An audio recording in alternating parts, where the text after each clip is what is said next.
more time. Don't let it stay on your mind. Don't let it stay inside. Gotta let it out with the sunshine. Maybe walk it out. Sometimes gotta scream and shout. Let them know that you're here, no doubt. Took a long time, but we here now. I know you're ready for the hardships. Know you're ready for the progress. I know you living your truth, but don't forget to always stay honest. So do a little dance, do a little wiggle. Yeah, it's your turn. Yeah, learn how the universe works. Yeah, come on. Can't control the world, but I'm trying to control myself. Yeah, no, I'm trying to control myself. Yeah, we can't control the world. Yeah. But baby, I just can't hold it. I'm just trying to control it, control it. Yeah.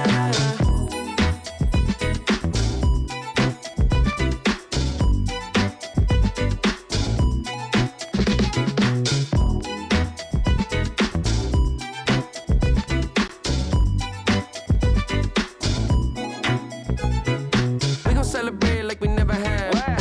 Slow wine with your better half. Never hesitate to get the bag.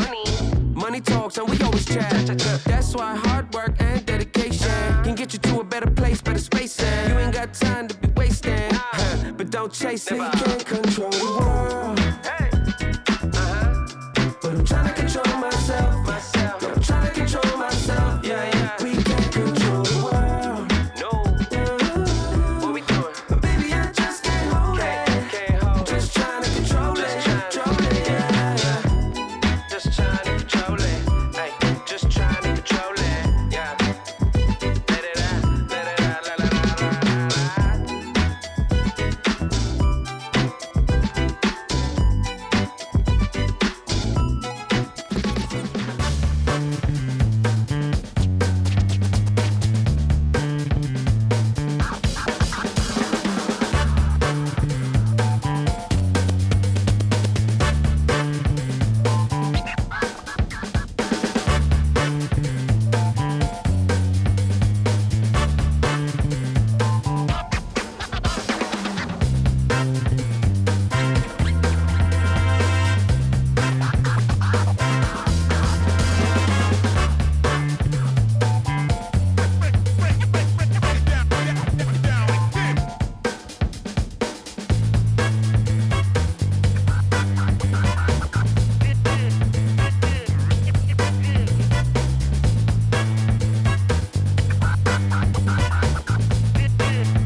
but I came up from the dirt.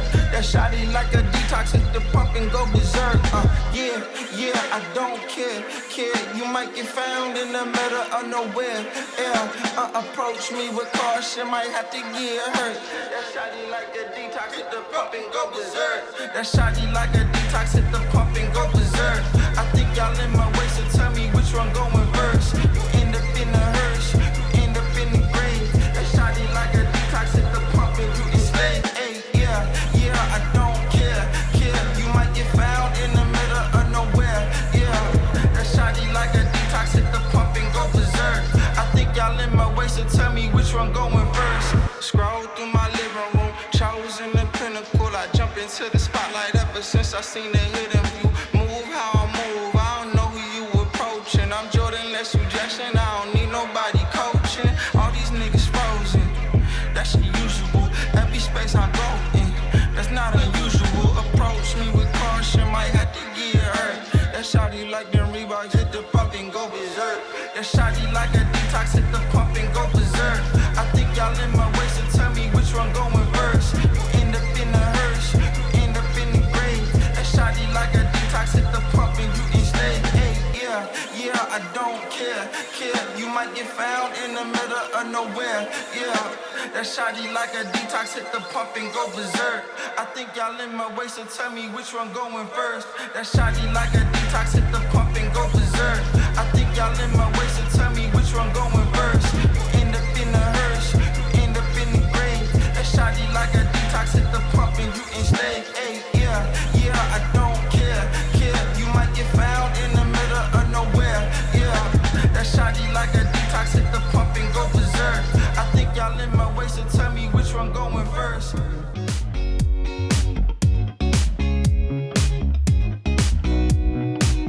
The kind of love I got for you don't take no for an answer.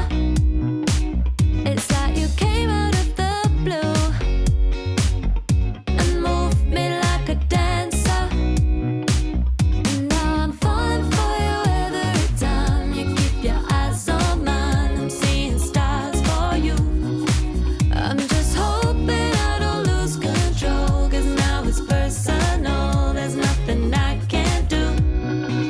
Just give me that love, don't give me up. Give me enough gold dust to fill my cup. You make me dance like there's no way to stop, Give me your love, can't get enough, can't get enough. Ooh, yeah.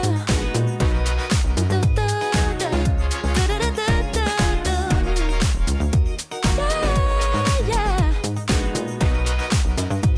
Oh, and everybody in the room don't seem to light me up like you do. Nobody works at attitude like you. I know I make you feel the same way too. And now I'm falling for you every time you keep your eyes on mine. I'm seeing stars for you.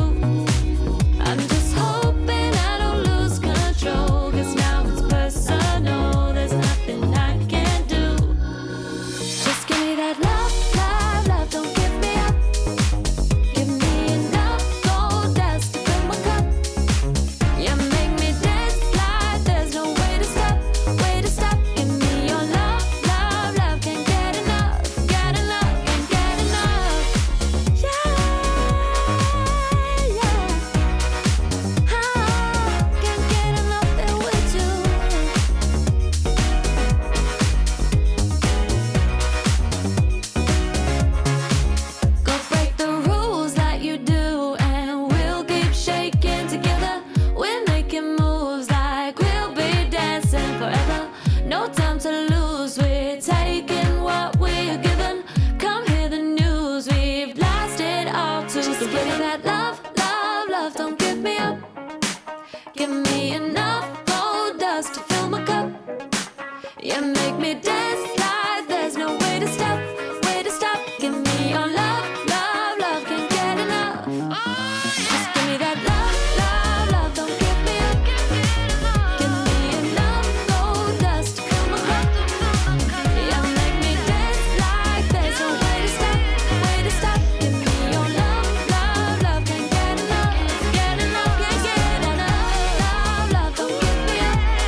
Am I wasting time?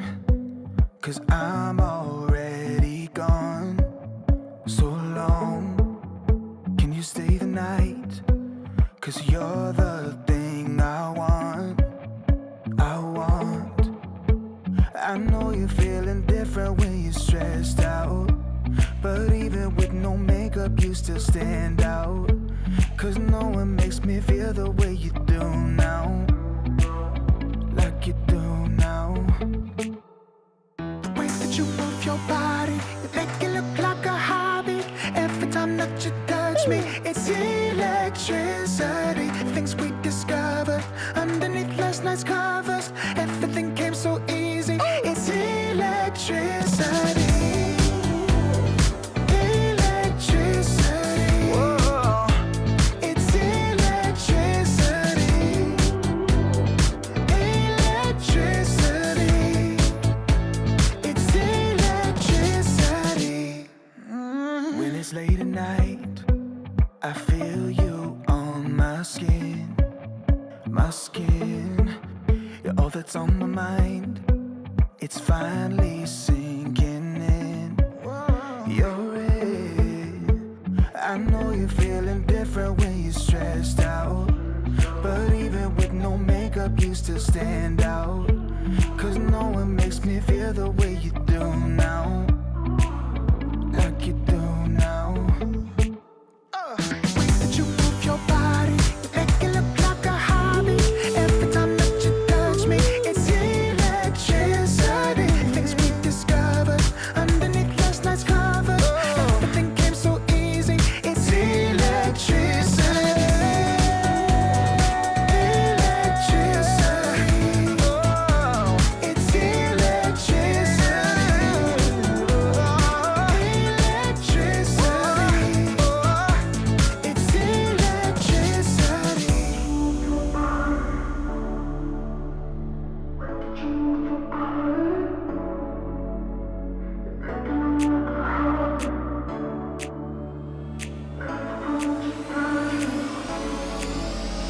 The way that you move your body, you make it look like a hobby. Every time that you touch me, it's electricity. Things we discovered underneath last night's covers. Everything came so easy. It's electricity. Electricity. It's electricity. You move your body. Electricity. You move your body. It's electricity. Another lonely night, sitting with my memories, haunting me for life.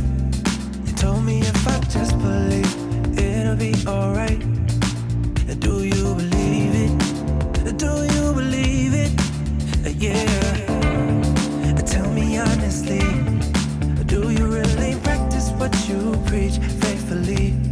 And does it make you wrong or right? Judging me, how do you decide? How do you decide? Why you wanna leave with fear when you could go and leave with love? I'ma just stay right here, 'cause I can never give enough. Hey pretender, come on, take me back down to the river and tell me all the ways that I'm a sinner. If I follow, will I be delivered? Am I delivered? Oh, defender, come on, take me back down to the river and tell me all the ways I should surrender. If I follow, will I be delivered? Am I delivered? Another phony lie, something you keep selling me, something I won't buy. I know that you keep telling me how to live my life. I won't believe it. I won't believe it. ESL One Kuala Lumpur is brought to you in part by Intel Arc, Acer Predator, DHL, Monster Energy, and 1xBet.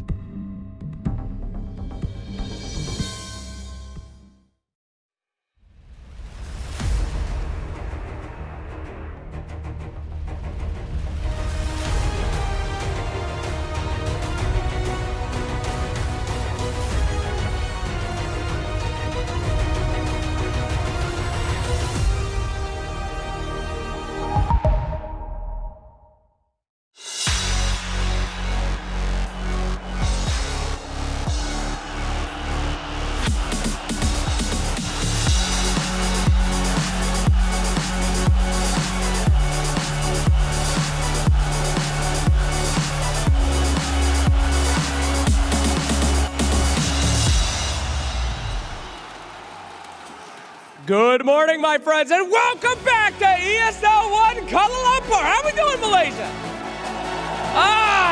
Nowhere else in the world are you gonna have people screaming already at 10 a.m.? Well done, everybody, and from around the world joining us online. What a fantastic day we have for you guys today. We sent some of the best teams in Dota home yesterday. It was very sad for them, very entertaining for us as we watched them struggle with a new patch, having no idea what they were doing. And today will be a little different. Yes, we will still be depressingly sending some teams home, but all of our teams have had time to practice. They have all had time to study, research, and get those brand new strats that we'll be watching here today as they fight for survival in front of the best crowd in Dota 2, am I right? There we go. So to get you guys hyped up for today, let's go ahead and take a look at what happened yesterday so we can get you excited. From these disablers, remember he has OBKB here. If he gets spotted, he's probably dead, but if he stays... Went into the bird. No, he went into the bird! Wait, no stun? But no stun, the bird didn't drop in time. Oh, and boom, gives the tip over to Saberlight. Bingo, man. Trying to get away from Chrysalis while they're going for mid-one on the side. Saberlight, his damage is amping up on the mid-stage, and now they got the disables. Boxy going for Saberlight. Linkage protects him once. He's trying to keep his distance. The Visage Familiars are dropping on him. He's got Yamich and Puppy joining him now. They're going to go. Got him with the Hex. Can they finish him off? They need to be able to get one more hit. He got him in time. He got but at the same time, Chrysalis can't fight against the damage of the Visage. Saberlight will be able to stand tall while the rest of the scorers fall. Time is a problem.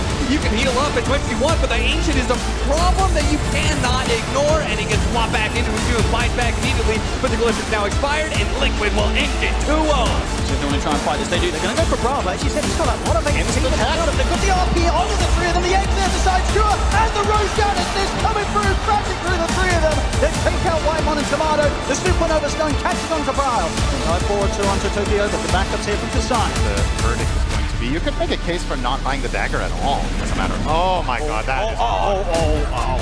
Okay, well, it wouldn't be a bet boom game without a little bit of Tormentor fun. This looks to be the beginning of the end here, as they're diving in beyond the tier 4s.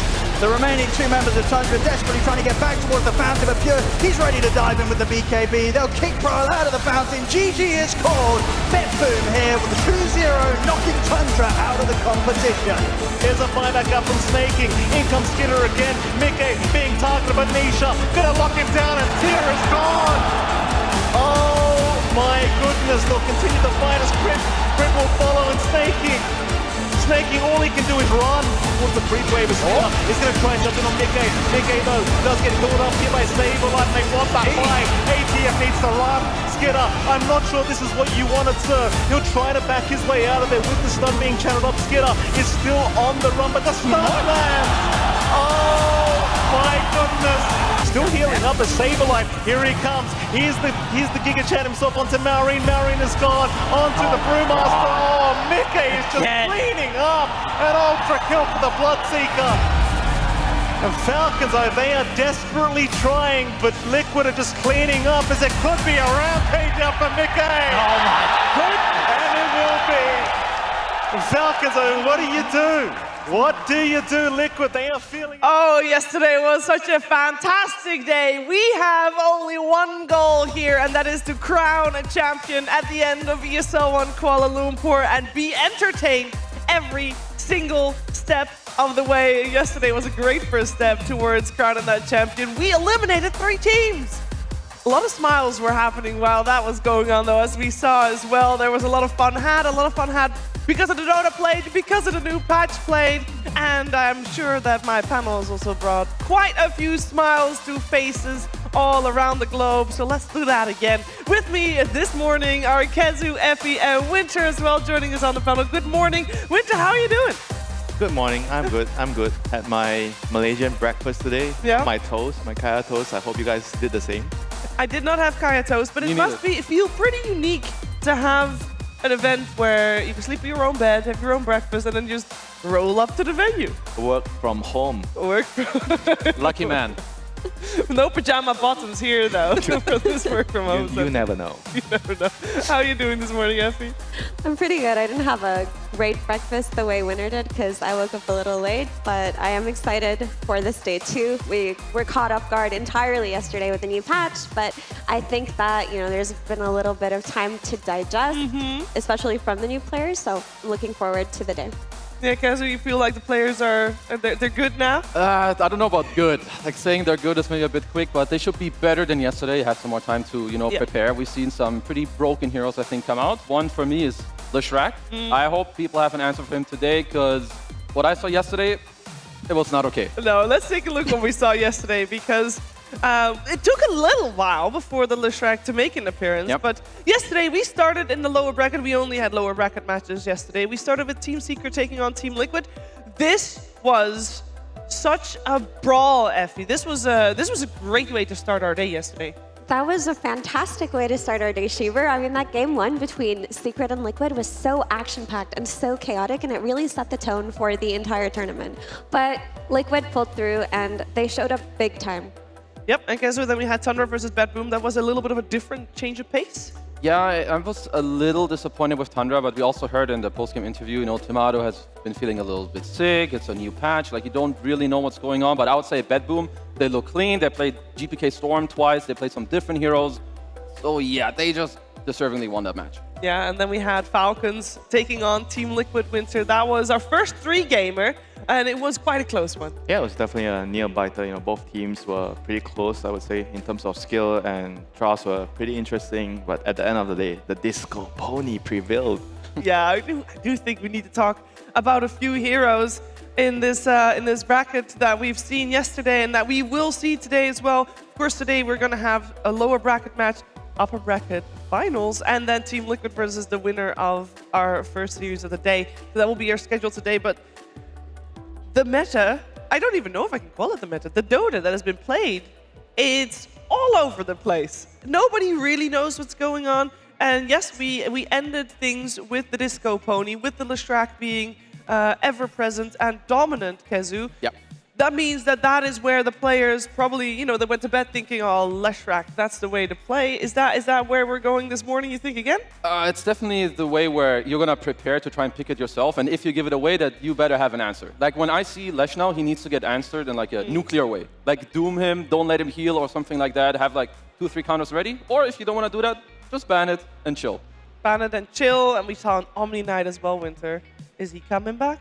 I don't know. You have to ask Slacks about that. I'm sure he has the answer.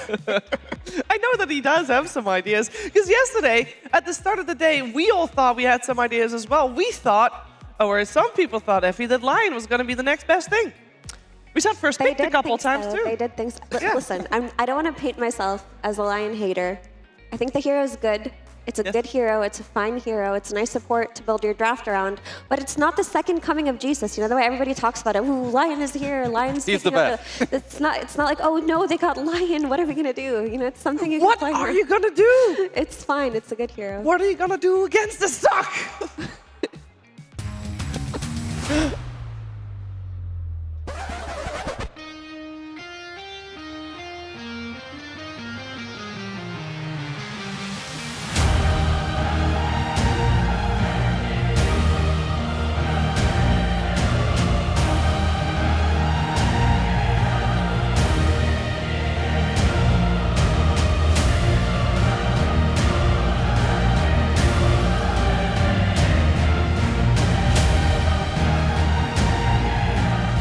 We saw Chronospheres used against the Lion. We saw arenas used against the Lion. This Lion has to be stopped. And it was stopped. It would definitely also subdued a little bit of popularity throughout the day, but it's kind of wonderful that the meme... It's real. It's real, because we're like, how? I don't know, I feel like when memes just turn real, but now it's actually good. I agree with Effie, it's not this be-all, end-all, but when I see him get chronoed, 3 fights in a row, and it's not just he's apart with other people. He's solo chrono. Yeah. So Crystal he might think he's the best hero in the game. I mean, do you guys think he has the right skill build, though? With 1 point in stun and maxing the Hex and the Sock? I thought it was going to be trash, but then when he rushed the shard and I saw him do that, I was convinced. You're not convinced in maxing stun and mana drain? Not after seeing that. Hater. Effie looks a little bit doubtful there. Okay, tell me why it's bad to max the stun. Tell me. I don't think it's bad to max the stun. I think people are just really excited to play live. Yep, and they play are. sharp. They are. That's what's happening right now. I think, it's a little bit of a hype hero right now because of all the memes going on in the community and all of that. But at some point, it will stabilize and normalize, and so will the skill build.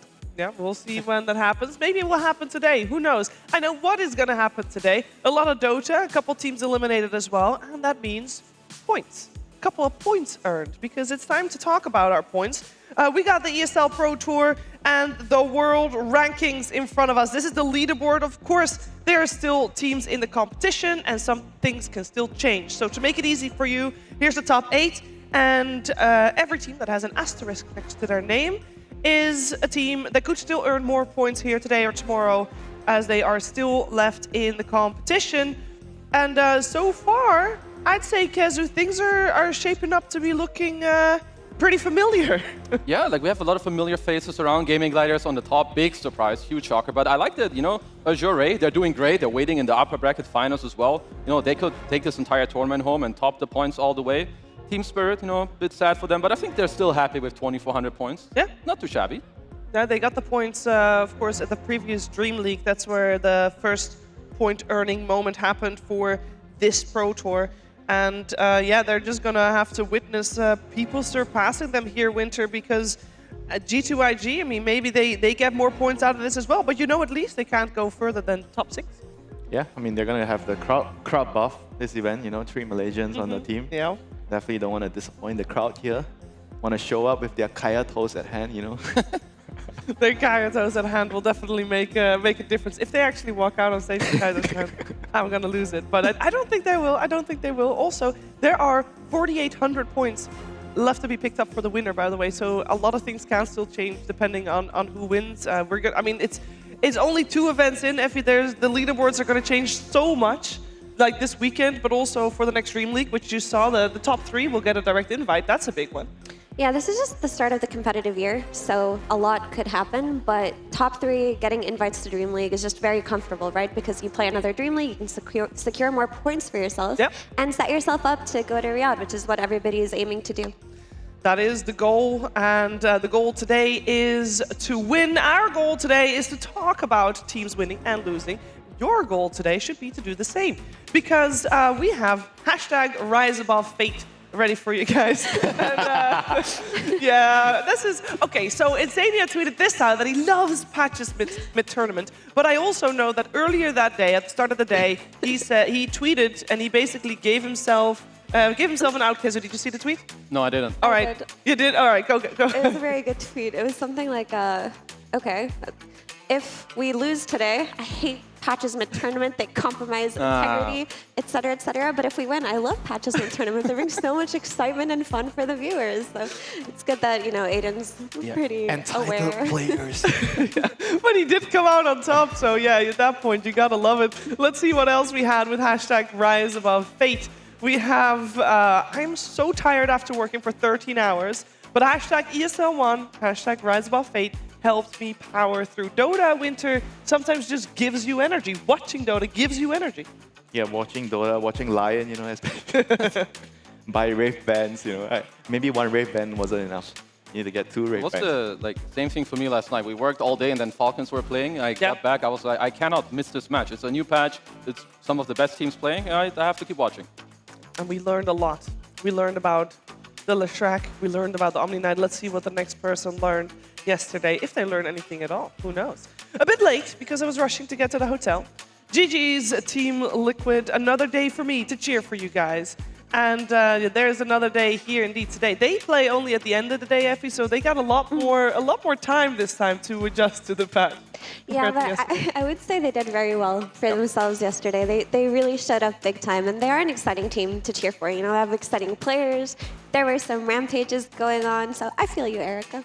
Yeah, and if you want to share what you're thinking, what you're doing, in relation to ESL One Kuala Lumpur, then make sure to tweet at us or use any social media of your choosing. #RiseAboveFate is what you should use. Bonus, if you use #ESL1 or #ESL1 Pro Tour, there's a lot of variations, but the RiseAboveFate has to be there, otherwise we don't see it, because that's the way our technology works here this time around. And we are also, of course, getting closer and closer to our, well, start of the day, not for panel-wise, but start of the day Dota-wise, and I know that's what we're really, really wanting to see. So for that, we're going to take a break, and we're going to start talking about our first match after this, so we'll see you soon.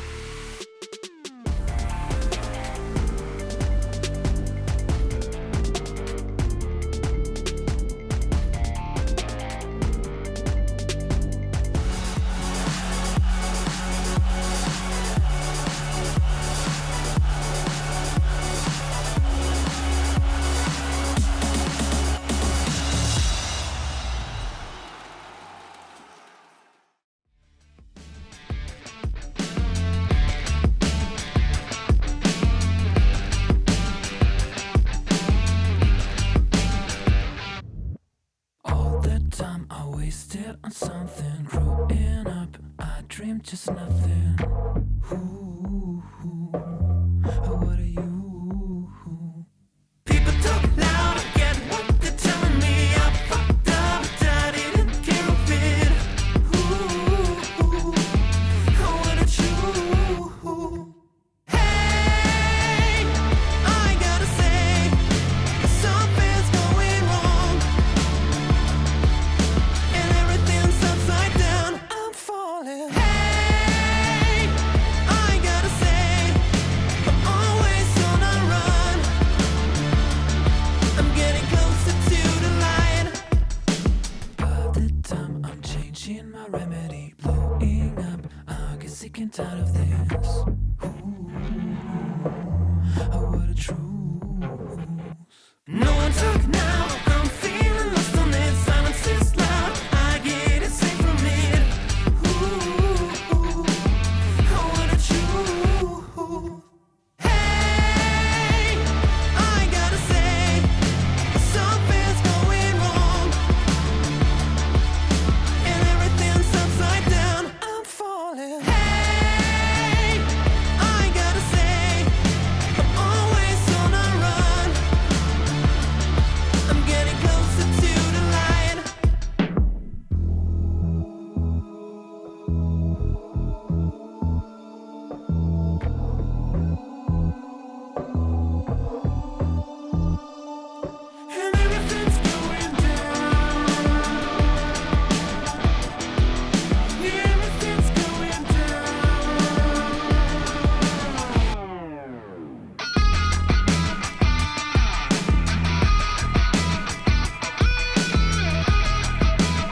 For our first match of the day, we are looking towards BetBoom and G2IG as they make their way, festive and all, to the player booths very, very soon, as they're going to go head-to-head, elimination on the line.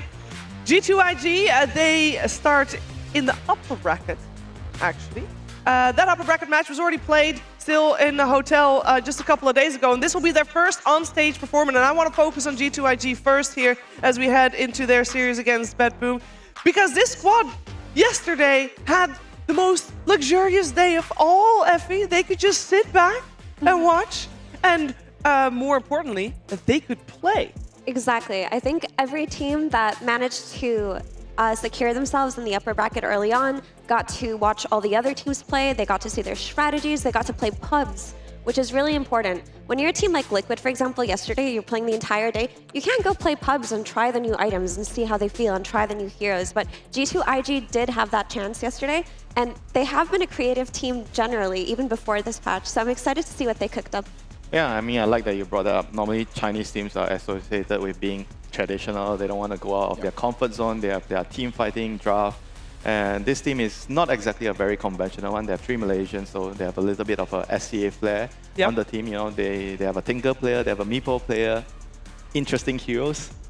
I mean, I love what they did, especially in this first game with the Meepo. I had not seen this before. So they had offlane, dual lane with Meepo Ench. After level 3, he had the second Meepo.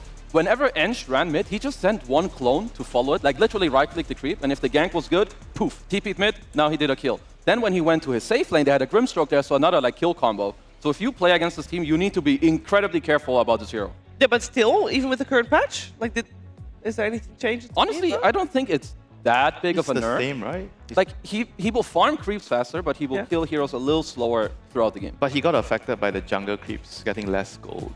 So did everyone else, but yeah. It's like 5 gold across the board, though. Every little bit matters, for you know? everybody. But yeah, the pure damage on Poof got changed to magical damage, but it got scaled to have more damage too, from the talents. So I actually think Meepo's fine. I don't think he was too affected by the patch. Definitely something to keep on the radar then for their opponents, who we saw in action yesterday. They came from the lower bracket and they made their first series here yesterday against Thunder Kazu. They made it look fairly easy. Yeah, honestly, you can't really put it any other way. I think the games were easy for them too. They played better. I feel like their picks were good. I have to say it again, I don't think Thunder really pressured them all too much, but Bad Boom must be feeling good. I saw them play some more pubs this morning even, you know, trying out some Razors, trying out some Leshrac. So, you know, I'm sure that they're ready for this next match and they're feeling phenomenal.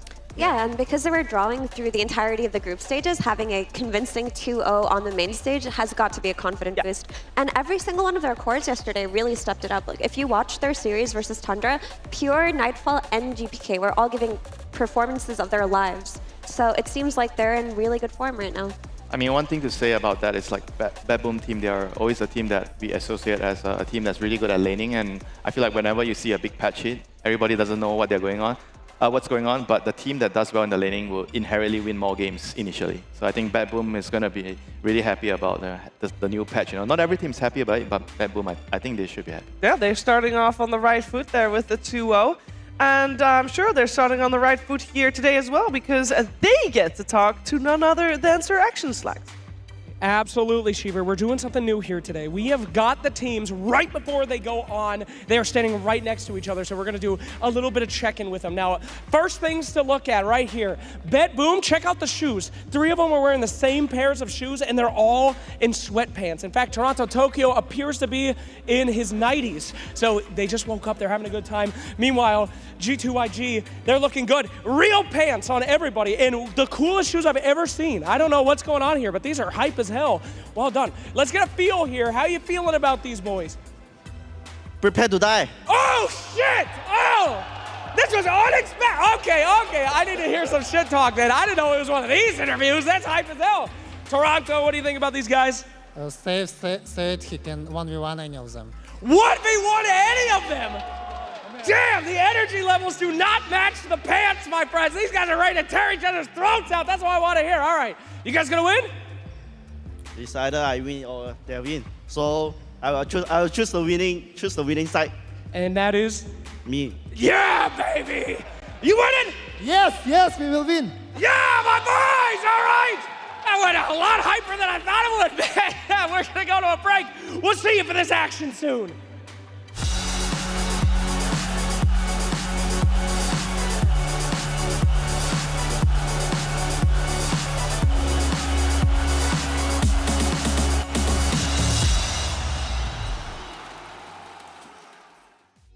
Don't take no for an answer. It's like you came out of the blue and moved me like a dancer. And now I'm falling for you every time you keep your eyes on mine. I'm seeing stars for you. I'm just hoping I don't lose control, 'cause now it's personal. There's nothing I can't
Ladies and gentlemen, the time has come for our first series of the day! Welcome, my friends, back to ESL One Kuala Lumpur. It is going to be an absolute slam fest. I cannot wait to see these two teams go head-to-head. That very intense call out there. These guys are ready for blood. They are ready to get going. And I, for one, cannot wait to see some pros who have practiced on this patch and teach me everything that is broken. So, without further ado, may I please introduce our first team to the stage. Very shortly, this team will discover if they are going to G2G to the airport or if they will GGWP at the end of their game. Please welcome to the stage, G2YG!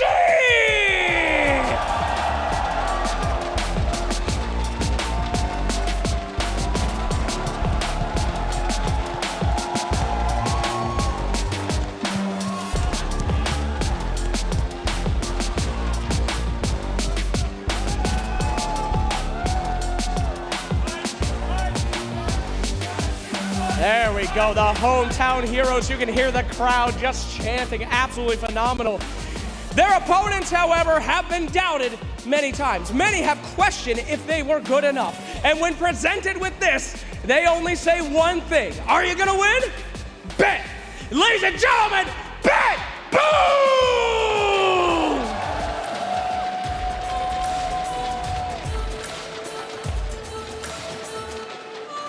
Very festive, very good. Looking snuggly and looking deadly.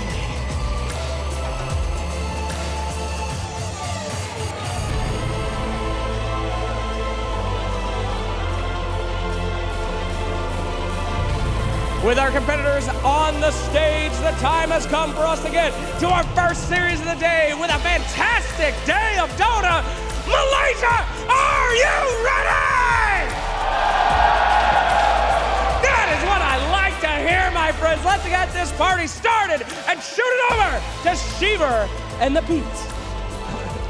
Thank you very much, Slack. So yeah, the players truly are ready to play. They get to take their seats and start this match. It's going to be a best of 3 elimination on the line, and the energy here in Kuala Lumpur, it is so good. And I think, Winter, that might have something to do with indeed having 3 Malaysians on the stage. Yeah, talking about work from home, you know. Yeah. Literally work from home.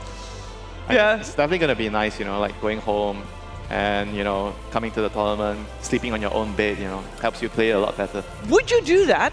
Do you know if the players are doing that? Or would you just sleep in a hotel because that's where your practice room is as well? Probably. You can roll out of bed, you know, there's the hotel breakfast. As nice as Kaya Toast is, isn't it nicer if someone else makes your breakfast? Yeah, that's true. And Jack will probably be, you know, a bit unhappy if they went. He would. Yeah. You need the team bonding. You need to be 24/7 together outside of sleep. Oh, okay, Kazu, sure, Maurice. It's true. 24/7 with you? Relax, dude, relax. I don't know if being together 24/7 is good for anybody, let alone a team. But for the most part, it feels like both of these teams have really good camaraderie amongst each other. They have a lot of fun, and it's really showing in their play. Yeah, I would say the same thing about Bedboom. They have also a lot of fun. Yesterday, we saw that pop off on the camera as well. And I think, Kazu, you were just already looking at how impressive it is that they do that. It's like this, being so comfortable on stage at such a young age. No, like I mean, they were, even already a few years ago, people called them the generation of miracles, because they were all like 16 years old, like top 10, top 20 ranks. And I feel, you know, they just needed a little time to click together. They're doing better and better. Of course, sometimes they still have some problems with some nerves and whatnot, but their skill at their age and how well they're doing is, yeah, I'm a little bit jealous. I think many other people are too, but they are just phenomenal. I mean, wouldn't some people say that they have too many chefs in the kitchen sometimes? But that's why they need the time to figure it out. You know, that's why Toronto, Tokyo, he's the oldest. He's got the experience. He needs to, you know, mend the team and put them in the right place. Yeah, I like that you brought that up, because I feel like the addition of Toronto, Tokyo to this roster of players is really what's kind of been their anchor in these LAN situations. Because typically, when you think about Bedboom, in the past, they did struggle with performance live. Yeah.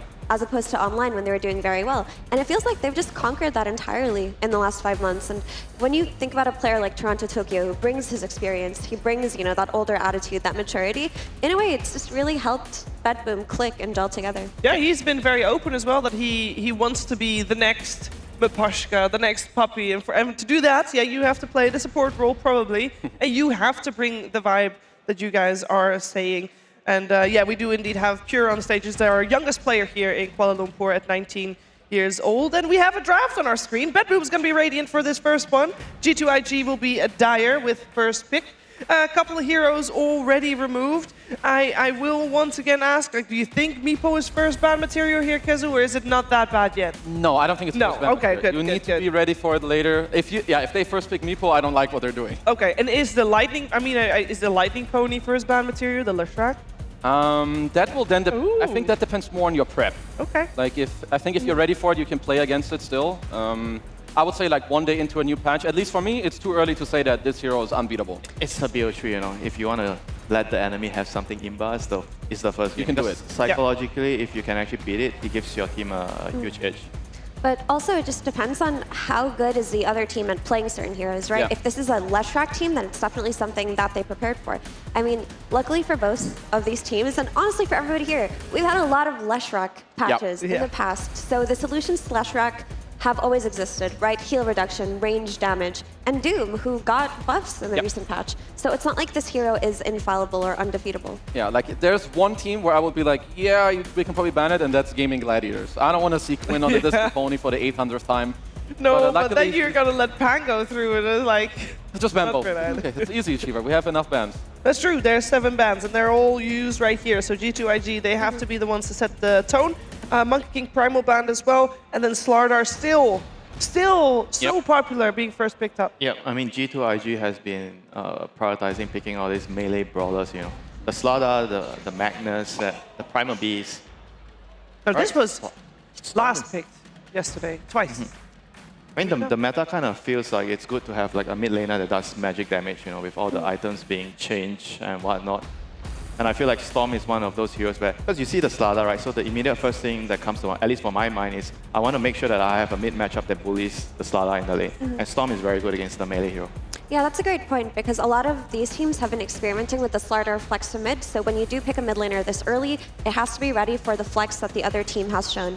And in terms of Storm Spirit, I think it is a pretty solid patch for him, but again, it depends on the team playing it, right? Because this is Bedboom and because this is GPK, he is one of the best Storm Spirits in the world, so they do feel comfortable picking him up in this first pick position. Also, with the changes to items like Shiva's and Witchblade, which I think is an excellent Storm item with the new build-up, it makes it so that this hero is back, Kezu. I mean, this Pharasma yesterday looked, it looked disgusting, if I'm going to be honest. It looked really strong on the hero, and I think it makes sense that they bump it up in the draft. Like yesterday, yeah, you got away with it being last pick. G2IG, we're not going to give it to you in the second or third phase, but G2IG, they're covering their grounds. You know, you don't want to play against some Storm Caudle.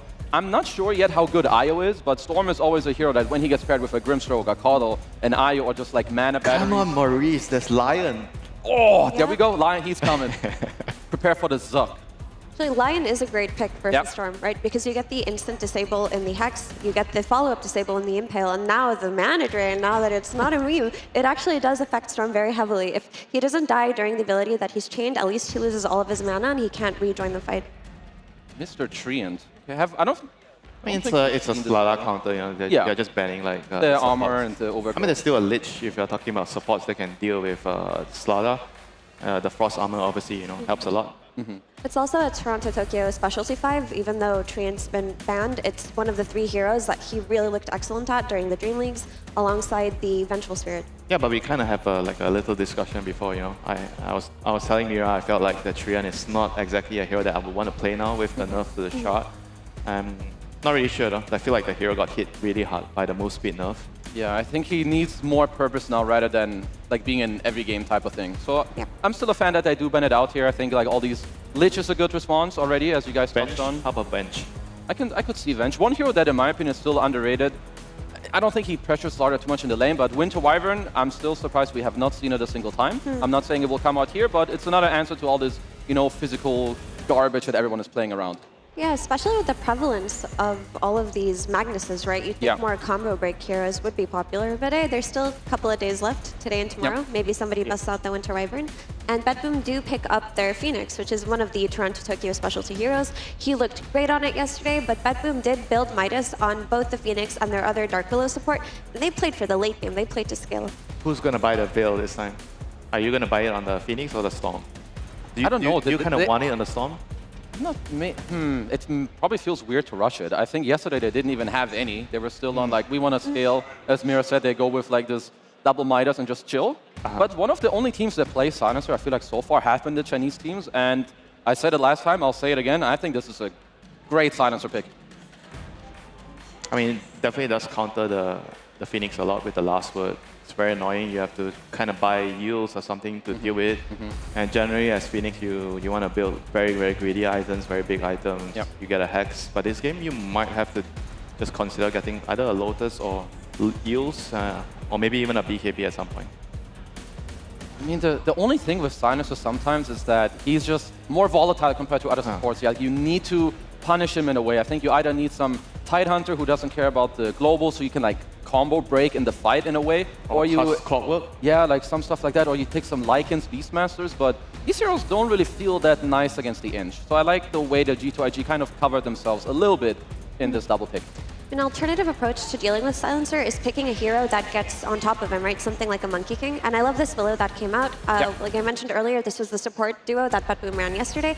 And they built Midases. They built to scale.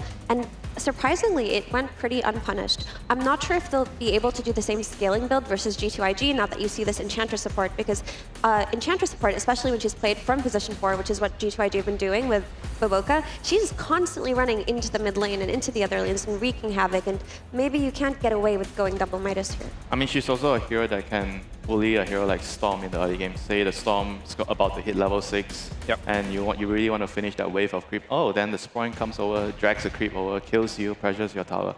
It's very annoying for someone like Storm Spirit in the game.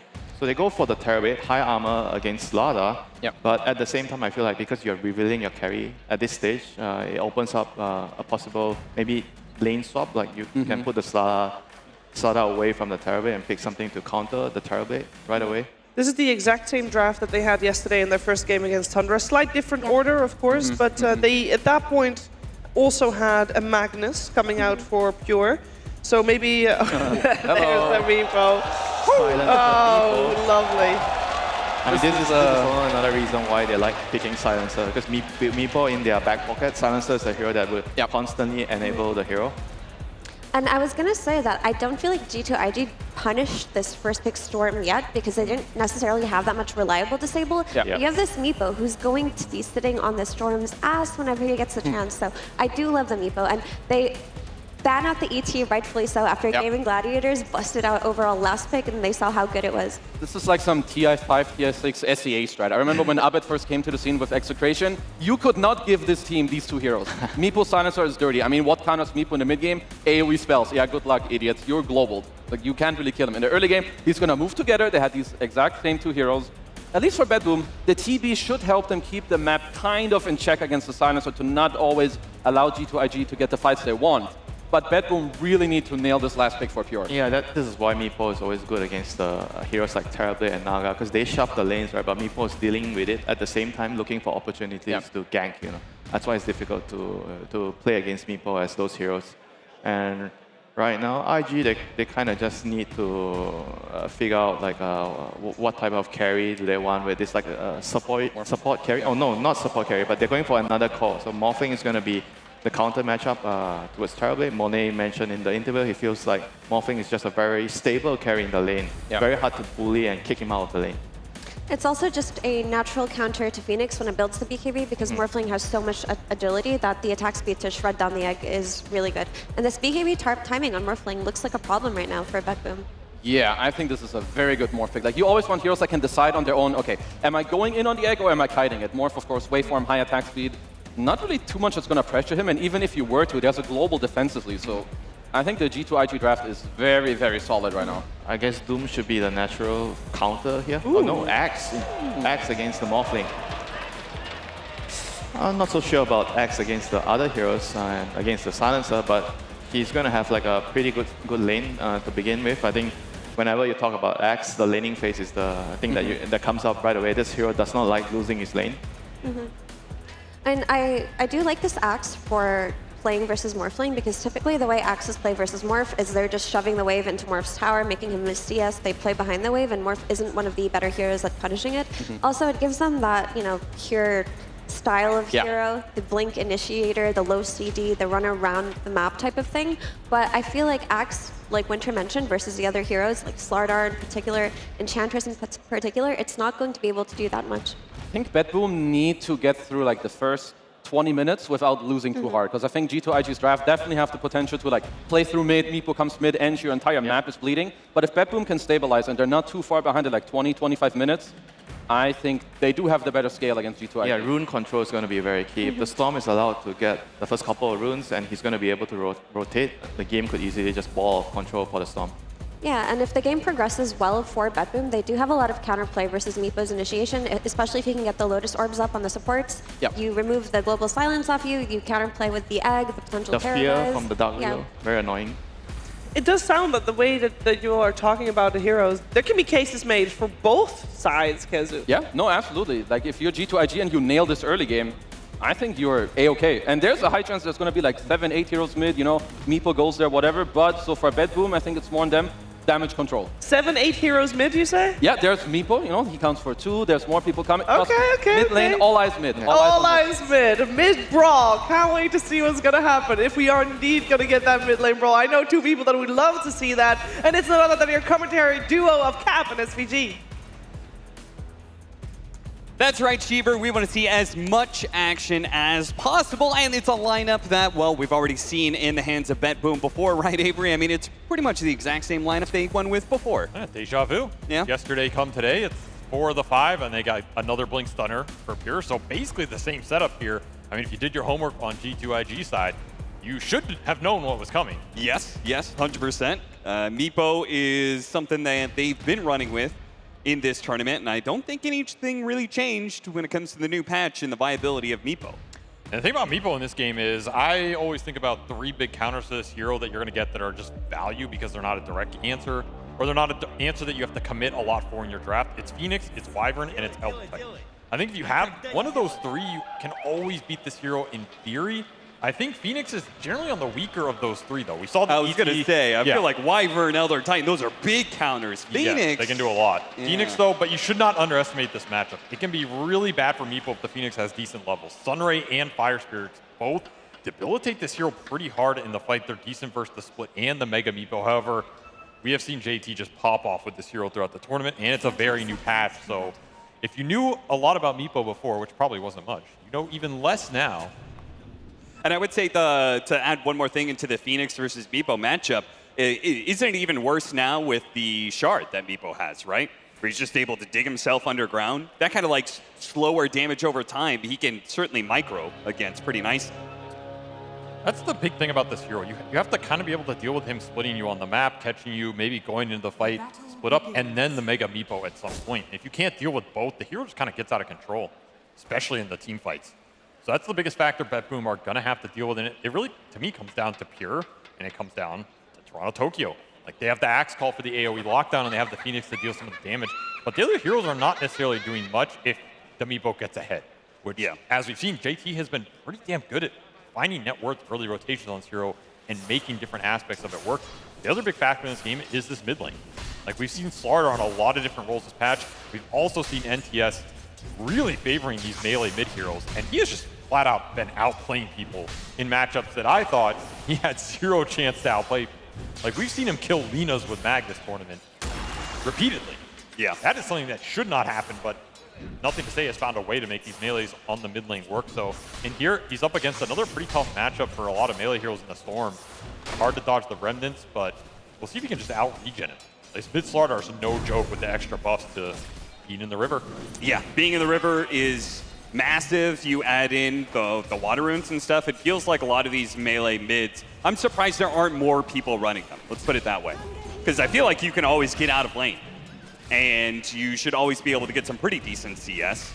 Unless you're up against, I don't know, some sort of like really hard to beat matchup. Viper, Lina, that sort of thing. Other matchups, we've got, here we go, in the safe lane for G2IG.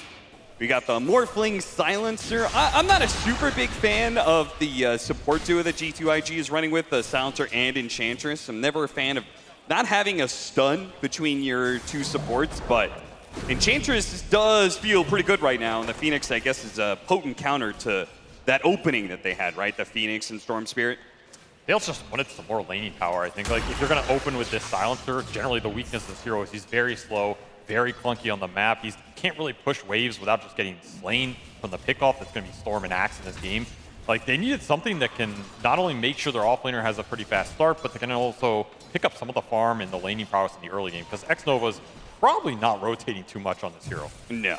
I mean, he is a hero that can fight decently well around mid-power rooms and stuff like that if you have the levels, but generally this hero is pretty slow and multiple heroes in troubles, but Boca might go down bottom for the first blood. His heal is going to be able to keep him alive, combats the damage over time of the Phoenix. At the same time, nothing to say. You could see he was trying to aggressively pull the creep wave away from the Storm Spirit. This matchup is getting harder and harder, especially as now you hit level 3 and you have that level 2 remnant from GPK. The damage is really beginning to ramp up, and he knows he's got an advantage here for now. He's going to pressure, nothing to say, as much as possible. Again, nothing to say, he's going to have to make his run through the side of the river here. I'm not sure if he's going to go for bounty runes or what, but matchup is not the best. And there's not even that much kill potential against Storm Spirit just because Storm has such naturally high base armor at the start.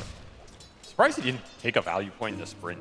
Like, usually on this mid slaughter, getting extra points in the sprint just for the extra regen and armor is pretty damn nice. It adds up a lot over time. We'll see if he gets it at level 4. It might be just something he's fighting towards, abusing the water regen off the runes while he can. But this is a very strong lane start for BetBoom, something that we're very used to them seeing as NTS survives on one hit again mid. He's just getting pummeled. But all three at the top, those are BetBoom cores, and right now they're dominating the lanes off to a very fast start here. This is generally how you also beat Meepo, right? You get ahead, and then every fight that Meepo comes into, you just have that little item advantage, little spell advantage to fight him. He's not as scary. Yeah.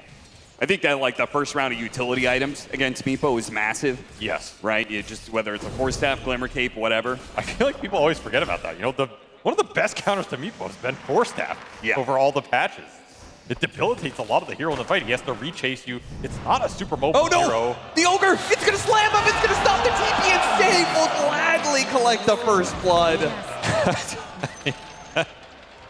Well, definitely a slow start here for G2IG. Even the jungle is not giving them any freebies. No, it's certainly not. JT trying to pull the creep wave away. Toronto Tokyo let him have the bounty rune in exchange for some damage being dealt. We even got him on the last Fire Spirit too. He's got another one. Just falling behind a little bit in levels. And we saw JT make some rotations on Meepo in some of those games. It just does not feel like a game you can do that. No. And if you're going back to those games from yesterday, particularly GPK on the Storm in both those games. I mean, what was his KDA combined? It was like 30-3 or something, right? Just absolutely ridiculous. He's leading the pack here, and he's having another pretty free lane, and he's going to have level advantage over NTS on this mid lane. I don't know if this lane just didn't pan out as well as it has for some of his other melee heroes. He's not too far behind, but he's not shutting GPK down. And I think power runes are the big question here. Can G2IG make the support rotations to secure power runes? The supports they have, they're going to rotate very level 2 silencer isn't going to add that much damage, but he does have the blood grenade to be able to slow down GPK, but now he's going to get pulled back into not only towers, but the Bramble as well. He will die. The continued rotations of Boboka do manage to land the kill on the Storm Spirit, but the damage is done. Nothing to say. Was hoping to turn this laning phase around by getting the kill first. Misses out on the experience, sadly. Maybe just a little too eager. That's rotation you wanted both supports at, right? I think NTS gets out of there clean if Provoke there a little earlier, so just a little disjointed. Good XP for the supports at least who needed it, as, I mean, X-Mo is sitting at level 2. This is not a hero you want to fall behind on levels on. Again, still thinking about the 6-minute power rune. Is GPK going to get 6-4? He's very close. Yeah, he will get it here. So this is a big win for BetBoom. They're definitely going to fight for this rune now. Silence is going to mess with him a bit. Regen gets grabbed by Toronto Tokyo. That's a win for G2IG, honestly. Yeah. Not get that to the Storm Spirit, it's even worse. So I guess the new regen probably isn't nearly as potent on the Storm, but it's still very efficient on the hero. It's a lot of extra farm for him. He can clear through the jungle better. It's a big rune to take away, and it gives some space to the Slardar here. Yeah. Also, just not losing heroes in this mid-skirmish means you're getting solo XP on the side lanes as both G2IG cores are starting to farm it back up. And these are cores that are very happy to get that solo XP. You want a high-level Morphling who's independent on the lane. Early Morbid Mask for Monet will allow him to stand here. And you want the levels on the Meepo. That's the biggest thing in this game. And it's the biggest thing with the hero, honestly. Pure made that move to try and secure the Siege Wagon last hit, but he was just like 5 damage shy. And he's Monet starting to takes get the poked. deny. Like, there's gank potential on this lane for G2IG. Yeah. Again, I think Baboka's had a fairly quiet game on this Enchantress so far, but it is a hero that can make these rotations. Maybe Wisdom Rune will give him the levels they feel to do it. I mean, he might even have solo kill if he gets level 6. Waveform into call. Another factor, though, is maybe you're worried about GPK counter rotations, right? Yeah. Like, you go gank a lane, and you just give this Storm an opportunity to TP and kill 1 or 2 supports. That's also a disaster. So maybe they're okay playing a bit of a slower game here, waiting for the Meepo to come online as he's starting to find some space bottom. Well, nothing to say. Well, oh, the crush just a little bit off the mark there. Toronto Tokyo would have been dead, surely, if he did get his dive stopped, but he actually got broken by the Berserkers on the start, really? So he couldn't have bashed Prime. Man, I thought this was the Malaysian fan team. The home turf's not working out for them, dude. Yeah, seriously. Making their presence felt. Oh, what is this positioning? A lot of heroes here from G2IG still sticking around after that failed rotation, but they're not gonna. And it's probably for the best, like you said. If they make these sort of dives, then it's just a free GPK rotation. Yeah, they just want to poke, try and get the reaction, get out, or bring extra numbers in. They'll get a TP out of save. Meta early from Nightfall. Nova's just going to get run down. I mean, he was trying to sandwich, but he is not nearly strong enough to really be a force. And meta works out for Nightfall here. As G2IG still looking for some sort of action on the map. I mean, again, if JT's farming, maybe they're happy playing this farm game, especially with a Morphling who's been able to defend the tower top. Pure's not really been able to be too aggressive up here. Yeah, he's just decided to cut waves and try and get the extra bit of farm as quick as possible. The faster blink dagger he has, the more he can threaten Monet. I've been wanting this. I guess I'm only really worried about NTS here. Like, does he want to get involved in these skirmishes as BetBoom just bring the numbers bottom? Long jump over, going in for JT. JT cannot get his Meepo out in time. And this is the downside. If these little moves aren't working for you, if NTS isn't involved in the skirmishes, to me it just screams freedom for GPK. Yeah. Like, he can just make any move he wants in this game, and there's no turnaround until you have maybe global silence online. And I feel like that's the exact winning formula for BetBoom for a long time is win lanes really hard, give GPK a free game where he can determine the tempo of the game, and then you've got the core players in the side lanes to lock it down when it comes to late game. Exactly. BetBoom team has 2 carries. They're both happy to farm while GPK makes some moves. In fact, it's just going to be Midas for Nightfall, and it's going to be out pretty damn fast here. So he's just gearing up to get that like 4 or 5 slot timing with a second Aegis and just be a monster. And I don't blame him. He's been pretty uncontested, right? 2-0. There's not a lot of pressure in his lane. Why not? Immediate crush timing. Well played there, but is it enough for Nothing to Say to get out entirely? They're going to keep diving. GPK has a little bit more mana to work with, and it's just enough to get the kill. Now, he has no resources running away from this tower, but there's no punish from G2IG. A little slow on the rotation. Yeah, JT coming in wants to find something, but again, too late to the party here. And even Baboka rotates over, but NTS is gone. A lot of damage in the tank between these 3 heroes. Earn charges for save as well. That's going to be really nice. And it didn't even cost GPK too much mana. I like the one little thing about this combination, these 2 supports. Combo pretty nicely with the Storm Spirit. Sometimes it's hard for supports to have an impact when Storm jumps so far forward, but in that case, we saw Bedlam was put onto the Storm Spirit preemptively, and then Phoenix can always dive and keep up in a way. If you're going to end up with backline support damage dealers, I mean, you want a mid-initiator, and it feels like Storm is just one of the best right now. Teams are figuring out. The Sparta are certainly not matching this kind of firepower as he gets caught again. Missed the crush this time around. GPK able to dive out of it, but either way, it feels like he was doomed from the get-go. And this is what I was saying, like, you're just giving such a free game to GPK right now because there's no pressure anywhere on the map. You're conceding a lot of time, a lot of space to bank on the fact that the Meepo and the Morphling are going to come back at a certain point. It's a dangerous team to give that type of room to. Like, BetBoom are not a team that's necessarily going to sit back and just let you farm and even it out for the next 10 minutes. And nobody else on the BetBoom side is having a bad game to, provide some sort of counter. Yeah, they're all cruising right now. It's going to be a full Vessel for save on the menu, and I would not be surprised to see Toronto Tokyo just go for some sort of scaling up on the Phoenix. Even a Shiva's on him could be interesting. Yeah, I wouldn't mind that. I wouldn't mind like a rush Scythe. That's also an option. The Scythe's going to be better versus the Morph. The Shiva's really nice versus the Meepo. Any sort of attacks to be slows, debilitate that hero. I mean, it sounds like a lot, but you know, 5K net worth on this Phoenix, not out of the question in the next 15 minutes here if the game keeps progressing in Okay, does manage to get his heal off with the magic damage burst of the Bedlam, and Toronto Tokyo adding, to get the Culling Blade on top of that. Pure shows up with his Blink Dagger, which it shouldn't really be a surprise that he has it now, that timing, he's been free farming. In fact, he's been more than free farming because he's been farming lane creeps and neutrals. That was like the daintiest chop I think I've ever seen. Yeah. He comes in, cleans up like 10 HP, leaves. Thanks for a stack. Take my bonus armor, I'm back to top. I guess that's the one part of this map that's going well for G2IG right now is Monet he's free farming on a Morph. Yeah, but is it a good enough Morphling game for him to carry? I mean, it feels like at this point he's going to have to be doing like more than 60% of the load here. I think it can be a pretty good Morphling game in the fights if he gets like early Dispel items up in the Manta. I don't know if he wants to BKB this game, but if he can survive and start hitting people down, it is a good answer to the Phoenix if you can Dispel the Spirits and just kill the egg.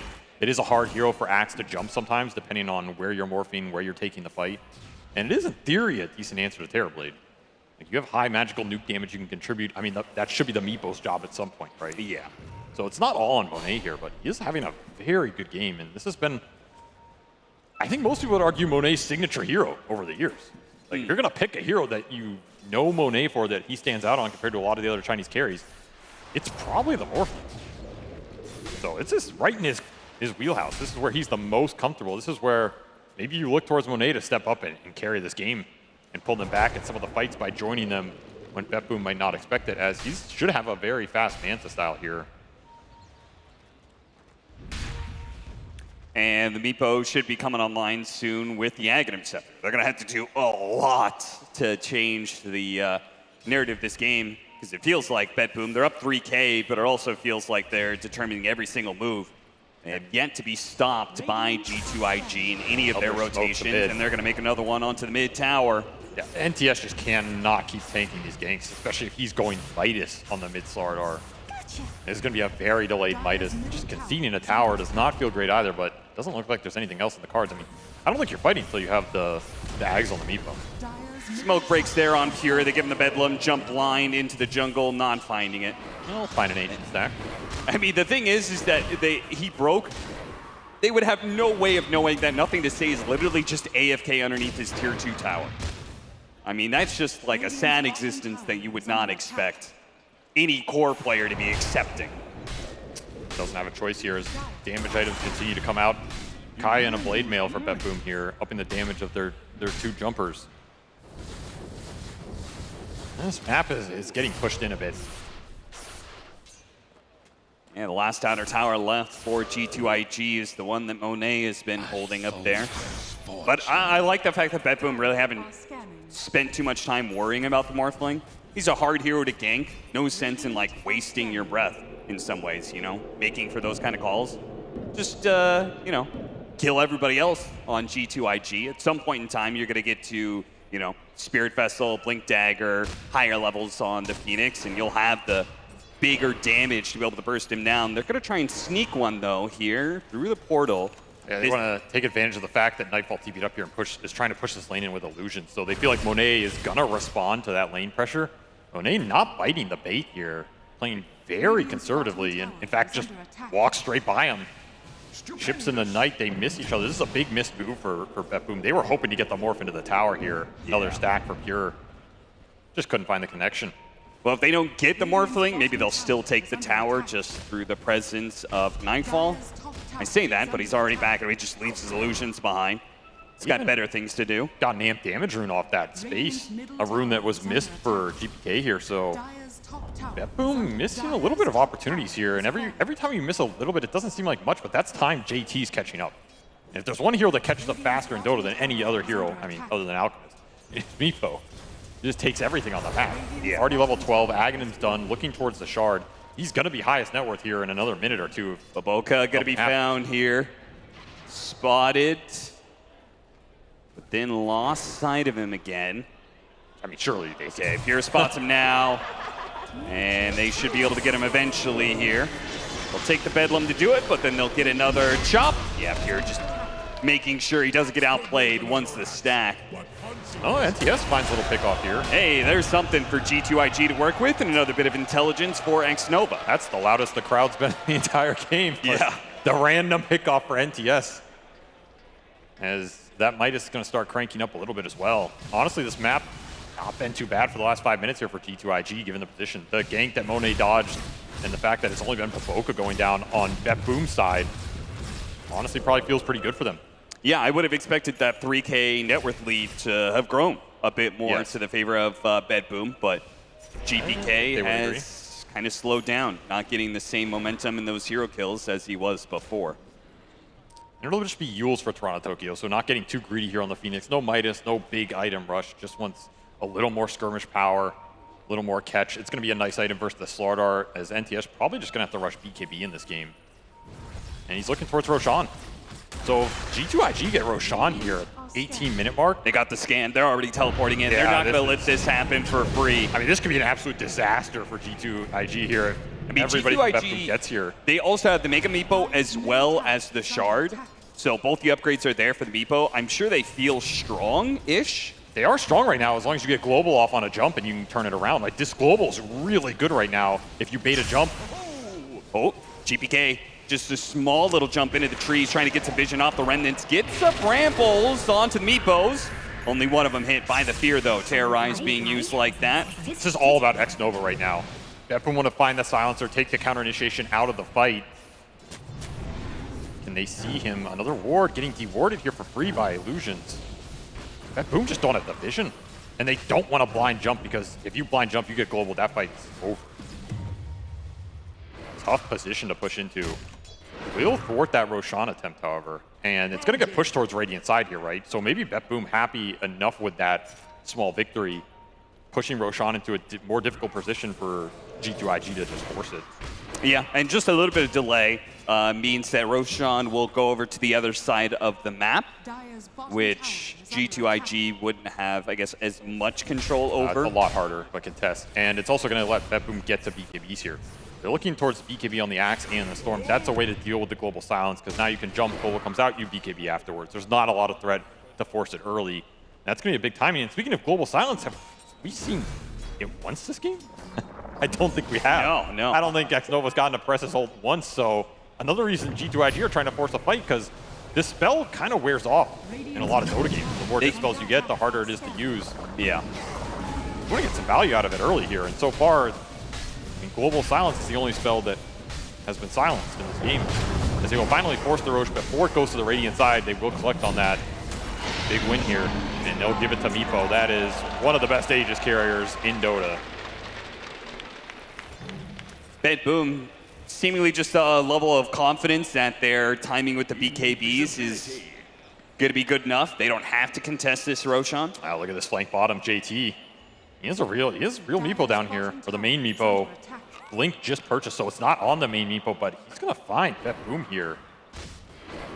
This could be very good for G2IG. Yeah, should be a 3 pickup. Catches only the Dark Willow there. Certainly would have been nice to be able to get the Axe as well, but save will be the victim of another intelligence steal for the Silencer and another kill for G2IG. Third of the game, 8-3. BetBoom still holding that 4,000 net worth lead, but it's about time for G2IG to start getting aggressive. They have that Aegis on the Meepo. They are hitting some of their timings. Yeah, Blink Dagger for JT's big one. He's going to solo the Tormentor here as well. Just getting a lot of value out of Meepo on the map right now. This is where the efficiency of that hero can sometimes just propel you ahead on these static maps. See what the Shard goes to. Sure, NTS wouldn't mind getting it, but it'll go to Xnova. Not the Shard they wanted here, but the one you'll take. Well, a little bit more intelligence steal. Oh, if you start getting the insteals, it does feel nice. Uh-oh, BetBoom, and they misread it again. The self-fuels. Oh, God. He's going to... Wait for it. Why not? Better than dying. You know what? BetBoom didn't die this time doing a Tormentor. I'm going to say that's a win. They're getting better That is a win, yeah. They're getting better at it. Gradual improvement. Downside is you're getting smoke ganked right now. Yeah, they don't know it, but they're going into a BetBoom team that does not have Supernova. Not a great way to respond to this gank. And that is Pure going down before he gets to that BKB, delaying the timing here. G2IG, I think they know they're a bit stronger on the map right now. That BetBoom, they took their foot off the gas, and it's given them a lot of room. NTS is still behind, but their other two cores are ready to rumble here. Now Monet is just taking objectives. This is a scary part of the game for BetBoom. If you can't get your BKBs together here and take some good fights off that, the game is going to get into a weird position. Man, why does BetBoom make this look so hard every time?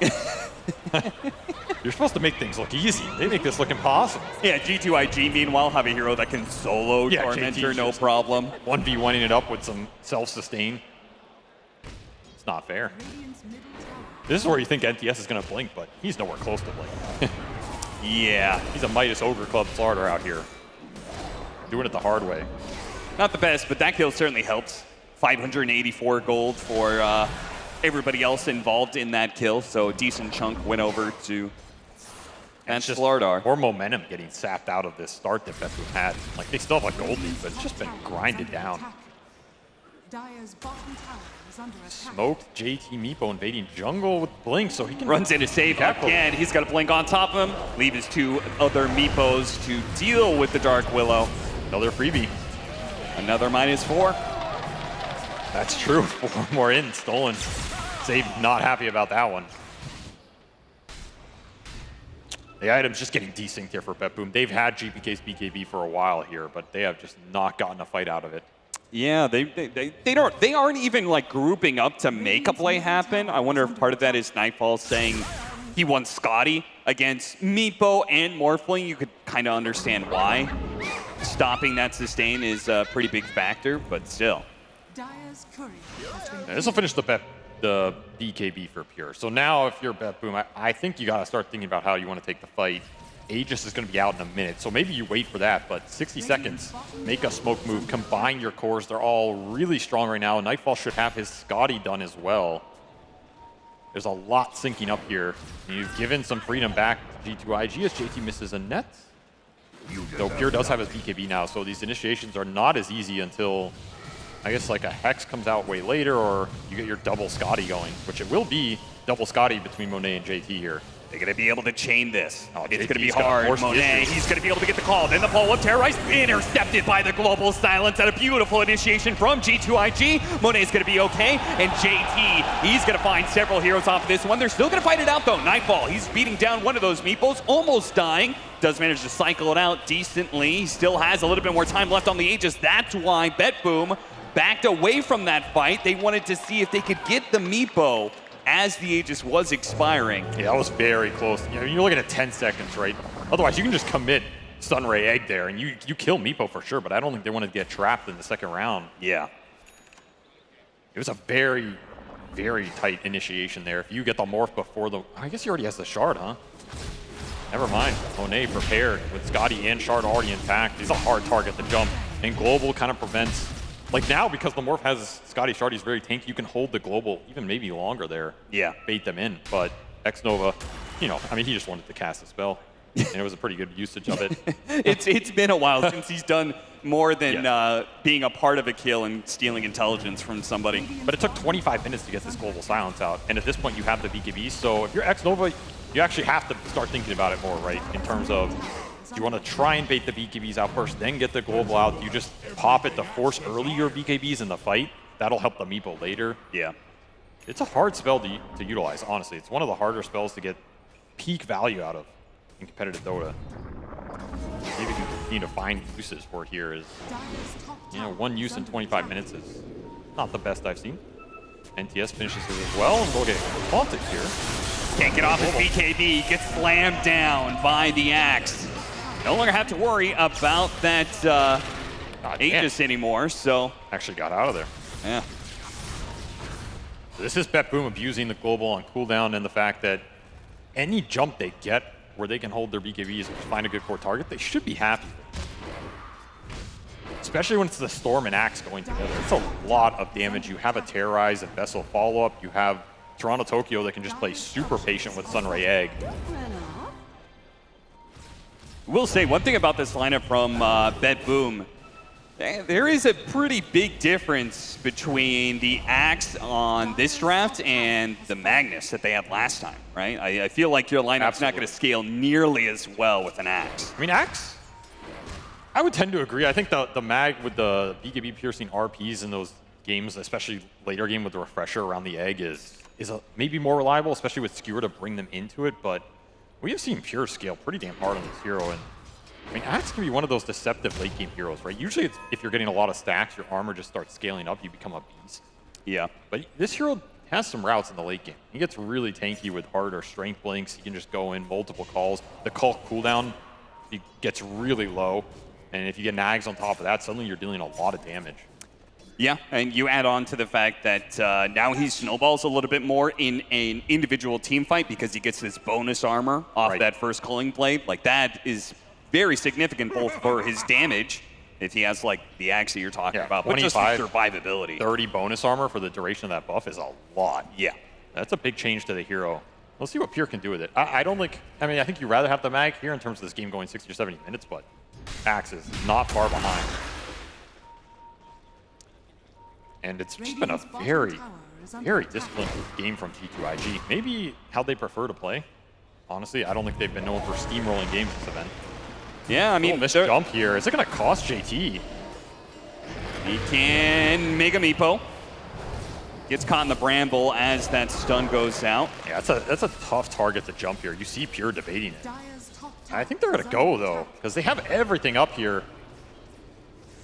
Let him walk away. It's a tough call, right? You have level 4 Sun right here. It's so tempting to jump that meepo, but there's a lot of turnaround potential. I was saying about quiet game. I mean, Monet is sitting at 0-0-0. Like, this has 406 CS. I mean, he has absolutely slaughtered neutral cubes in this game, doing his best PvE impression here. But at some point, he's got to get involved, right? Man's undefeated out in the jungle. I mean, this is some true World of Warcraft training right here. Yep. The Boars have stood no chance versus Monet. Probably got his practice in with Classic, you know. BKB is going to be his next choice. I don't even feel like the BKB is that necessary for him, to be honest. I kind of would have preferred straight like butterflies. I mean, if you remember at the beginning of this game, I talked about the dispels for him are the biggest deal. I was debating whether he wanted the BKB and the Manta. Yep, yeah. I don't blame him, because you go in, you Manta, Fire Spirit or something, you want to be able to BKB another set or like another Dark Willow. Oh, the Oversteel Totem got him away!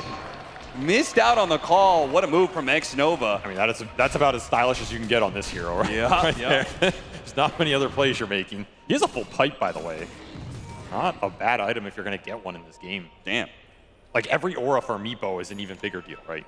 That's why I pointed out. Just getting anything for this hero that goes on all the different Meepos feels so good. There'll be another attempt at a kickoff by who on who. Actually, JT in trouble here. Yeah, Meepo, they're all going to show up, but the stuns. That was very close. Yeah, that was a very close call to being... I mean, even if he does manage to get off the Mega Meepo, his team was pretty far away. He was in very deep Bet Boom territory there. And what a pickoff for Bet Boom right as there's time to do Roshan for them. Yeah, that's a big one to get in. It's showing the single target burst power of this Storm Spirit. It's a lot of damage. You've seen why Bet Boom are willing to first pick this hero. Just ridiculous. Plus the Bedlam here.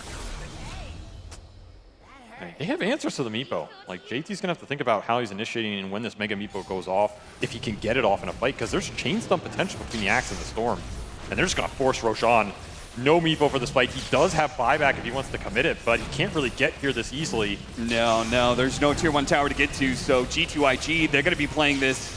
They do 4 versus 5 for the most part. They have an amp damage rune on Monet, so if you're missing a core, this is one way to make up for it. He's going to buy back out. They already got the initiation onto the silencer. No global silence in this fight. No buyback for X-Nova. That is a costly misstep here, and it's JT trying to go through the gate. That's how he's going to get to this fight, but they're going to see it coming. Yeah, and he's going to be going straight into an Axe. It's going to have to be the jump from NTS. This Butterfly Rise for Nightfall. Monet is going to have to make use of this amp damage. And they're going to take it. Manage to get the immediate Not question. time. Where's they're gonna Oh, that burn. They do manage to get the Storms here right away, but can they get away from the Supernova? They're jumping into the stun, and it's looking nasty. Monet is already low. Here goes to the top and does manage to get him. JT, now he's gonna have to clean up this fight by himself. There's just no chance this Meepo can stand toe-to-toe against Nightfall. He'll collect 1 or 2 kills, maybe. Digs himself into the ground. Thunder goes out immediately. The call follow-up from Pure is there.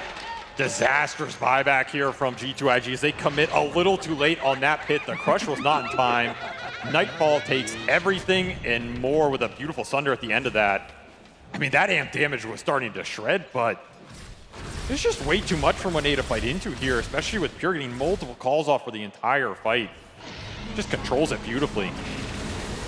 I feel like there's such a difference there in philosophy. Yeah, look at this 2-man call. And then he gets stunned at the end of it. Then there's another Bramble that he has to kite out of. Just not enough time to get another waveform off. Yeah. That's a 4,000 HP Morphling that does not get to play the fight outside of bursty GPK. And this combination right here is always going to be nasty. Sunder into Pure with the Culling Blade. Yeah, I mean, he didn't get the stack there. Maybe some saving grace for G2IG, but he is more than happy about that, how that fight went in. Yeah, very costly for JT as he buys back, gets in there, doesn't really get anything out of the fight, and is still dead because that death timer is so damn long. Huge team fight win for BetBoom. That is a very, very important fight to win because if you get another Aegis on this Meepo, you're just going to run the whole map. I can't help but comparing the Roshan fight that went the way of G2IG, right? It felt like BetBoom, that first Roshan fight, they tried to contest, didn't really work out, so they cut their losses. This situation, G2IG, you know, they lose to Meepo, and they're just were not willing to cut their losses, just kind of all in to try and defend it. Now they are. I mean, it was a gamble. Like, if that crush lands, you get Aegis. You probably win that fight. There's a lot of damage coming out from Baboka. He has a full Hurricane Pike Midas. You have routes to victory in that engagement. It's a tough one, but I understood why they took it. I just can't help but thinking that, like, what are the chances you actually manage to pull that crush off at the perfect time, you know? I mean, the other big thing that hurt him there was X-Nova dying. Yes. Like, you do not want the Silencer being the one getting jumped and dying for free. It was just a bad misstep from him. Yeah, way too his aggressive. positioning was very curious. And he had no buyback. Like, okay, if you make that play, you want to buy back global, you feel like that's good enough, fine. But he's a pipe carrier. He's their global counter initiation. You might be able to save Monet in that pit if you're alive. It's a very different story. So some small mistakes cost G2IG around the pit, and now they're in a tough position because now you're going to have to play base defense. And it's just a question of how much does Nightfall want to force it. That was a very timely butterfly pickup for him as well. A very powerful item on the Terrorblade with how the new attack speed works, right? This is one of the best butterfly carriers in Dota. Just a nasty amount of damage coming out. Paladin Sword to give him some extra lifesteal here, and it'll be BKB. So this is Nightfall saying, I want to go high ground, right? Yeah. Buy a BKB, force the issue when they cannot deal with you.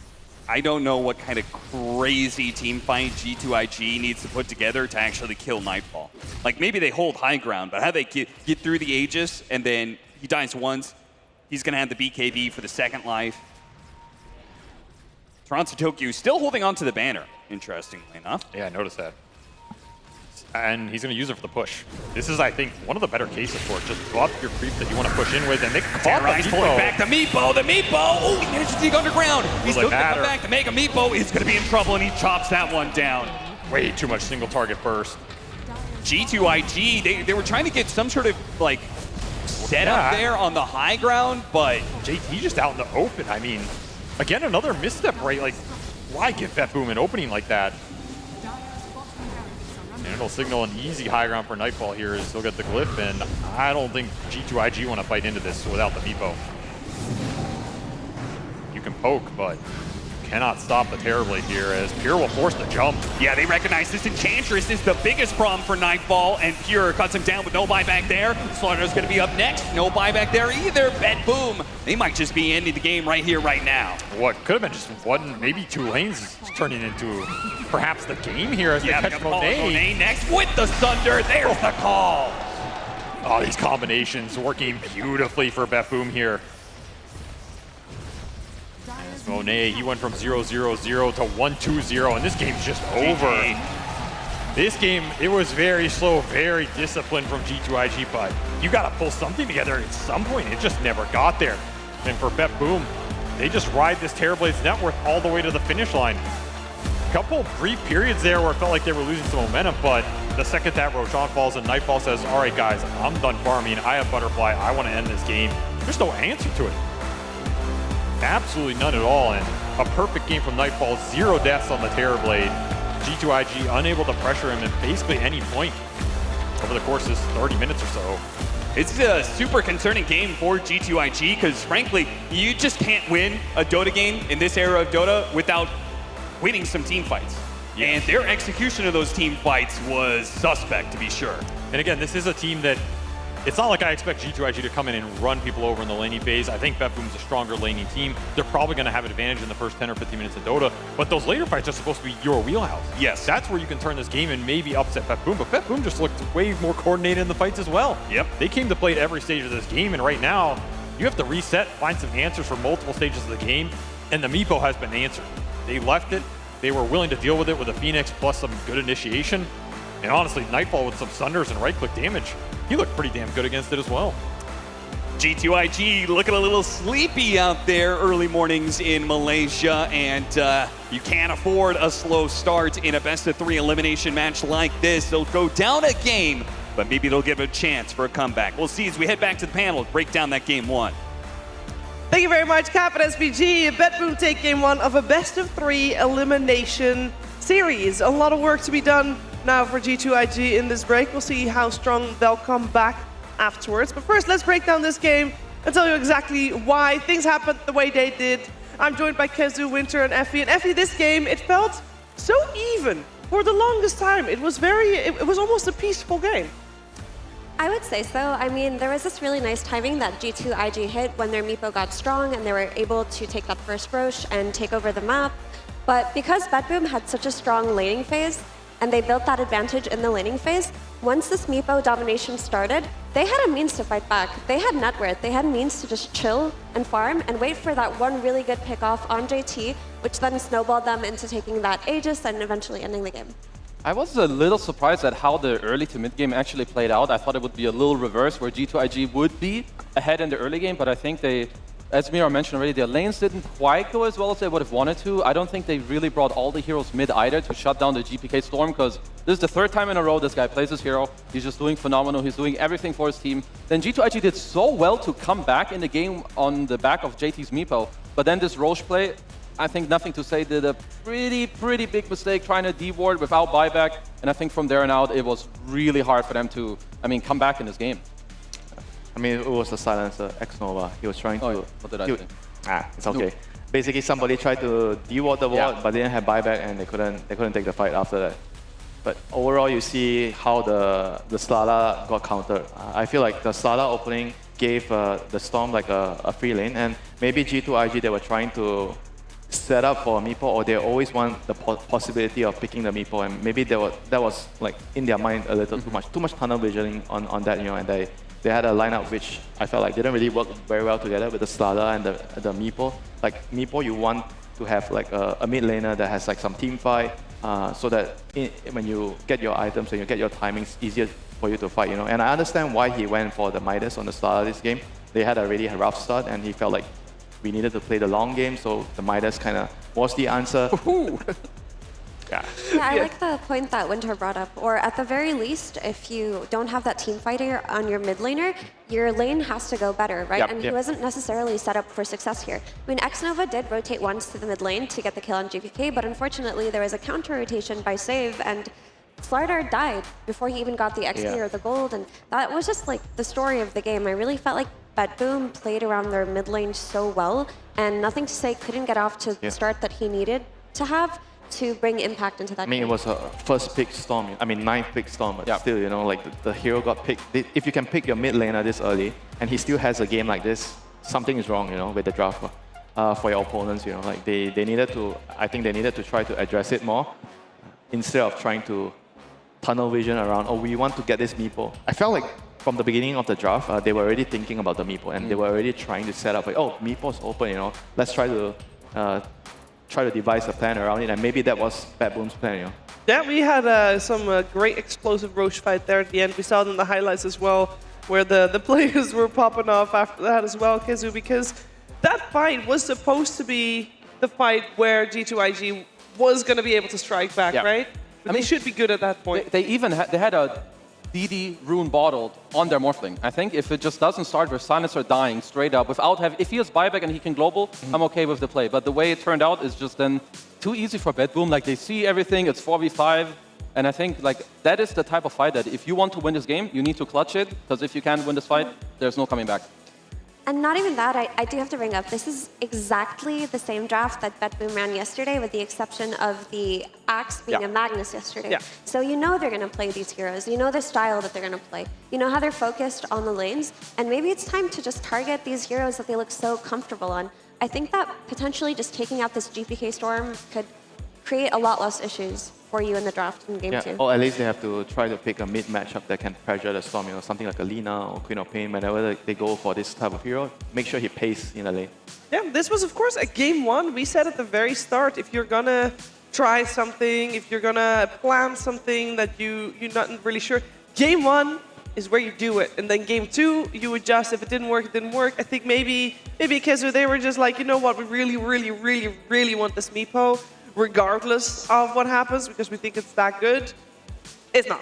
We just got it proven, so now it's time to change it. It's the 3rd time in a row where I feel like they jam it really hard. Like they're just really trying to get it in the game. I would say next time around, set up Nothing to Say more for success. Like if you first pick a core like that, he needs help. You can't just be like, your Slardar hero's good. I mean, you're gonna make it work, right? No, like help him, pick some other heroes that will help in the game, rotate on his hero, and then just maybe a bit more freedom on what JT will play. Yeah. Sometimes it's a hard pill to swallow, you know, it's your best strat, and then you pick it, you lose it, and then now it's time to tell the player, it's time to scrape it.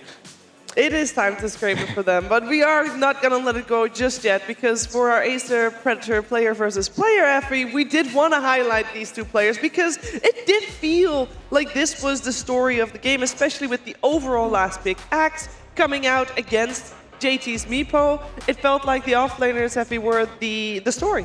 Yeah, absolutely. The offlaners of this game, of course, with the exception of the Storm that we already talked about, who played a pivotal role, they were the means to take a fight and to just win these Roshan fights, win these big objective-based fights. And I think for a while, the Meepo looked great. JT did a really good job. But like I mentioned before, there's only so much you can do when the enemy team is just climbing up that net worth and they're just farming. And you have to impose yourself so much and do everything so perfectly. And that was just such a tall order for JT at that point. Whereas for Pure, he had a great lane versus a Morphling, right? He just hit his item timings, and all he had to do was sit back, relax, and try to set up those good calls, which he did seem to do, especially during that Roche fight that won Bedboom the game, right? Yeah. He was just patient, waited to blink on Meepo, and did his job.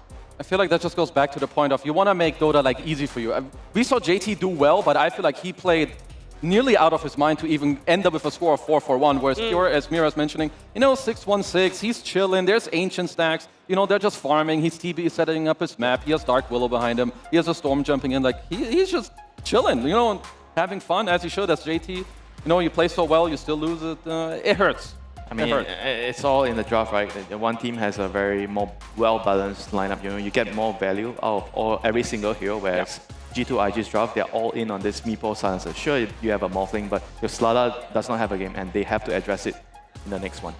Yeah, there's a lot to be learned about a game like that, but I think maybe what is the lesson here, Winter, as you mentioned just now, is the best lesson just put everything behind you, go next, clean slate?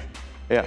If they are going for like a flex pick like Slardar, Magnus, or their Primal, they have to make sure that it's not all about setting up for the Meepo pick, you know. If it's a good pick for Meepo and they leave it in, yes, go ahead, you know, but try not to tunnel vision. Yeah, that being said though, Kazu, we said earlier at the start of the series, we said Bedboom was really good at laning stage. That's where they get their strength from. Why was it so even during the laning stage? Because that wasn't then, you know, not part of the plan for Bedboom, maybe. Maybe just like, I think Eng is overall a very strong hero, and I actually thought G2 IG should have done even better in the lanes with the heroes they played. So Bedboom kind of showing why they are so good, but I think like just going into the next game, I want them to help Nothing to Say. If you have a first pick, it's your whole foundation of the draft, make it better, and help each other. I think this time around, this draft is more like, I want this, I want that, and then hopefully you get fat, and then we can help each other like that. I want it with team play and gameplay, not just with, oh, I want this hero. Also, this Toronto-Tokyo Phoenix is generally very deceptively good at securing his carries farm. Even if you're playing against Enchantress, Phoenix is one of the heroes that can fight back versus Enchantress on lane. Fire Spirits is an excellent tool. And you're thinking about Meepo, who wants to trade with Terrorblade. He's also having his attack speed slowed by these Fire Spirits. So that lane went way better probably than G2IG expected for that safe lane to go. And I'm thinking maybe that Phoenix needs to be taking out too. Now that Trine isn't so good anymore, target ban the Phoenix instead. Target ban the Phoenix instead. There's a lot of things I feel that there needs to be bans for in the next game. Next game is coming your way very, very soon, so stay tuned. We'll be right back with the draft of game number 2 of this elimination series.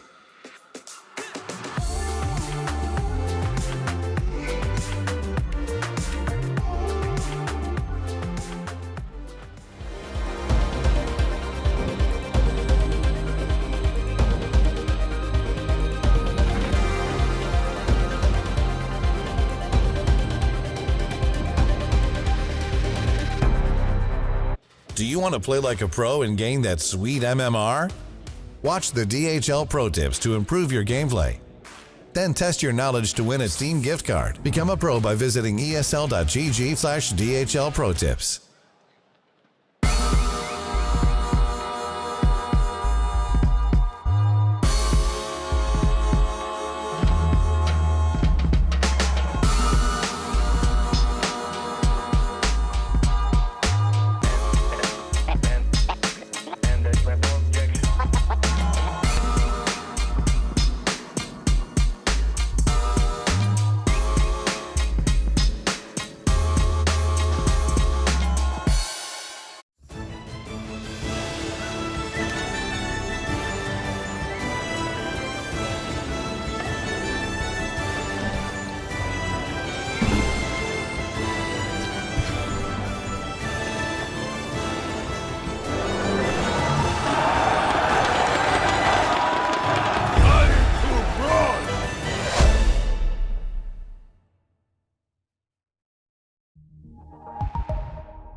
흔들리는 나의 눈빛 모두 알고 있는 걸 아무리 숨겨보려 해도 가려지지 않는 걸 I'll never miss this chance make it dance 해가 뜨는 것도 모르게 Dance time to dance 집에 가는 것도 까먹게 붉어진 너의 하얀 불을 좋아해 움켜진 문제들은 모두 가볍게 손 들고 태워 이 순간을 밝게 녹여진 분위기는 뜨겁게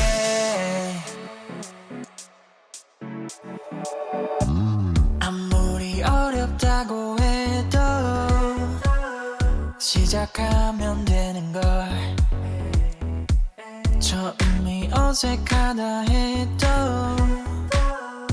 이미 익숙해진 걸 I'll never miss this chance make it dance 해가 뜨는 것도 모르게 Dance time to dance 집에 가는 것도 까먹게 붉어진 너의 하얀 불을 좋아해 움켜진 문제들은 모두 가볍게 손 들고 태워 이 순간을 밝게 녹여진 분위기는 뜨겁게 B2B 눈을 마주보고 춤을 춰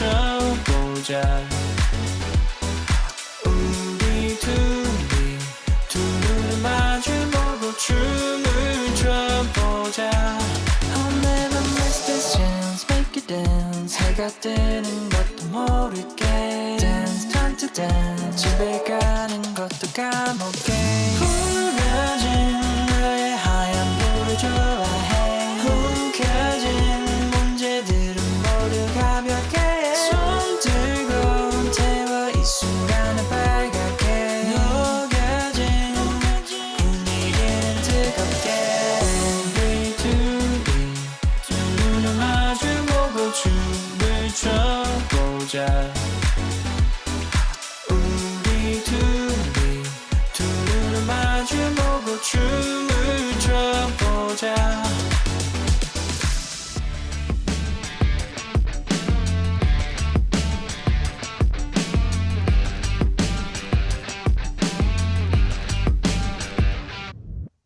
All the time I wasted on something growing up I dreamed just nothing Ooh, what are you? People talk loud, I get what they're telling me I fucked up, I didn't give it Ooh, what are you? Hey, I gotta say something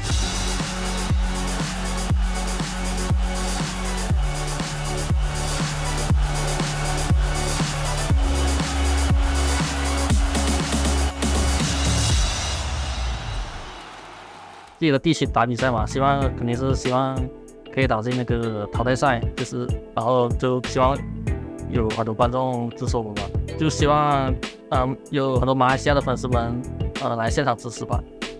I guess the fans are on my side, and I also think they are cheering for any teams, like they just enjoy the game. So yeah, best thing, don't have to travel. It's the best thing. Don't need to fly, don't need to do anything. Just sit at home, wait. We were boot camping in Malaysia, so yeah, I don't need to do anything. For sure, like Malaysia is like famous with food, right? It's definitely one of the better ones in Southeast Asia. Can't really say for now because it's been a long time since I've been to a land, so I have no idea. Maybe when the crowd start cheering, I would feel like pressured, but for now I'm good. 就是如果在这里获胜的话，就是肯定会很开心嘛，然后为整个团队都感到很开心。They will be definitely very happy if they can at least win the next game and force out that third game, am I right? G2IG versus Bedboom, game number 2, elimination on the line and also top 4 on the line here at ESL One Kuala Lumpur 2023. And let's see what they got, because we do have a draft coming your way. And we do want to see some changes, some things to be addressed, and hopefully a little bit of a better start for our teams here. And to be honest, I may be a little biased as well here. Effie, I would like to see, first of all, game 3. Second of all, a home team making it far. I mean, that's the most exciting thing when you're at a LAN and you just hear the crowd cheering for their home team, for their favorite players. The energy is electric, so it would absolutely be a shame if we didn't get that today. However, I do believe in G2IG's ability to bounce back. They showed us a very dominant performance during the group stage, and I know they have different strategies. Nice. Kezu, you're done. You're a Bedboom team, you know, you're alone there now. No. I'm with G2IG on this one. Bedboom get their Storm again, okay, so they must have a plan. Dota starts in the lanes, but also right now, the 3-man ball that you can create with your mid hero and the 2 supports is so important, because you want to make space for your offlaner and your carry to just farm. So I hope that G2IG, I want nuclear answers. Okay, so Puck +1 would have been my go-to, that's banned. DK +1, banned out. They need to look for stuff where you can link together and stop this GPK Storm. He is doing too much for his team, he's setting them up. They need to address this, or I will at least not be happy with the draft. But in a different sense, they addressed the Toronto-Tokyo Phoenix we talked about. Instead of giving it away, they just took it for themselves, which is something they needed to do. They needed to secure their side lanes. They need to take away a lot of Bedboom's comfort heroes. And honestly, you cannot let them run back the same drafts over and over again. I mean, is it time to pick a Snapfire for the egg? I feel like that hero is kind of like playable right now, with the buff to the ultimate damage. I think it's good to like follow up, but honestly, if you have multiple heroes that can decide whether to go in or out with like the Storm, they could just go for some Dark Willow as well. At least, I feel like for Bedboom, their follow-up is kind of like very natural, and I think they'll be pretty happy with most picks, where I think for G2IG, they need to make sure they cover their grounds. Yeah, and with Phoenix Egg, honestly, I feel like BKBs are enough to address it from your cores. Like, overreacting to it through the wave support. We talked about it yesterday when Tundra picked Snapfire to play versus a Phoenix, and Phoenix won anyway. I feel like overreacting to support pick should never happen. Yep, so Shaker, definitely like a better lane matchup if they're gonna run it mid against the Storm Spirit. Storm has to come in to use Remnants to take last hit, so you always get hit by the Enchant Totem, and he definitely can also protect the egg in the team fights with the Fissure. And it's also NTS's best performing hero from the group stages. This is the hero that he played the most.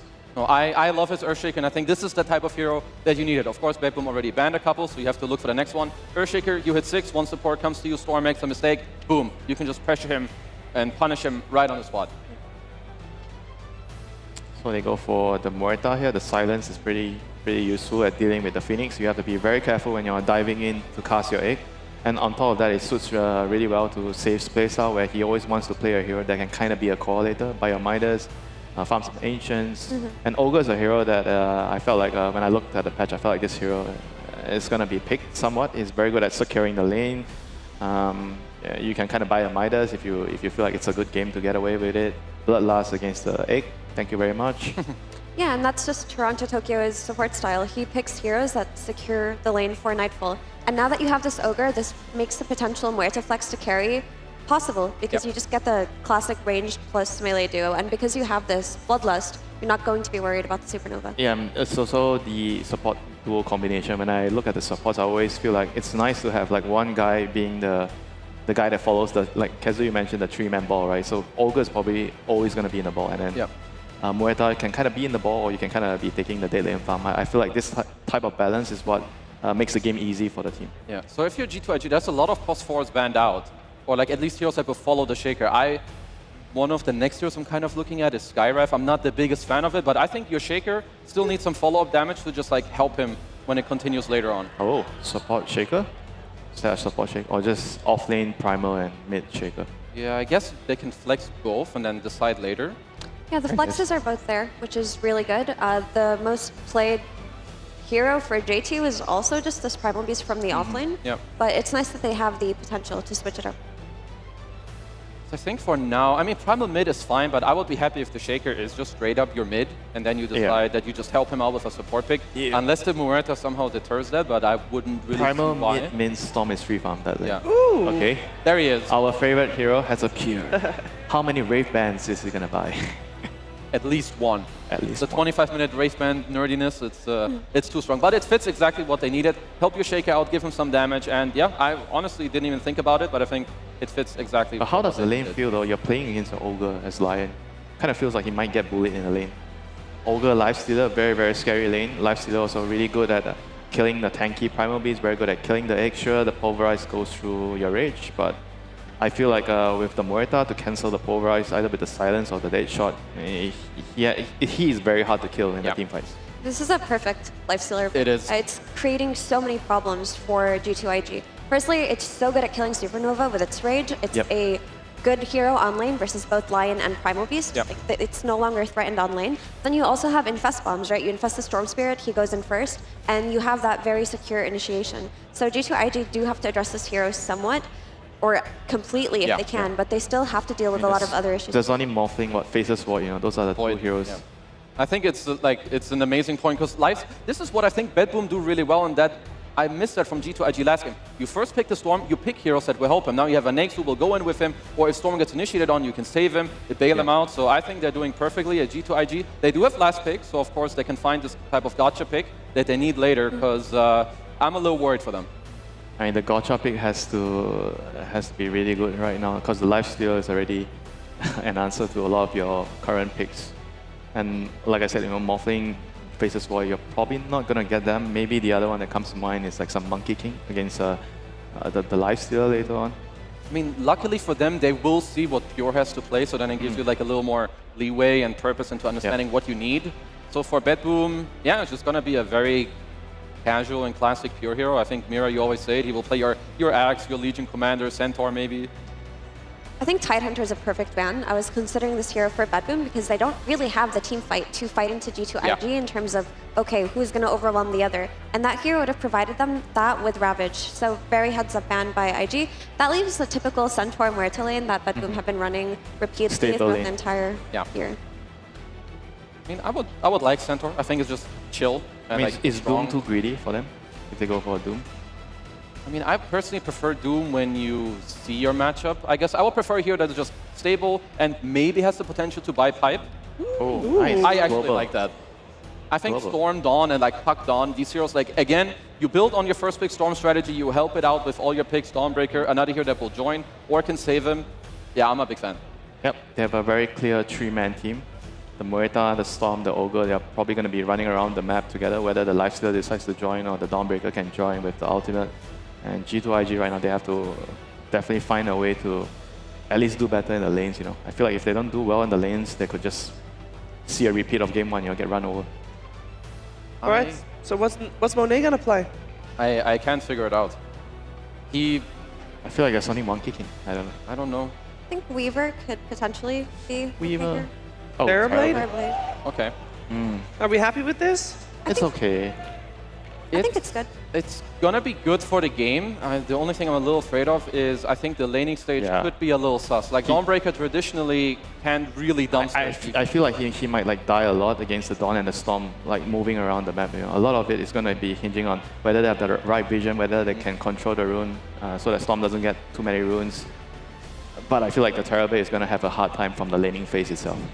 And I think the Terrorblade's pretty solid. It can work. The only issue that it has is just the laning stage and getting run at. But in terms of core-to-core matchups, Terrorblade does really well versus Lifestealer. It also does very well versus Dawnbreaker as the game progresses. It out-DPSs her heals during fights, which is very important. And it is covered by the Phoenix on the safe lane, so I'm hoping Phoenix can do a lot by way of protecting Monet. Also, if there's any kind of rotations from this Primal Beast to that safe lane to help Monet out, I think that's what they should look to do. This Primal Beast should look to winning this safe lane for his Terrorblade whenever he gets the chance to rotate. And that's IG's win condition. Yep, that's a very good point. Like if the Terrorblade does not have a good game, it's going to be very hard for them to win, so they have to play for the Terrorblade. The last game they had to play for the Meepo, this time they had to play for Monet. A lot of pressure. Yeah, I think it's important that it doesn't go too wrong in the safe lane. Allow Monet to like maybe jungle, help him in the lane, play through nothing to save, and then just get through like the first 15-20 minutes. Because G2IG, I want them to do it. I think they can. Yeah, I think we all want them to do it. I think everybody here in the crowd wants them to do it as well. It just seems like Bedboom might have the key to solving the puzzle, but we're going to find out how the game is going to play itself out and keep our eyes on that early game for G2IG together with the commentary team of Cap and SVG. Well, that's the hope anyway. G2IG, then maybe they figured out a draft to crack Bedboom, and they're going to do it off of, well, some of the same patterns we've seen from them before. Nothing to say is going to be playing another melee mid laner, but there's an older combination here. Right, Avery, in this draft? Lion Phoenix. Lion Phoenix. A tale as old as time for Chinese Dota. This goes back, I was talking about a Singapore major. I feel like when that IG squad, in fact, there was IG back then too, won that major off of spamming Lion Phoenix support duo. Since then, at some point in every LAN, for every Chinese team, they will go back to a Lion Phoenix support duo and bet everything all in on this support duo, carrying them in a very clutch game. And we're going to see it here again for G2IG, as it's a very powerful support duo, very comfortable one for a lot of these players, but one that has faltered, I feel like, in recent months in competitive Dota. Nonetheless, they get the Shaker for NTS, which I feel like has been his highest ceiling hero of the tournament, at least. So I think that's a good sign. I think they're in a better position than they were last game, but they gave the Storm to Bedboom one more time, and that is a hero that they have just shown almost no weakness with, right?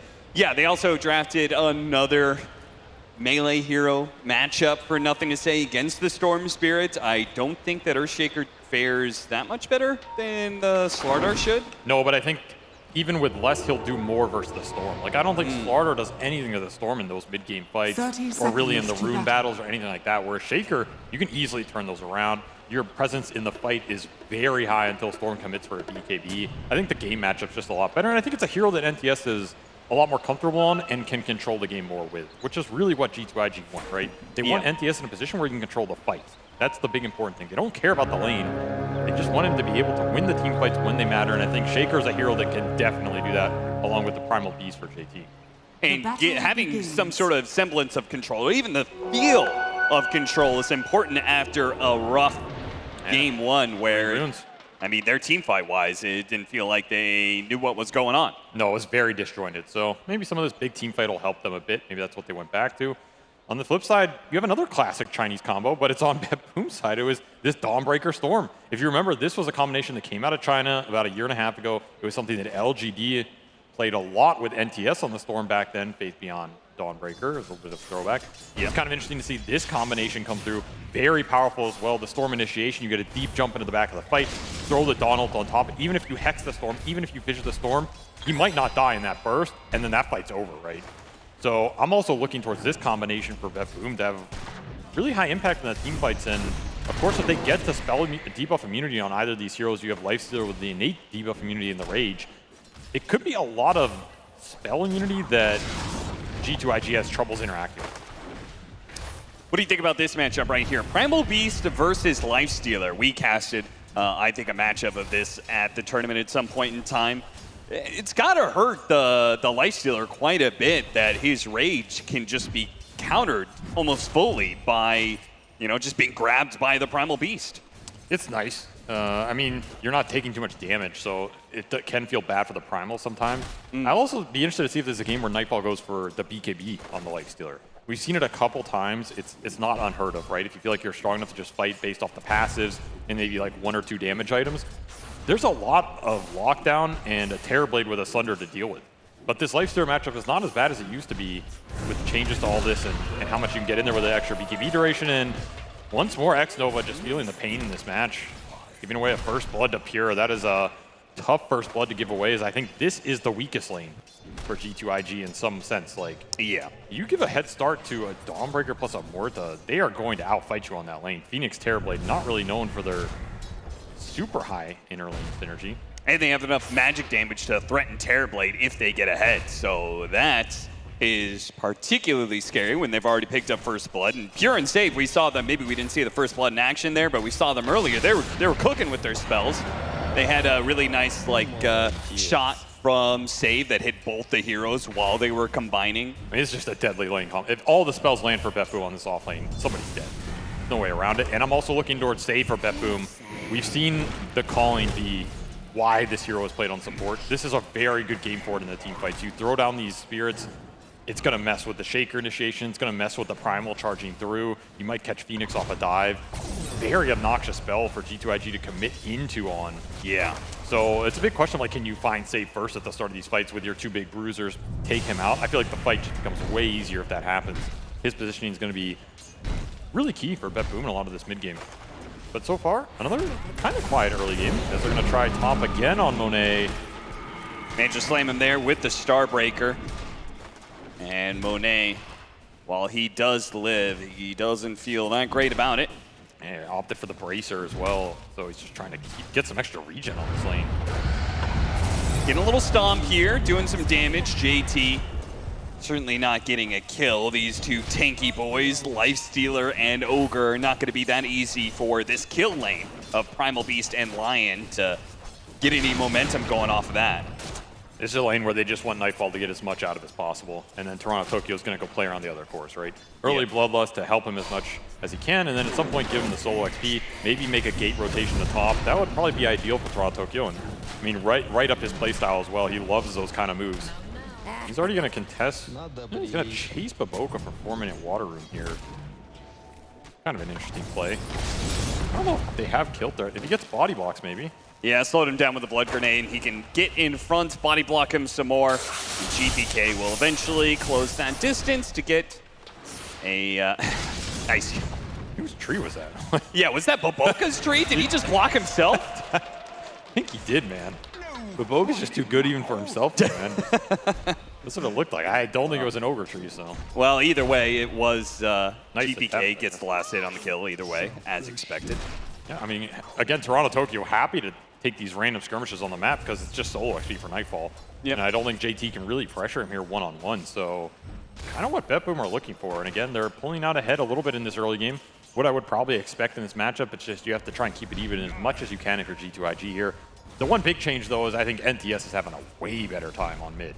Like, he is just winning the lane outright. He is ahead in XP, ahead in CS. He has 6 extra denies on GBK, so putting this totem to use with nice pull back in. Gets him underneath the tower. Double enchant totem hit to return, but Baboka keeps on trying to make these rotations. It is spotted by the ward the entire time. These early moves for our G2IG have just been desynced. No other way to put it. It's just a little awkward. Baboka isn't finding the right angle. He's not getting the D-ward on the obs, so GBK sees him the whole time as well. Just missing some sentry. Boots will come in, though. Maybe did not see it or did not expect it. Managed to get the silence on him. Nothing to say. He tries to get off the enchant totem, and he does, but it's not enough damage. What you wouldn't do for an Echo Slam right there. But yeah, seriously. He's just half a level off, and I think Baboka's dead as well to the tick out. Ooh. Does manage to hit him with the dead shot, but he'll live through the damage.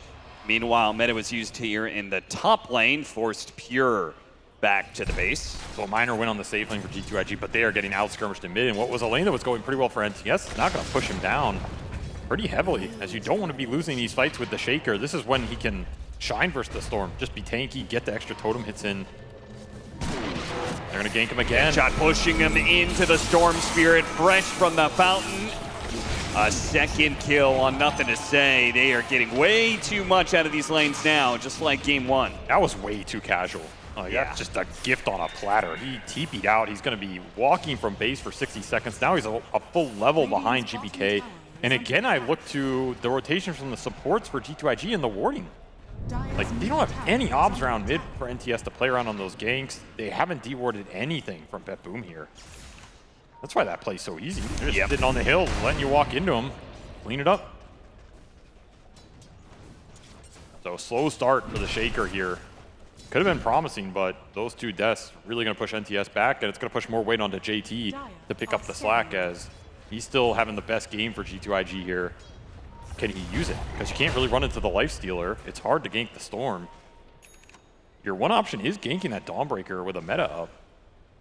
Does JT want to just run up there and do it at this point with how the game's going? Yeah, it feels like maybe the only move he can make. Otherwise, he's going to get countered by the Dawnbreaker. Goes for a grab on the Lifestealer. It's obviously not a real kill attempt, just something of a poke. Show him what's up. Yeah, he's got Soul Ring, so he's got the mana. Cooldown isn't particularly long. I'm going to rotate the Shaker top while this brawl's happening bottom. I still don't think anybody's dying down here. In fact, it's Monet getting harassed out a lot more. He does not want to retreat to the jungle because they're bringing the Shaker top with an Echo. They want to get the fight here. X-Nova is baiting it a little bit, and Pure now out of position. They're going to Echo Slam and trying to keep him from being able to go over to the other side of that cliff, but he gets it barely. I'm not even sure he's dying there. Like, they didn't have meta for another 3 seconds, and that's all NTS has. You got to remember, he doesn't have the Fissure build, so. And they're going to try and intercept. Nothing to say as he makes his way back to mid. Sees the rotation coming, though, and retreats, but it just means he's missing a wave here. Oh, huge attempt bottom, but... Yeah, but the Dawnbreaker's not going to come in. And JT, TP out was good. That's a very heads-up play. That is a really big play by JT. He dies there. Pure feels great about that ult. They get a lot of space out of it. They were close to bringing Nightfall down as well, but it's going to add up on the map. That's a lot of space for Monet. He gets to farm a lot of waves top. NTS is not getting ganked right now. Did lose that power rune, so shield rune went into GPK's bottle here. Pretty nice one if he wants to get aggressive with it. And once more, the Storm is having a pretty free game. We've seen Bet Boom, they're just confident to first pick this hero. You're going to give it to him. There's a reason they're going to take it. GPK having another pretty free game on it. And now he has an Infest to back him up. He has a Solar Guardian to back him up. He has a Bloodlust to throw on top. There's a lot more buffs for the Storm to play around than he did last game. Yeah, he doesn't need to wait for an Aegis this time around to play super aggressive. He has a lot of EHP in the bank. He can just go in and, you know, bait out a fight on the fact that, oh, the Storm's out of mana, let's try and kill him. Well, he has like an extra 2,000 HP. And against this many melee heroes too, Dawnbreaker, Lifestealers, counter initiations, they will be in a prime spot to punish. G2IG looking for these kills so they can get the levels for the support. Baboka from behind is going to hit the disables. So Pure, slowed down, very tanky, but should eventually die with no TP rotations coming in. Big pickup. Meanwhile, mid lane, Looking for the punish. Primal Beast is going to be able to jump on a Toronto Tokyo, but again, so tanky here, and they actually ignore him. Go for the Earthshaker into the back line. Again, this Earthshaker punished time and time again by GPK plus 2 supports. This is another 0-3 start for NTS as mid lane has not gone his way in this series. And it's just BetBoom bringing the numbers. Save really debilitating him in the early fights. Again, this calling is going to be a monster for NTS to deal with. Like, he has no answer to it. You're guaranteed to get feared into it. It's almost 6 seconds of silence. Gotta feel bad for the Shaker. It'll be another quick smoke by the BetBoom supports here, continuing their feast on NTS, perhaps. I mean, are you really going to try and go on a Storm Spirit that has a shield rune like that? Okay, and Echo Slam is well timed to stop the initiation, the chain stun that would have come out from GPK into Pure. But that is the most defensive Echo you're ever going to see in your life, right? Yeah. That is a please don't kill me again Echo Slam. Have my tower, just not my life, as G2IG bringing 3 heroes to try and defend this. They'll get a deny, and that's it. That's about as best as you can hope for, I think, for G2IG. It just feels like last game, right? The skirmishing is not going G2IG's way. NTS has had a rough early game, and the only person who's really finding the space is Monet on that safe lane on a hard carry. But all of BetBoom cores are getting enabled here. They're all having a pretty solid game, and they can combine pretty fast on the map to close out the space. So you're facing some of the similar concerns here. Like, what happens when GPK starts getting aggressive with this Infest and Solar Guardian to back him up? Yeah, when it comes to talking about the play for G2IG, if their laning phase didn't get any better from game 1, and skirmishing certainly not going better, then they better hope their team fight is up to snuff, because that's really all that's left to stop BetBoom from running them over. That's what this game's going to come down to, the 5-on-5s. And that's what this draft is designed to do better than that last one, or at least ease the execution. Still looking for their ultimate supports here. They have an egg up, but they're still looking for Finger of Death on Baboka. BetBoom just stacking it up, maybe looking to fight around this 12-minute power rune. Zips through it to see if he can pick it up, but it's safely at top, guarded by Save, so an haste rune. And G2IG win, lanes fail. There's really only one backup plan, which is just hit a bunch of neutral creeps. Wait for their next round of items, which is going to be some time considering the fact that Nothing to Say is 1,000 gold off of a Blink Dagger rush. Yeah, he's watching an Ogre farm his mid lane right now, so yeah, not a lot of space for him to go around. He is once more getting shoved down to that 3 position as they feel like the other 2 cores just need the farm more. It's got to be like a defensive-oriented fight. Bait the storm jump, get a Hex turnaround with everybody there, and force BetBoom in a position where you have to engage into the egg, into the primal. That could be very successful. At the same time, like we saw last game, I feel like BetBoom are kind of happy farming unless you find Do they have enough stuns with JT joining in, and they actually had the Finger of Death as well. So G2IG finally managed to make a successful move here. It'll get them a tower as well. BetBoom, who are already making the rotation up to top, will trade. The big pickup. This Lifestealer was starting to feel untouchable, right? Yeah. And that's also the first death for Nightfall in this series, so a little morale boost. It's true. Monet's also getting more active, no longer 0-0-0. That is also true. Now 0-0-2. Right. Nothing to say, though. His game is not getting any easier. It is a rough out here, man. 0-4 start for the Shaker. It's going to be a long road to recovery. Talked about his comfort on the hero. He's going to need all that experience. Know how to be able to bounce back from probably the roughest start that I've seen from a mid-Shaker in a long time. He gets like 1 or 2 core kills, he'll be back. It's just the power room control is really what's hurting him. This mid-tower death, the fact that he got ganked, and then he's not getting any runes. It really hurts your ability to come back in these short-term fights. And once more, G2IG are going to try and prioritize NTS a bit. Look for the runes here. They will secure it. I mean, at bare minimum, they got to keep it out of the hands of the Storm Spirit. Yes, I mean, even JT's here, right? Like, they know they got to do something for their Shaker. And that'll be a big pickup. Nice little cooldown reduction here. You can get Echo Slam fight going. Maybe NTS can get his Blink Dagger up before this rune expires. That would be ideal. And let Monet push the waves out. Whereas the items starting to come in for BetBoom. You have Kaya done for GPK and full Echo done for Pure.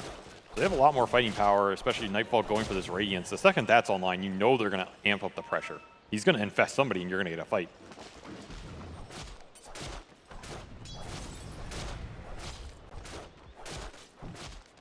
Solid Radiance game as well. Nothing wrong with this build. See what he opts to go for after that. I do think the itemization path for Nightfall is pretty open here. Like I said, he could go for the later BKB. He could just go for more fighting items and durability. He could also go for the Ags that we've seen some of these Lifestealers go for. Just hop in the Terrorblade. What do you do about it? They haven't changed that, right? You could still just TP out. Yes, you can. On that Ags. But people forget about it. Yeah. Yeah, but the thing is, when he hops in the Terrorblade TP's to base. Then you Solar Guardian on top of the Terrorblade in his base. Sounds like the best way to fountain feed I've heard in my life. Well, Dota's all about efficiency. May as well be efficient in dying. 6-2, a little bit of a slower game two here. 2,000 net worth lead for Bet Boom. As we saw from game one, they're very confident in their timings.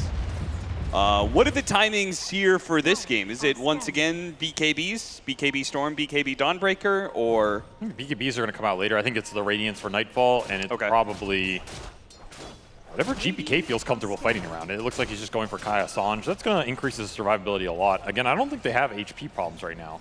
If they get the full 5-on-5, it's just about who jumps who. Right now you have the Blink on NTS, so G2IG also smoking up, ready to take this fight if they can find the initiation off the Shaker Blink into Baboka's Chain Stun. And they're going to throw Monet on the front line with a meta. This is daring Bet Boom to come fight them right now. And it seems like Bet Boom is not going to oblige. Nope. They're going to say, okay, you can have that mid tower. I mean, in this larger map, I think mid tower is way less valuable. I mean, once more, Bet Boom are just gearing up for the late game. They're going double Midas on their supports here. One for the Ogre, one for the Muerta. This will really pay off over like the next 20 minutes if nothing happens, because these two supports for G2IG are not going to find nearly as much on the map. I mean, you're also, multicasting this Midas. I want to make sure we get at least that first one. True. We keep an eye on Toronto, Tokyo. I'll watch it. I'll let you guys know when we see the first Midas attempt. It's actually such a massive win if you're like first 2 or 3 multicast usages for the Midas actually work. Gets you to level 12 faster. The thing is, I don't really get it. Oh, that's a big one. Perfect. And he got on the medium creep too, so maximum experience. Yeah, this guy's good. There's a reason this guy won TI. That's true. It was luck, the ultimate strategy. You always say it's an important factor in Dota.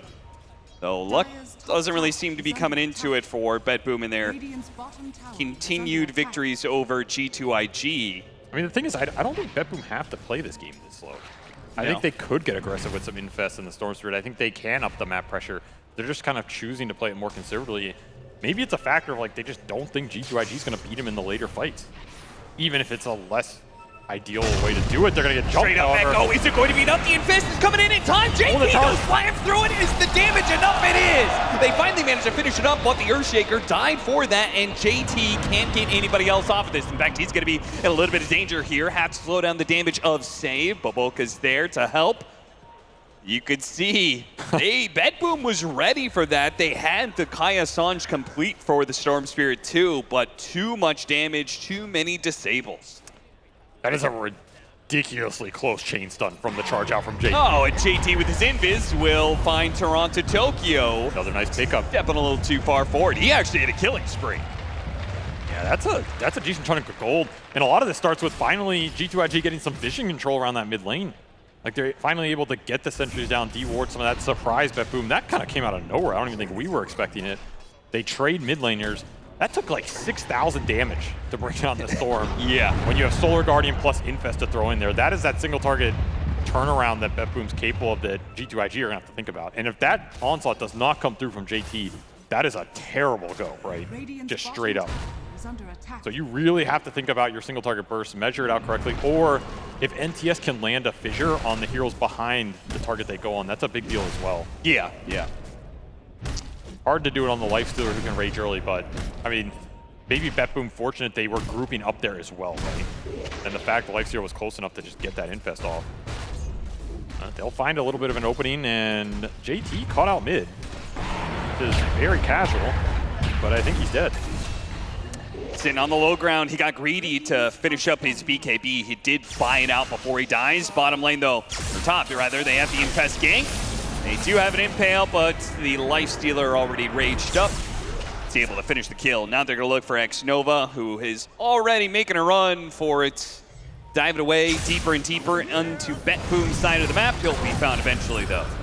So now the aggression's starting to pick up. Even after you get one of those big team fights, BetBoom's lineup's just going to play on the map a lot faster because they don't need their big ults for the damage to burst heroes. Just going to be the Storm plus the Infest, and he will find a regen rune top. GPK living the life right now. Living the dream as the BKB rebuilt off the Echo for Pure, and it'll be BKB next for GPK. So they're once again going to have this triple debuff immunity between their cores. With double Midas running onto supports. This is a scary amount of scale. It is. Good timing on the Scotty, though, for Monet to be able to combat that. At least it's some semblance of control against these heroes.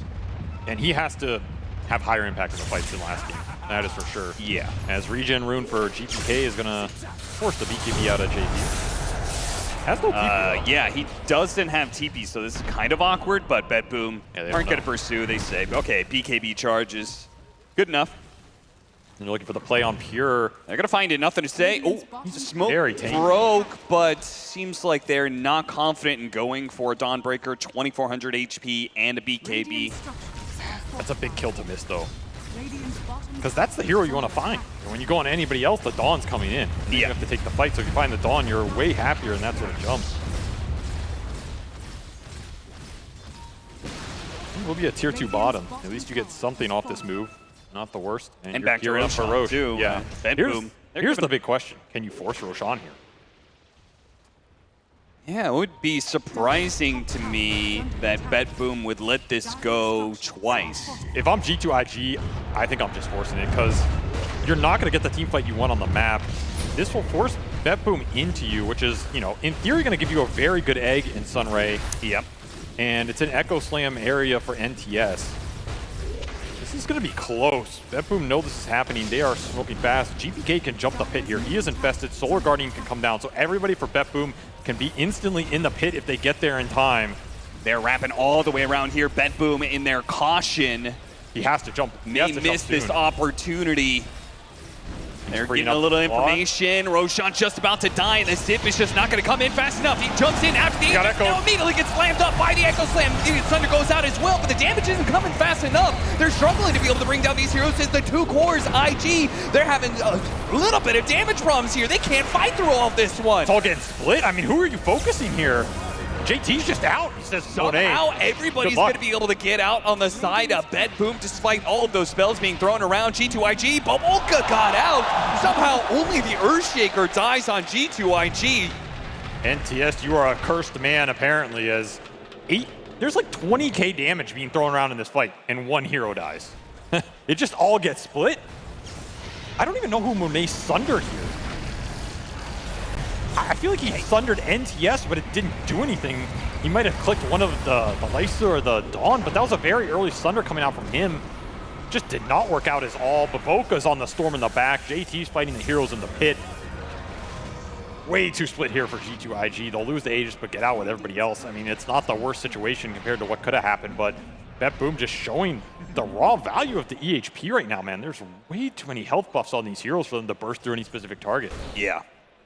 One of the things that felt a little bit missing there is just, you know, they didn't get a chance for like double Sunray. I think we had the shard on the Phoenix too. Didn't even feel like it was doing anything on it. Yeah. G2IG just needs some more sustained damage. It's got to come from the Terrorblade and, like you said, the double Sunray. I think those are their best options to bring these heroes down. But the BKBs are coming out. You have the BKB for Pure, you have the Rage for Nightfall. It's just GPKs they're missing, and if you lose another fight here, he's gonna have it, and then you're in real trouble. I mean, if you're confidently able to take that fight inside the Roshan pit, being grouped up like that, you have no problem looking for more pickoffs on the side of G2IG. So, they're gonna play on that side of the map, and G2IG, they're gonna have to find some sort of way to keep getting farm for Monet, who wants to finish up a BKB, no longer having that Aegis. Amplified damage rune for Storm Spirit. Some of these heroes, some of these mid heroes are going to take huge advantage out of this change of the double damage rune to be amplified damage, having an impact on the spell lamp as well as their physical damage. Storm's got to be one of the best. Very happy about that, especially versus Terribly. Yeah. Getting Magic Amp versus these Agi carries. Can't ask for anything more here. GPK continues his Storm Spirit reign of terror, 3-1-7 for him here. I mean, his combined KDA in the last 4 Storm games must just be absolutely monstrous at this point. Yeah, I think a lot of people are going to be looking back at this Game 2 draft and going, you know, what are you doing? Giving the Storm Spirit back over to GPK like that. And the answer, I think, was supposed to be a hero for NTS that dealt with him maybe better in the lane and in the fights. That was supposed to be the Shaker. He's 0-7. He is struggling, and he had a rough early game, so I'm not faulting him too much, but even in the fights, the way BetBoom designed this draft, okay, they first picked the Storm, but they've made sure the Storm has the help he needs to survive in the fights versus the burst that G2IG proposed, which was this Lion Shaker. I mean, Lion Shaker's all flat damage. Flat damage is terrible against these save boost HP lineups that can just survive against it, and then all of a sudden you're stuck in like a man fight. Yeah. You're not winning the man fight here. Your only man fight winner is Monet. That's where he has to have a way larger damage impact in these fights than he did last game. It's got to be aggressive items from him. You know, BKB into Butterfly here, pump out the deeps, because when all 6 of these debuff immunity BKBs or rages go off, you have to win that fight. Jumping out of JT, just picked up the shard from the Tormentor. That kill was worth a healthy amount too. Almost 900 here. Another Infest gank that just feels very easy for BetBoom here. How is that kill worth so much? They're up by a decent amount in net worth. Oh. Toki already has the Fire Shield out, but they drain him of all of his mana. That's about all you can do, I think. Yeah.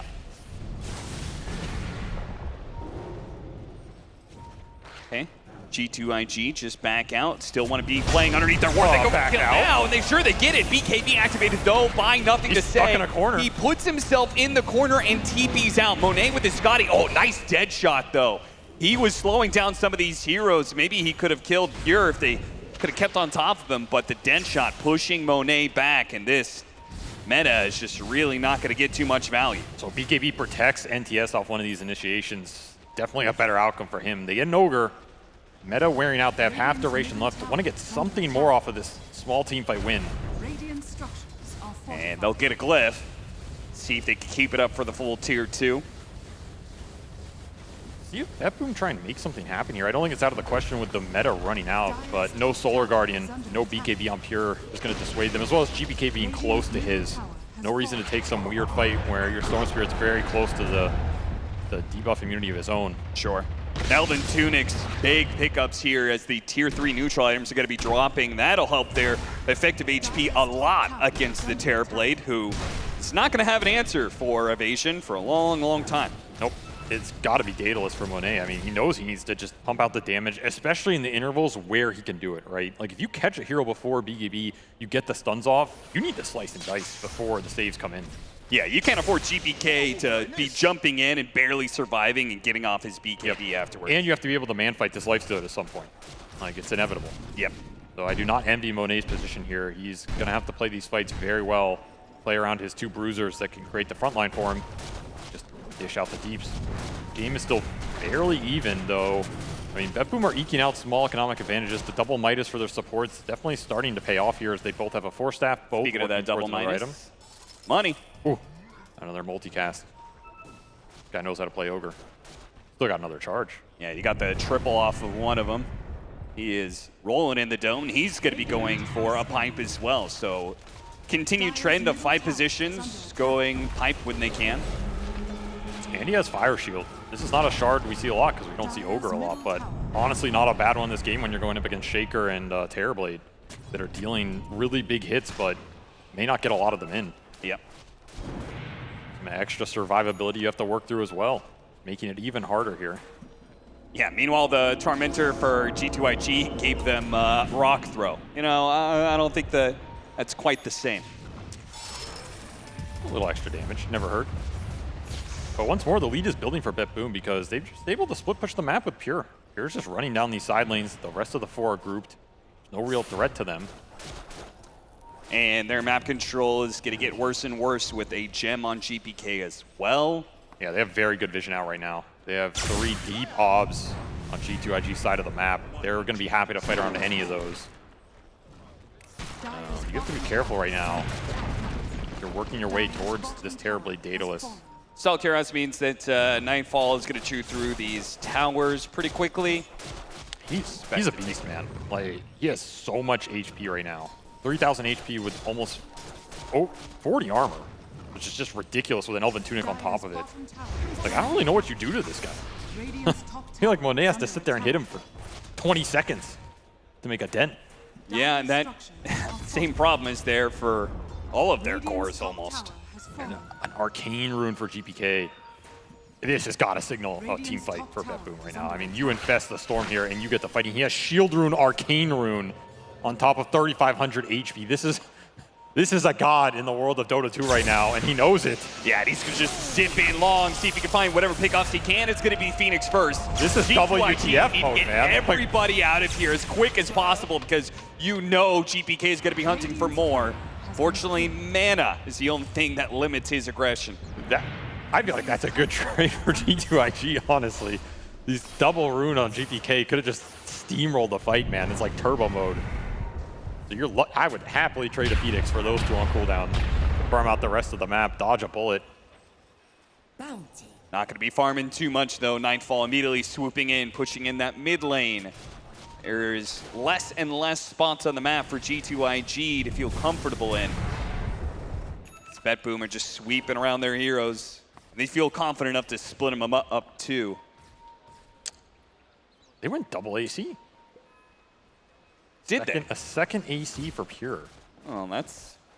So I guess he thinks Nightfall's just going to feed, and then he'll carry the fight with the second aura and, you know, back him up. He's got such defensive items. He doesn't really output that much damage. I thought he was going to go Deso, and then you have a Deso AC. You're just burning through these heroes, right? They melt. Sure. Maybe miscommunication. I don't know. I mean, it's not like AC's ever bad, you know, but a little overlap here. As G2IG will smoke and once more try and find a way to start the fight on their terms. Daedal is completed for Monet. This is the damage you need to win a team fight. You have to make it work. You have to combine it with the lockdown between the Shaker and the Lion right now. Find some big targets. They got to get a monster initiation from Nothing to Say, and he is close to getting it. GPK, they get the Hex. They spot the Storm Spirit. Can they finish this up? GT's going to push them more together. Nothing to Say gets that initiation for the BKB, who's already up from Pure. Nothing to Say doesn't do enough. Monet comes in. Yeah, he kills Say, but the cores are still up on the side of BetBoom, and they're chasing down heroes now. JT, he can't really go far. Monet is being kited around during his meta. It's not looking good for G2IG right now with Save coming the buyback, and Monet's gonna call it quits. Immediately BKB, TP's down, JT can't find a corner to hide in, BetBoom hunts him down. What an awkward initiation.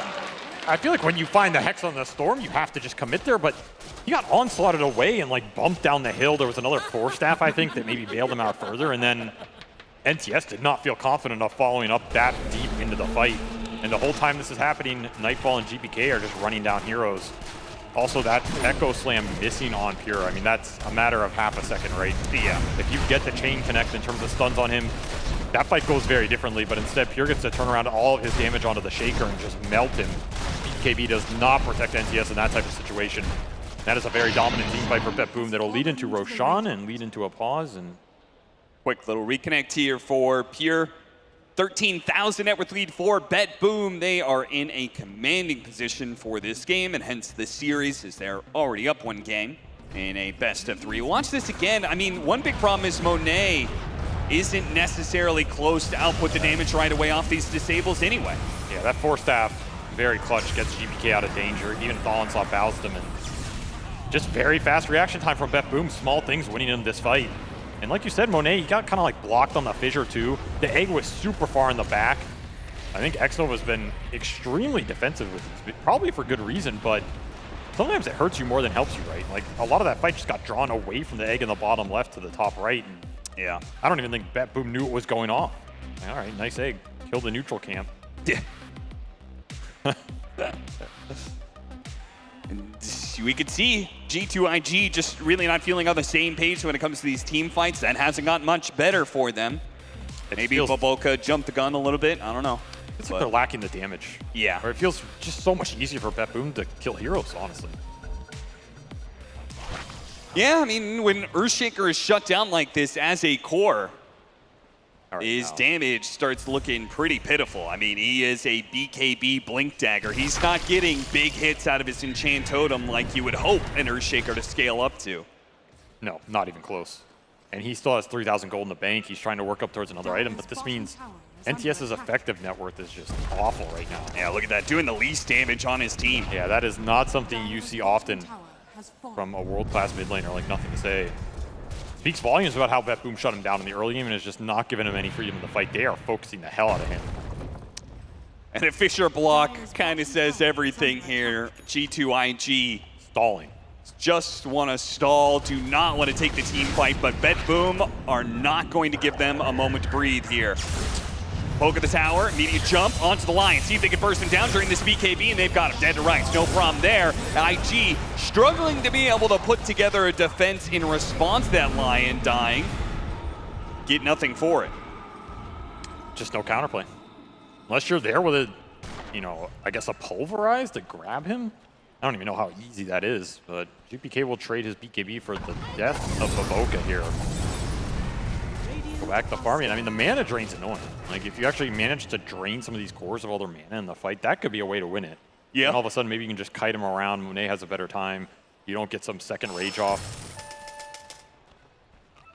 Mangoes fly out for Nightfall here is, yeah, he's going to have to deal with it some way or another. Working towards a full Abyssal.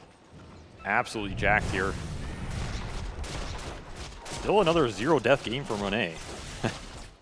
I mean, he's keeping himself in it. I'll give him that. But how is he going to output the damage to be able to cut through these heroes? I still think that evasion is a problem. He's got Radiance, he's got these neutral items to contend with. He just also didn't really get some sick butterfly timing like we saw last game from Nightfall, right? Like, if he goes butterfly here, is he even that happy about it? Like, what else does he go, right? He's going to have to sell something or build anyway here, so he's debating butterfly, he's debating finishing this Manta. I feel like he almost needs, like, MKB Divine or something, too, the way this game is going. Not an easy itemization position for him. Save almost has a silver edge, so G2IG, their supports are going to be falling really far behind when it comes to damage. It's all going to be up to the play. His Ogre's ahead of the Shaker. So the damage is getting there, but the survivability is also getting there. There's a full pipe done for Toronto Tokyo. These Midases are just cruising them into a solid position here. And they'll take even more net worth away from G2IG by taking their Tormentor away from them. Get a shard for save. Some Spell Amp, if they win a fight. But honestly, if they win a fight, this game might just end, so. I don't think you're getting too many stacks there on save. A game like this. And Monet is opting to go for that butterfly, so just gonna hope that that's enough survivability plus damage with the attack speed to win them that next fight. It's gonna have to do some work. Age is running out in a minute 30. Definitely do not want to fight into the tail end of this. Yeah, the problem I see there is just like, BetBoom, do they even need to worry about the Terrorblade? I feel like they just kind of kill everybody else. If he's not killing them and they're not killing him, ultimately, I feel like the 3 cores of BetBoom will just output way more damage on everybody else in the fight. I agree. I mean, Pure's just finding way too much on the map right now. He has a full basher of his own. I mean, he's basically just building what Nightfall's building, right? Yeah. You build AC, I'll get an AC. You get an Abyssal, I'll get an Abyssal. And then when you die, I'll be you. It's carry following a carry's footsteps. Perhaps the dream here for this team. They're both just going to put themselves in a position where they can man fight any of these heroes as that team fight progresses. It's just putting more and more pressure on the initiation here. Has to be some crazy jump. You have to find a good Hex target, and you have to find a good Echo Slam. Okay, so give me the ideal outcome of a team fight for G2IG. You said get a Hex target. Who ideally are you jumping on that? Is it Storm? Yeah, I mean, GPK jumps into your fountain. Okay. And you hex him. His keyboard disconnects. Right. I don't know. I mean, it has to be something centered around the egg, the Echo, and Monet being close to those two things is what's going to set the fight up. If the fight happens around the egg and Monet can sit there and hit people, that's a pretty good formula because then you have to choose between the egg or trying to focus the Terrorblade, and I don't think you can focus Monet down. That's the type of situation where he will get the DPS out. And maybe you can set up for that echo either at the start of that or towards the tail end of it if BKBs go down and you survive long enough. Well, there's some more damage. Primal Beast having an Aghanim Scepter, if he survives long enough to get it off multiple times, that will certainly help out. Because nothing to say is, sadly, he's got an Aghanim Scepter now, but, you know, level 16, no other items besides that Ags recently picked up. Does have a shield ring, pretty big for the fight, and they picked up 2 Stormcrafters on their 2 Bruisers, so that's also some extra damage here. See if it's enough for this next fight. Down 20k, no easy targets here, and a Hex done for GPK makes their initiations that much easier as he's infested and he's looking to go. Ward is in favor of There's that Hex, there's an Echo Slam slowing all their damage, but the Force Staff got him away far enough. They could not finish him off. Once again, BetBoom doing everything they can to secure GPK's life, and once they've done that, the fight is easy. They're gonna run down JT, no problem. 2 cores dead on the side of G2IG will be a green light for BetBoom to head straight down the mid lane. The infest was absolutely disgusting there from BetBoom. Nightfall, Rage pops out, and Abyssal's NTS prevents any sort of chain stun there. That is just a very smart way to set the fight up, because then even if you jump the Storm, you're guaranteed to prevent the Shaker from chain stunning it. And then that gives you time to Force Staff him out of there. Just so hard to jump anything in this game. Yep. I feel like you need Terror Wave as well. That could be a big item for Monet in this late game. But right now, the struggle continues as Baboka is going to get found, and... Looks like he stopped that Siphon just at the wrong time, but he gets away anyways. Links out. Not too shabby. Anytime you're not dying on G2IG, let's call that a win. But teams like BetBoom, they're... just like game 1, it feels like they're playing this very methodically. I think there's a lot of other teams that would be just trying to end it, but looks like they're just going to play for another round of Roshan. Yeah, this is not a team that's in a rush. They are happy to just close these games out on their terms. I think some of that is the fact that they have a shot caller who's playing 4 position instead of 5. Save wants to feel like a core too, you know? He's like, guys, let's let this go 50 minutes so I can be a carry Muerta. Wants to pad his stats, can't blame him. Yeah. Did you ever stat pad in your career? Nope. It wasn't good enough. You gotta be good. You gotta be good to stat pad. You gotta be winning games comfortably. Yeah, I mean, you won some qualifiers, won some tournaments. We don't have to talk about those. I just don't know who you jump here. These heroes are all so damn tanky. This is a 3600 HP Ogre with a Ghost Scepter, an Aesthetics Cap, Fire Shield on other people, 4k HP Storm with AC Aura, Pipe Aura. I mean, good luck, right? Like, you're going in with an Echo Slam to deal 600 damage or so. Just feels like a suicide mission. And it will finish up, I guess, the Manta for Monet. I mean, he's holding on to this Dragon Lance, thinking about Swift Blink. He's kind of peaking, right? Yep. He's kind of capped on slots. The damage is not going to get much better from here on out outside of like Divine Aegis or selling boots for another MKB or something. Not as good as it gets. You're just going to have to connect. The Ags from JT's going to have to do some work. Now, there are 3 cores on BetBoom's side that can have passes broken, and it'll be a smoke from them with another Infest. Now, remember, he can Infest out of here and Abyssal the initiation, which happened last fight. So this Infest is offensive and defensive for GPK right now. I don't think they have to force this, right? I mean, you're playing for Roshan here. Wrapping around through the side. BetBoom going to play around this high ground ward. G2IG, are they going to stumble into this one? Smokes only are going to last so much longer. Are they actually going to... They're going to try and pick somebody off defending this creep wave that is pushing it into tier 3. They know Pure has been playing on his own the whole time. That is a great off. They got vision of him too. Perfect opportunity. Laying it up. Boboka. He makes that initiation. The follow-up is there from JT. They have the chain stuns and they get the kill. G2IG finally put together a game plan that sets them up really nicely. I mean, they get that free kill. They're hitting the tier 3, and BetBoom are not quite sure what to do here. Yeah, do you TP back and take the fight? Do you give up Roshan control? Roshan just spawned, by the way. Deadshot, push him in. Save, starts putting out some damage onto Monet. He's forced to use his BKB defensively here. You gotta get the hell out. GPK TP's back and will not jump after. Or not. They're going to try to retake the fight here. Bait it back out. This is the play-to-win play, but they can't quite finish up Nightfall. The damage isn't quite there in time. No chain done, and now Monet's in trouble. Can he get off the Thunder? Pops the Manta, hit by the Abyss of Blade. He can't get it off. The Supernova explosion comes half a second too late. And Bet Boom, by killing the carry, have won the fight. And now they can go for that Roshan that they wanted. Looks like X-Nova will be an additional kill on their way out. That extra status was just for Nightfall. They just do not find the chain stun on the lifestealer, and it costs them everything there. And that's why that go is so dangerous when Monet does not have BKB. It's really hard for him to engage and not get Vortex pulled, not get Ogre stun, hit by a dead shot. Like, so many random spells can mess with the Parablade's damage going into a tanky target like that when you don't have BKB. Great move to find Pure in their base. They get the buyback out of the Dawnbreaker, but ultimately that fight is a disaster. And it's just Bet Boom running down the lanes. They do not want Roshan here. They want more. Nothing to say, does have an invis rune, but GPK has a gem. So nothing to say, it's just gonna be chain stun before he even get an enchant totem to run himself away. Finally a stun, a little bit of bottle. GPK runs out of mana, and nothing to say will survive for now. But the problem is survival is not winning. They're losing buildings right now. Yeah, they opted for 2 lanes, and they will go back for Roshan. They won it here. Full out Daedalus for Pure. Yeah, the damage is, it's out of control right now for Bet Boom. I mean, they're building the 5 cores.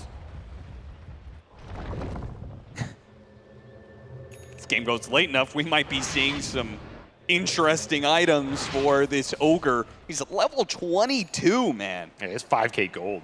I mean, you can get that level 25 Fire Blast out and start getting them right clicks in, become a beast. Why not? So far, you've controlled a lot of this game, 24-7. G2IG have just not found a lot of openings. And once more, they're just going to run 5 into 5, basically, because they're not going to find Pure off this move. He is bottom lane. That is the one thing that I liked about that play. You found the isolated target who was trying to globally join the fight. That's where the saves aren't going to be. But when you go into the other 4, you're giving Pure free counter initiation here. It's just so damn tough. Amp damage. They're only showing illusions right now, but it does mean Bet Boom, they know you're coming. And the last item for Monet was this blink.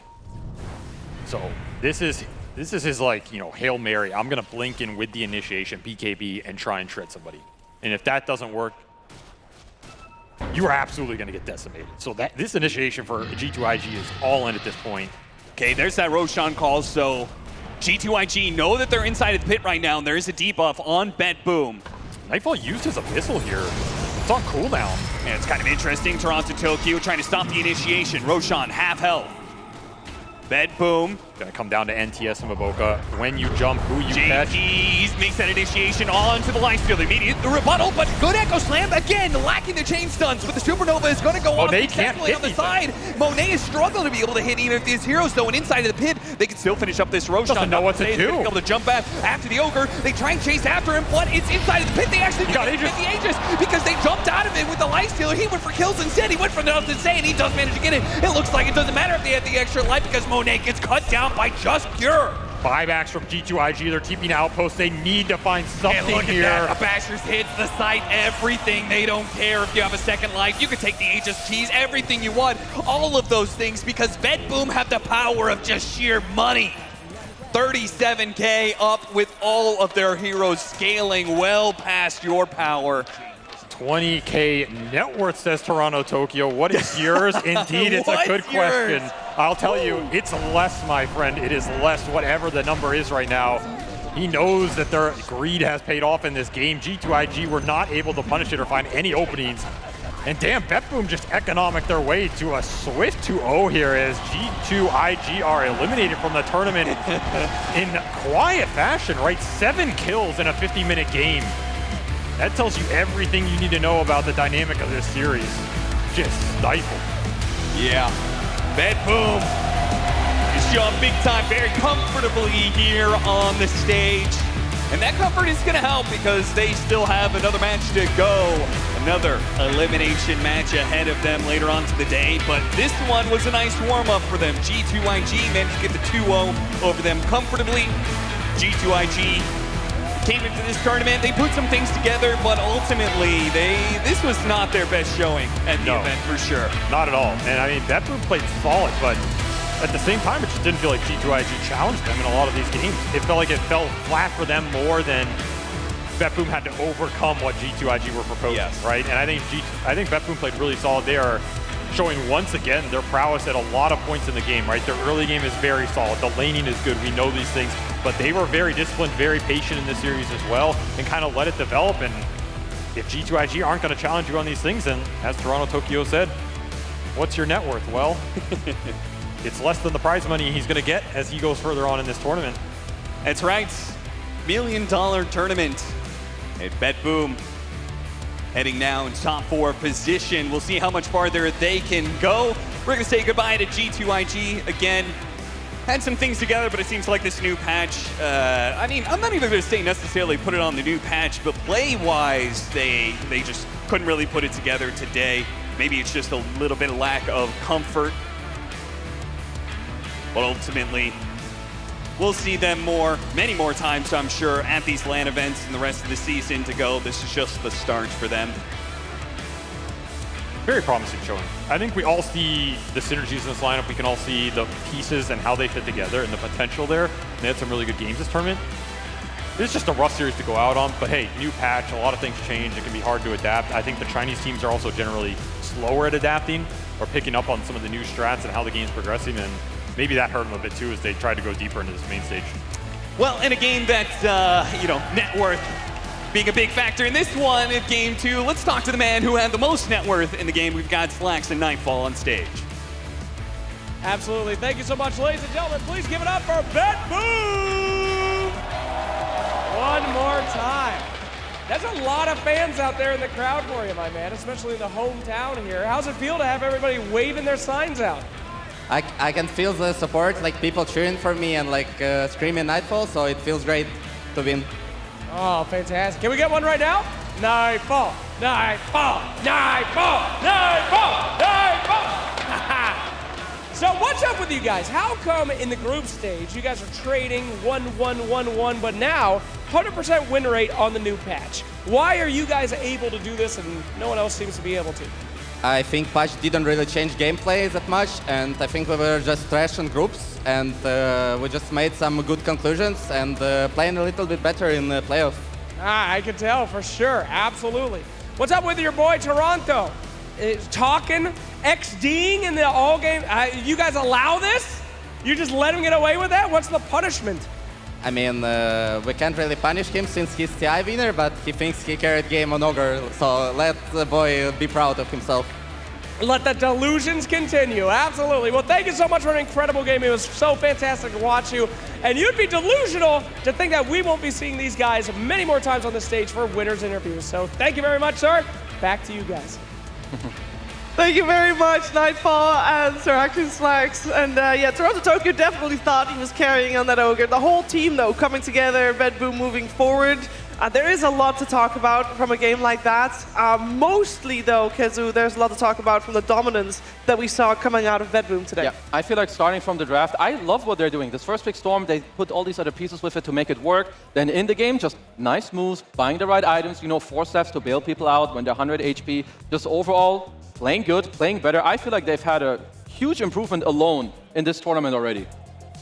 Yeah, I mean, they're also playing incredibly greedily and still winning the early game. That's a very impressive feat to accomplish. But they keep doing these double Midas supports and getting away with it. They keep doing this first pick Storm and getting away with it. It just feels like they found their recipe, and they're in a position where they learned from their losses in the group stages, which could have been wins, right? They drew every game in group stage, but everyone that you look at, that could have been a win had they tweaked 1 or 2 things. So it feels like Betboom are on the right track right now. Yeah, I mean, it's a recipe for success right now. Like having good lanes and also prioritizing scaling.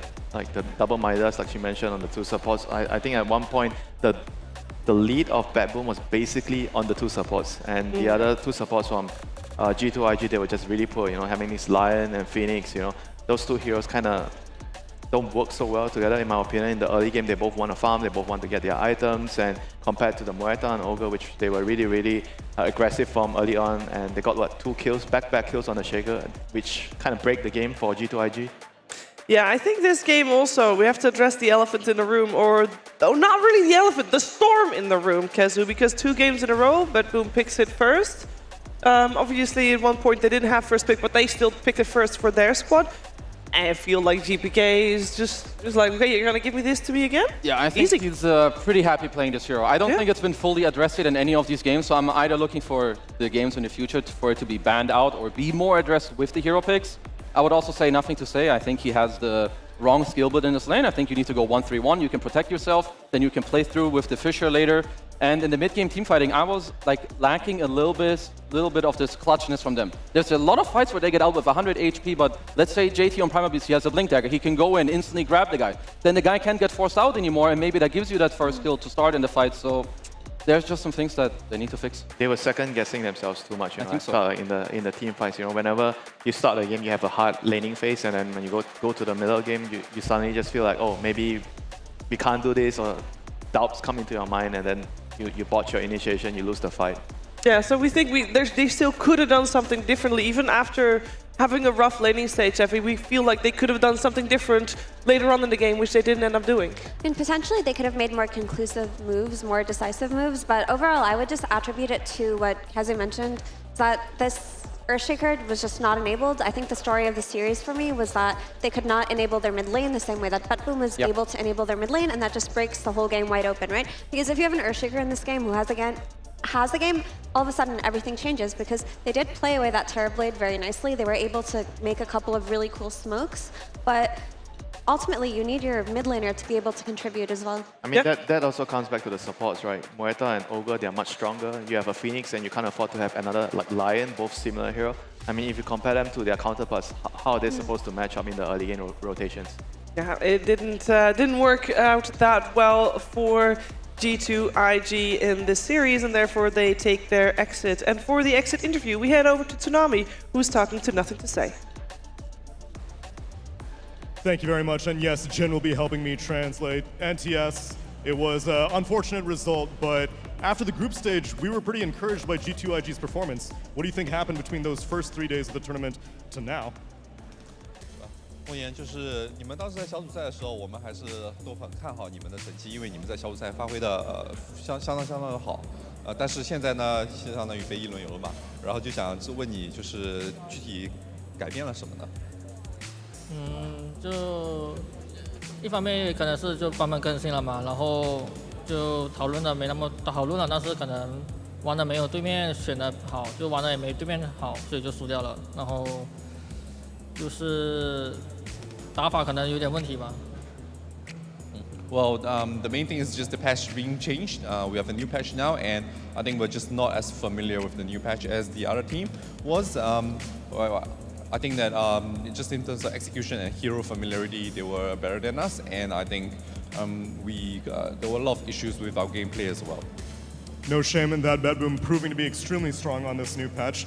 On your previous team, though, I remember you were affectionately referred to as the responsibility god. On this new team, G2IG, do you feel as much responsibility as your old team? 就是在你的过去战队里面，你被称为责任神嘛，然后现在在这个 G2IG 里面，你依然还是这个责任神吗？还是会的，后续就会打得更好。Yes, I am, and I will make sure that we play better next time. Proud thoughts, and then I guess to close things out, there's a lot of responsibility to all the Malaysian fans who have shown up today. Is there anything that you'd like to say to them as you close out this tournament? 你在这边，在马来西亚，在你家乡的这个主场嘛，你有什么支持给你的这些马来西亚的粉丝呢？就谢谢马来西亚观众们来看吧，然后就我们输掉了，就是自己打得不够好，就是之后的比赛会打得更好的。A big thank you to all my fans in Malaysia. I'm sorry that we lost over here. It's simply the fact that we weren't able to play that well. But I promise you that I'll be playing better. We'll be playing better in the future. It's the beginning of good things to come, ladies and gentlemen. One more time for Nothing to Say in G2IG as we send it back to the panel.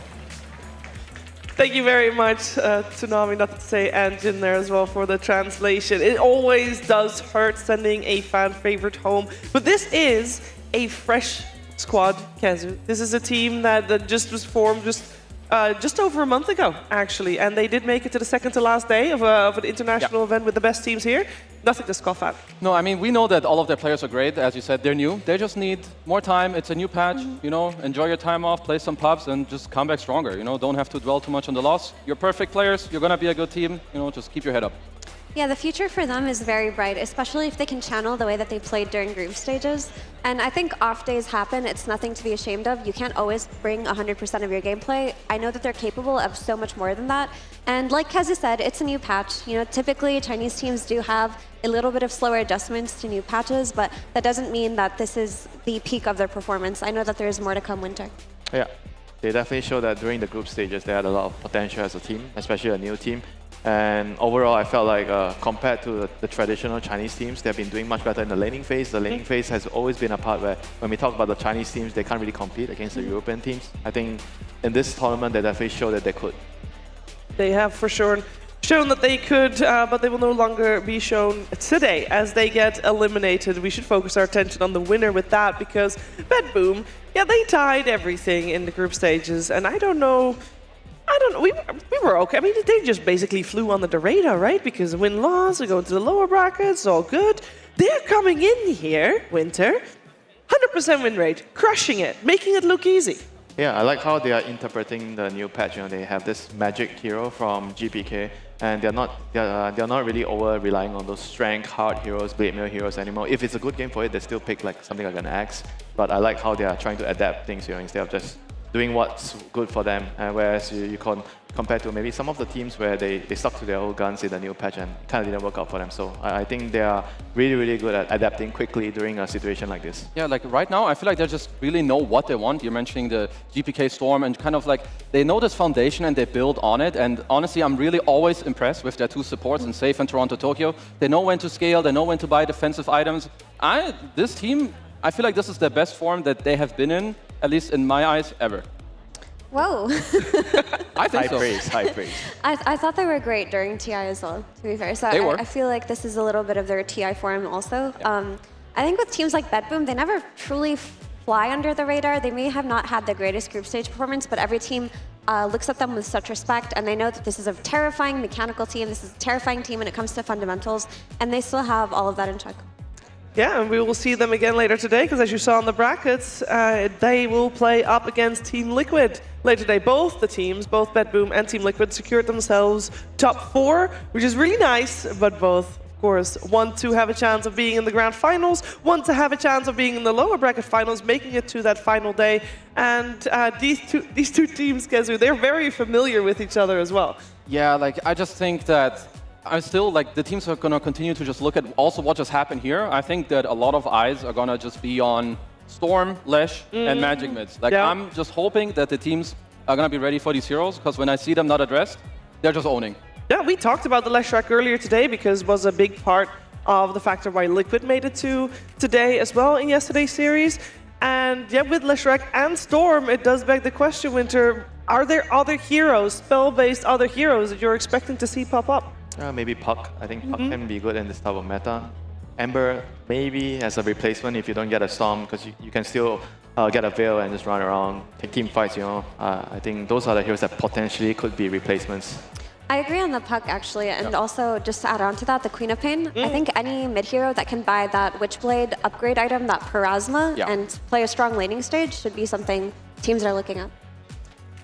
We're going to have to wait and see. Now, we talk a lot about lower bracket, making it to the final day in the lower bracket, lower bracket, lower bracket. We don't want the losers, we want the winners. That's right. Now, the next Dota that will be shown in the stream is the upper bracket finals. That's right, Azure Ray Gaming Gladiators. Incredible hype there. However, before we get to that, we have something else as well, because there's a lot of people out there that have put a lot of effort into showing up today a little bit different. I'm of course talking about cosplay. That's right, we will have our cosplay showcase coming your way before the upper bracket final, so stay tuned. We'll be back with more ESL One Kuala Lumpur 2023.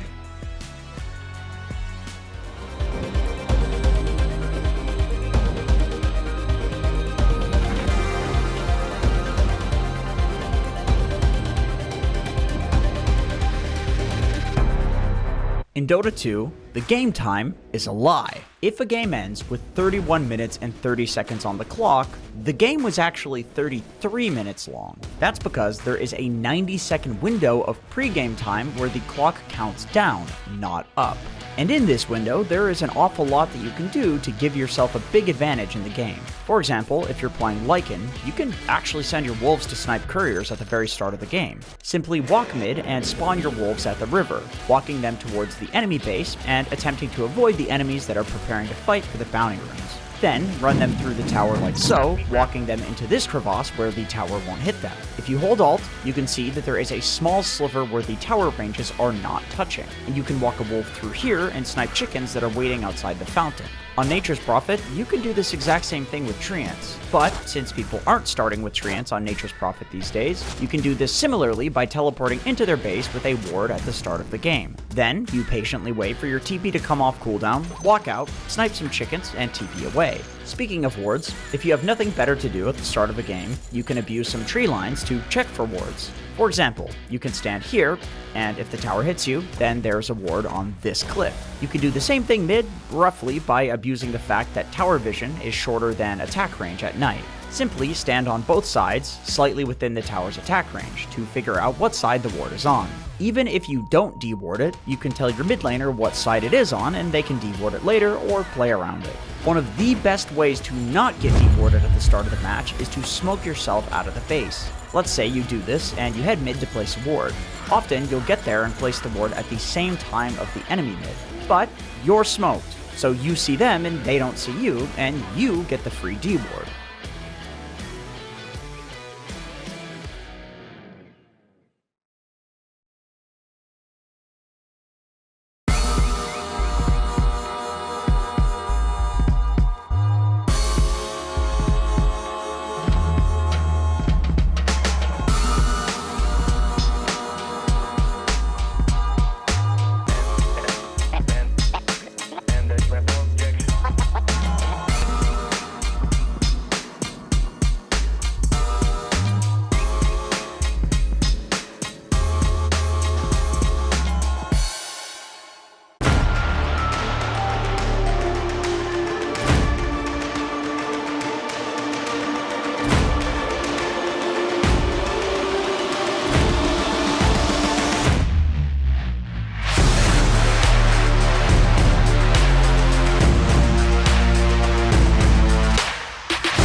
Kopf ist aus Gedanken leer. Die Musik laut, die Augen schwer. Ich hör nicht auf, will immer mehr. Der Wagen rollt über den Teer. Und wir fahren, cruisen langsam durch die Stadt. Ohne Plan, aber Kippe aus dem Fenster, ich erschaff. Wie gehabt, holen für den Body an der Tanke Saft. 808, bist so laut, hörst du in der ganzen Stadt. Die ganze Nacht nur, die ganze Nacht nur, die ganze Nacht nur, die ganze Nacht nur, die ganze Nacht nur, die ganze Nacht nur, die ganze Nacht nur, die ganze Nacht nur unterwegs, Sportcoupé angehen mit den Brüdern und Rosé, Späti gehen, schau die schläft, wenn die Sonne untergeht, Runden drehen, die erlebt, ich will nicht mehr gerade sehen, der Verstand ist lahmgelegt.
Another lonely night, sitting with my memories, haunting me for life. You told me if I just believe, it'll be alright. Do you believe it? Do you believe it? Yeah. Tell me honestly, do you really practice what you preach faithfully?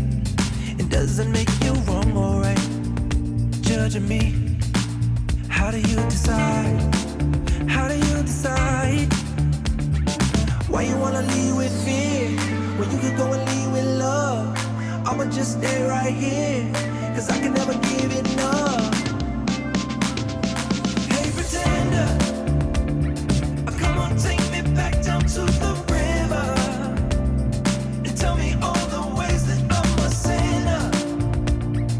If I follow, will I be delivered? Am I delivered? Oh, defender, come on, take me back down to the river and tell me all the ways I should surrender. If I follow, will I be delivered?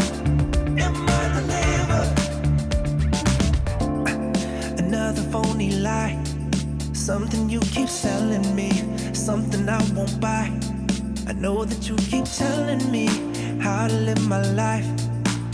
I won't believe it. I won't believe it. Tell me honestly, do you really practice what you preach faithfully? Will you ever let me be? Or will you just keep judging me? Keep judging me, yeah. Why you wanna lead with fear when you could go and lead with right here, 'cause I can never give it up. Hey pretender, come on, take me back down to the river and tell me all the ways that I'm a sinner. If I follow, will I be delivered? Am I delivered? Oh, defender, come on, take me back down to the river and tell me all the ways I should surrender. If I follow, will I be delivered? Am I delivered?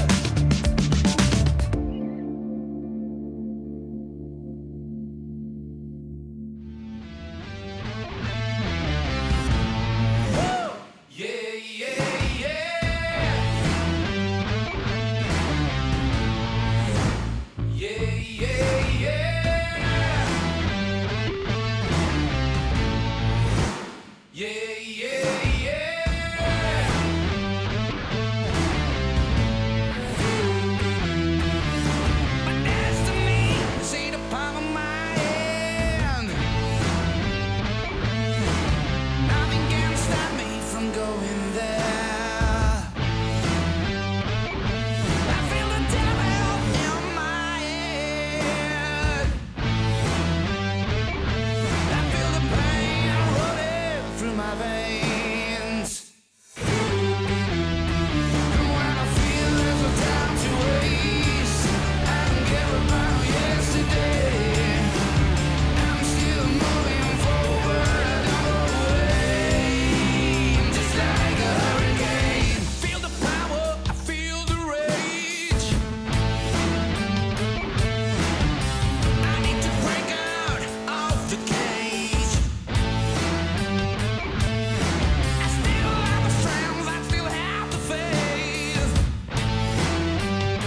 But it's not that easy to turn the page. And when I feel there's no time to waste, I don't care about yesterday. I'm still moving forward, I'm just like a hurricane. Come on, come on, come on, come on, come on, come on, come on, come on, come on, come on, come on, come on, come on, come on, come on, come on, come on, come on, come on.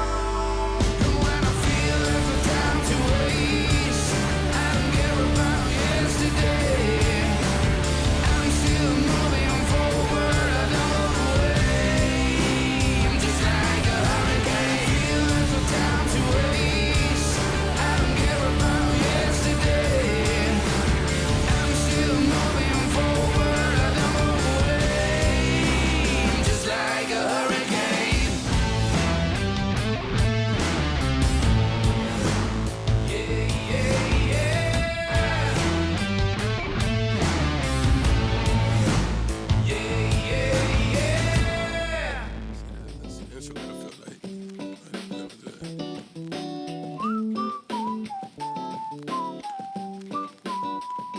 She be in the right place, always at the right time. Looking like a dream worth chasing. No place, hit me in the nighttime. Trying to come through and I say, okay, okay, okay. What else I'ma say? Sucker for a pretty face, okay, okay.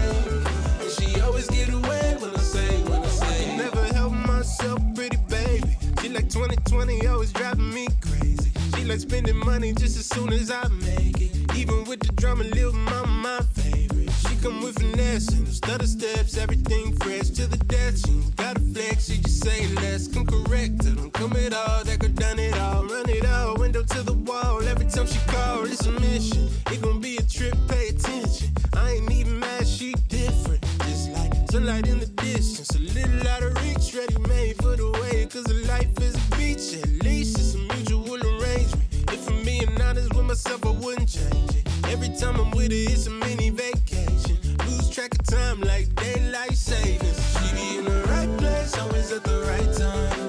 Looking like a dream worth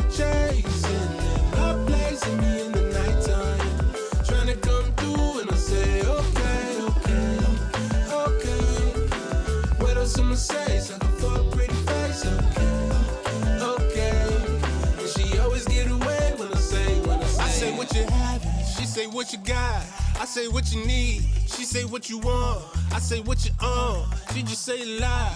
She could have the whole world on a string in a pocket. Stage dive with it in a mosh pit. Everybody watching, she don't care what gossip. She stirred a pot cause she just a little toxic. She know she the plug and the charge in the socket. I would say it's love, but it's more catastrophic. Defies logic, a little obnoxious, but I'm so far gone like a Drake tape. Never had a chance in the first place. Maybe that's a mistake. I just had to know how her lips taste. Body talk letting her fixate this way. She know she my favorite escape. That's why she hit my line when it hit me. In the right place, always at the right time. Looking like a dream worth chasing. My place and me in the nighttime. Trying to come through and I say, okay, okay, okay. What else I'ma say? Sucking for a pretty face, okay, okay. And she always get away when I say it.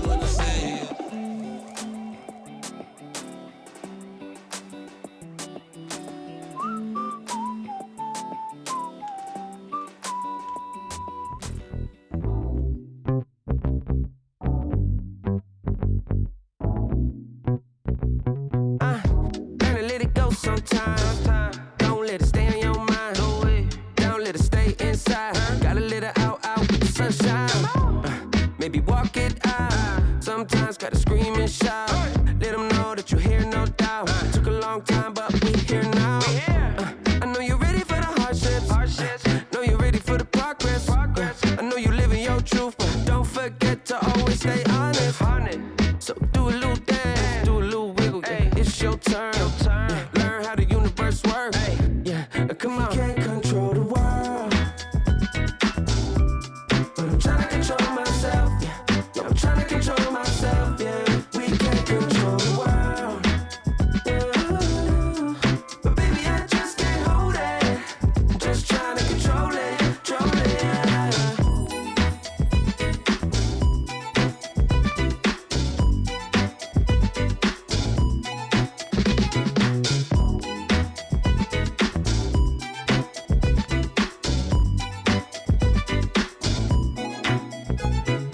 We gon' celebrate like we never have. Slow wine with your better half. Never hesitate to get the best.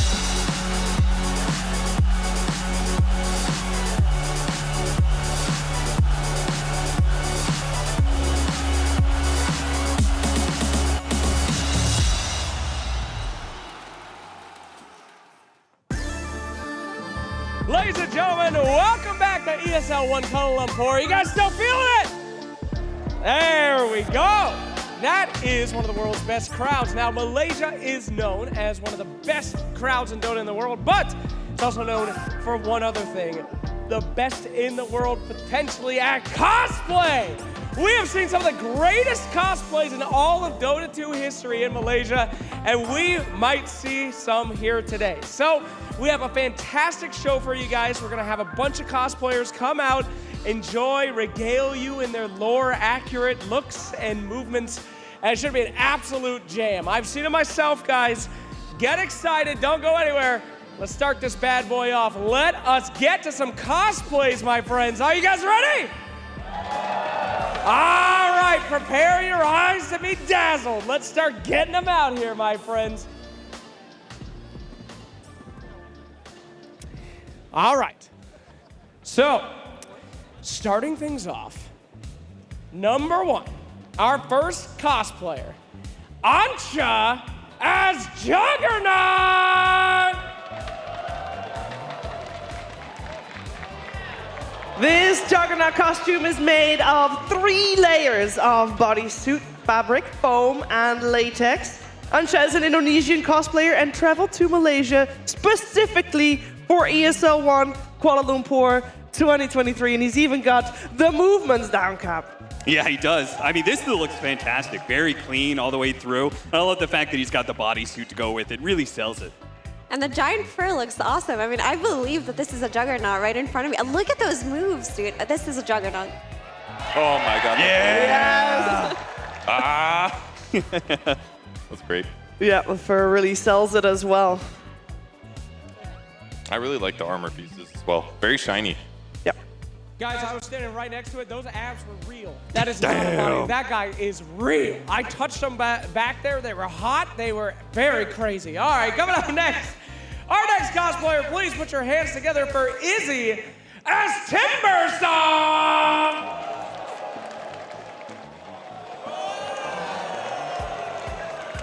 Wow, this looks great. This is actually his second appearance here at an ESL event. He was actually here last year cosplaying as Dragon Knight at ESL One Genting. You can see he likes the full getup. Again, this is so hyper realistic. Look at those mannerisms, just shaking. He is a rattle trap right there. And I remember his cosplay from last year too, actually. It was one of the standout ones. The painting is amazing. It's giving so much texture to all the materials, the top, the armor, the metal, everything looks quite realistic. Yeah, I love the cables that come off from his right arm. It looks insanely well detailed. Yeah, he's actually got a full functioning claw. It's sick. Yeah. And on the back as well, the little opening of the fireplace, the hearth, there in point as well. And then he makes the stairs by himself. Incredible, actually. That's hard to do. It was a whirling death, I think. Very good. There's definitely been a couple of events I've been to where stage was a little hazardous, so careful everybody out there. We just got a zoom in of the shoes too. Those looked great. The mask as well. That's really hard to pull off a lot of times, but the mask looks great. Guys, that was the most scared I've ever been in my life. This guy he was walking around just handling steps, bouncing around, so effortless. He had it. That was amazing. Ladies and gentlemen, let's welcome to the stage our next cosplayer. It's Kazuki as Dark Willow.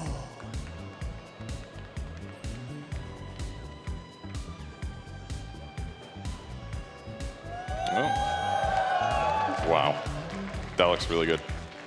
This is her second stage appearance for ESL. Last year, she became Crystal Maiden in ESL One in Genting. I love the lamp, and the fairy. And the wings, they look so good. The detail on those wings is incredible. Those are very beautiful. I like how she did the Crystal Maiden last year, this time the Dark Willow, which I think takes a lot more effort when it comes to the headpieces, right? She obviously, she has like not a human skin sort of deal, so I love the fact that she put the effort into making her like ears and everything. It looks really nice to seal up. Yeah, all the immortals. The roses look real. The headpiece has individual leaves. It looks amazing. Yeah, she even put effort into the makeup as well. Yeah. This is also two of my favorite heroes, by Crystal Maiden and Willow, so this is one of my favorite cosplayers right here. I just noticed the makeup, Kev. It's actually so accurate, and the purple contour and everything, that is so close to Dark Willow. Absolutely. Could fool even Jax himself. Ladies and gentlemen, coming up next to the stage, may you welcome, please, FG Dodo as Vengeful Spirit.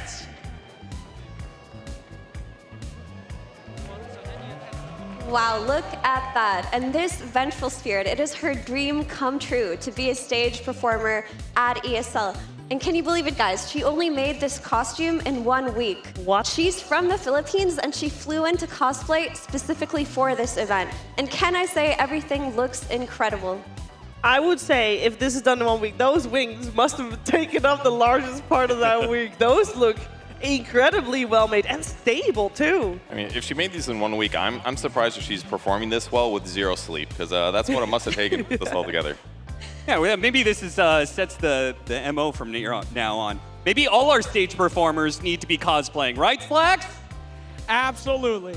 Absolutely, absolutely. I have done literally nothing as impressive as that in 1 week. I haven't done it in 1 year. Well done there. Thank you so much. Coming up next is a crowd favorite. Let's bring out Hottie Aker as the Weaver!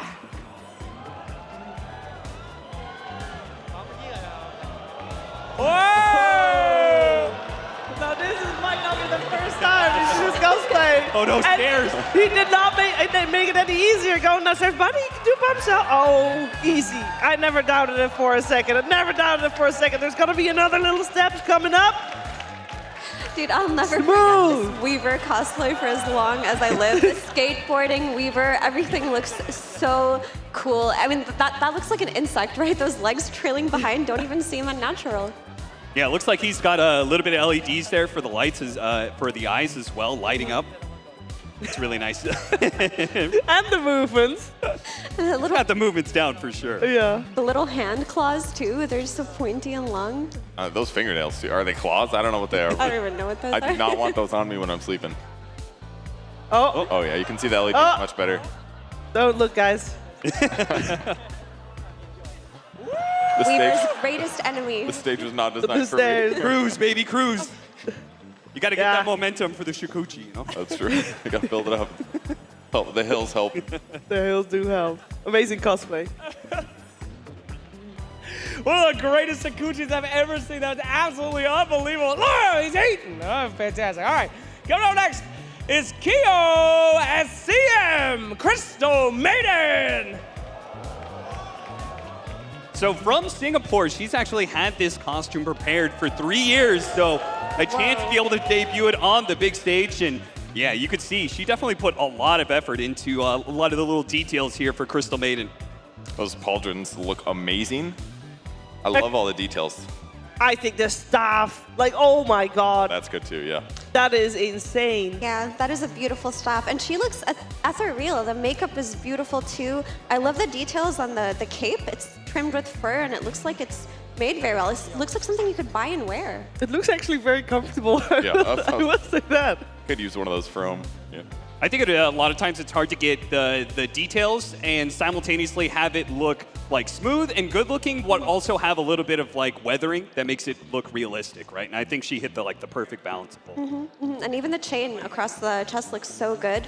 Every detail of this just looks so high quality. And she has glitter on too. All adds up. From one Crystal Maiden to another, it's like looking in a mirror. Thank you so much. Absolutely fantastic. Fantastic, my friends. Let us go over to our next one. Please welcome to the stage, Miho as the Mercy. All right, this is Miho's first Dota event. She's from the Philippines, and she's cosplaying the newest limited skin version of Marcy. That's right. That's not the regular Marcy for sure. She's got the full wig going on. That's cool. Is that an emote? Yes, it hanging is an from her head? emote. Oh, it looks amazing. It stands out so well. It's like, it's tricking my brain when I'm looking at it. The battle stances, the poses, just the overall demeanor, everything is on point. The best part about cosplaying Marcy is you don't have to remember any of her lines. You just have to be good at whistling. Yeah, don't you have to learn to whistle? What if you Yeah, I can't whistle? do think so. Well, then you chose the wrong hero, Kevin. Yeah, that's true. All the gold is so well done. The gloves also shiny gold. All the golden details on our body and on the legs. It's all coming together super nicely. And the boots too. Those couldn't have been easy to make or walk in. They look very long. Yeah, they must be. Oh yeah, those are big platformers. Yeah. Makes it look easy though, walking in them. Yeah, that backpack. What is like? She's got like a lotus in the backpack, right? Yeah. Yeah, that's cool. Yeah, very high detailed cosplay and relatively short notice, I think, as well. This cosplay hasn't been out for that long at all. Oh yeah. That was awesome. Thank you so much. All right, coming up next is our crowd favorite as well. Let's bring out Rachel as Wei, the anti-mage. Everyone, move out the way, because here she comes, the beautiful Sunray. This is her first appearance at the ESL stage, and she worked on this costume for an entire month, and it looks beautiful. I love the details, from the colors, how vivid they are, to the hair. Just everything looks great. Yeah, makeup on point for this one once again, but my attention mostly goes to those blades. That is insane. I love that because you have to make two that are exactly the same as well, right? So that was very well done. Yeah, she's got some LEDs in there apparently as well. She did good work with she's got the skin makeup as well, right? The tattoos. Yeah. And the ropes, even those ropes look very intricate. Ugh, I can't even speak anymore. It's that good. True. Absolutely fantastic. Thank you so much. That is so cool. All right, coming up next, we got Sky Claw cosplay, excuse me, as Sven. Oh my gosh, wow. I mean, he worked on this cosplay a little over 1 year to complete it. He spent all that time on it because he loves this Dota 2 character, and I think all that love shows. If we look at the shininess of his helmet, I'm like, oh my god, how do you make a helmet like that? It just is, I mean, straight up fire. Yeah, the helmet and the sword, I think, are definitely the selling pieces of this cosplay, right? Yeah, the helmet looks really sturdy. Sometimes cosplays can look a little flimsy, but this one looks like it's made out of metal, and he's got a strong neck. You might not be able to see too well with the metal covering his eyes a little bit, but that's fine. Can recover from that just easy. Let me hear your war cry. And speaking of those eyes are bright red, just staying true to the character that he loves so much. Also, the bottom of the shoes match that same exact color. Everything looks so good. Yeah, the tip of those horns from the helmet, that is the most impressive part for me. The pauldron also on point. I think one thing about it is that he had to do like cross disciplines, right? A lot of cosplayers will focus on one material to use for theirs, but he actually has to do both the mixing with the armor and stuff, but he also has to do sewing for his cloth. So that's pretty cool. Very cool. Absolutely. All right, let's bring out our next cosplayer. It's Rina as Lina.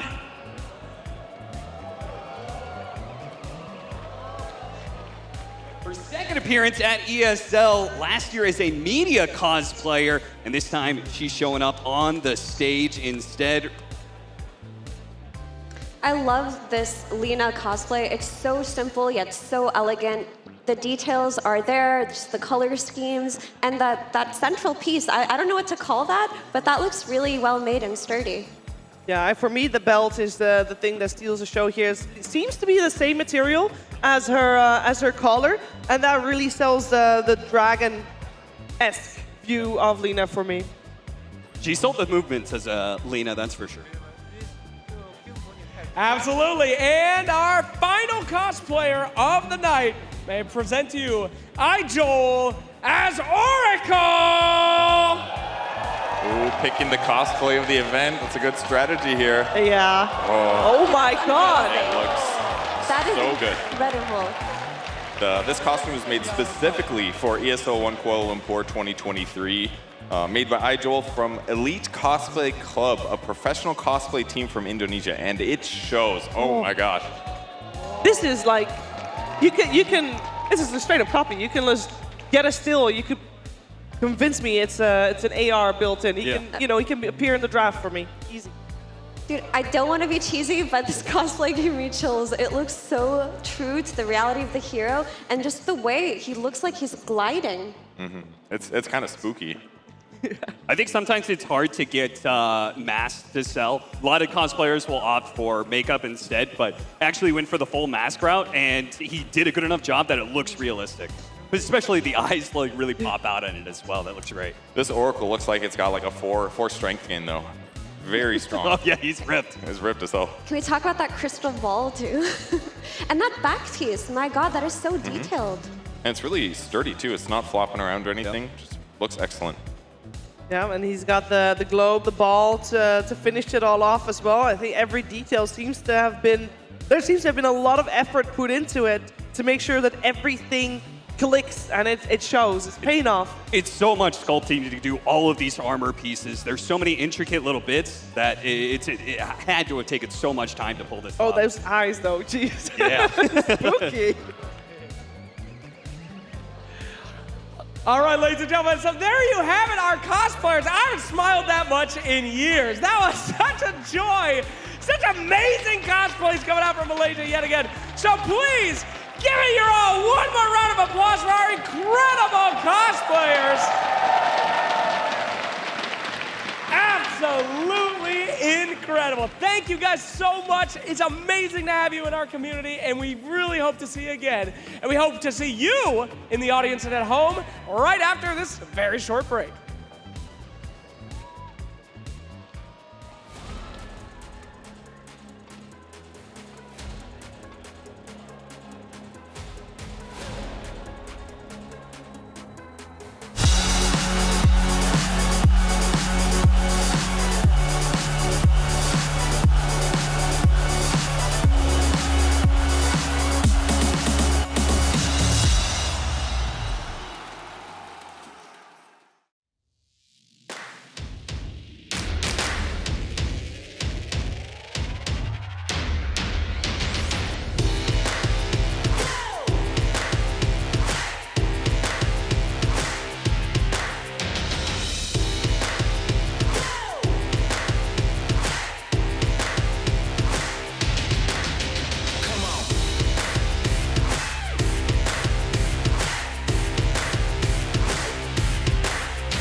We can live twice if we live it up.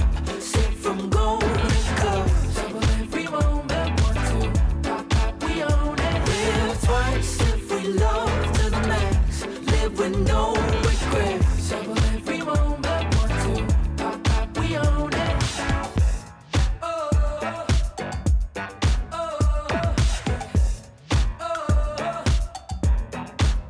Yeah, left, right, where you want to go.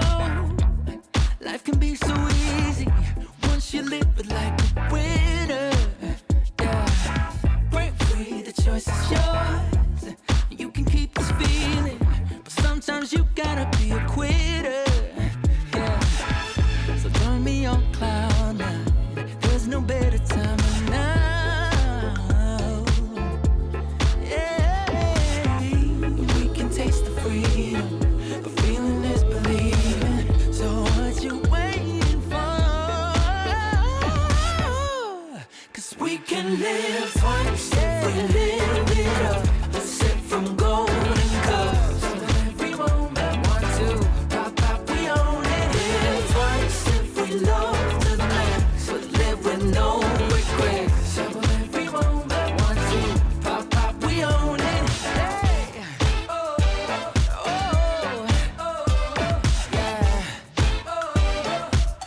get on something. Growing up, I dreamed just nothing. Ooh, what are you? People talk loud, I get what they're telling me. I fucked up, but I didn't care a bit. Ooh, what a true. Hey, I gotta say, something's going wrong, and everything's upside down. I'm falling. Hey, I gotta say, I'm always on a run. I'm getting closer to the light. By the time I'm changing my remedy, blowing up, I get sick and tired of this. What a truth. No one talk now, I'm feeling lost on it. Silence is loud, I get it safe from it. What a truth. Hey, I gotta say, something's going wrong, and everything's upside down. I'm falling. Hey, I gotta say, I'm always on a run. I'm getting closer to the light.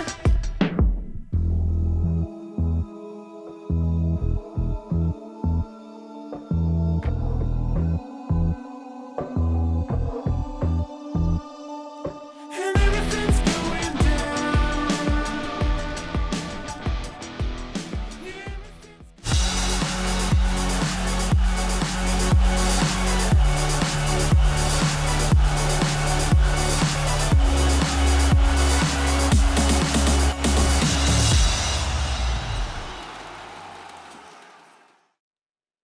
It is time for winners bracket finals here at ESL One Kuala Lumpur 2023, and we've got a full house ready for this.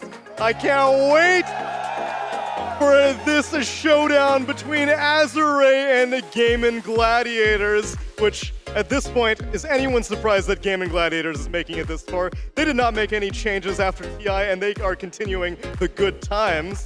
But I've got a new face to talk about one of these teams, because Purge, you've been on sideline reporter duty for most of the group stage. We didn't get to hear your thoughts on Azure.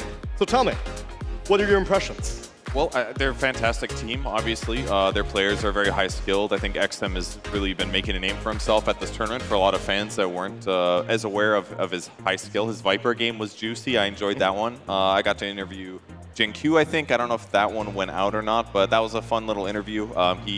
I asked him, like, what's harder, being a streamer for being criticized by, like, people watching you on stream or being criticized by your teammates? He's like, oh, I just don't really get flamed. And I was like, oh my God, he's so powerful. Yeah, because he basically took a year off after TI-11. Yeah. He was on LGD. And after a surprisingly good performance, he was just off the grid for an entire year.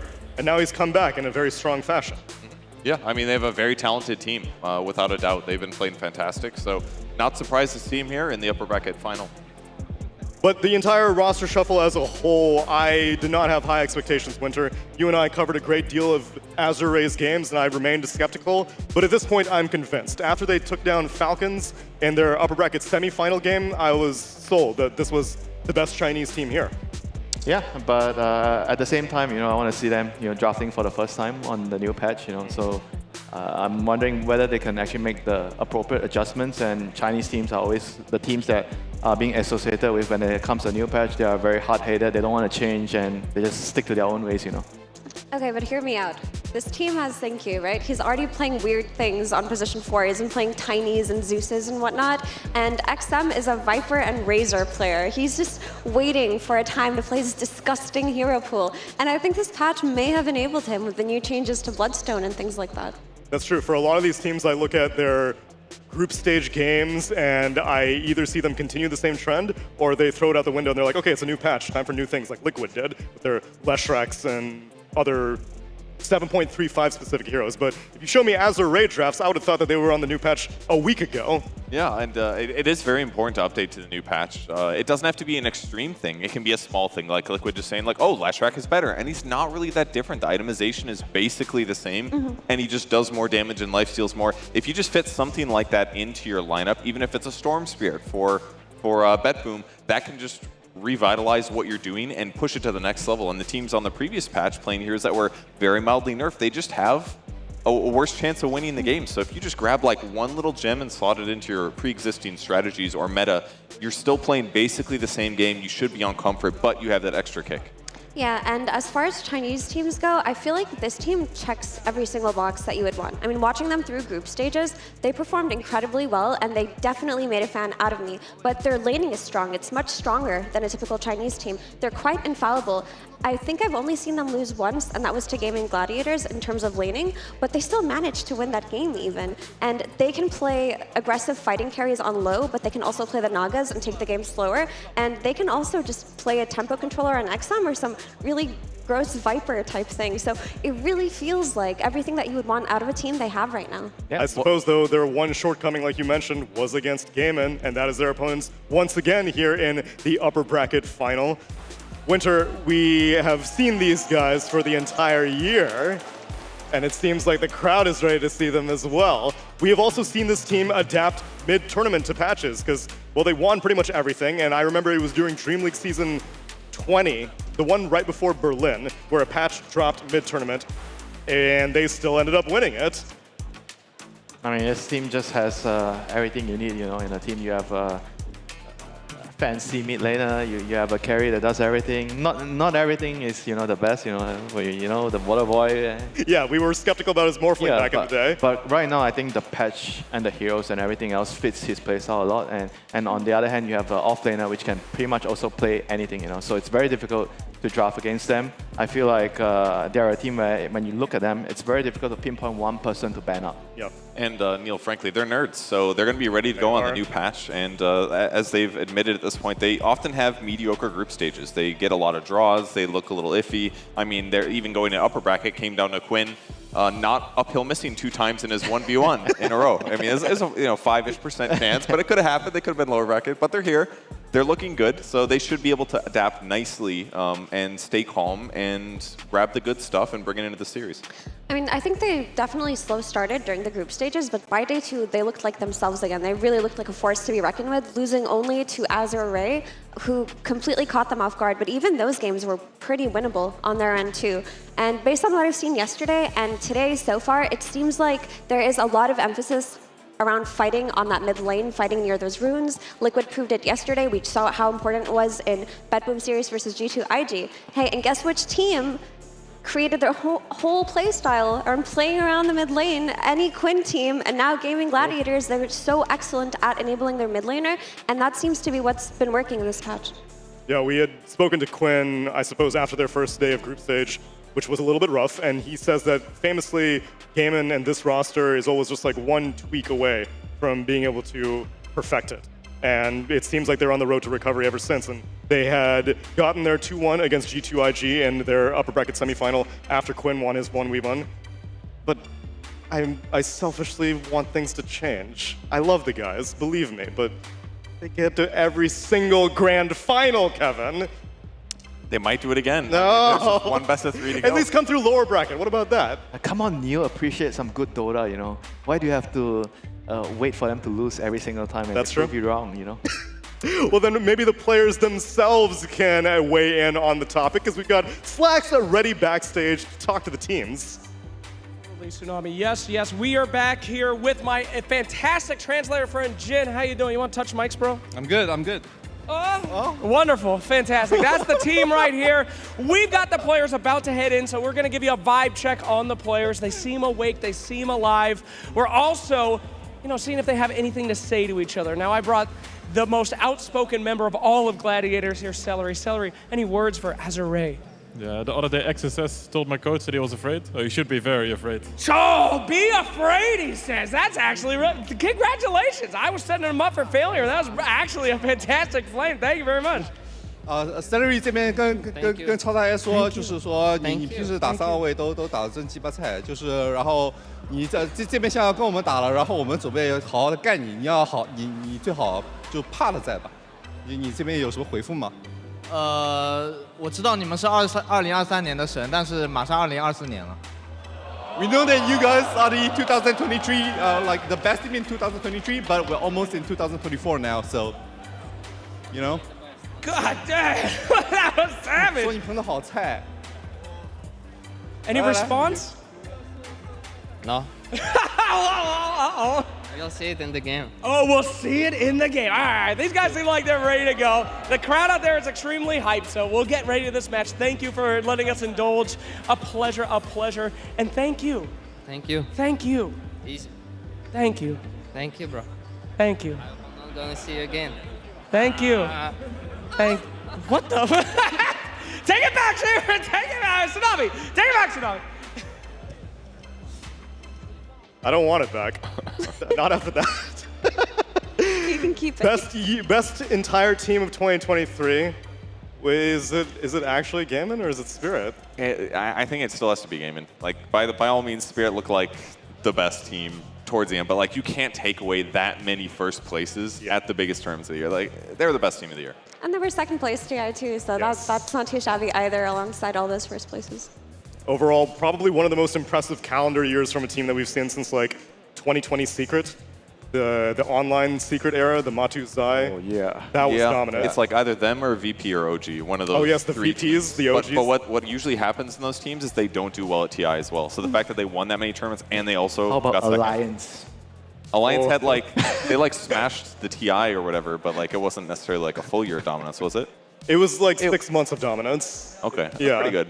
That was like 10 years, literally 10 years ago, who cares? No one remembers Literally that. 10 years ago. It was an entire decade ago. And I'm focused on the present, which is why we've got ready for an upper bracket final, and we're going to get into that draft after the break.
Yo, slaying every day's a job. I work it like I do a 9 to 5. No punching in or punching out. I'm round the clock, the hardest you will find.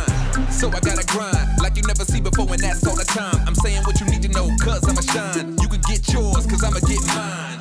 Fresh to death, the freshest of the fresh. To be the best, you can accept no less. OG status, I ain't new to this. All I do is slay, slay all day. Slaying anything and anyone that's in my way. You just good, but I'm so great. Do whatever it takes. All I do is slay, slay all day. Slaying anything and anyone that's in my way. You just good, but I'm so great. Do whatever it takes. All I do is slay, slay all day. Slaying anything and anyone that's in my way. You just good, but I'm so great. Do whatever it takes. All I do is slay, slay all day. Slaying anything and anyone that's in my way. You just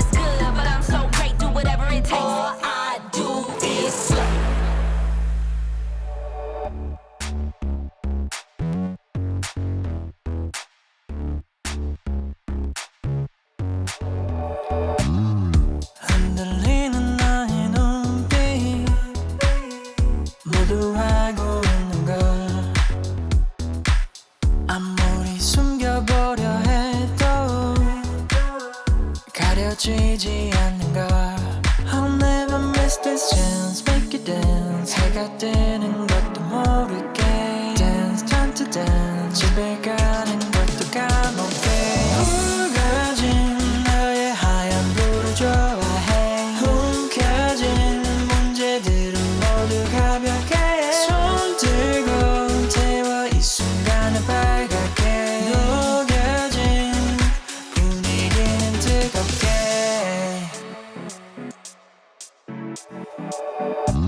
아무리 어렵다고 해도 시작하면 되는 걸 처음이 어색하다 해도 이미 익숙해진 걸 I'll never miss this chance Make you dance 해가 뜨는 것도 모르게 Dance time to dance 집에 가는 것도 까먹게 붉어진 너의 하얀 불을 좋아해 움켜진 문제들은 모두 가볍게 손 들고 태워 이 순간을 빨갛게 녹여진 분위기는 뜨겁게 우리 둘이 눈을 마주보고 춤을 춰보자 우리 둘이 두 눈을 마주보고 춤을 춰보자 I'll never miss this chance Make you dance 해가 뜨는 것도 모르게 Dance time to dance 집에 가는 것도 까먹게 붉어진 너의 하얀 불을 좋아해 움켜진 문제들은 모두 가볍게 손 들고 태워 이 순간을 빨갛게 녹여진 분위기는 뜨겁게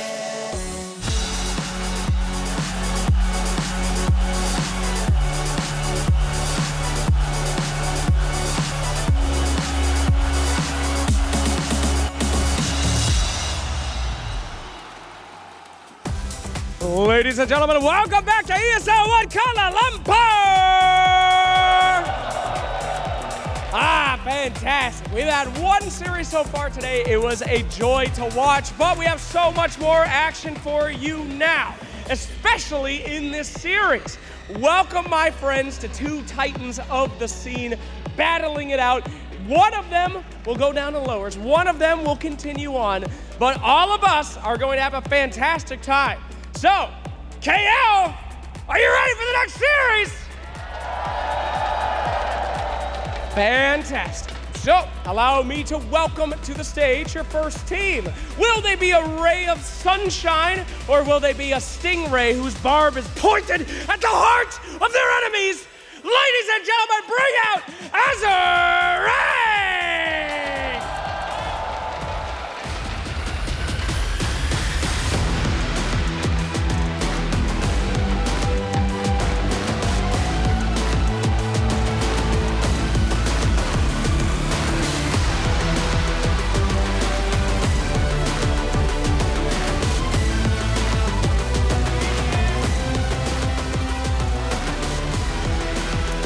And their opponents coming out once again. They are no strangers to the main stage, but this will be their first time coming out here for you today. A lot of fans in the audience, a lot of people that want to take them down, but can anyone top them? Your champions of 2023 throughout the entire year, except for that one tournament. Ladies and gentlemen, let's bring out Gaming Gladiators!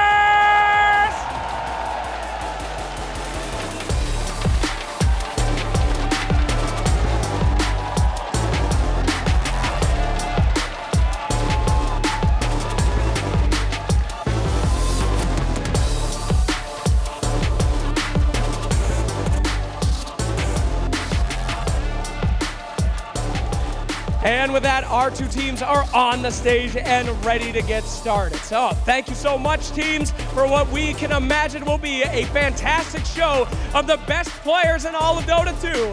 But I must ask one last time, KO, let's make some noise for these boys! All right, fantastic. We'll get them into those booths, we'll get them into that game, and I'll get you back to that beautiful Tsunami panel. Thank you very much, Flex. I am feeling the energy from over here. The atmosphere is electric and people are ready to watch some Dota. But these two teams actually had some time off. They had a whole day after the patch dropped to sit back and relax. Meanwhile, I had my three analysts agonizing over the Dota that we've watched, so I'm gonna go down the line. Purge. Of all of the heroes that got changed, which one do you think moved up in stocks the most after the games that we watched yesterday, from basically irrelevant in the group stage or maybe just semi-situational pick to now you really got to worry about it? I think Lesh is the scariest one of them, and especially because it's a Gladiator's specialty. That's probably the most overpowered looking hero, but I'm thinking about Storm maybe. I'm watching him closely. Not sure if it's OP yet. Okay. Or Bet Boom special. I like the coin flip. Winter, who you got? Lion, our favorite Lion. Are you being sarcastic right now? Okay, fine. No, maybe not Lion. Lion's kind of like a little bit overrated. But yeah, like Kevin mentioned, Lesh is probably the best hero right now. And it's going to be interesting to see how different teams come up with different solutions. Because you might want to use the bans for other things. And if you can trap your opponent in a best of 3 in the first game, you give them the best hero and you beat them, it's a morale victory. Definitely. Effie, which hero you got? And I have to agree with the Lesh. Okay. I also agree with Purge on the Storm Spirit. I think Storm Spirit is looking very good, especially when we saw Bet Boom first phase it twice in a row and still win with it. Let's not forget that for teams like Gaimin, Storm has always been a high tier pick. Also, when you talk about the Lesh, you have to talk about the heroes that amp him up, which also got buffed. Okay. The IO in particular, it has DPS now on the tether, and I'm a little bit disappointed that nobody wanted to experiment with it, because now that it has a stronger laning presence and heroes that it typically enables are back in the meta, it might show up, and if there's a team that's going to run it, it's going to be Gaimin. Yeah, I feel like during the group stage, the only time we ever saw the IO was when it was paired with a carry gyro. But Liquid, their pairing, I suppose, for their last strike was the Crystal Maiden, which I suppose may have just been a Liquid specialty. I don't know how much other teams are going to put their hands on it. In some ways, the CM is better because it provides lane kill threat. Yesterday, we saw CM used so effectively against Falcons. Crit's Weaver consistently was stomping in the tournament, but that game it just looked weak. Yeah. The Frostbite into Silence and Bloodseeker was great, so there's a lot of offensive things that CM enables while also giving mana to the Leshrac that are just better in some ways. So I want to say, I have a theory that Underlord is actually really good. No team's picked it yet. I think it'll be really good this patch, because I feel like now, if you have offlaners who can build that Helm of Iron Will into Veil, that could potentially be a new strat in Dota, because Veil feels like a very strong item, but you need the build-up to feel really good, and you need it to be Yeshivas. And I feel like of all the offlaners who do that, it's going to be Underlord. That's a really, really good idea, because you need this AoE magic damage to make use of it, but you want survivability. And most offlaners aren't this like AoE magic damage. They're like, I'm going to jump and stun you, not so much farm. So Veil would accelerate your farm while giving that lane stability. And Underlord is like a hero Ace definitely likes to play. And I feel like maybe with the new change that you have some damage on the root, you might want to maybe get the root more points. Because usually the old build is like you get 1 point in the root and then you max your Atrophy Aura. Yeah. I mean, it might sound a little nerdy, but I remember during TI10, there was this whole armlet theory craft going on that only really got figured out towards the end. And it was these offlaners who could build that Helm of Iron Will into the armlet that were being picked all the time. And by having an offlaner who can build that item that helps them sustain in the lane, it enabled their position 4 to rotate to the mid lane. So, I don't know, something about this meta reminds me a little bit of TI10 meta, and I'm hoping one team experiments with it and proves me right about this theory. I'd love to see it. Azure, though, they're sticking to what's tried and true. They ban out the Chen, the Pango, and the Io first phase. Meanwhile, Gaimin actually take out the Leshrac along with the Magnus, the Timber, and the Grim, and Azure pick up the Primal Beast. Yeah, I mean, just a flex pick overall in general, just a very useful hero. He's not the strongest hero in the lane, but he does give you the flexibility of moving your lanes. I think when you're on the first pick side, you don't have the overall last pick. Having a flexible hero gives you a lot of advantage in the draft. He feels decent at the moment. You've got BKB Piercing Stun if you end up against a Lifestealer, a common hero right now. You've got easy follow-up. There's lots of armor items right now, which is really going to benefit him as a high strength gain hero as well. I like that you brought up Lifestealer Purge, because this is one of LoL's most successful heroes. And you could look at it for either team right now, because it pairs very well in Infest Bombs with both of these heroes, but it also lanes quite well against either. Yeah, I mean, it's part of like the games right now at the highest level is about how easy can the enemy kick your core out. If your core can sit in the lane, and farm, and the enemy has to bring like, what, 3 people or 4 people to kick you out, then it gives you a strategical advantage on farming on the map. And a team like Gaming and Gladiators, for example, they like to farm across of the map. And if you force them to bring many heroes to kick your carry out, for example, then it might make them uncomfortable playing the map.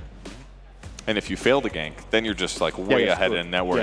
Yeah. And you're going to really feel that pressure when they group for fights. I mean, this is the reason why like we've seen a lot of like Morphling, Lifestealer recently. It just gives you that advantage, because of the twin gates and everything, like the supports can cross over the map to kick you out. You want to have a core that's really, really hard to pick up. You guys are clapping for him, but he's been wrong every single time, so. We love a good bandwagon fan. It's a really good time. That was a Zero Ray fans cheering. They're like, yes, we're going to win. He's cursed them. But anyway, back to the draft. What I like about this opening starter is out of all the heroes you can open with, this is the core that's been flexed to all 3 roles most successfully. Like, it's looked impressive on the off lane, it's looked impressive on the mid lane, and it's looked impressive on the safe lane. So when you start up with this starter, you can respond to anything. You can respond to this Primal Beast being mid or being on the off lane potentially. Yeah, but to add to that, I feel like whenever you open with Slada, sometimes I feel like teams make the mistake of not drafting appropriate heroes around the Slada. They're just picking Slada for the sake of having a flex hero or just having, they rate the hero highly. I do feel like right now when you have this hero, you want to have a lineup around it to make the pick very, very good. Like physical damage hero will be, for example, or CM in this case would be a hero that would give Slada a lot of kill potential on the side lane, and it will kind of solve some of his mana issues as well. And the CM shard is super imba good against Primal Beast. Kevin, the shard. Look, he's charging in. You jump back, he hits the clone, instantly frostbite. He's trampling, hitting the ground, you do it again, instantly frostbite. Yeah, that's actually a good point. I had one game, my teammate just picked Primal and the enemy instantly respawned with the CM and they were on the same lane. The whole game, the Maiden was just following, oh, you are trying to charge in, here you go, frostbite, and that's it, Yeah. Yeah, and up until Primal Beast gets stronger and gets dispels and a BKB and whatnot, CM is really good against any of these mobility-based heroes with her Frostbite in the early game. She's going to offset a lot of the damage coming out of Primal Beast's trample. Even Nova does. I mean, it's lowering his movement speed by 20%. That's 20% less trample damage. The Primal has to buy BKB early. Like maybe you can go Blade Mail into BKB, but I wouldn't be upset about like rushing the BKB this game. Like he needs to be able to deal with this Crystal Maid. And Clockwork's kind of decent hero to deal with the CM and the Slada. Both heroes are not heroes that like to see the Clockwork early on. Until you buy Shard and then you get out of that cogs really easy. The Shard, man, Kevin, the Shard. God damn it, Perch. So then based on the fact that Primal Beast has kind of been semi-answered, do you have any preference between putting it mid and offlane? Because those were the flex potentials. Now that some of the answers have come up. I don't know if I'd say it's answered yet. I mean, these are circumstances that could happen, but it could also be Primal Beast charges in and blows her up in half a second. True. Picks her up in the air and somebody kills her before she even hits the ground the first time, I mean, I think Primal as a hero is always going to be fine because he can always itemize against his counters, and it's more so about can you exploit how strong he is in the early game, can you get those kills on lane, and we'll see. Snapfire is one of the better supports at enabling this Primal Beast with that cookie, and she did get some nice, quality of life changes. She got more damage on her spells, making her more viable, and now it makes the Clockwork make a lot more sense, right? Outside of protecting the Primal Beast pick that you have by taking Clock for yourself, now you have the classic Cogs into Mortimer's Kisses combo. Yeah, she's very, very strong against the Slada throughout the whole game. Like, Slada doesn't like to buy early BKB, right? You always try to delay your BKB. You want to get your Blink, sometimes you get a Midas, sometimes you get your Axe. So the Mortimer's Kiss is going to be very, very deadly against the Slada. So they're going for the minus armor. And the other thing about the Weaver is he can use the aura from the CM. Weaver kind of tends to need a lot of mana when he's running around killing people. So the CM definitely also helps the Weaver. And I like the overall direction that Gladiators are going right now. They're trying to play very, very quick Dota, not many long cooldown spells, win the lane and just try to run the enemy team over. Even like Weaver CM is kind of cool. Nova lowers attack speed, so it's harder to kill the bugs when you're in trouble too. So there's a lot of synergistic ways that Gamin's lineup fits together well. And also, you're just keeping your flex open. This Weaver can be run as carry, it can be run as position 4, it just depends on what you want. But now you also have faster Roche with the Weaver and the Slardar, which is going to be really important given that there's this new Roche mechanic with the banner and the Roshan's Roar, whatever it's called. So this is about a core gyro here? Doesn't have to be. Of this tournament, Dyrachyo has played more gyro. He hasn't played Weaver core yet. Yeah, I feel like Celery is going to play the CM, Tofu's going to play the Weaver, probably with the gyro being a carry, and you can abuse the minus armor on the Weaver and on the Slada. You're also another hero that kind of likes the CM aura as well. So I think overall, Gaming Gladiators have a very, very good synergistic lineup that works with each other very well. You can go around the twin gates. Ooh. And Mars is a classic counter towards the gyro. You block the damage with the arena. And it's the XXS special, right? One of his better heroes. Yeah. He's so good on this hero, and this hero got so many nice quality of life changes, especially with that backswing being removed from Spear. Now you can just do the Spear into Arena combo that much faster. You also have the, Wombo combo, Mars into Mortimer's Kisses. This used to be an El Clasico about 2 years ago, so Azure have very, very strong team fight. Yeah, when they put all their buttons together, it's definitely three people are going to die if they don't have BKBs type thing, so. Very, very good looking lineup so far. It's going to make, I guess Mars can flex too, but I feel like we only see him offlane these days, so makes the Primal Beast likely mid. That's the downside to the Zero Ray lineup. It's not nearly as role swappy as Gladiators can do right now. I think AR are kind of banning the right heroes. I feel like because they have this overwhelming magic damage coming out from the Mars and Snapfire, even the Clockwork and the Primal, so they are kind of trying to ban out all the heroes that can buy pipe on the offlane for the Gladiator team. Because they kind of just need somebody to be able to stand in front, buy the team items, and tank everything. And for AR, they're looking to round up the drop with the carry. Against Gyrocopter, you tend to think about like Lifestealer maybe. Terrorbird could be a good option as well, but it's banned.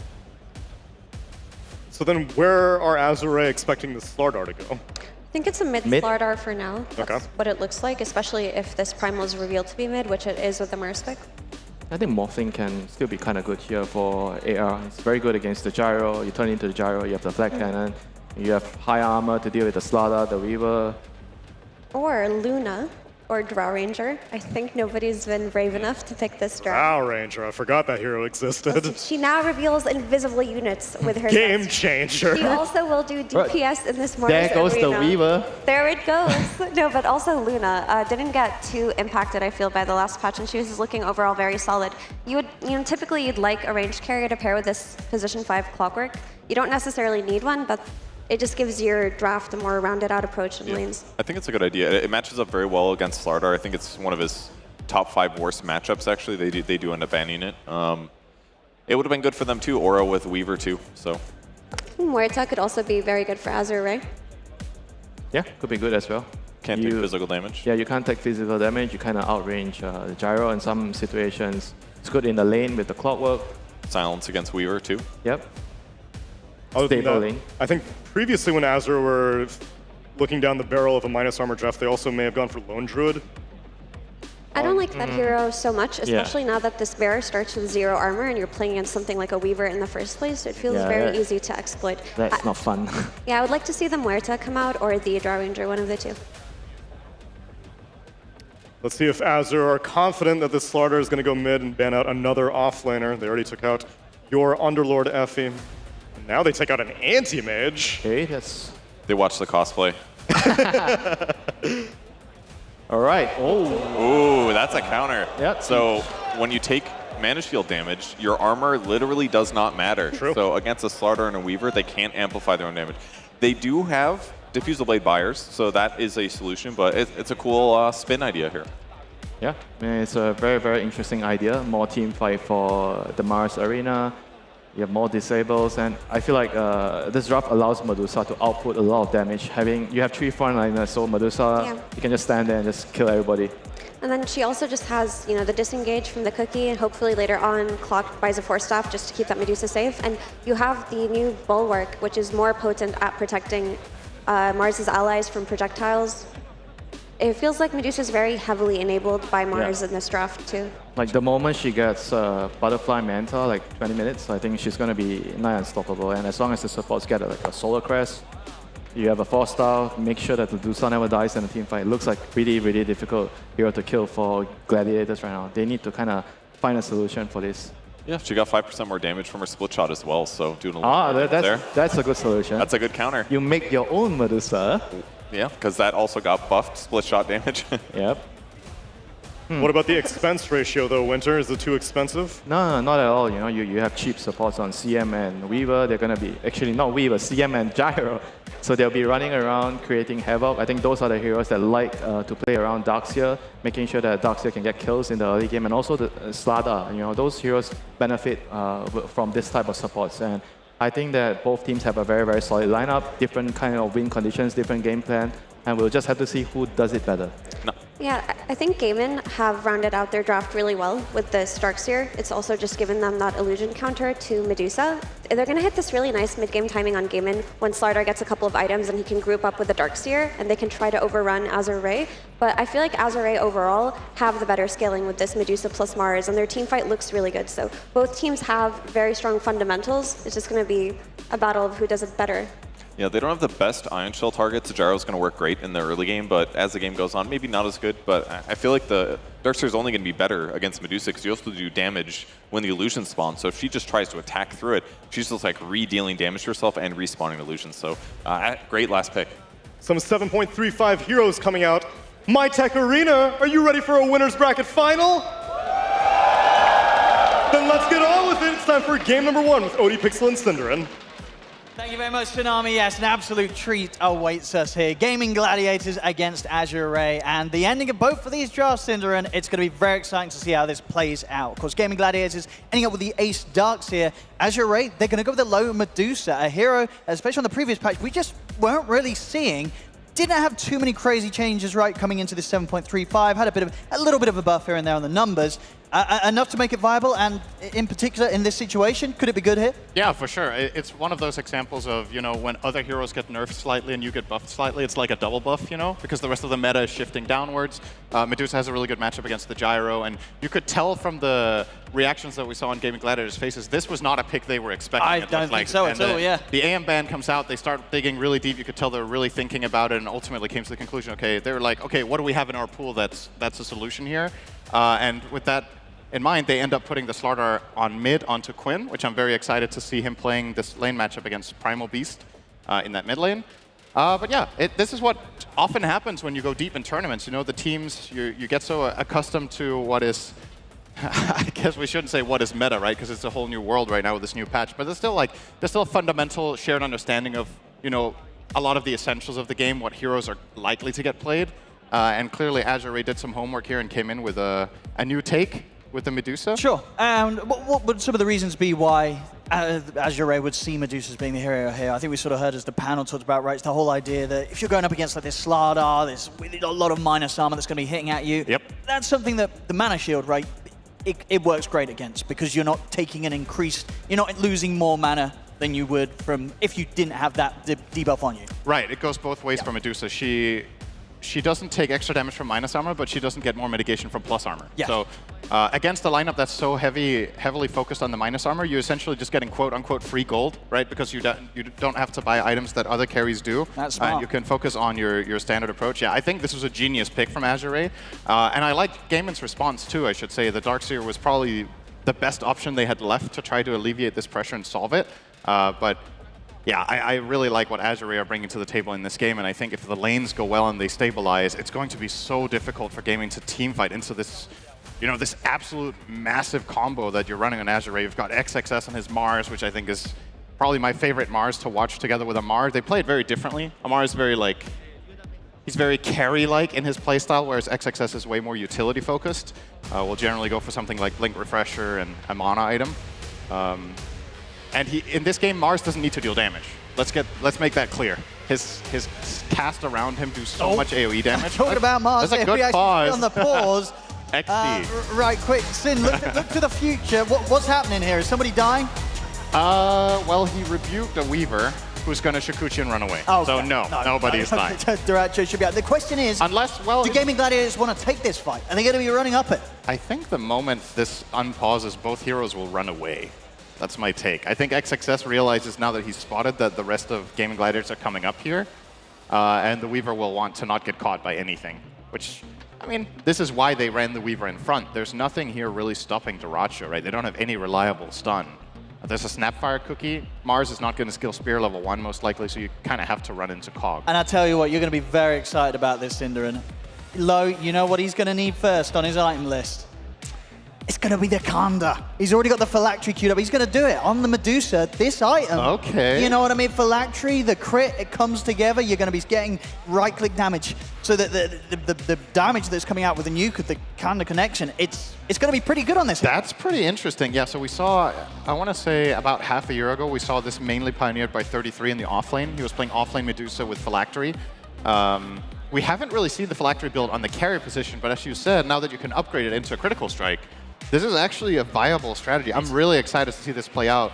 You've been theory crafting like 7 different heroes, but of course not the one that's relevant, which will be Medusa. You never thought about that one, but you've got other ideas for games reaching 100 minutes where people have 100,000 We do. I mean, this is obviously one of those items as well, the Kanda, that on a Medusa, hey, who's to say that this game isn't going to go 60 minutes and this Medusa downline might have something crazy like a Rapier. And then you're going to get even more benefit from it. Really good on paper. So just a bit of a refresh for those of you keeping up with the new items. Kanda gives you what? The stats, pretty good for Medusa, right? 50 damage, 200 health, 200 mana, 8 all attributes. And then, of course, the Empower spell. Every 6 seconds on the unit target spell that you cast, so in Medusa's case, the Mystic Snake, you're going to deal 100 plus 75% of your attack damage as bonus damage. So you're effectively getting this scaling nuke now on the Mystic Snake based on your right-click. Only on the first target. Only on the first target, so it's not on all the still. bounces, but yeah, on the primary target, this is pretty significant damage. And as you said, the stats on this item are really good for Medusa. Just to reiterate, right, this item gives no armor, and that's good. None of the net worth going into buying this is wasted on Medusa. She wants all attributes. She wants health and mana, so yeah, the EHP per gold on this item for Medusa is really, really good. It's better than on any other hero in the game, of course. Medusa getting mana is the most EHP out of anyone. That's just how it is. So yeah, exciting. This is definitely going to be the story of the game. It's going to be the Medusa. It's the new hero that we haven't really seen much this tournament. And love to see the creativity. That's what we want to see when there's a new patch like this. It's a high-stakes tournament. The teams have very little time to prep. Who gets the good ideas and who executes on them? Yeah. And who knows? Maybe it turns out this is very bad. He maybe played it 1 or 2 scrims. He won. He was like, yeah, he's maybe not played it at all. Yeah, maybe yes. Theory crafting's been there for low. He's turned up and he's ready to bring out this new item build on the main stage here in the winner bracket final. Talking about good ideas from Gaming Gladiators, do you like that response to the end of it all? As you said, they probably weren't expecting the Medusa, but when it did come out, they just decided to bring out the Darkseer to close things up. Yeah, I don't really think there was a carry solution, and I don't know if there was a mid-hero solution, so they kind of had to go for the ace one here. I don't think when they picked the Slardar that this was originally planned to be mid, but it's obviously one of the luxuries of the hero is that it can play all 3 lanes. So yeah, I do like it. I think for both teams, this was a really well-executed draft. I would say both of the last picks I could argue for being the best individual hero for either team in that slot, so very impressed personally with the way these teams picked. The idea with Darkseer, of course, is the panel covered. You put the wall on the Medusa, you get an illusion. If Medusa stands still, which she tends to do, and just fights back, if she stands in the wall and kills her illusion, she just spawns another one. So she kind of has to move, and that illusion that you spawn does a lot of damage. It has split shot just like she does. Can cause a lot of havoc. So definitely, I would say this hero, I would expect it without having seen it to have a higher than 50% win rate against Medusa, just in general. Sure. With that logic. And also, Darkseer, one of his biggest weaknesses is the first 3 levels. This hero is all about getting level 3, level 4 in lane. Medusa is not exactly one of the lane bullies as a carry. Okay, so you think he is set up for a pretty easy first few levels on the Dark? Yeah, I think compared to some of the other matchups you can face as Darkseer, which can be absolute downright awful, this is definitely one of the ones where you're expected to float level 3 pretty easily, unless the support is some absolute god mode hero. But in this case, it's going to be the Clockwork of Tianming. So I think, yeah, should be okay.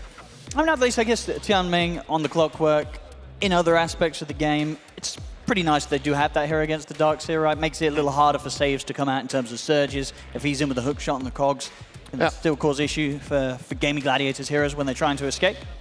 I mean, when you look across the board, it's one of the nice things about this game, for me personally, looking at it, is that it feels like every hero in this game can have massive impact. There's no hero where you're like, okay, this hero is just going to have an atrocious game on paper. No, which is what you'd expect to see right from the drafts of the 2 best teams of the tournament. Yes, sometimes you really shut down one player or one playstyle in particular, but I think everybody in this has a really key role to play. We've seen games earlier where a hero just got absolutely mega counterpicked and never really found a footing. I don't think anyone in this game is going to feel like a complete liability all the way from position 1 to 5 on both teams. Even a hero like Crystal Maiden, where you might be like, oh, that Clockwork matchup is pretty bad. Well, that is true. she has a lot of counterplay potential against the nature of how Azure's lineup works. You know, they place all these AoE ultis, they stand their ground and fight back. If you find a good angle on Celery, which he has been really good at doing on that CM, he will be able to get some nice freezing fields here. And we do indeed see what we talked about. They're both going to disengage. We're back into the game. Everybody's out, but they're back in. Oh, they are. Actually, XXS stuck around a little bit. Gladiators is going to see if they can get the connection onto XXS. They'll throw down the blood grenade, but he should be fine. No further way to continue to lock him down. At least they'll be able to hold this high ground position, and we'll see them be able to secure probably those 2 bounties. I don't think Azure is going to have any interest in getting back involved in any level 1 action against Gaming Gladiators' lineup here. And we'll see. We'll see how these setups go and see how much can be done at the beginning to slow this Medusa down, or if Low is going to be able to show us some potential new tech and potentially begin a bit of a trend. You know, definitely still at the stage of the patch here, a couple of days in, where if something ends up looking really good, high chance other teams here in the remaining games of this tournament will be taking a page out of their book. Yep. It is definitely, I think every series for the rest of the tournament here on out is going to have 1 or 2 completely new ideas. That's kind of what I'm expecting. That's how you get the edge toward the end of this tournament, where that is just a bigger factor than it is in other tournaments because of the patch dropping yesterday, you know. That's definitely going to be a thing. Now, I'm looking at this mid lane. I know we talked a lot about the Medusa, but I'm very curious how this lane plays out on paper, right? The Slardar against Primal Beast, you'd think that Slardar, you know, bullies most melee heroes pretty well. The thing about Primal is if you fight him a little bit too much, he gets those Uproar stacks, he's going to pop that, and he's going to trample you to death potentially. So I'm very curious. This is one of those there where I'm just flat out completely unsure on paper how this goes. So I'm going to keep a close eye on that. I don't know if you have a guess. I feel like it's probably pretty close. Just instinctively, this feels like an even lane, but... It really does. It goes both ways, right? As you say, sure, you know, as a Slardar, you're going to be hitting the Primal, he's going to get his Uproar stacks, but at the same time, if the Primal tries to go on you, you're going to be able to potentially have a Prime Bash, a Crush, you know, a chance to sort of separate yourself from being completely trampled upon. But maybe early on, the Bash and the Crush isn't enough to really stop him from doing too much damage from trampling and staying on top of you. So perhaps I would favor the Primal. But we'll see. We'll see what Quinn and XM can make of this matchup. And as we talked about, honestly, I know this is very early to call, but Darkseer has a good start. And that's because this hero is extremely polarizing, so just getting 5 CS in the first 2 waves is, honestly for me, is a really good beginning for Darkseer, and it's what we expected, right? This is the kind of lane where he's not going to be bullied way too hard. This is actually an excellently played wave from Ace. He got all of those as well, so 9 CS here, first 3 waves, 9 out of 12 is pretty much the dream here. Bottom lane. Trying for Jingqiu, and they'll have him. Zeraccio picks up the first blood. This is such a nasty lane, Maiden Weaver. See top. Tofu. Understand his ground here with the rock barrage and the flat cannon. He'll get surged up by Ace. I'll keep him safely away from Tianming and Low. And as the mid lane continues, it does seem to be very, very close. Just a very slight little edge there for Quinn. Seeing Low's itemization here, he's definitely preparing for what he's expecting to be an inevitable dive play. He already immediately sent out 2 mangoes on top of his triple branch wand opener, so he has that first heal, as it essentially is from Medusa if needed. Nice cogs. Tianming. He's going to get the setup onto the 2 of them. See if they have enough damage to bring them down. Tianming really standing his ground with a battery assault, but he won't win this trade. Tofu takes him down. Azure not quite enough damage between the 2 of them to get anything in return. I actually thought he was just going to use those cogs to disengage. I thought the cogs themselves were really good to lock them in and let Low just get free damage, but he stood his ground and fought. Clockwork, not really that strong of a hero until level 3, where the power level really changes, and maybe a little bit too eager there to get something done. And obviously that is very welcome for the Gaming Gladiators. They get the kill on Tofu. And it looks like Ace will be running the early Basilius to help himself and Tofu just keep up that spam in the lane. Darkseer all about the mana. Actually sending out the headdress first, so getting both auras here. As it goes for the mid lane matchup, does seem to be Quinn starting to get a decent edge here on the last few waves. 17-7 now against the 13-3, so definitely playing to the advantage here in this matchup. See, Ace and Tofu, once again, getting as aggressive as they can, really pressuring Low and Tianming now under the tower. are scanning. Atlo also running a Bassi here, so both of these lanes will be getting that mono region up. It is the name of the game for both Darkseer and Medusa, so hardly surprising, really. Oh, bottom lane XXS, serious damage. I think he should be okay, but this lane is going very poorly for Azure so far, just getting absolutely bullied out. And this is obviously a recipe Gaming Gladiators have been doing for a long time, just massive laning focus. They won some of their games extremely quickly throughout all of the year by just snowballing from the first 10 minutes onwards. I see another effort here from Tianming to trap in Ace, but the surge is up. Ace is able to get away, and Tianming, he's a couple of hits from being taken out. Tofu, can he find him with a rocket barrage? He certainly can. As once more, Tianming's just struggling to take these trades top. A couple of deaths back to back. And once more, a situation where, well, this time they will get Tofu at least. XM takes the time to head over from mid and make sure that Azure can at least find something in return for losing the clock a second time. Yeah, as you said, the mid matchup has definitely swung in the favor of the Slardar. So it's interesting to see how the first 3 levels, Primal does very well. And then ultimately, when Quinn gets a couple of levels up in the Crush and just gets that bit stronger, gets the Gloves of Haste, he's just fighting him out of the lane. So looks like Primal can't truly stand there and fight back, so what XM's going to do, he'll stack the hard camp, farm that with Trample, get the gank onto the Gyro as well, and that way he's still behind the Slardar, but not by a significant amount. It's 300 gold min at 530, it's not too bad. Already found some side lane impact, but yeah. In this top move we just saw, you saw the difference between level 2 and 3 clock, right? That was very, very close. If he hadn't made the first mistake of fighting at level 2, that might have just been a win there for Azure, but a little bit of extra golden experience Gaming Gladiators got from the first kill snowballed them there, and that's just textbook Gaming Gladiators stuff, really. They have a very good understanding of the limits of their heroes. Every trade they've taken has favored them by just that little bit, and that's all it takes. That gives them a 1k lead. We just see a bit of focus from Tianming on his respawn to try and chase down Duracha on the bottom lane, but wasn't to be. He's back now up on the top. Maybe seeing if he can get some sort of wraparound setup onto Ace. We'll get the pushback with the cogs, but Ace pretty beefy already at this point with how good the lane has begun for him, so not an easy kill for them to really target. At the same time, though, he's opting for a build that is rather uncharacteristically untanky, I would say, for Darkseer. A lot of the time in the past... Okay, hang on. Quinn? Gonna make the effort here for Quinn. Got the combo, they've got the full lockdown. Very nicely executed there. XM getting the backup from Jin-Q to take Quinn down. That was clean. Just a perfect chain stun. Didn't let him use the Crush at all. Yeah, so what a lot of Darkseers have been doing in the past patch was running Vanguard. But Ace is going straight into the Arcane Boots. And as a result, the Medusa attacks are actually meaningful. So if he does get caught in cogs, if he gets opened on with like 2/3 health, he is vulnerable. So it's interesting to see that he is prioritizing that over the Vanguard. They're actually able to get the steal on the Wisdom. Jin-Q very big. Tried to put a stop to it with the cookie, but the timing was there. Duracha able to pick it up first. It's not as pleasant to the eye as kills are, but that is the biggest moment of the game so far. Makes such a massive difference. Duracho's almost getting his 6. Actually, XXS is level 6, but obviously the trade-off for Gaming Gladiators, their supports are loving life, sitting on really high level, both of them.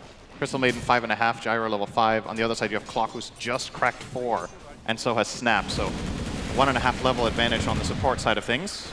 Missile. Making a bit of an effort here for Low, but getting his mana down to half. They won't look to push for it. Bottom as well. Duracha really pushing the limits. He's actually going to be able to snipe the courier by the looks of it on the way down. XXS is falling low. Look at the Frostbite connection on towards Jin-Q. XXS dropping the arena to take down Celery. And the two of them will manage to back away after that. So they'll drop the ult, get the kill on the CM, and make sure that neither of them get threatened here by Duracha's Weaver. And you can tell from XSS's itemization, he knows that armor is going to be the name of the game, right? So he's going for the Wraith Band as offlane Mars instead of a Bracer, and he's going to rush Phase Boots next. So really needs all that plus armor. Doesn't have the same luxury as Medusa of just ignoring armor altogether as a concept. Duracha playing very aggressively. This is really this guy's MO, right? He's always going to be pushing that advantage. He's sitting in the tier 1 tower, preventing Mars from getting CS there. And XXS will call it a day, go back to base. A lot of focus being brought now to the top lane. Yeah. This is level 8 Primal. He's really strong. Has out-leveled Quinn because of that kill mid. And the net worth still slightly in Quinn's favor. Now Quinn's coming up here as well. This ward down. XM already retreating from this top lane area. And Ace, he's going to try and start things off with the wall.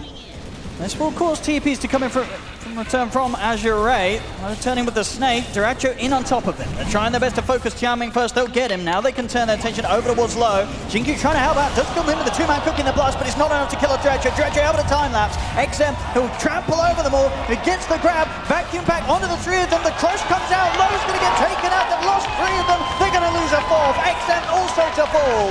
As Azure Ray try and respond to this, XXS still doing his best to battle on. He'll get the trap onto Duracho with the arena, so XXS at least able to redeem the fight a little bit here for Azure Ray, but he's still on the retreat and he may not get out with his life. The surge is there on Quinn, helping him close the gap in on towards XXS. As Gaming Gladiators, they'll get an effective team wipe against Azure Ray here 9 minutes in. Such a massive rotation, right? Gaming Gladiators showing up with 5 heroes top minute 9, just not ready for it on the side of Azure. If Mars is a part of that play, this is a totally different story, but he's the one hero to arrive very late, so it's essentially a 5v4 the whole time until, sure, XXS cleans up the Weaver kill, which is a good trade, all things considered, but yeah, really, really nice done by they're Gaming. considering going again. They know with the way the last play went on that Azure Ray won't have all their TPs at the ready here, so they can go aggressive. Dracho trying to get in on top of low, but the control's there for Tianming. He actually doesn't have time left yet. He's taking quite a lot of damage here from the tower, but the Shikuchi's back up. He'll be fine. Quinn, he's got an invis, and he's going to be able to close in straight away on towards low. As I said, with the way that the last fight went, the fact they'd already used their TPs to try and win the last fight this tier 1, there's no backup. Azure Ray can't afford to send anyone up here again. They just don't have the cooldown, so low, he's dead again. Gaming Gladiators knowing that they could strike back a second time here. They'll also be able to find Tianming desperately trying to escape through the twin gates. Not the part of the map that Low and Tianming could afford to come back to Sind after that one. And this lines up really well as well with the siege creep, right? So this is a 10-minute wave, and Ace will be able to tank this tower for quite a while for his siege if he wants to. Actually choosing to back off a little bit surprising as well, Dracho's feeling strong. He's going to try and set up to XXS. Tries with the arena combat, but the spear's off to Mark. Still going to grab him from XM. Time lapse, it's available. Dracho able to get back pretty much up to full HP as Gaming Gladiators, they look to be on track to be taking another fight. Xingqiu and XX both falling low. They'll be able to finish off Tofu with the spear, but Duracho, he'll find Xingqiu. He's going to look to chase down XXS. The Shikuchi up again. The Unch of Shadows ticking him down. He'll get the double. Sure, Celery's lost, but this is a cleanup for Duracho for sure, as Quinn in with the backup. The hook shot is there in time over towards the creep wave. Slick. That might just save his life. We'll see if Duracho's able to dive in for this. Actually, Tianming's sort of hovering around a little bit, and Quinn, he's able to jump straight forward across the cogs, set up for a triple kill, and Duracho, they may not even be done yet. Duracho's going to turn towards XM, close the gap. The Shikuchi gets the bugs out. It's a lot of minus armor. XM's got the ult to control him. The kisses, the cookie. Can they punish Duracho? Duracho is still alive. Gets the kill, but he will die. Duracho, though, he'll take that any day of the week. An ultra kill here for the Weaver. Just 12 minutes in coming up on the clock. This is fucking wild, man. That's 2 kills a minute. You love it. Absolutely. I mean, Azure Ray, they're trying their best to deal with these sort of situations, but so far it's been a struggle. Is this just sort of down to the nature of the heroes? Is it the way that Gaming Gladiators are kind of forcing these fights maybe in manners that Azure Ray aren't fully prepared for? I definitely think a little bit of the problem is the anti-synergy between Clockwork and Primal. I think you need to be very careful with how you place cogs. And it's go, go, go. I think we've had 2 moments now where the cogs are placed and Primal Beach charges through and he just doesn't place himself correctly, so he can't get on the hero inside the cog. Oh, talking about the Clockwork, Tianming. He's gone. Nice and easy. Not the biggest kill for this smoke for Gaiman, but just maintaining this absolutely relentless aggression. 5K up now, minute 13. Correct me if I'm wrong, this is reminding me of Gaming Gladiators against Azure Ray at TI. It was a different roster, right? But I do think they absolutely obliterated the Org in like 2 games of 20 minutes. And they're just finding kills like across the map, and it's at the point now where Quinn, he's just getting solo kills. Xingqiu tries to push out the mid lane. Quinn quick with the TP and the blink in. Too easy. Another kill for him, as you know, Quinn's map movements have been fantastic this game. They're sort of going back to that, 9 minutes when that huge fight kicked off on the top lane. He gets up there with the team. He's down bottom. He's back up top. He's over the mid. This mid slider, it's been everywhere already in just the first 13 minutes of play. And all of this for me really comes back to the choice from Gaiman to go S5 top minute 9, right? That really started the snowball here. Quinn going in deep, but will back off at the right time. He's got a lot of backup though here, Quinn. XXS, does he want to try and set up a fight here with the arena? Do they want to look to go for Ace or Celery? We'll see what XXS opts for. Onto the side, they'll go for the easier pickup. They'll catch Tofu, they'll drop the arena XXS, but Quinn's just in on top of him and completely destroys him. XXS gone in an instant. And Tofu didn't even die. They didn't have enough damage. Popped the drums, ran out, got mech'd, I think, as well. By Ace.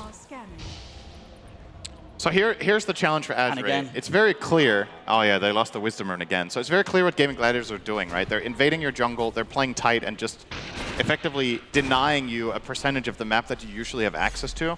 You have two choices. Either you run into them in a smoke and try to find an initiation and win a fight to get the area back, or you give up that area and try to mirror and do the same thing bottom, which hasn't really seemed to be Azure's approach to this. They keep running and fighting them. See the way that the Atrium's being pulled out to the side. They make the jump. Lowe's going to get cookied out to the side. XM charging forward, trying to hold back Duracho and Ace, but Lowe is falling out of mana. Duracho's in on top of him. Lowe goes down. Maybe they could get Ace to return. No, they can't. He's able to pop the heal, head out of there. Jump forward from Quinn. He's in with a crush onto Tianming. Duracho, he's even pushing on for more. They'll get the second. XM has to try and charge away back up the high ground. Duracho, Shikuchi's out. They can't even punish the Weaver. Duracho lives. Everyone lives on Gaming Gladiators. As once again, they're not even done. Quinn, he's diving up to the high ground under the tier 3. He's going for XM. He's going for probably the both of them if he can survive through this. He'll take down XM with the help of Ace in the Iron Shell. Will die for this. But once again, sort of a 4-for-1 trade. We saw down bottom, you know, Duracho had a bit of action, bit of fun with the dive, getting away with an ultra kill. And it wasn't quite an ultra kill, but 4 heroes did die on Azure Ray there. And, you know, Quinn, he wanted to keep it going there with the dive up to the high ground. Honestly, some evolved caveman Dota here from Duracho as well as Quinn. Literally, see hero go. But they get away with it. I mean, yeah, sure, Quinn does die in the end, but the trade-offs that they get in this fight. Worth it. What an insane freezing field, by the way. Celery finds an angle in the tree line where Clock can't get to with the battery assault to intercept it. So you get a full freezing field off there in the trees. Very well done. I mean, just 15 minutes in, under tier 4s. Nice Solar Crest obviously got them the counter kill, right? That barrier being placed onto the Prime was nice from Jinqiu, but... I did let them live that little extra longer. I mean, of course, Gaming Gladiators, as soon as they're all back up, they're ready to go again. I will say... Oh, he's trying to farm it. Underneath the tier 2, pretty far out in the middle lane. He'll get the Stone Gaze off, but the wall is down upon him. He's dead again. Not a chance here for Lowe. As Azure, they're really slipping farther and farther behind. I mean, maybe if these were sort of situations where it was the 4 of them outside of Lowe getting caught, there would be some hope here for the Medusa lineup. They're going to try and fight with the... That's a good arena. They've got the combo onto Quinn. Quinn caught and taken out, finally. They'll be able to take Quinn out towards the beginning of the fight. Can they go for anything more after it? I don't think so, because Duracho's chasing them up to the high ground. XM, he'll be able to control them a little bit, but won't be able to survive. Ace gets the double.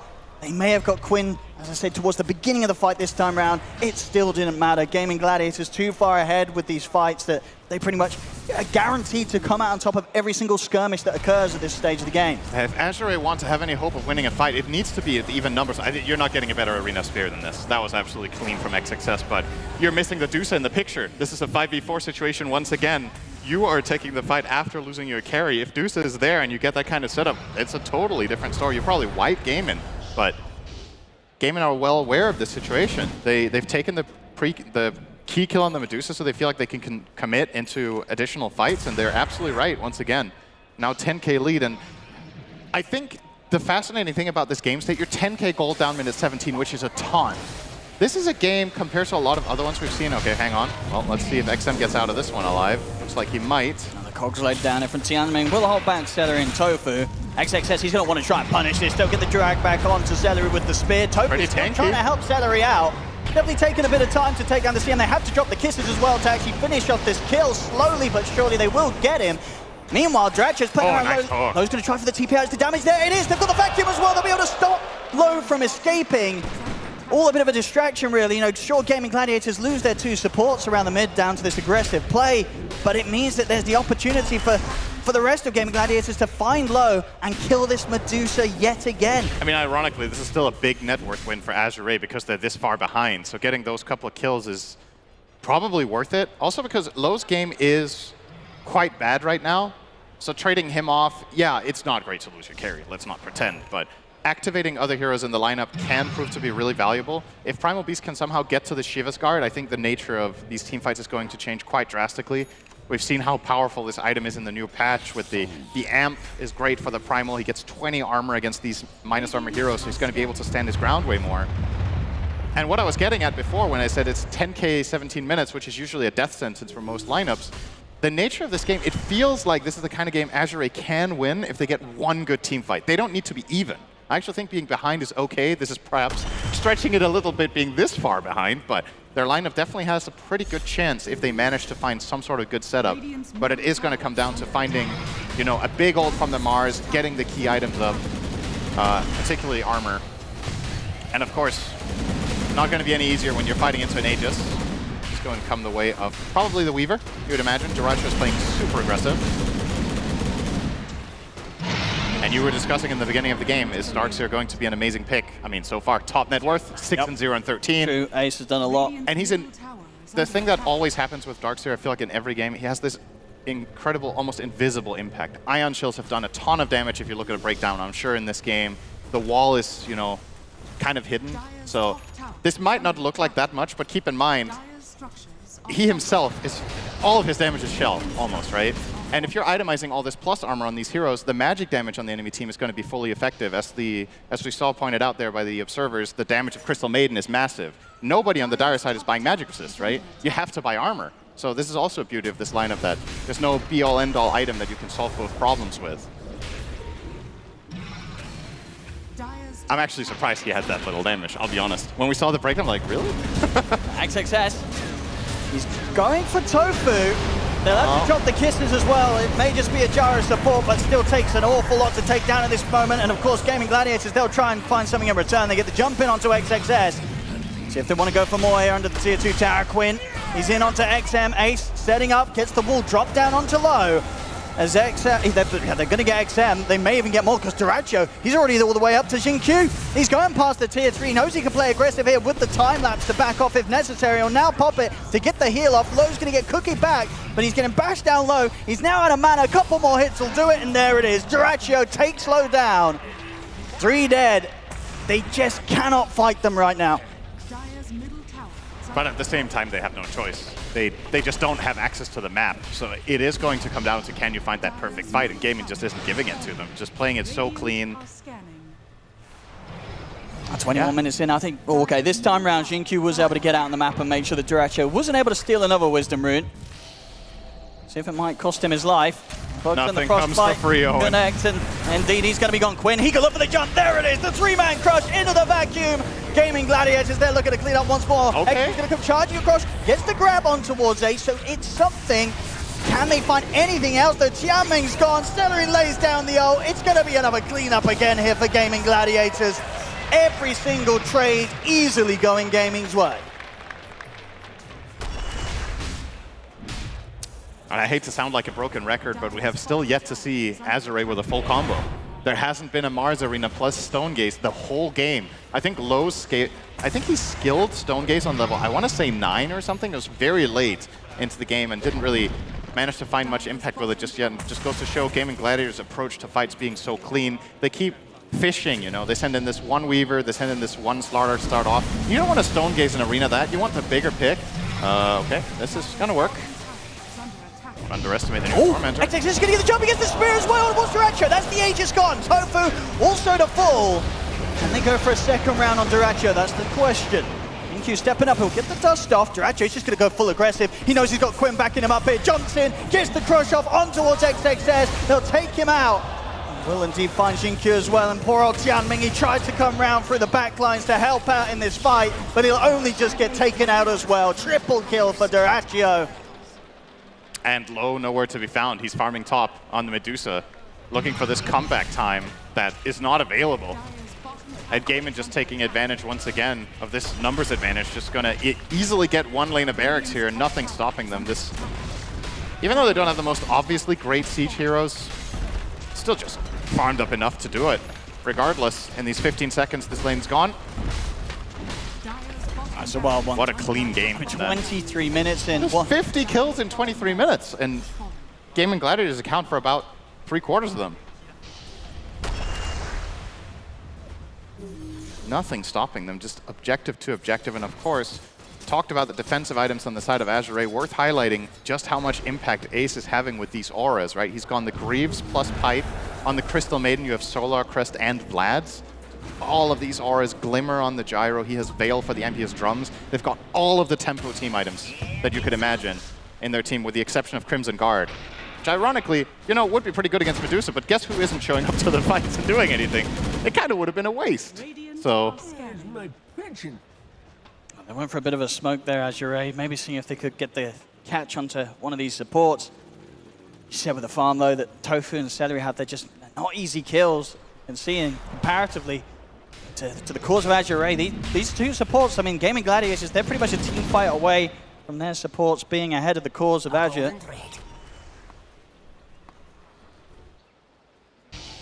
Well, Duracho, he's having a great time with the Wisdoms today. Actually able to get the double on his own half of the map. Level 19 on the Weaver, and BKB going to be flying out. The rest of his team already set up around the mid. We can see if they can find a chance to jump. We're getting the next few items out, at least for Azure. XM was able to finish off his Shivas. Trying for ace, but the hook shot is not there. Might have been a blessing in disguise. I think this could have ended I really think Quinn poorly. might still end poorly for them as Quinn tries to jump forward. Cogs are there in time. At the least, they'll live this time round, Azure. But look at their heroes on the map, right? There's just nothing gained. They're completely stuck inside their base. Low, not even close to a butterfly. 25 minutes in with Manta only to go. It's a very poor Medusa. Is there anything big coming up, really? So Mars is close to BKB, which is going to be a help. But it's not going to solve the damage issues that they have. Low. He's got to get out of here. Oh. TP there in time. They don't have eyes on him, so Low will be fine. Chen might not be so lucky. Probably not so much, and unless he can make some sort of cute hook shot play to get away. The blood grenade, he tried his best. That he's gone. Meanwhile, in the base, Siderecho going for XM. Ace is here to help out. XM desperately trying to get towards the fountain, at least the safety of it, and it will be there, so he'll live at least this time round. Tianming and Gaming Gladiators with the number advantage, they could look to go high ground. The mid-tier 3 under threat. Got the fortification, Azure. Duracho still poking at them. Not fearful at all of whatever they may throw at him, with the BKB now finished on this Weaver.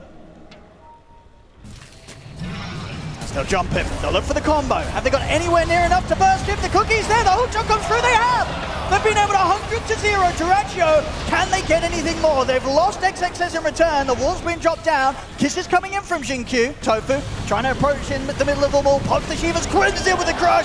Triple kill here for the Slardar. And Quinn, he's hungry for more. Goes over towards Jinkyu and XM under the tier 4s. They're going to be able to take out the both of them. The crush is there. Double kill for Tofu.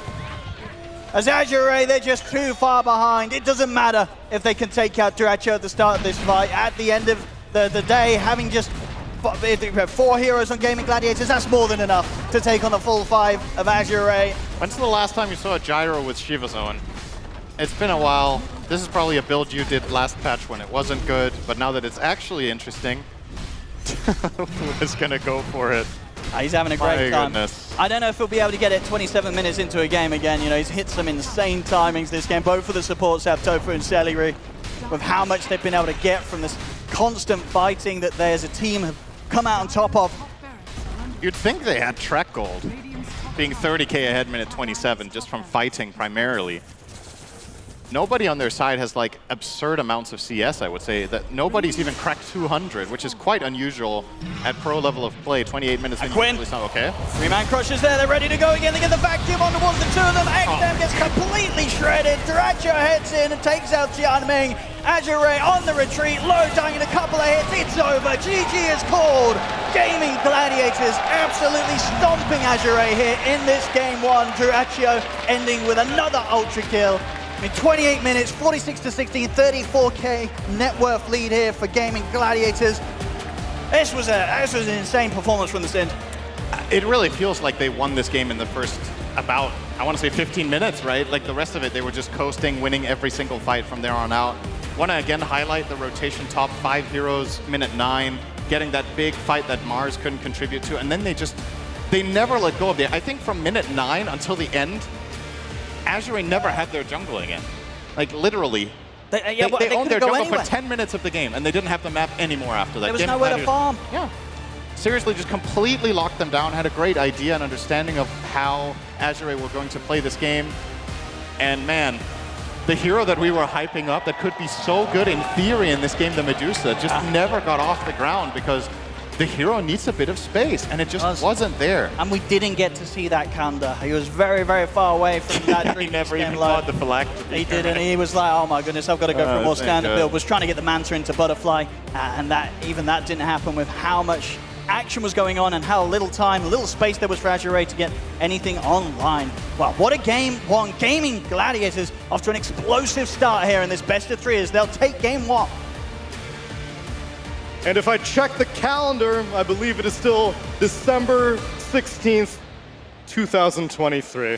Which means that Gaimin still own this year, and they definitely debuted that and exhibited that in this game number 1. What a clinic, Purge. That was start to finish, just a Gaimin rodeo.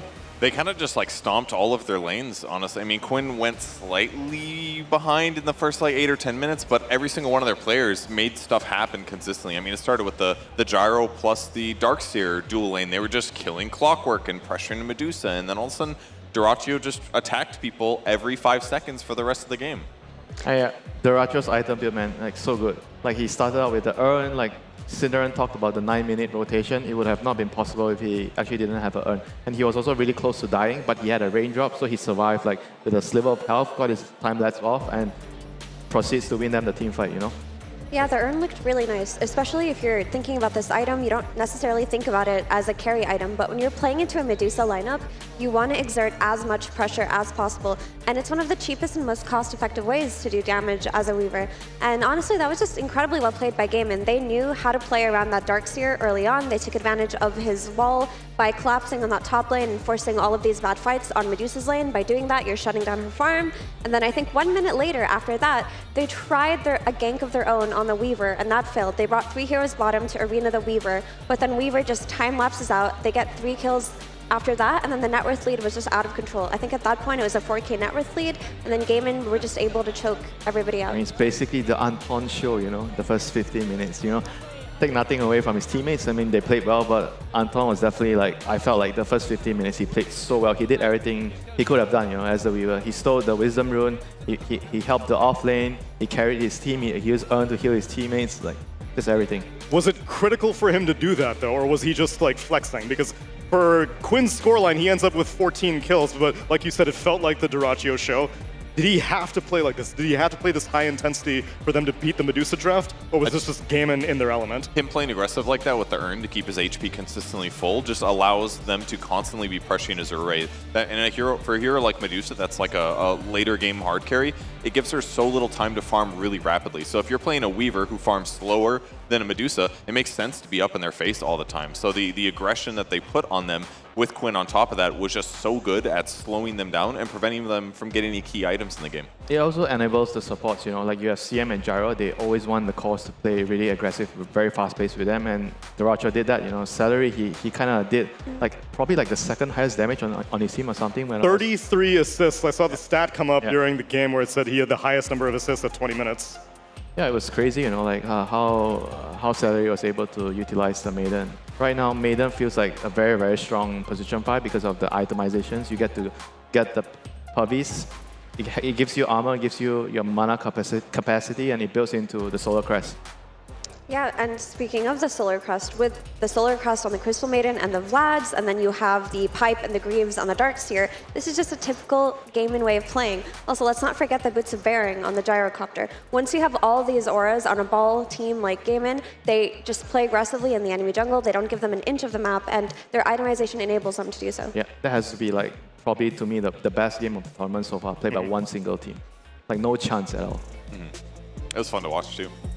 I mean, a lot of things contributed it too, right? I mean, the Slardar, we've seen a lot of Slardars go Midas first, we've seen them go Echo Saber first, we've seen them go Harpoon first, but Quinn on his Slardar goes Blink Dagger first, because he understands that his position in that game is to just run at them as much as possible, set up for his team, He doesn't need to do damage. Why? He's got a Weaver. Does he need to tank up? Not really. He's got a Darkseer to play with who's just going to mech him and surge him and Ion Shell him away. And all they were lacking was that solid initiation, and Quinn delivered on that too. That's a really good point, because if you look at their lineup, you're like, yeah, they have crappy initiation. It's like, what, Star's going to blink and stun him for 1 second? It doesn't feel like it's going to be enough. But it absolutely was that game because their pressure was so constant. And if he just comes in and stuns a guy and hits him with the amp damage, now all of a sudden Weaver with just like a Dragon Lance and an Urn is also hitting pretty darn hard. So it really did facilitate and make their team a lot stronger. Yeah, I just felt like the whole game era, they weren't able to stand on their feet, you know. Every time they're trying to... Bambi on ice out here. Every time they're trying to hold an area, oh, okay, somebody just died, so we have to back off, you know. They couldn't keep up. I want to see that Weaver stat line one more time. So let's bring up our Acer Predator head-to-head as we take a look at the carries. Dyrachyo versus Low, who I assume that maybe if we gave Medusa another 10 minutes, then things would have started to go the other way. 20 minutes, maybe 30 minutes, maybe a whole hour. But like you guys mentioned, Gaimin just played too fast, too furious. And it's the way that they've been playing. Like you said, Mira, this is the Gaimin that we have come to expect this entire year. This is what they're good at. This is their style. If you try to go late game versus Gaming Gladiators, it is a risk to take, right? Because your lanes have to go well, but then those mid-game fights that you take have to go equally as well.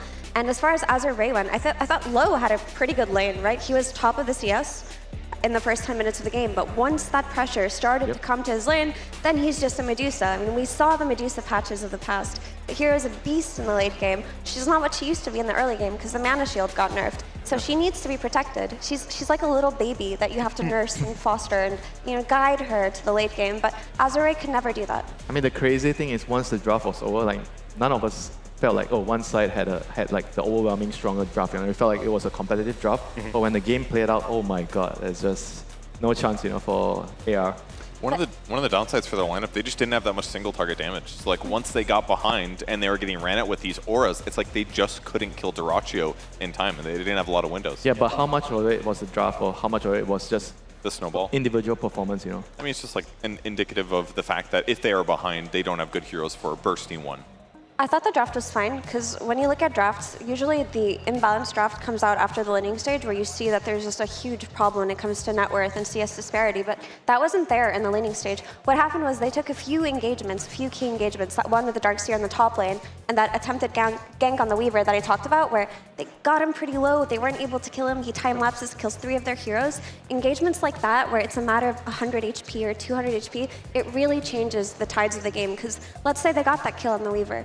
The game would have looked different. They wouldn't have been 4K net worth down, the net worth would have been even, and they would have had more space to counterplay. So the game just snowballed out of hand very quickly. Agreed. It seemed maybe stylistic flaws, because Azure in the series that they played in the group stage, they 2-0'd Gaming Gladiators, but Low was on more active heroes, and XM was playing a Viper. So maybe Azure might need to go back in time a little bit and take some pages out of their old book as we look forward to our game number 2, because we've got to get our winners bracket final completed. Will we get a 3-game series or not? We'll find out after the break.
wasted on something. Growing up, I dreamed just nothing. Ooh, what are you?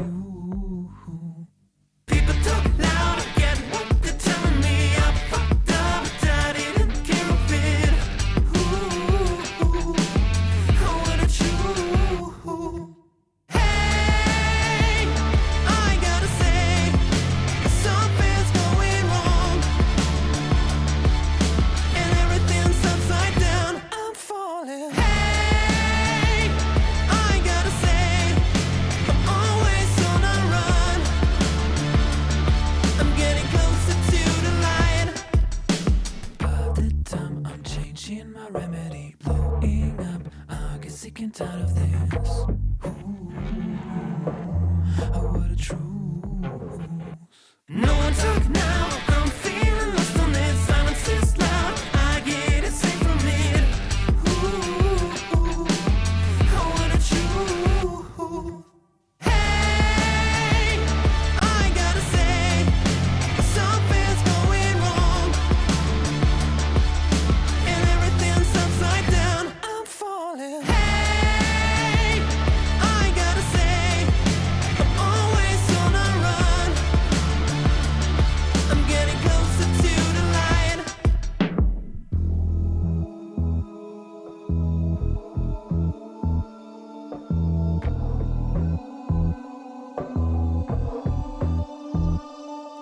And everything's going down. Yeah, everything's going down.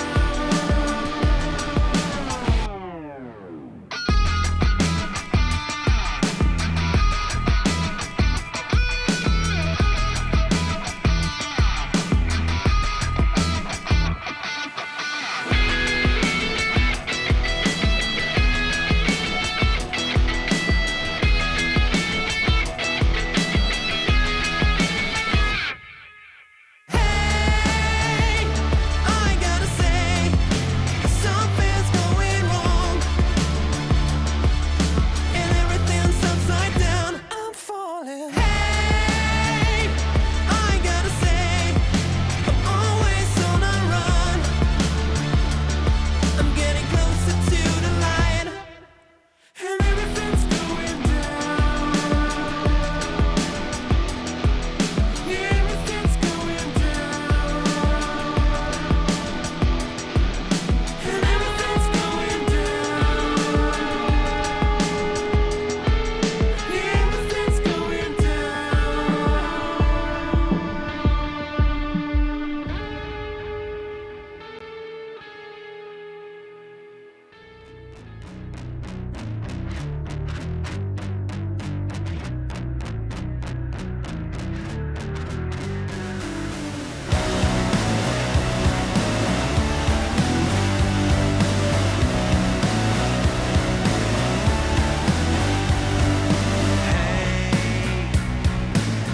I saw you riding on the train today, and I tried to figure out a way to stay close. I wanna see you again.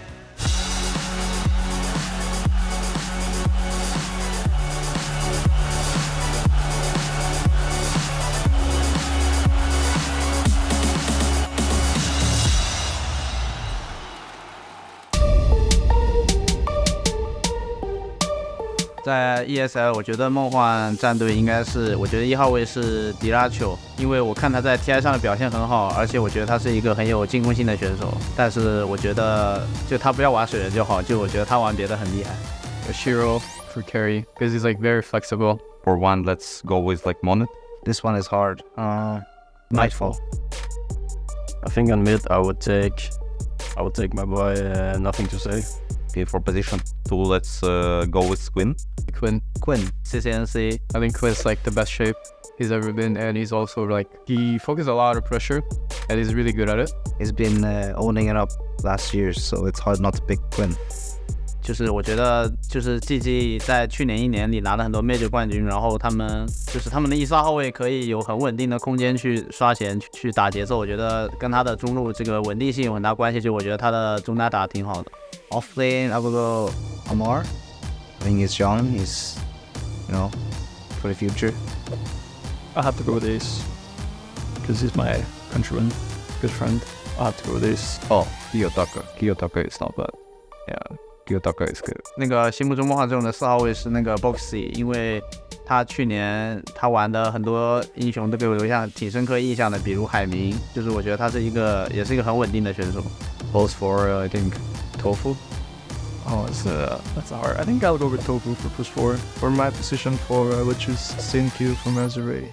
I've always been a fan. I just like how he plays ever since the LGD days. Position 5, I would take my old captain, Poppy. Poppy? Goated player. What can you say?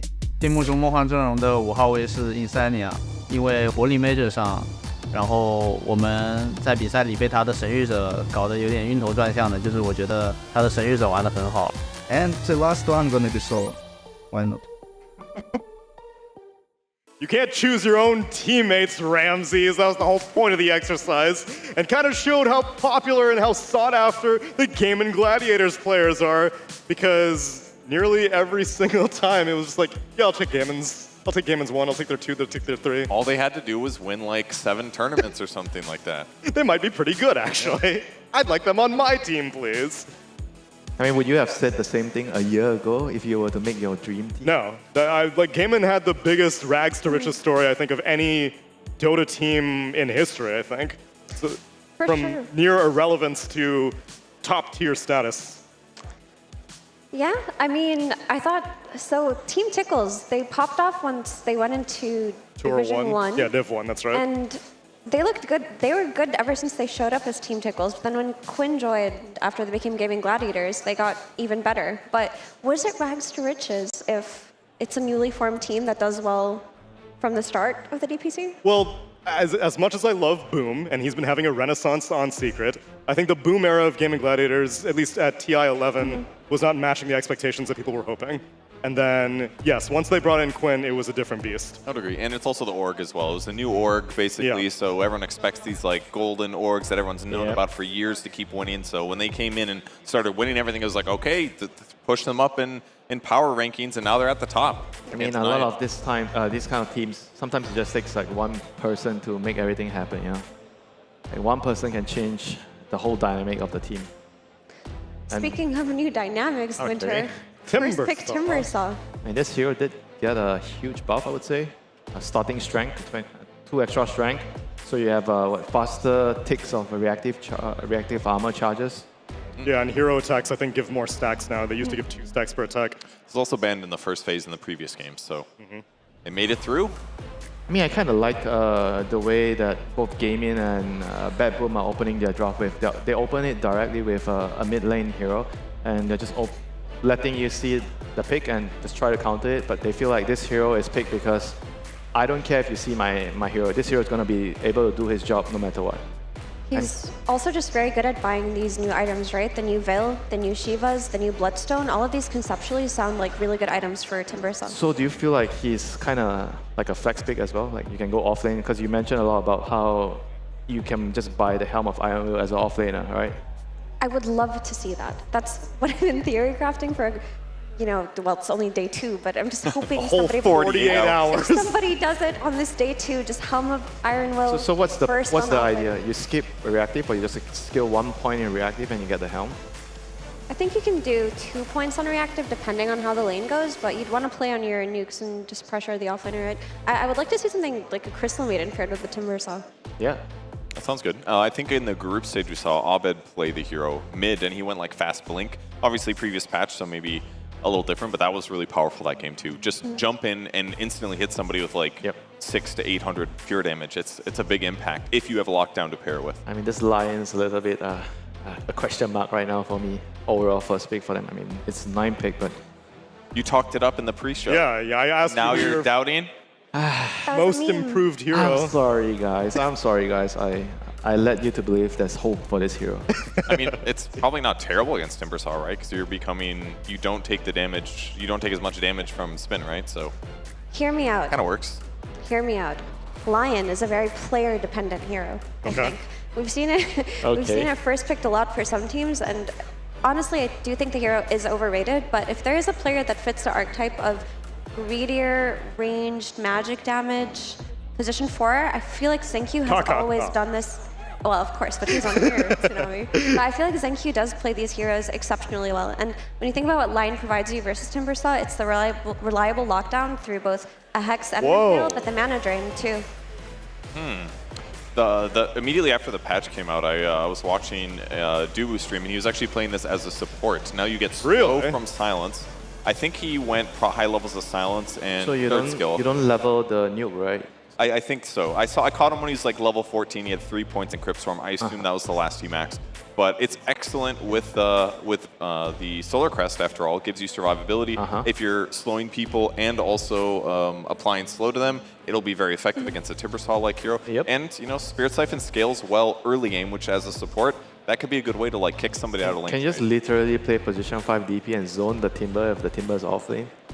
It's possible, yeah. That could be what they're going for here, but it's a little bit new. Also another great hero for Veil Builder, honestly. Armor and amplifying the damage that you deal. It does more spell damage, and your ulti counts as spell damage, I believe. So, good pick. Good Bloodstone Vire too, I would say. I like that the flex is still open with the DP, but picking this DP also gives you the flex to the offlane, which would be very cool if you pair it with something like a Tusk. Anything that can just take advantage of its early game strength. And afterwards, if you do fine on that lane, because you're a DP, because you have Exorcism, you can pressure towers. And that is something that Azure could not do in the last game. Yeah, it's a very, very fast-paced off-lane hero. You can literally buy anything your team needs. If your team needs you to get an early mech, you can do it.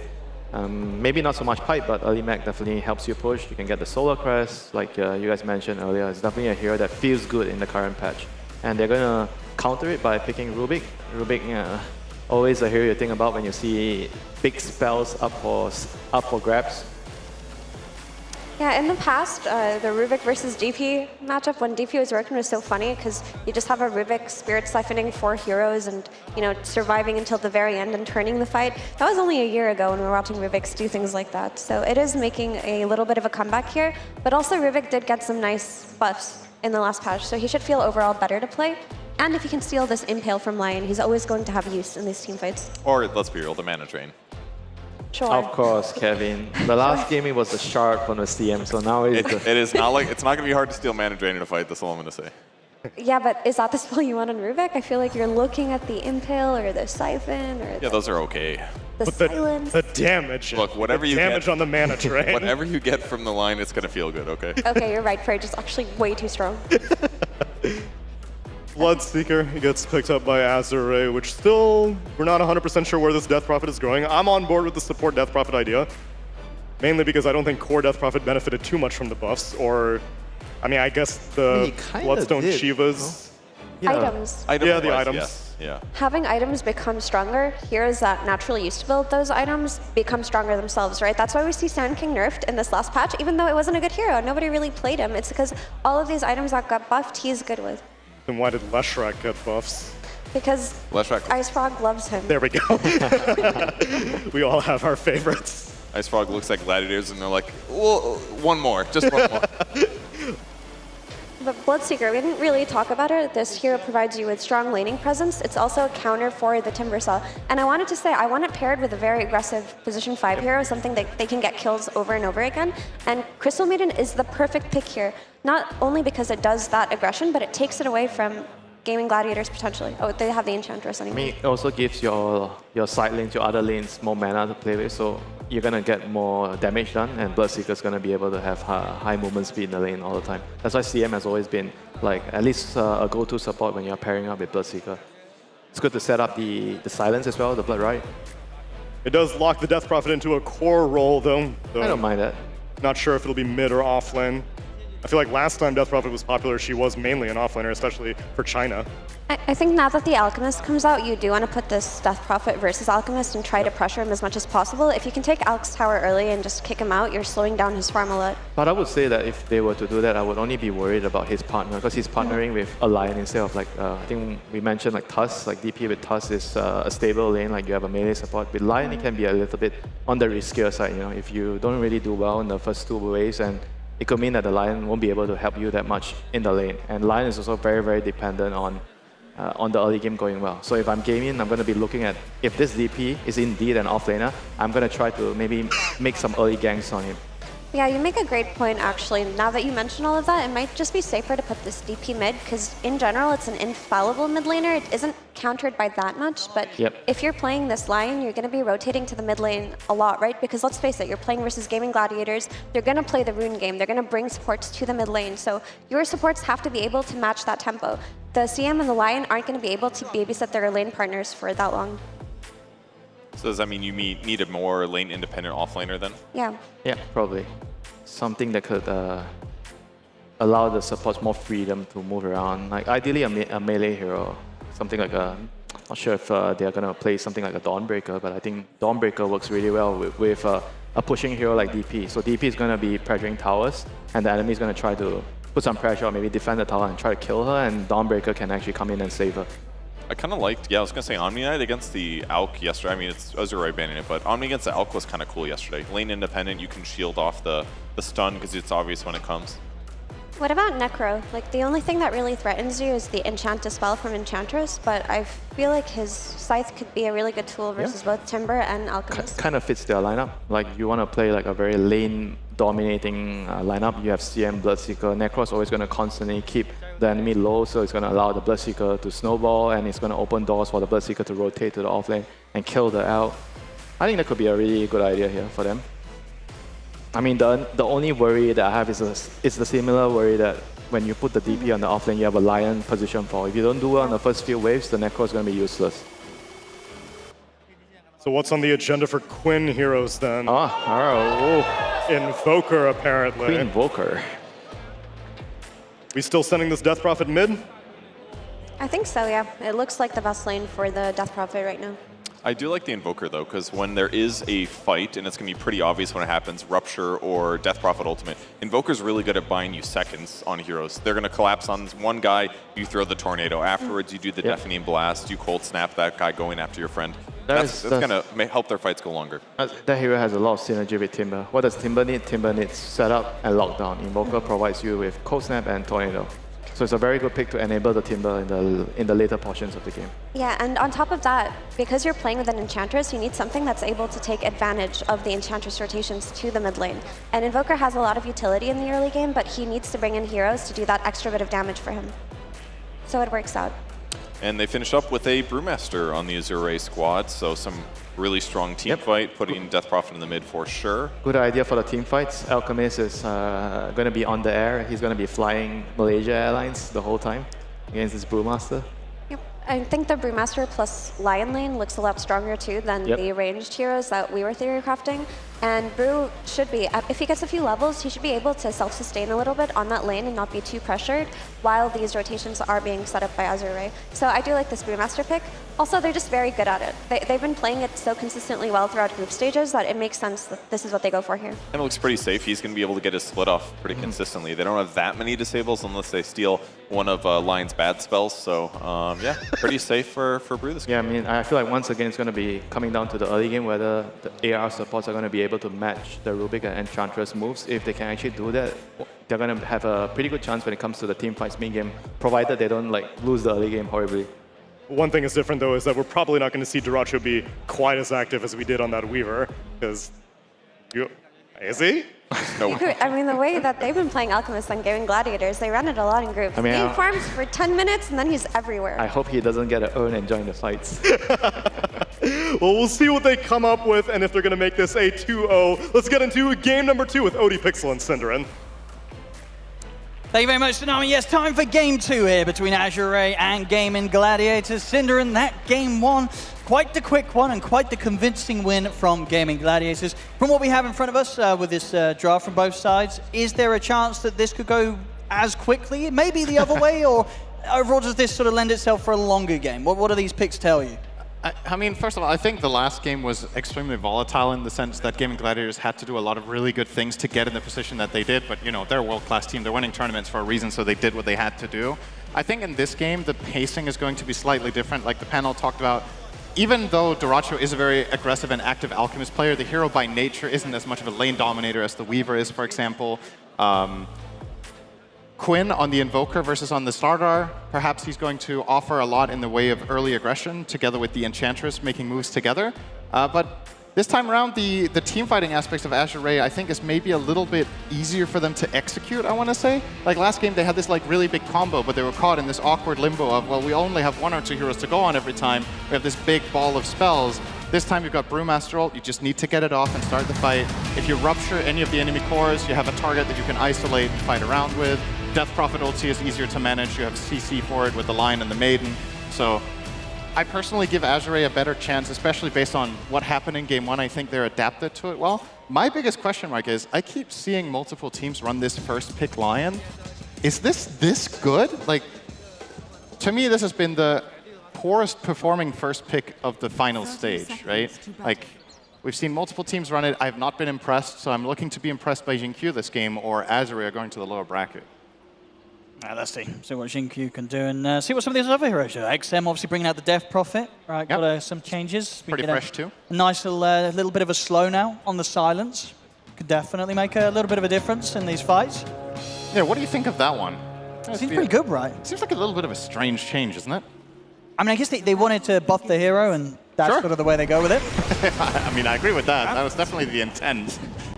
XM, talking about the hero, it's looking like it's in a spot of bother here as indeed Quinn will manage to get first blood against him.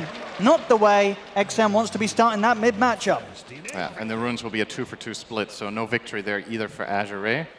And as you said, the kill going to Quinn, probably the ideal outcome here for Gaming Gladiators. This will be a nice little boost for him. Obviously, Invoker nowadays itemizes quite differently after being a universal hero, so you start with all these stats, but you know, being able to upgrade this a little bit faster, get more last hits in the lane, makes for a very great start, and he will have that Bracer coming out now instantly to begin the lane off, helping him further trade with the Death Prophet, which is, you know, largely a sustain-based mid laner. Can trade very effectively. When you have that Bracer, you offset that balance quite a bit. We'll see what sort of tempo Dracho brings this game. Obviously, last time on his Weaver, he was incredibly active. We'll probably see him sort of slow things down at the start a little bit more, obviously focus on getting his farm, but I wouldn't be surprised if once we do see him have 1 or 2 items, you know, really start to kick things up and get involved in the action as an Alchemist. Yeah, I mean, I guess you still just go for like some sort of a standard build here, right? You're going to go Bracer, upgraded boots, and probably Radiance. Like, I don't think you need to deviate too much from the standard plan.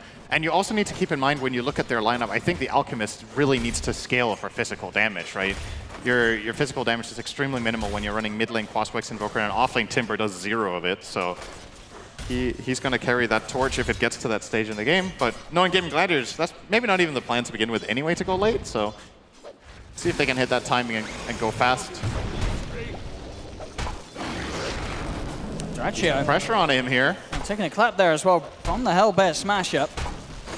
Obviously the change there to the mana drain now dealing damage equal to the mana stolen.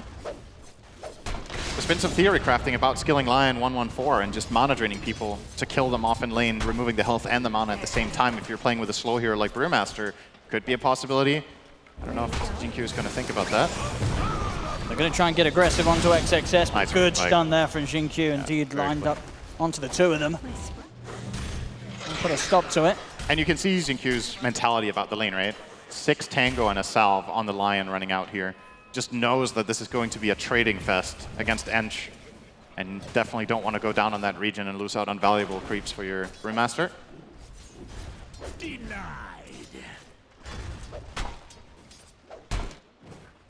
Bottom lane, low so far. Farming exceedingly well here, 15 and 5.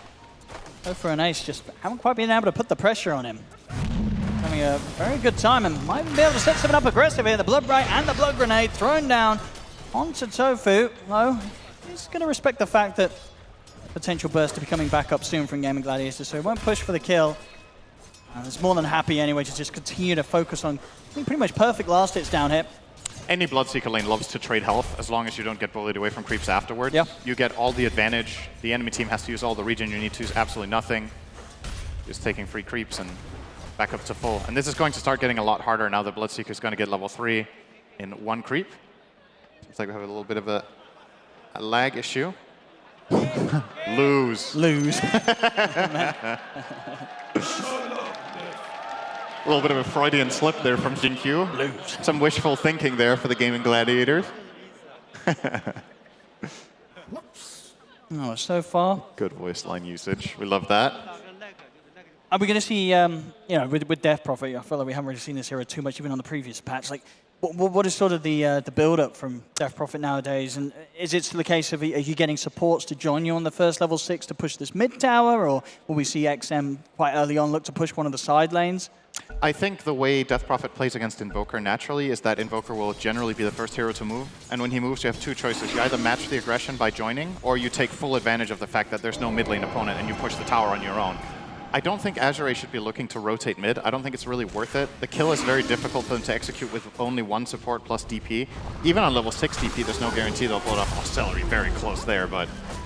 Oh, I mean, Xingqiu could be in trouble there. Duracho and Celery punching back into him. The blood grenade out. A couple more punches, but the stun, it's back up in time. He's got another concoction to throw out though, Duracho, and that will allow him to get the kill. Blood grenade was thrown out by Xingqiu on his way out, and that sets up for XXS to end up getting the bigger cleanup as he takes out the carry. And worth keeping in mind about this lane is usually when Gaming Gladiators play their Enchantress 5 plus safe lane, I feel like they win this lane every time. So if this is just kind of a draw for Azure, I think that's already a good start given the usual trajectory we see from this Gaming Gladiators squad. And trading that kill in particular is obviously amazing. Losing your line for the ult, you'll take that every day.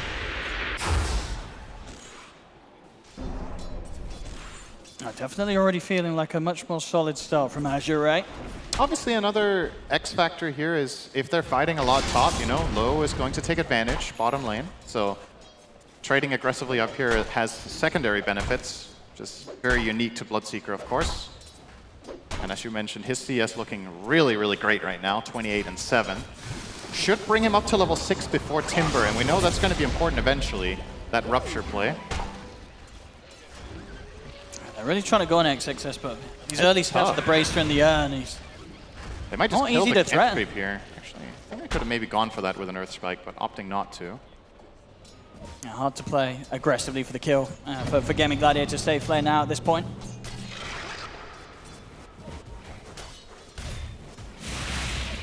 Tofu stepping forward a little bit, trying to bait them in. But Ace with this skill build, I don't know if there's much kill potential here for Gaming Gladiators, to be honest, but I'm not sure if Azure, they should be aware he has 2 in reactive armor given the stack counter on him. Celery did head over, but immediately Azure did hit the scan on the twin gate, so they know that there's a +1 hit. Despite that, they're still posturing pretty aggressively low. Gonna step up on the lane, will drop the blood right, but indeed he'll die for that one. Maybe didn't quite expect the gank to sort of come from that position where Celery had been able to get all the way around behind the tier 1. And maybe a little red-green colorblind on the scan. Maybe they thought it was good. But it also has a sound cue. So there's only so many excuses you can use, right? So unfortunate move there from Low. Does get punished. Azure want to try and make something out of the fact that this Alchemist Duracho's on his own for now. Level 6 is at the ready, so an exorcism push could come out from XM. Bottom lane, they're going to need to bring some extra numbers in here. As Gaming Gladiators, they're getting aggressive underneath the tower. Frostbite with the tower hits, but he missed the stun from you. Tofu's going to be fine. This has got the backup of both Ace and Duracho. They get the kill onto Tianming, and Gaming Gladiators, they can put the pressure onto this tier 1 tower. This reminds you of a moment from last game? Reminds me of a moment from last game. Yeah, sort of that exact Celery side of the and map. Duracho rotating. They did it earlier this time, but this time they also do it with the Ent, right? But they just make this rotation to the enemy safe lane really early in the game, pile on the numbers, use the gate, get that advantage. And now, if last game is anything to go by, Xingqiu, he should be fine here. They're just going to never give up this area again. Ace is going to live here, and they're going to play around that. Yeah, and that was sort of that whole time as well. We had the Death Prophet move top. They weren't able to set up onto Duracho in that little bit of a window where he was alone, and they weren't even able to set up for the tower push themselves, Azure. So having to return now back towards the mid lane. See what the next moves to be from Azure, but Gaming Gladiators off the back of that play. 3K lead now, 7.5 minutes in. As poor Xingqiu is just getting slowly bullied back to the base, while he's back down the lane a little bit. Very hard for them to get anything done down here, Low and Xingqiu, despite the fact that Low got pretty much free farm in the laning stage.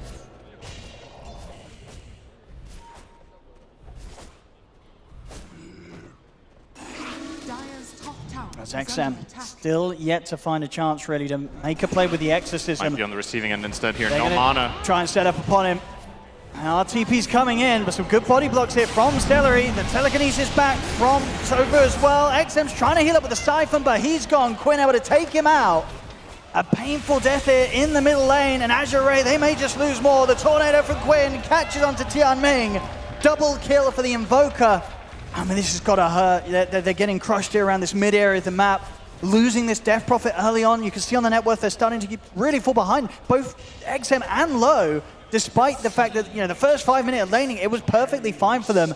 But the difference really starting to show now, and Death Prophet, very much a momentum-based hero. It's coming up to 9 minutes, and there's been no pushing whatsoever around an Exorcism yet, Sin. Yeah, it's just Gaming Gladiators with the better rotations, right? They might find Jinx here as well. He's just playing around with them. Tofu, he'll come in to finish off the kill. The split's there, as XXS has rotated over. They have the Exorcism. They've got to punish this, but Quinn is fine. The Wild Wing Ripper play there from Celery, pushing Quinn back to safety. Ace has turned up. He's going to start trying to hold back and deal with the Primal split. I mean, Azure, they popped the split, they popped the Exorcism. They're not getting anything for it, though. They'll lose Tianming. The split comes to an end. XXS is going down. I mean, it's getting painfuller and painfuller here for Azure. A situation they use these two big ultimates in, and they lose the team fight under their own tier 1. To add insult to injury, Tofu's doing more with the Exorcism than XM was. He's going to push a tower with it. The stolen Exo, it will expire now, but the damage has been done. Keep in mind, while all of this is happening, there's a free farming Alchemist up top, so this is going to be like a, I want to say 12-minute Radiant coming in from Taracho with the treads. Just everything coming together for the side of Gaming Gladiators. It's getting pretty crazy. It really is. The fact that we saw what last game. Low, he's vesseled, and he's dead. It's getting rough. It's getting rough. And if anything, even rougher than game 1. With this sort of a lead, 10-1, 10 minutes in, 7k advantage. We'll see again this fight around the mid. I mean, if they're not being able to take a fight in these sort of circumstances, then when are they going to be able to? Yeah, just, I don't know, you tell me. This is kind of, you used your first 2 big ults together. I guess the combination with the supports wasn't quite there. You know, neither support level 6 obviously hurts as well. You're playing Lion and Maiden, yeah. Tofu, he played that fight with his hands off the keyboard. They're making it look easier, Gaming Gladiators. Azure, they've got to do something, or at least stop Gaming Gladiators from being able to do everything. As Tianming, he will at least get away for now from Ace, but no, he won't. Chakram actually catches him. Ace, he's been ruptured. This should be a kill. They'll finally be able to put a stop to the Timber Saw at least. It's going to cost them a tower, though. So does it really feel good? Not really. You get that core kill, which, you know, at this point, I guess you have to take what you can get, but you're getting nothing for free. Every single move Gaming Gladiators has either traded favorably or just flat out won it. And not losing anything in the process. And Low, well, they were thinking about it, but actually the flank from Azure could work out potentially. They're going on Celery. Quinn and Tofu, they're backing off for now. They'll at least several the reload. Celery's going to go for the TP out. There's nothing to stop it. He's back in the base. Ouch. Not even that. And again, to really iterate what you were pointing upon earlier, they're doing this with the 4 of them. Yep. Alchemist, he's got his Radiance. Duracho, he doesn't even need to be here. Gaming Gladiators are doing it with the 4 of them. Duracho is going to be sort of the best backup policy ever with how much farm he's got. Low's gone. And it really is, as you said already, Tofu was doing more with the first Exorcism. Now it's, you know, there's no argument about it at all. He is doing more with these ghosts than XM's been able to so far this game. Might end up losing them now, potentially. Yes. He will. Put an end to him, Quinn. He's got the backup of Ace. Not afraid to start to tease around with him. Split is at the ready. See if XXS is forced to pop it. He will. Put the split here.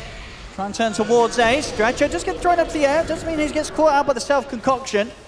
Drop down the acid spray. Low, trying to see if he can get a chase onto either of them. Dracho, he'll bail out of this one, as they'll leave Ace behind. Azure starting to be able to take something at least from Gaming Gladiators when they go for this aggressive play.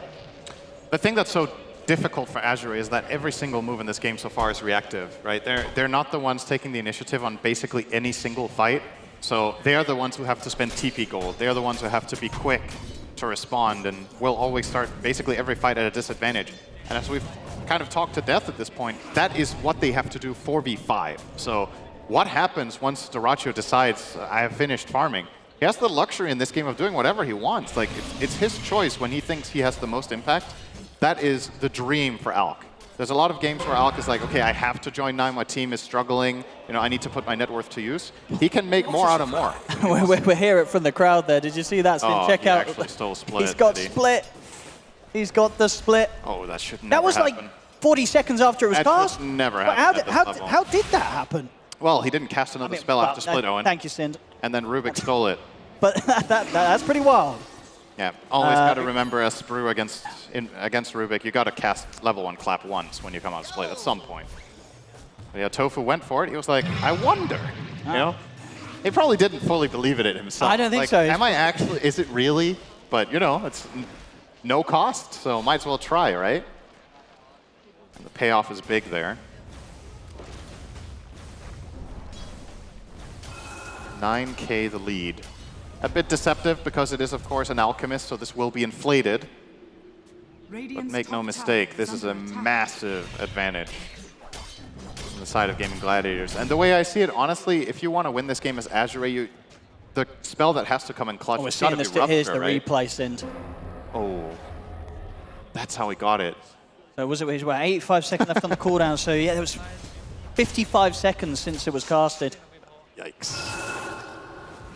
That's rough. Maybe feeling the pressure here a bit, Azure.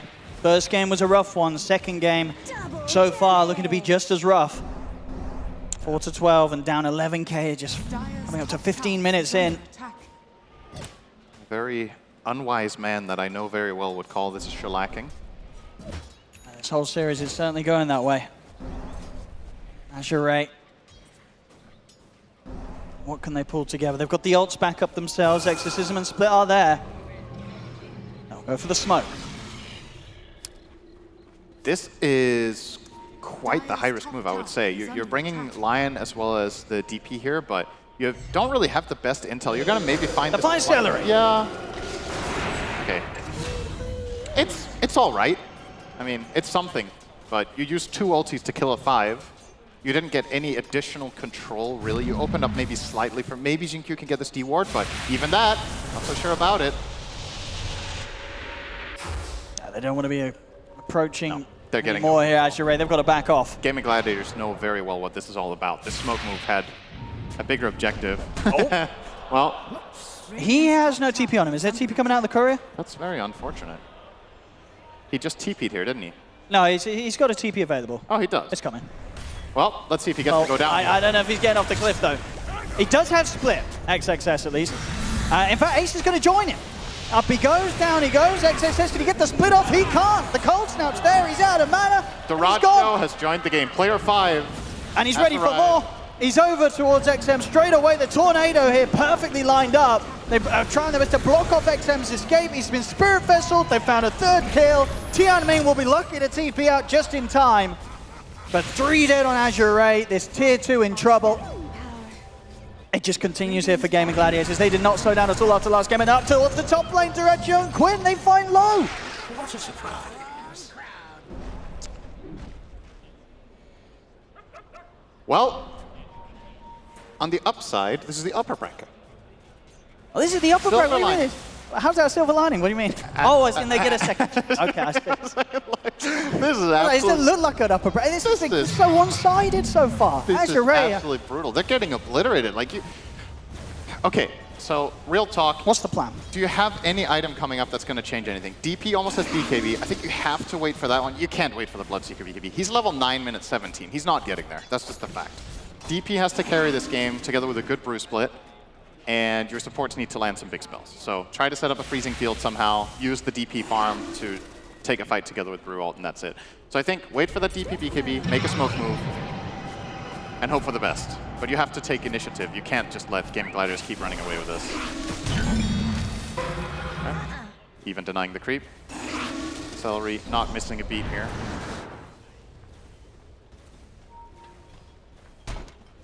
Duraggio. Going for that AC next. Bottom lane, Jinkyu, he better hope they don't find him here. He's on his own in the trees. Got TP back. He's thinking about trying to set up. He's trying for the setup, but he immediately gets burst. They wanted to go for Quinn, but Quinn, he's fine. XXS has to split back underneath for tier 2, hold on to the split at least for now. Yeah. Understandable that he wanted to take this initiative because they do have that BKB and they will identify that there has to be a ward here, so good read there from Tianming, but yeah, nothing gonna come from it. Gaming Gladiators just pull one on them again, and they still stick around in the neighborhood, so Celery will show. XXS stepping up. Think about the split, but the Tornado does catch him. Ace jumps in with a burst. XSS managed to get the split off just in time. He's upstairs and he's going to... Okay, he got cyclone. They've got the chance to stop him at least. Celery's also got for the TP out. XM can't put a stop to that one. The Deafening Blast pushes back the three of them. Low's dead. Tianming and Xingqiu trying to stand their ground to take out Ace. Ace finally falls. Takes a lot. Can Azure get more? Now look over towards Quinn. They've got the detection. Stun there from Xingqiu. They're locking Quinn down. The Spirit Vessel bringing him down low. They've finally been able to put an anti-evoker, but Duracho, he's looking for a bit of a cleanup on his own. He'll jump in over towards XXS. He'll take out Tianming. Tofu's got the control, throwing back XM. XM pops the BKB. He'll go for the TP out himself, and with the BKB TP, he will live. A little bit of a punchback from Azure as they do manage to get Ace and Quinn, but it's still not the fight that they need, because ultimately Duracho's turning up, he's cleaning up, and he's well on the way towards this AC. Took a sweet-ass time to get there, but when he did, the payoff is immediate. Just finds 2 kills and a tower immediately. Well, he didn't find the tower. He did lose the fight to 1 range creep. It is a tough battle, and there can only be 1 winner. And today, the range creep will best Duracho. Azure, however, not looking as good as that range creep, so can't win them all. Duracho will continue building up. AC now, 1,000 gold away. We'll have that for the next fight. And it makes you wonder, with that fight that we just saw unfold where Azure actually connected a lot of their stuff and ended up barely scraping by a couple of kills and then losing the fight ultimately when Alk wasn't there. Imagine that fight with Alk there from the start. Like, what do? They did a lot of things right. They got the Rupture on the Timber, they canceled his TP with the Cyclone and dropped him down immediately, and they focused him the best that they could, and they just got there. Ace was actually close to surviving, at which point that would have been a complete travesty. But nonetheless, didn't even win the exchange. Gotta be some sort of silver lining somewhere, but the items are just so far away. XXS Radiance is 1,300 off. He needs to find that gold somewhere, ideally for the next fight. They're gonna try to fight the Tormentor here. Wonder if their heroes are even strong enough. It looks like they are. Xingqiu is... He better run. Whew. They will do it. I mean, even that proves to be quite the challenge. But they will get a shard now for the Bloodseekers. Yeah, well, so with the changes of that, right, is that effectively enough? Because before, right, it gave you sort of a percentage-based damage. You've lost the percentage-based, and it's been switched with this. I guess right now, especially if he's hitting supports, it should feel better, right? Yeah. So the way it works is you deal 30 pure damage, and you heal that on every attack. Scales worse is better early. Don't know if that makes you want to buy it. I don't think so. I mean, he also didn't either. Got it for free. Speaking of getting stuff for free, somebody's going to get a free second life. Who would you give this to? I don't know if you should put it on Alk, actually. Probably Ace. Is he ever? No, but it's probably still Duracho, right? Oh, do you put on Alk? You do. Okay. This tells me that they're going to go high ground. Yeah, I mean... Like, he's just going to front line and indeed, he's just going to jump Concoction the high ground. Yeah. And if nobody's showing for a Concoction target, he's just going to start hitting the tower. And step by step get there. Oh. Force the BKB. That's good enough for now. That's going to open up mid to be a lot easier now for the Gladiators, because this is arguably the single most important item on the side of Azure is now unavailable for 80 seconds. Death Prophet cannot go in with confidence without that. Duracho will make quick work of this together with some Forged Spirit. Of course, a pretty strong Alacrity too. We haven't even talked about that because it hasn't been much of a factor yet, but now that it's sieging time, Quinn can help out Duracho quite a bit, or himself, if he wishes, which seems to be the choice for now. And with his pike, he's hitting the tower from outside of its attack range, so as long as he has vision, he'll keep the push going. Xingqiu, he's got the shard online, so he's ready to mana drain. Kill Quinn. But they want to try and jump this Duracho. He's going to go in. Blinks forward, looks to straight away take down Xingqiu here with the help of Quinn. The silence out, but a quick force to the low ground. They'll keep the Aegis protected. Duracho, Chemical Rage is back up. All the damage just amounts to nothing here. The heal. He's going to be ready to jump again. He's straight in. Okay. He knows that XM's BKB is still on cooldown. He's going to focus the Death Prophet first with the stun. Turns now over towards Tianming. A couple of hits and Tianming has to force back to base. He's just sort of creating space here, pushing them back. Celery coming in with the heals to make sure that Duracho can step back and get back on with the siege. They're onto the tier 3s. It's gone. And the fight plan here for Azure is don't fight. They're waiting for the Bloodseeker BKB, and it's going to cost them a lane. See if this ends up paying off with a team fight win, but considering the Jinju, he's draining them. It doesn't matter though, gets caught by the stun and the Sunstrike. He's out, jump forward onto Tianming. They've got the Timber Chain and the Chakram. He's gone. They'll buy back here on Jinju. That's the first life taken out from Dyrachyo. If they can do it a second time, XM, the BKB, the Rupture. Dyrachyo is going to go for the BKB TP out. They can't stop that. Dyrachyo escapes. Celery, he'll get trapped in the trees and left behind. They'll drop the finger for him. Win. Didn't even deal damage with it. Should be fine as well. Hey, you got the stack though, right? You know? I mean, yeah, you always get the stack if you stack. cast it, but it's like, that was a frustration finger right there. That was not necessary, and he just wanted to use it. It feels like... I mean, you know, when you buy back, you can't not do it. Got to get that stack. He's up to, what, 3 stacks now? And he's doing his best here with the draining to try and hold them back on the push, but as it was, they couldn't stop that bottom set of racks going down. You have to spend a buyback. Gaming Gladiators, they can look to reset, wait for Celery to back up, and then go again. Still plenty of towers to take on the top lane. Still a tier 1 and a tier 2. Radiant online. Minute 24. This has got to be well behind average time. And I know he went for a Vessel, but that's also pretty common. Look at that. That is gruesome. I mean, it's, the sample size, maybe not the biggest here, depending on how it's pulled, but I'll tell you anecdotally, this is not going to feel very good to get this minute 25.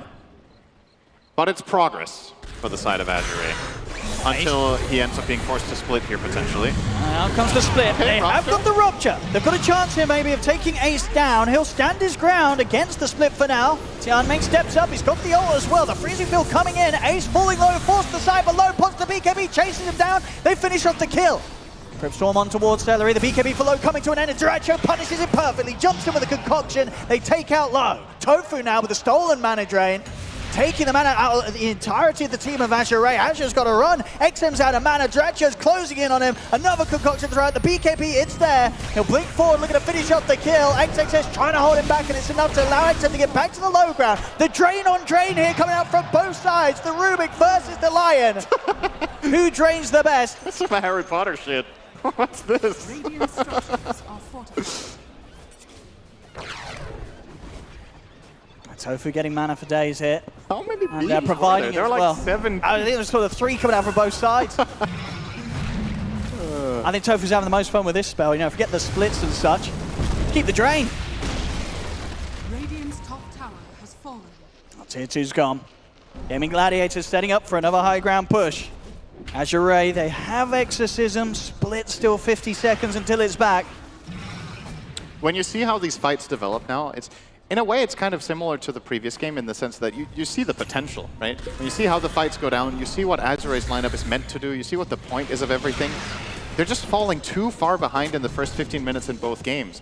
Like, imagine these types of team fights where the lead isn't 25k, but let's just say 10, you know? Like, give Gaming Gladiators a lead, just not this much, and suddenly these fights will look competitive, but it's just the discrepancy is so enormous. Just like in game number 1, you saw glimmers of brilliance in their team fight coordination and execution from Azure, but you know, Gaming Gladiators don't let you play. That's the problem.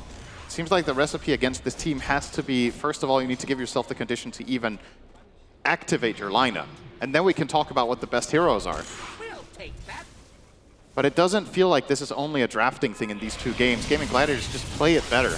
Their early rotations are so clean. The number of heroes they bring to the moves, the timings that they choose to go, the way they push out waves to enable those smokes is really what builds in the advantage in both games. And both times around, it came from that massive collapse in the enemy safe lane. A bit reminiscent of TI5, as a matter of fact, where CDEC did that to other teams. Just that they didn't have a gate, but they were TPing their carry to the off lane in most of their games with aggressive, which kind of started a little bit of a meta shift in that tournament. Wonder if other teams are going to pick up on what Gladiators got cooking here, or if they just can't catch up to what these guys have figured out. Smoke time here from Azure. The split's up, the Exorcism's there, they've got everything ready to go. We have seen if they do prioritize the target, get in with the Rupture, they can pop their BKBs and commit for kill. Well, they can get more than just that one. Tianming. He's going to get quite a nasty surprise here. Just forced to the side, but the impetuses will do it. Tianming gone, he has got a buyback. This is a fast push with Alacrity and Solar Crest. AC. There's the Rupture. They're going to try and full commit here over towards the Alchemist. Looking towards Dredge. Gets forced to start the Rupture, bringing him low. They're straight on top of him, but he turns, puts the BKB. He's got the concoction ready to go. Beating into low, takes him out. Dredge still alive over the chemical range. Finally, he falls. They've killed the Alchemist. Can they get more? XM steps in, trying to run down Celery. The drain coming out from Xingqiu. Says jump on towards Tianming. Got the Hex on the Ace. He's out of mana pretty much. Xingqiu pretty much taking the entirety of Ace's mana. But 3 heroes are dead on Azure Ray. I don't think Gaming Gladiators will care at all. They can keep this push going. The second rack's going down. They're just draining the entire team, both of them, and tipping each other while draining. This is so bizarre. Look at this. I mean, he got his mana, but he's got his life. Oh, God. As the mid-racks are gone. So funny. It's definitely 2 lanes here. I'm sorry. I'm just getting carried away with just looking at mana drains. But yeah, at the end of the day, I mean, honestly, Azure, I love that they went for that play on the Alk. It was kind of close. If they have a little bit more damage in the tank and burst him, this could have been something, but he ends up using everything and fighting back for so damn long before they finally take him down. XM, this is a bit ambitious, to say the least. Straight up naive. He's got a buyback. Going in there. Yeah, no benefit, though. We'll see if they go for one final fight. Oh, the drain's there. Drain. Completely out of mana. Save for XXS. Tofu stealing it all. As it's called. GG is called. Gaming Gladiators will go straight to the grand finals here with one of their best series performances I feel we've seen ever, especially to happen in an upper bracket final. 2-0, and Sin, it was not even close. 33-11, 30 minutes in, 34k lead. They're looking on top of the world again here, Sin. They didn't break a sweat today. Both games, over 1,000 net worth advantage per minute in both victories. And yeah, I mean, hats off to them. It's very clear that they know exactly what they're doing, and it's the other teams that have to catch up. Now, the question is who they will end up facing again tomorrow. And whoever that's going to be needs to be very well prepared for that best of 5. They do. They do. I mean, if there was ever going to be any sort of question of, hey, a new patch, some change-ups, some new items, is this going to sort of affect the position of a team like Gaming Gladiators that have looked unstoppable the whole year? Well, from this series, I think we can certainly say it doesn't affect it at all. Not very much. And the fact that whenever you play against this team, I think what makes it so difficult is that they don't give you any space to breathe, right? It's always harder to play games when you're under pressure. And Gaming Gladiators put that pressure as fast as they can every single time. You get like maybe 5 minutes of laning where you get to play normally. If you start falling behind after that, they're coming for you in every lane. They're making all the moves, taking your space away from you. So definitely the lesson to be learned here from Azure, in case they do manage to find themselves in a rematch tomorrow, is they have to be able to match for the first 15 minutes. That doesn't mean they're going to win, but at the very least they're going to have a fighting chance at that point, right? Yeah. Like, this is just so one-sided. And it's just crazy just how well Gaming Gladiators operate as a team. You look for example, like the hero damage done by their heroes. Outside of Celery, everyone else, basically 20k. It was 20k done by Director, 19 by Ace, 22 by Tofu, 20 by Quinn. Highest They're damage all on in the the game same by board. Rubik. I mean, that's true, yeah, Tofu, he was at the top. And after the fight to the end of the game, he was just stealing mana. Yeah. I guess that damage That from the does a lot mana of damage. play, that's good. That's a lot of damage. Indeed, Tofu with those plays, top damage. Top damage. I mean, obviously those earlier steals that he got as well certainly helped. Grabbing the splits, grabbing the exorcism the 2 times that he did. I mean, pretty wild stuff. I don't know what you do if you're going to be meeting Gaming Gladiators again in the grand finals. You've got a lot of work to do. You do your homework. You've got to do a lot of homework. You do. Whichever team makes it up there. They really do seem like that, yeah, new patch came out a couple of days ago. It doesn't matter. It hasn't changed a thing here for Gaming Gladiators. As a Gaming Gladiators will move on to the grand finals, knocking Azure down here 2-0. Thank you so much, Owen and Cinderella. Another grand finals for Gaming Gladiators. Looks like the year just keeps continuing for them. I'm here with Tofu. Tofu, how are you doing? You guys got somewhere to be today? I mean, you guys are just 2-0 and you got shit to do? I mean, we're still looking forward to the grand final. I hope you guys are not tired yet, because we sure want some more grand finals. That's right. Tofu, a lot of people in the crowd screaming your name in particular over here. You know, there's a lot of Tofu fans. Any words to say out to them? I mean, they've just been all over the place with signs everywhere. I mean, just thank you for the support, whether I play in Peru, in South America, in Asia, in Europe. It's always so nice to have everyone here supporting, having our backs. I love that. Thank you. Thank you very much. In fact, we know Brofu is out there right now. Your brother is watching. You know, the fam is watching in particular. Feel good to have them in the crowd, or is that a little nerve-wracking for you? No, it's always nice to have my family around. It's like a bit of a rare occasion when they're around. I also don't have much time during the tournament, but I love all of them and I'm happy to share this with them. Ah, very cute. All right, fantastic. All right, so I gotta ask you that lame question, but one that is very, very important. All right, you have made it to the grand finals. Only a few teams remain. You have had an effortless journey since you got onto the stage. But who do you think will be there, and who do you want to face? I mean, just to finish off this year, I think the best matchup is going to be Liquid. Fantastic. Well, Tofu, an amazing match. Thank you so much for that great Dota. We wish you luck, maybe against Liquid in the grand finals as we throw it back to Tsunami. Thank you very much. Well, if there's one thing that we can count on, maybe it's consistency throughout this entire year, not just the competitive year, but the calendar year, as Gaming Gladiators have secured themselves another grand final and potentially will face off against either Azure, BetBoom team, or Team Liquid. But they did make it look effortless, Purge. We saw what a turnaround from getting 2-0'd by Azure in group stage to 2-0'ing them like that on the main event. Yeah, I mean, if you asked me 2 weeks ago, like if I was excited for a Gladiators Grand Final, I wasn't then, but I actually am now, because now it's just happened so many times. Like, all right, how long is the streak going to go for? Yes. And they played this series so stupid flawlessly that it looked like they made no mistakes at any point. Like, they are just so cohesive. They have these team fights at 8 minutes with all 5 players, and they do it every single game, and they win the fights. Yeah, they're just such an impressive team, and when they're on, they're on. They do everything right, from their drafts to their map choking out to their oppression to their... I mean, the way they play their side lanes, the way they play around mid lane, there aren't really any flaws that you can point out. And this is just a repeat of TI, right? Gaming Gladiators knocking out these Chinese teams, making them look like fools? Like fools, honestly. But it's not that Azure Ray played bad or anything. I think their draft in game 2 definitely needed a little bit of tweaking. They're only going down to lower brackets, so it's not over for them. But there's definitely a lot that they need to look back on here. They did not have the tempo to be able to keep up with Gaming Gladiators. Yeah, every single decision, every single rotation, every single itemization just came together, you know. That's what we hope to achieve, you know, as a team. You always have all these team discussions. You are trying to make the most of your lineup, and I feel like every single pick they had a plan for it, and every single hero they had an item combination to utilize as a team. You want to talk about itemization, Effie? What was the first item that Timbersaw ended up going?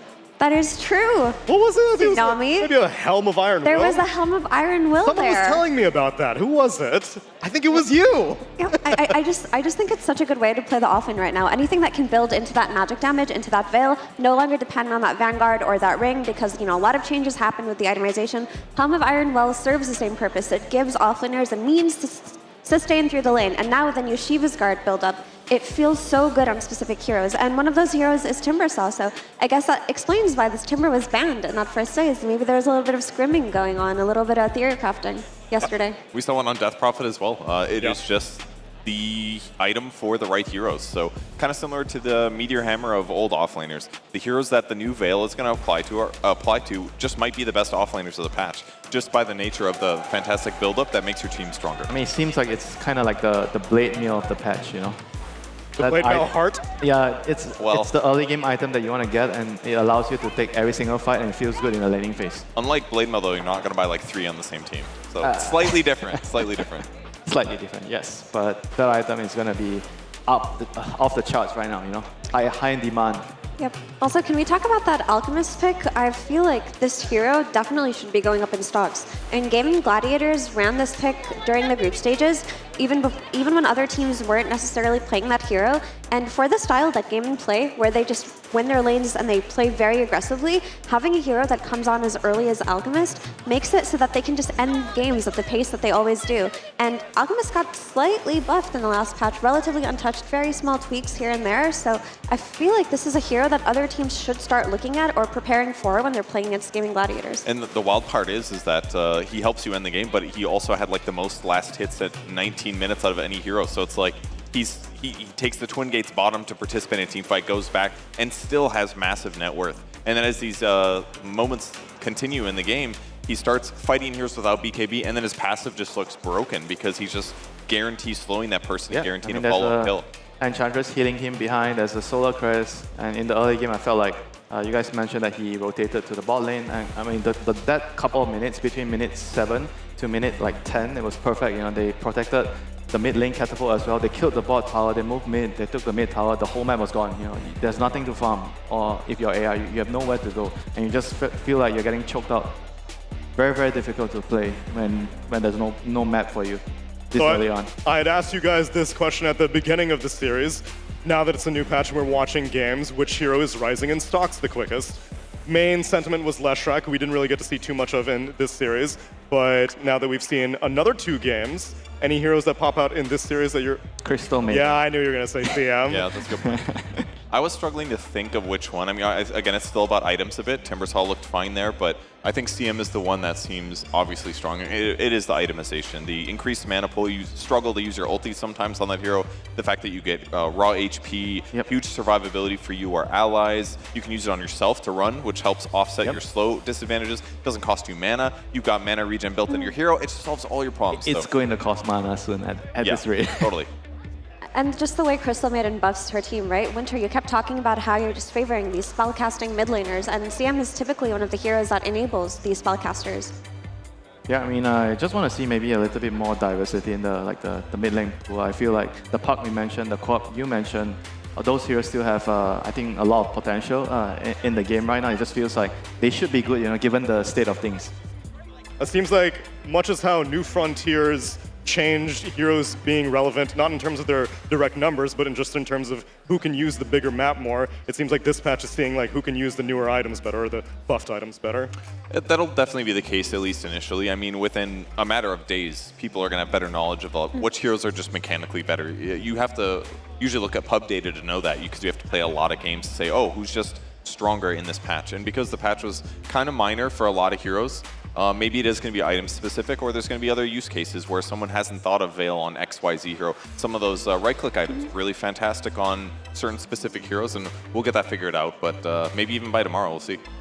I mean, we're 2 days into a new patch. It's going to take a long time to figure it out, but for the most part, I think that teams with these strong fundamentals, these strong laning, the strong ability to play into these skirmishes, these mid-game teamfights, not be entirely dependent on these big CD, these big teamfight heroes, games like Gaming, and teams like Gaming Gladiators and Team Liquid, they really are excelling in this kind of environment. And you don't have enough time between today and tomorrow to theory craft new heroes, but what you can do is just, you've identified a couple of really good items right now. The items that come to mind are the Veil, the Shiva's Guard. Just pick heroes that can build those and don't overthink.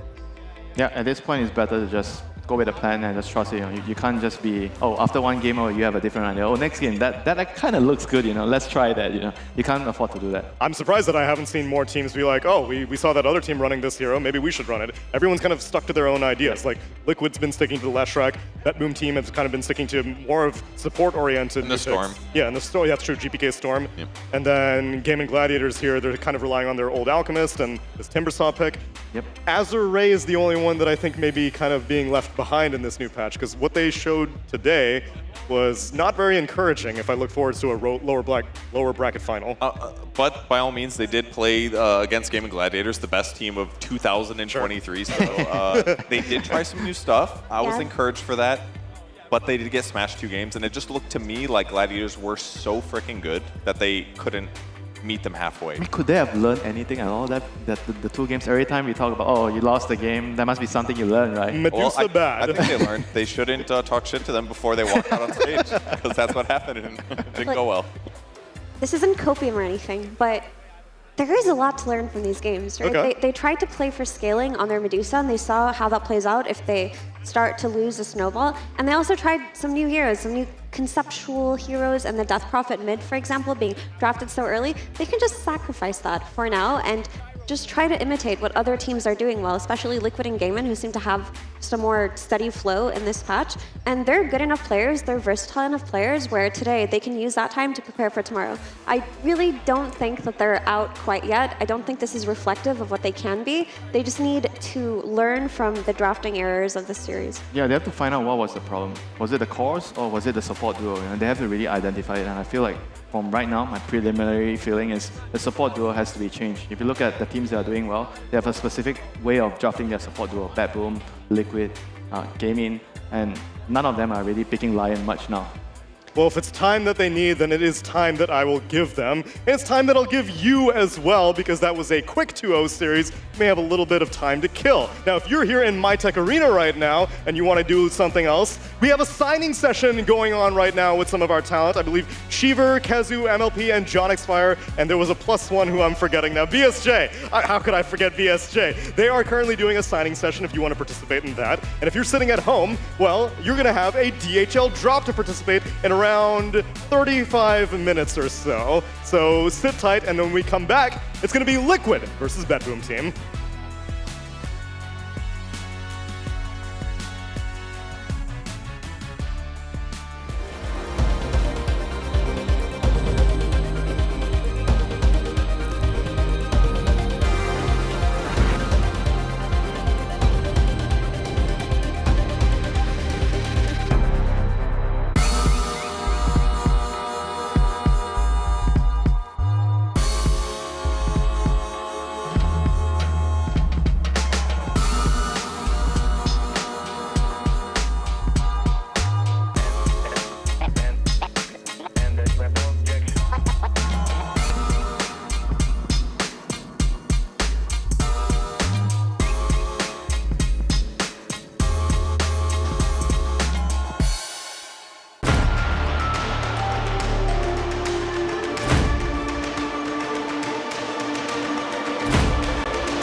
Hello, everybody. I'm Effie, and I'm here at the ESL studio with...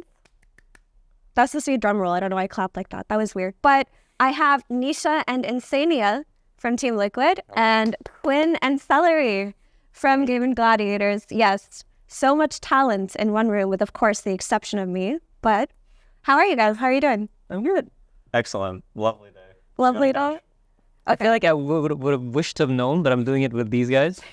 I would have come We more were blindsided. Yeah, I would have come in more hostile, but now I'm like in a good mood and happy, unfortunately. Would you have declined if we had told you? That I would have tried to make a fuss. Yeah. And would you have declined? No, I relish a challenge. That's good. It's good memory seeing them again. Yeah. For them, they're happy seeing us. You know, it's like opposite emotions. And you, Nisha, how do you feel? I mean, I would try to convince my teammates to like step in for me, but it is what it is. It is what it is. So I have to ask, and today is your day off, you know, after playing so much Dota, like, how do you feel coming in to do content like this? You can be honest. I mean, I feel like some players enjoy content more than others. And in our team, we're the kind of team where we know that some people really do enjoy content more. So we always try to give said people all the content. So like you get it off of your like responsibilities. So what am I doing? And that's why I'm very confused. That's why he only does content so much. Yeah. So what I'm hearing is, Nisha, you're the content king, the secret content king. Not really. This guy. Wait, so who are these people on Team Liquid who love content? Literally, There's literally nobody. Nobody likes doing it. Last year was me and Zai did like 95% of our interviews. If you go watch like all the stuff, every post-game interview is just me, Zai, me, Zai, me, Zai. And then like this guy and Mickey did like a grand total of maybe one. Dude, I remember actually in Dream Leagues when we have to interview a player after it, there are some players where like, yes, okay, we got this one. And there are some players where we're like, they're not going to talk. They're going to hate us. They're going to give one-word answers. So we're actually really happy when we get you and Sania. We're also extremely happy when we get Quinn. Quinn always has a lot to say. But how do you two feel being here on your day off? Yes, it's all right. It is, I mean, you know, like Nisha said, it is what it is. It's not the worst thing in the world. You get to walk around some. You're in a building a lot during group stage and stuff. So walking outside for 5 minutes is kind of refreshing, even though the air is a bathtub. I mean, you know, walking through a bathtub for a little bit's okay, you know. That's nice. But let's say that you didn't have this, you know, content day planned. What do you guys usually do on your day off between, you know, groups and playoffs? We all play Dota too. Yeah. Queue up the pubs. We sit in our hotel rooms, never shower, and just play Dota. Of course. That last part is That's a good one. egregiously untrue. The never shower? Yeah. You deny those claims. I'm a serial showerer. Okay. Yes, you say I have sexy memories from Bali walking into Gaming Gladiators booths. I'm not. After they played. I'm not. I don't know who the culprit is. Okay. Not. Explain. Did the game and booths smell bad? So we had okay. I'll give you a backstory. Because our coach William, he loves them, and he's like their best friend, and he goes on and on and on and on and on and on and on and on and on and on about how great they are. So going to Bali, we decided we're gonna hate them. Like until the tournament's over, we hate gladiators. Like they're the worst. So we started like walking around between ourselves. We're like, they smell bad, they look bad. You know, they're crazy. That's a crazy hill to die on. Dude, we were like convincing ourselves, like, because we don't actually dislike you guys, but we need to really dislike you guys. And then you guys had some game you played, and we ran into your booth after, and it smelled like shit in that room. Because I feel like you guys were just like stuck in there, and it was just like these black boxes that just kept you in. And it smelled like, you know, no one had showered for weeks leading into that series. And we're like, this is actually a good strat, you know, like you don't shower, and then the team that plays after you have to suffer through your, like, yeah, it was pretty bad. That's actually tenid. Was that a calculated sabotage on your own, Sully? Not really, but I hope it's not going to happen here. Maybe we're going to play in the liquid booth this time. Oh, yeah. Actually, You're gonna break it. We're ready. Near stuff on the wall. We haven't been showering for like this entire event. Getting ready. and you're in Malaysia, so it's going to be extra impactful because it's pretty humid here. I remember in Armenia at the Bedroom Dacha tournament, I went into your practice room or your player room, and it smelled in there. Not me. I don't know who it is. It's not me. Yeah, I was saying it was zero responsibility. Zero. To be fair though, there's like food in there and there weren't any windows, so it's probably just the smell of food. No, like shit, but to be collecting. Yeah. Don't call it. We lost the food. Here, I'll give you a pass on that. But yeah, no. Speaking of food and speaking of Malaysia, I gotta ask you guys, how's it been being here? Eat anything good? See anything good? Bad chefs, nasi lemak, love it. I mean, yeah, Malaysian food's good. It's spicy, fried. I mean, everything is fried chicken, which is hard to not taste bad, or hard to, yeah. I think I said that right. Anyway, yeah, the food is very good here. I think Asia always has boss food, Southeast Asia especially. So. Yeah, it's like very saucy. You know, some countries the food is dry, but that's never the case here. You know, you guys are like, Malaysia food. People always ask that, but do you actually have time to leave and? We actually went to like Korean barbecue yesterday. One of Jabs' friends, he took us out. It's really good. Korean barbecue in Malaysia. I love Korean barbecue. In SCA, it's like 10 times better. I bet that's. I don't know if you've been in Europe, but in Europe, it's like European Korean barbecue sounds great. Really bad. What about you, Celery? I know you're vegan. I have no idea about this. So how do you the food is, what I'm eating is really good here. Huh? It's a lot of choices actually. Yeah. So, is the vegan cuisine like in the different countries that you go to? Are some places just better than others? I mean, I'm not very picky. So for me, if there's something and it tastes pretty good, I'm like, oh, this is nice. They have some options. Yeah. That's the baseline. All right, options. I remember in was it Lima? CY was telling me as long as there's hummus, we can feed Celery. Is that true? I haven't had any hummus here. Actually. Are you a hummus guy? I do really like hummus. I don't know why they don't have it everywhere.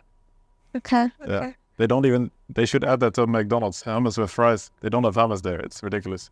Hummus menu in McDonald's. That's a little suspicious. Well, we can give it a shot. Nisha, you've been quiet. What have you been eating? Chicken and rice, I guess. That's all? Yeah. Certainly, you must have tried something more exciting than chicken and rice. I had some noodles in breakfast. I mean, I had breakfast every day here, which is surprising. Surprising? Yeah. Is the breakfast usually bad, or are you good? No, I just sleep through it. Okay. He's like a wake up, 5 minutes before the game starts type of guy. Even officials? Yeah. It's kind of based. If I could, but some teammates make me wake up earlier. Oh no. Do you think you play better when you wake up right before? No. You said you said yes, I would have been sick. Oh wait, now I'm curious. When do you wake up usually? We heard from Misha that he could wake up 5 minutes before if he could, but you, Aiden?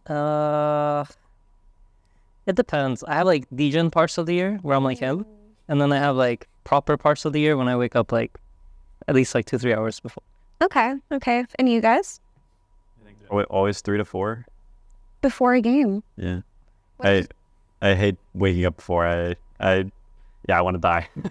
What if you have like a 9 a.m. game? Has that ever happened in the history? We played at 10 a lot this year. Yeah, if you play at 10, you wake up at like 7. Okay. Yeah, I would have said like 2 to 3 hours. Here I wake up very early. I'm waking up at 6 here every morning. Play at 10, wake up at 9:50 or what? Wait, if you're waking up at 6, when do you sleep? And not a lot. The jet lag is hitting me hard here. Every day I wake up at 6, then I just wait till Quinn's alarm goes off, and then I get up, I guess. Dude, I had the Giga routine this event. So I go to bed at like 2-3 a.m., wake up at 6, go eat breakfast, and then go back to sleep until like... Dude, this sounds like a waking night. Dude, it's the worst. But I got stuck in the loop, like whatever you get into, I feel like just stays for me the entire event. Oh, that reminds me. That's nice for the podcast. This night you said some pretty interesting stuff, actually. Oh, in my sleep or what? Yeah. You talk in your sleep? I do. Who doesn't? Okay, spill the Who doesn't? What do you say? You said something 1-4-1. What is this hellish nightmare? You gotta have somebody to... I said that. Maybe it was some shitty build someone was doing. Wait. What did he say? 1-4-1. What is this hellish nightmare? You're serious? I tried to fall asleep. I was looking, oh, wait, what is happening? You dream about Dota a lot? I don't really dream. I see.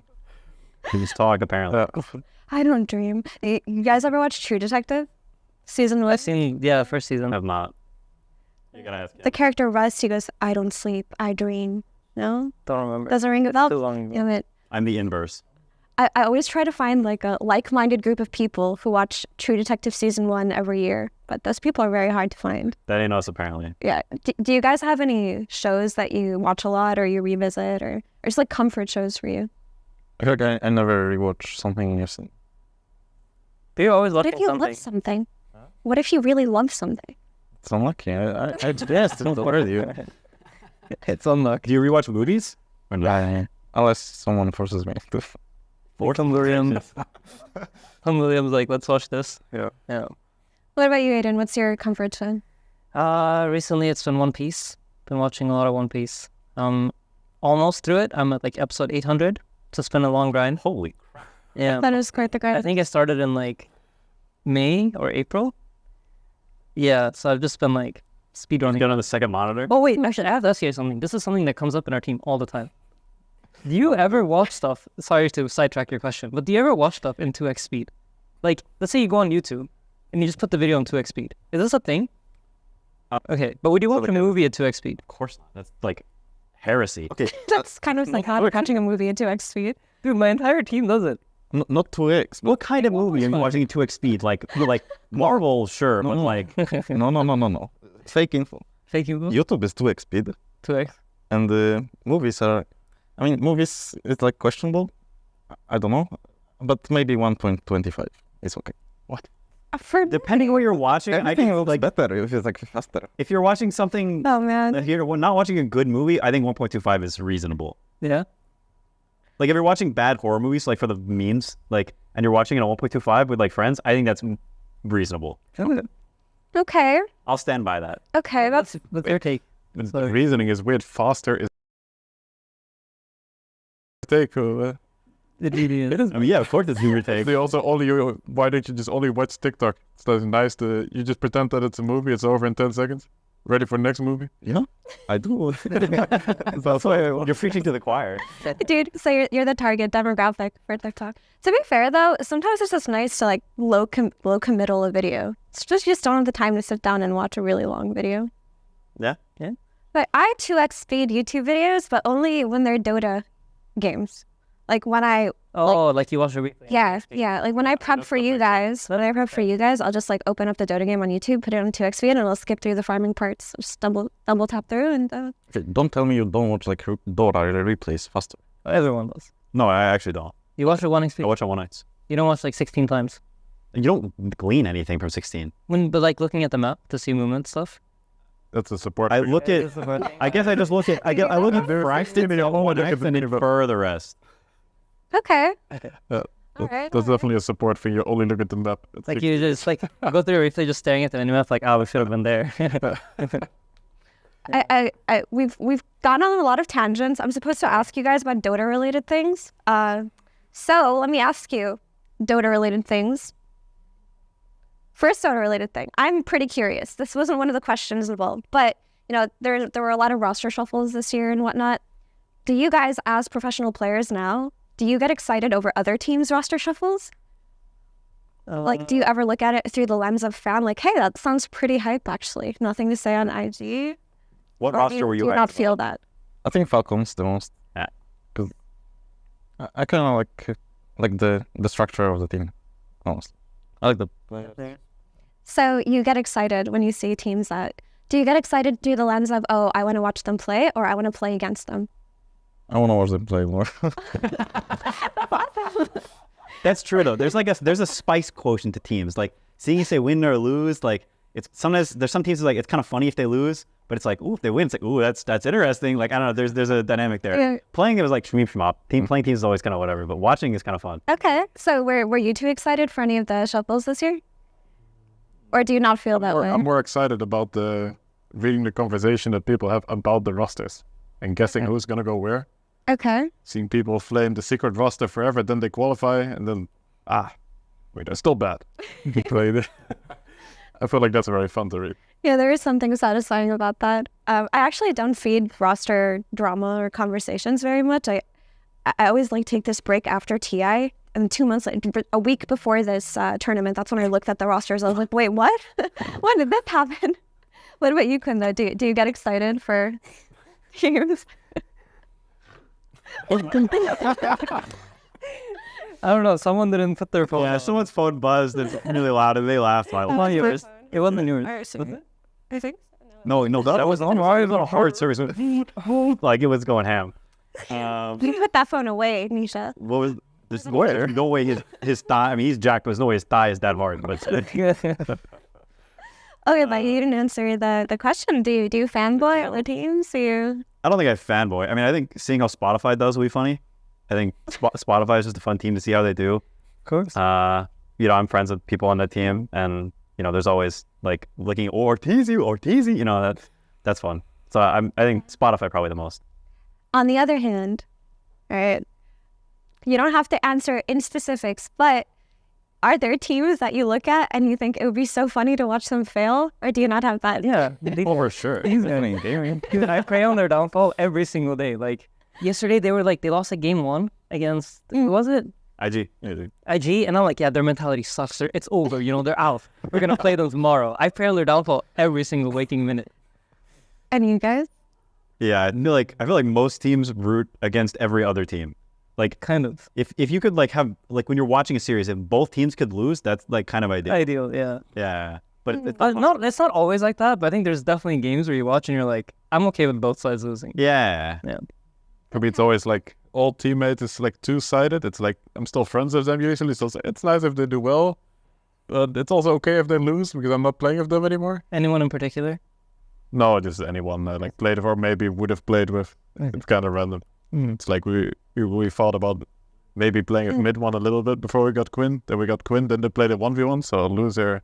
So you're like, oh, made the right. It's like, you better win the 1v1 now. Ooh, speaking of the 1v1, let's talk about it, actually. Good one, Celery. He's natural flair for podcasting, this one right here. So yesterday, Quinn, you played a 1v1 for your upper bracket qualification or whatever versus Secret. It was mid 1 versus Quinn, 1v1 SF. And I think a lot of the fans were complaining about it, actually. So I was wondering what your perspectives on it are as pro players. Like, do you think that kind of tiebreaker system is good? Are you neutral about it? Do you think it was dumb? You can start, Quinn, since you're the man of the hour here. I mean, it's definitely not high competitive integrity, but it is fun to watch and kind of funny. So I think every once in a while it's fine. Like if it's a TI, that would be kind of egregious, but at like a random tournament, it's like, I don't really have issue with it personally. Random? I mean, it's not TI, it's Riyadh. Random tournament? I mean, you know, it's not TI, it's Riyadh, it's random. I feel what he's saying. How did you guys feel about it? Did you think it was fair? I mean, it's fair, but I don't really, I mean, I like it as a mid laner, I think, even though I don't really want to play it. He flamed my skill build. I did? Oh, yeah, you did skill, okay, right? Like, yeah, I did skill. I feel like it is not like really entertaining if you're like not going for kills, and you were definitely not going for kills. I mean, of course, I'm playing for the win. It's for upper bracket, dude. Yeah, but like, is it entertaining?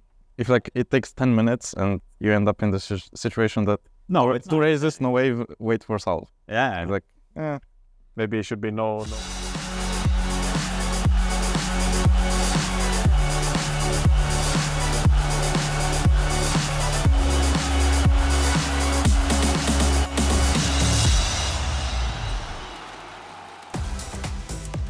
Hello, friends. Welcome back to the MyTech Arena, everybody, where we've got a little bit of time before our Liquid versus BetBoom series. So I thought I'd get the temperature of the crowd, which right now is looking pretty cold. What is this ancient apparition that I've got here? Where did this come from? It's from the balloon guy from the event another hall, and it's my main hero. Your main hero. Now, how long have you been playing Dota 2? Like since 6th grade back in Warcraft 3. Whoa, we got a legacy fan here. And has it always been Ancient Apparition as your favorite hero, or do you go through trends? I actually spam before it even got chart up there. So even, since it was like boring hero. No. It's only boring if you're missing the Ice Blast. I'm sure you're nailing them. How many lands have you been to in total? Because I see this, what is this? Blanket/onesie that you have as well. This is the hoodwink. This is beautiful. Yeah. So how many lands have you been to before? Like Kuala Lumpur Major in 2018, and then like some storm in Thailand and TI in Singapore. So then that means you're a Southeast Asian fan, but unfortunately Southeast Asian teams have not been doing too well these days. I know! What's the deal? Maybe you guys need to start picking up some Charles. Is your name So I've been told that you're quite camera shy. Is this true? Yes, it's very true. Can we get a zoom in on Charles's face, please? Charles, you're wearing a Team Spirit jersey right now. Yes. When did you become a fan of Team Spirit? Right before they won TI-10. That's mighty suspicious if you ask me. You're telling me you weren't a Yellow Submarine fan way back in the day? You only just saw them in Romania and you're like, this team looks pretty good. This Yatoro guy might know what he's doing. This apparently Toronto, Tokyo, you're the biggest fan. No, I saw Collapse play Magnus and I was sold. Good taste, good taste. How many LANs have you been to? I've been to the TI in Singapore and this will be the second one.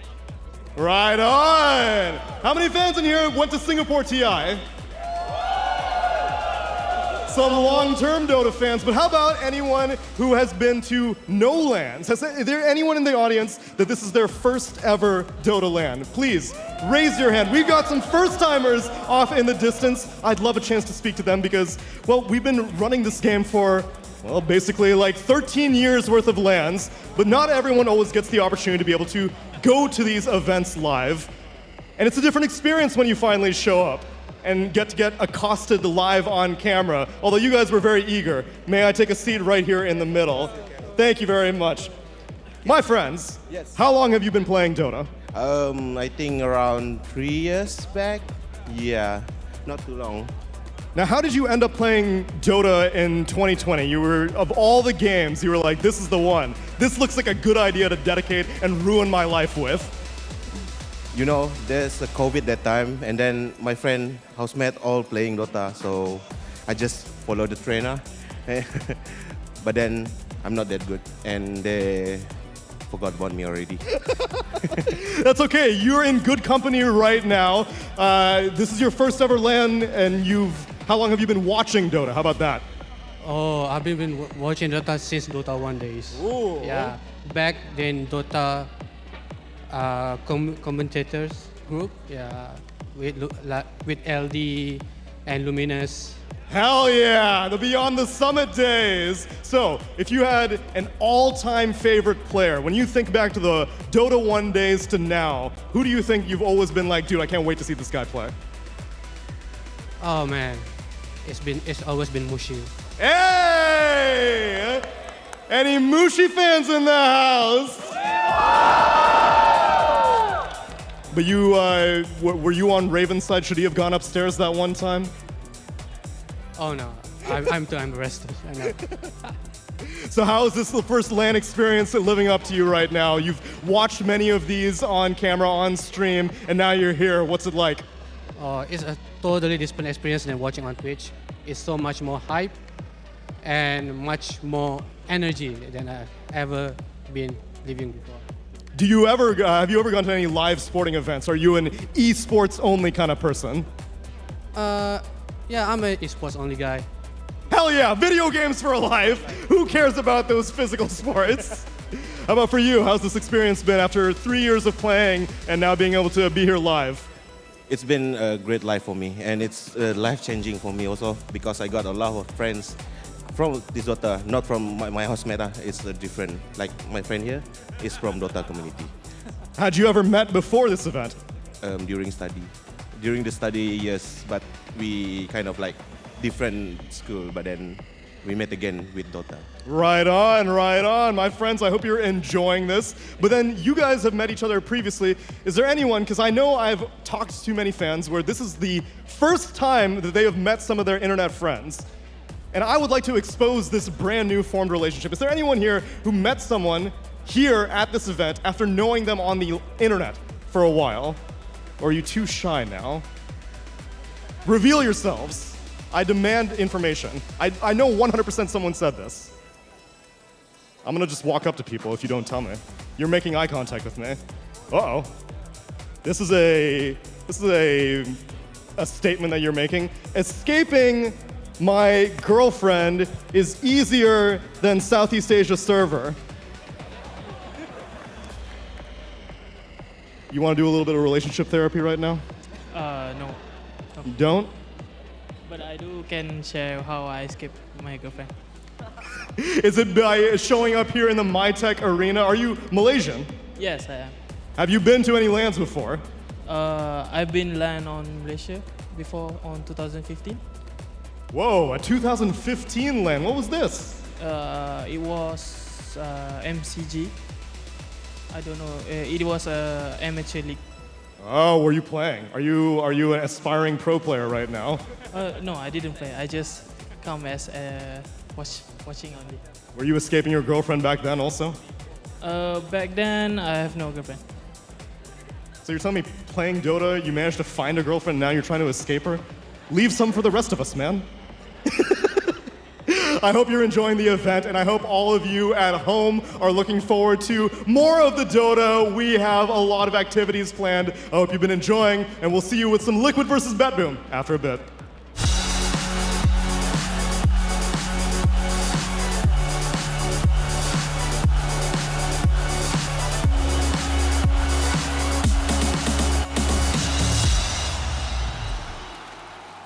They're looking like pretty strong contenders for this tournament.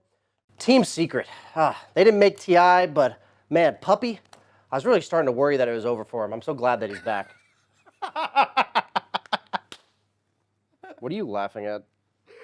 Over? What do you mean over? I meant like his career. Dude, are you okay? Yeah, I got that. I just don't think you understand. Understand what? I'm glad you asked. Let me show you something that I've been working on. Take a look at this. Dude, what the fuck? Team Secret. I've been dying to talk to you about Team Secret all day. Can we talk about Team Secret? Brian, I don't think this roster is real. Who the hell are any of these people? How did they qualify to this tournament? Where's Sumail? Where's Miracle? What the hell is a Yamich? Let me tell you something. This is a full-scale operation. I don't think Puppy's just gonna miss TI for fun. No, no, no. He's been working on this for years because I got boxes full of Puppy. I got boxes full of them. Those hiding in plain sight. And he's been working on this for years, since TI1, no less. And let me tell you, it goes all the way to the top. To the top? To the very frog of ice himself, my friend. So I decided to do a little bit of research. I march my way into Valve offices and I say, Ice Frog! Ice Frog! And what do I find out, Brian? There's not a single goddamn rolling desk in that office. There is no Ice Frog at Valve. Brian, half the players in this roster have been made up.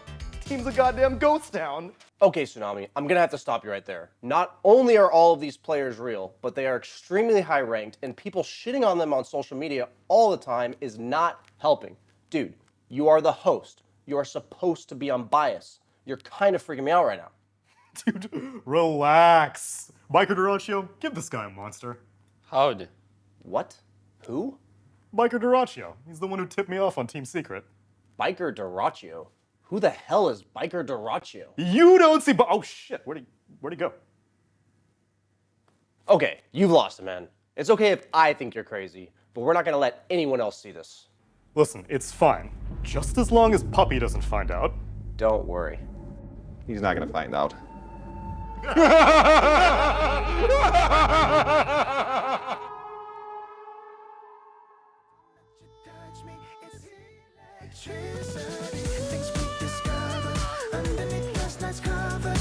Everything came so easy. It's electricity.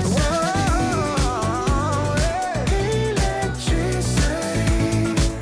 It's electricity. You move your body. Electricity. You move your body. It's electricity.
Ich sitz auf meiner Fensterbank, die Nacht zieht vorbei. Ich blick über den Tellerrand, trinke Sekt auf Eis. Ein Teufel und ein Engel tanzen auf dem Parkett. Vielleicht sind wir unsterblich, müssen nie wieder weg. Ich sitz auf meiner Fensterbank, die Nacht zieht vorbei. Ich blick über den Tellerrand, trinke Sekt auf Eis. Ein Teufel und ein Engel tanzen auf dem Parkett. Vielleicht sind wir unsterblich, müssen nie wieder weg. Backpack, Kippen und Drinks gegen Tristesse. Großstadtbild, komm mir nicht weg. Kopf fragt, mach kein Pisstest, nein. Ich will nicht auf deine Party gehen. Engel und Teufel tanzen Schwanensee. Von deinen Lippen tropft der Chardonnay. Ich küss ihn weg, bevor du schlafen gehst. Ich sitz auf meiner Fensterbank, die Nacht zieht vorbei. Ich blick über den Tellerrand, trinke Sekt auf Eis. Ein Teufel und ein Engel tanzen auf dem Parkett. Vielleicht sind wir unsterblich, müssen nie wieder weg. Ich sitz auf meiner Fensterbank, die Nacht zieht vorbei. Ich blick über den Tellerrand, trinke Sekt auf Eis. Ein Teufel und ein Engel tanzen auf dem Parkett. Vielleicht sind wir unsterblich, müssen nie wieder weg. Faded auf den Wohnzimmerdeal. Baby, sag, wieso sind wir hier? Kann sein, dass wir den Boden verlieren. Wir heben ab morgens um 4. Ich sitz auf meiner Fensterbank, die Nacht zieht vorbei. Ich blick über den Tellerrand, trinke Sekt auf Eis. Ein Teufel und ein Engel tanzen auf dem Parkett. Vielleicht sind wir unsterblich, müssen nie wieder weg. Ich sitz auf meiner Fensterbank, die Nacht zieht vorbei. Ich blick über den Tellerrand, trinke Sekt auf Eis. Ein Teufel und ein Engel tanzen auf dem Parkett. Vielleicht sind wir unsterblich, müssen nie wieder weg. To get to you, I climbed a mountain. To get to you, I called the preacher. To get to you, I'd walk through fire. To get to you, of all the things I've done and I'll do, yeah, I'm never gonna stop till I get you. I'm never gonna stop till I get you. I'm never gonna stop till I get you. I'm never gonna stop till I get you. Yeah, I'm never gonna stop till I get you. I tell myself to get to you. Go straight through hell to get to you. Break all my bones to get to you. And give all I own to get to you. Of all the things I've done and I'll do, ooh yeah, I'm never gonna stop till I get you. I'm never gonna stop till I get you. I'm never gonna stop till I get you.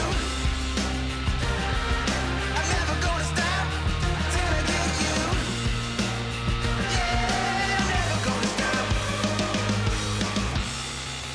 Never gonna stop. So look out, here I come. Yeah, baby. Hey. More than you guys. I'm more athletic than you guys. But does that mean athletic going to the gym? I thought athletic was Yeah, all. that's what I also thought until he told me I bench more than you, so I'm better at volleyball than you. Is that surely that's not how it? I mean, that's for sure not true, but No, but that's how he plays volleyball. He like lies down on the floor, he gets his chest all up, and then he benches the ball over the net. Okay, I mean, with that's innovative. if you put it like that, like that. if you put it like that, I can see why. Does it have it's to be kind of- baseball though? Can we play football? Okay, let's say we're baseball, right? That's hand-eye coordination and whatever. Who wins that one? You play? Baseball? No. I We have played like a baseball Swedish as a version of the kid. game where you like toss the ball up yourself and you hit it. That And I was sounds pretty so good broken. at that. I was pretty good at that. I have this conspiracy theory. So broken, actually. Holy crap. I'm not sure if it's a conspiracy theory. I have this theory that like all the Chinese teams are secretly really good at baseball. I'm not gonna confirm nor deny that theory. Wasn't there like basketball tournaments at some Dota events? Or like people play basketball? I've heard about this. Yeah, people play. I don't know if there's tournaments, but people play. Basketball. I don't know what team wins basketball. I mean, the team. Baseball. Why baseball? Baseball's so random. I don't because I was watching. Because America. No, because I was rewatching Jujutsu Kaisen, and then they had this tournament in between schools, and then they had a baseball episode where they played against each other in baseball to determine the results. So I was most curious. NA players, I guess. I mean, I've no clue about baseball. I think football we would win. Really? Yeah. Do you guys play football? I mean, ACY and Tova are really good at football. And Dota? Anton doesn't fall. I'm a bot, but the rest of my team is pretty good, I think. That's yeah. Okay, I'm not playing anything. Mika is You're pretty good. No, Mika's pretty good. But we use you as muscle. It's fine. You're the enforcer? I mean, we'll send Boxy out. Yeah, Boxy will. Yeah, he'll play. You know the way Boxy plays Dota? That's how he is like in sports too. That's it. He'll just come for you. Okay. Okay. I mean, I'm telling you, with Zai, we were pretty solid. I think so. Now, I'm not sure. Because I don't know if Neta or Saber. I mean, I don't know about sports, but maybe like esports. Like, oh, yeah. You know, like CSGO or like... Okay. So if you guys, now that you're professional, esports gamers, and all that jazz and all that exciting stuff, if I could give you the option to be a professional athlete or professional esports player, let's say you could just... Which one would you... Do you get all the benefits that come... Like, let's say I'm a professional athlete. I also become, like, mega buff. Jack and exorbitantly wealthy? Yes. Like, can I just say I want to be the best player in the NBA and I'm, like, 2.5 meters tall? Okay, no, you can't. let's say you can't. But let's say that you could do one or the other. Like, you have all the abilities. I have all the abilities. Which lifestyle would you prefer? Like, I mean, I think it's probably nicer still to be a professional athlete because you move and you get to, like... You can't move now? No, but like it's like your job is to move. Our job is to sit still and do podcasts. I don't know. I think I'd rather be an athlete. There's definitely more risk of injury. True. But I think it's more... Like, I feel like if you can play some sport where you don't get hurt, like you play like golf or something. Oh, that's smart. Because then you don't get hurt and you also are exorbitantly wealthy and you're in shape. But you're extremely bored then. Playing golf all the time. Maybe you're real. I mean, but the thing is, assuming you're a professional, like I don't know, there's some assumed like you have some deep passion for like hitting it on the green. Like you hit the green, it's like euphoric. Okay, so do you ever get bored? Now, I must know. Do you ever get bored doing this, or are you just super passionate all the time? That bored. You can. Honestly, I think there are always periods in the year where I'm quite bored and I'm quite uninterested. And I think if any Dota player tells you otherwise, they're probably lying. Because I think it's hard to be motivated the entire year through. And I think or at least I try to like funnel my motivation to the right parts of the year. So you kind of don't overwork yourself when there's less important stuff going on and try to make sure that by the end of the year, you're like, I really, really, really, really want to play Dota. Do you guys feel the same way? It's also just...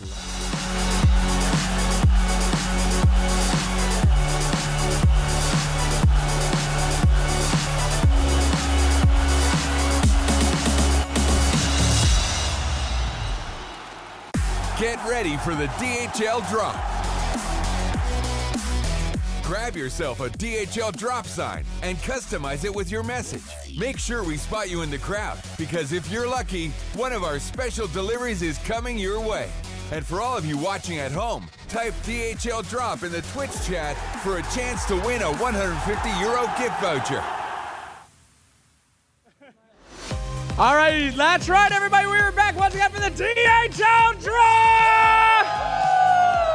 I am here with our contest winner, of course, from the entire year. We had everybody come in for the free trip. Welcome back.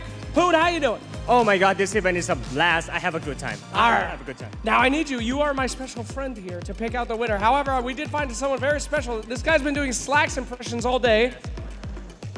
Ladies and gentlemen, are you ready for the Slack Meter? And that's me finding out that's how people think I sound. So that's great. Thank you so much. All right, we're gonna look around and try to find the funniest, best signs. It is up to you, my friend, but let's go through a few of these while we're here. Do you see anything that stands out? We have Gaming Gladiators will win. Nuff said. We have... Please don't pick that one. This guy just wrote all the sponsors. He works for us. We paid this guy. Thank you so much. Wonderful here. Hi, Tofu. Your earrings are cool. My girlfriend. Fantastic. Don't steal my... Now, that is an important sign. Yeah, that's really bad. That's really bad. I feel bad for you. No. All right. You see any of that interests you, sir? Oh my god, that's too much. I need some time to read. But oh my god. I see Ayaya. Let's go Peel. Bed Boom. It's on the next series, right? Okay, let's look at the screen here. Yeah, okay. Let's go Pure. All right. What's that? Dota 3 release. Maybe your kid would get to play it, but not you. Yeah, Dota 3, get out of here, bro. It's called Artifact. Okay, go ahead. I don't know about you, but maybe Nasi Lemak. Yeah, so not this one. Okay, art. Oh my god, that is that TA? Oh my god, that looks wonderful. Holy shit. And marriage? He said yes? Oh my goodness, they're really, I mean, they're already happy, they're married. We were looking for someone that hasn't found love, sorry. Oh my god, is that guy? The blinker! Give him the blinker! Come on. You know what? You're gonna get it. Oh my god, you... The blinker! The no blinker! Yes! He didn't blink for 3 minutes, you deserve this. Oh my god. Oh my god, all right. Non-blinker guy, you win, although we know that you can't see anything now. So have someone escort you down the stairs and we will get you the drop. We're gonna go get him right now.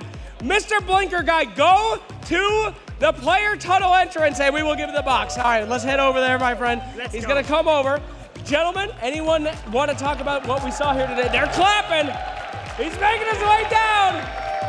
All right. How you feeling?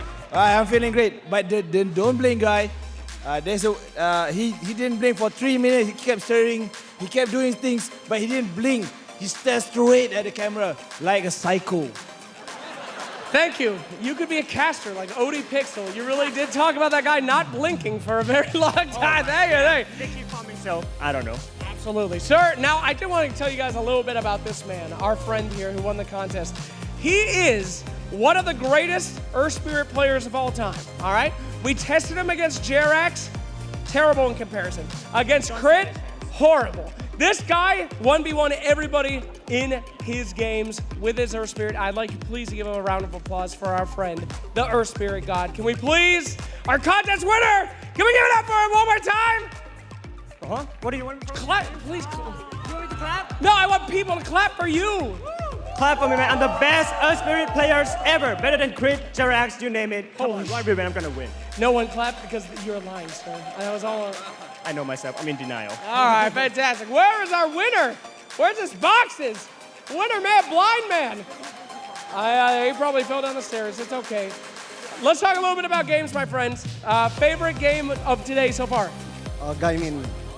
Oh, It ended in 20 minutes, so I know why. Oh, yes. You don't mind the quick games? That's fine with you? It's absolutely amazing, so it's fine. All right, well, glad to hear it. Are you excited for the next series? Yeah, of course. I believe that one. That was fantastic. Who do you think is going to win the next one, please? Gaming Gladiators. Oh, come on. Come on. They've won it up, sir. Are you sure? We got him. Do we have him? Yes, there he is. Ladies and gentlemen, the unblinking stare. How did you do it, sir? I don't know. Maybe just be sad. He was sad, ladies and gentlemen. He's in denial, I know. All right, sir, it's time to open up your box that you've earned so much. Please crack this sucker open. It is all yours. Let us see what's inside. Here we go. Show our camera. That is a big old hoodie. Okay, we got a Marcy here. I've never seen anything like this. That's good. A gyrocopter fan. There we go. As I'm a fan of you. And a brand new razor. Oh, my God. That's a good one, baby. I'll be keeping that one. Can I keep that? Yeah. No, keep it. And a beautiful mouse pad. There you go, my friend. Congratulations. You've won the DHL drop. Thank you for being a fantastic staring creep. We loved it so much. You are the legend. For you, the box. And for you, another handshake. Great job. You're the best employee I could have ever asked for. Oh, thank you. Thank Lord. And thank you guys so much for watching as well. We're back to the panel. Appreciate you, brother. We'll send it back to Tsunami and the boys and the girls. Over to you. Thank you very much, Slacks, for that DHL drop where that man may have the best minimap awareness of anyone. Did not waver, staring cold-bloodedly into the camera for 3 minutes. A worthy recipient of the DHL drop. And I have a worthy panel to guide you through our next lower bracket semifinal. It's Kazu, it's Purge, and it's BSJ. Kazu, what were you up to for the past hour and a half? I was answering some fans' questions. Really? Yeah, believe it or not, Brian and me, we have fans, actually. They came over, and then we did some signing. I think they were all Shiver fans. No. Stop, man. Why? You're done. I took myself down with you. It's okay. You're giving the jig up. What was the question that someone asked you, Brian, in this AMA session that we had here in the MyTech Arena? I think a good question was, do we have any sentimental items in our inventory?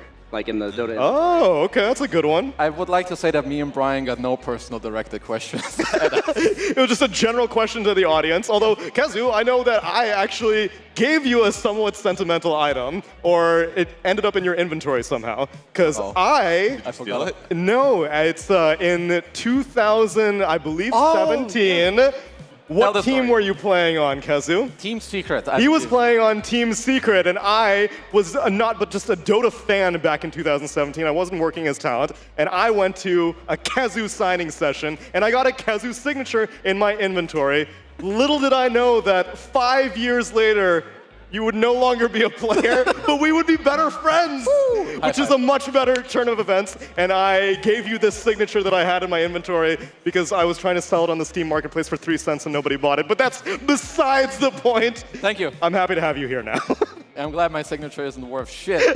I'm glad I'm worth something, so yeah. Your analysis is what matters to me now, Kazu, because we're getting into Team Liquid versus BetBoom team. Two teams that have now gotten a great deal of experience on this current patch because they've been grinding their way out since lower bracket round 1. Liquid faced off against Secret, they 2-0'd them and eliminated them. Then they faced off against Falcons and beat them 2-1. What should I be expecting out of these guys? Because it seems like, for me, Leshrak is really looking good for them. Boxy's playing weird stuff all the time. Saberlight seems to be gelling. Life's good for Liquid fans. I mean, I would say that Saberlight should just stay a stand-in forever. He just shouldn't actually join a team. He should just keep taking these stand-in gigs. But in terms of their gameplay, I feel like you should expect aggression. Leshrak, if they have the chance to get it. Maybe some Visage. Overall, I don't know. I think they're just very free, and they're going to show us perhaps even something new. But all I expect from them is good gameplay and early aggression. Yeah, I'm sure they're going to have some other strong hero on deck, because I think after they're showing with Lesh, I agree it's probably going to be banned. If they've got like 1 or 2 other strong heroes, and they continue to let Saberlight pivot into some hero that he's going to perform well on, like his Night Stalker, they've got an easy formula for winning their games. I mean, it's maybe not easy against BetBoom, but I think they've got a really good shot today.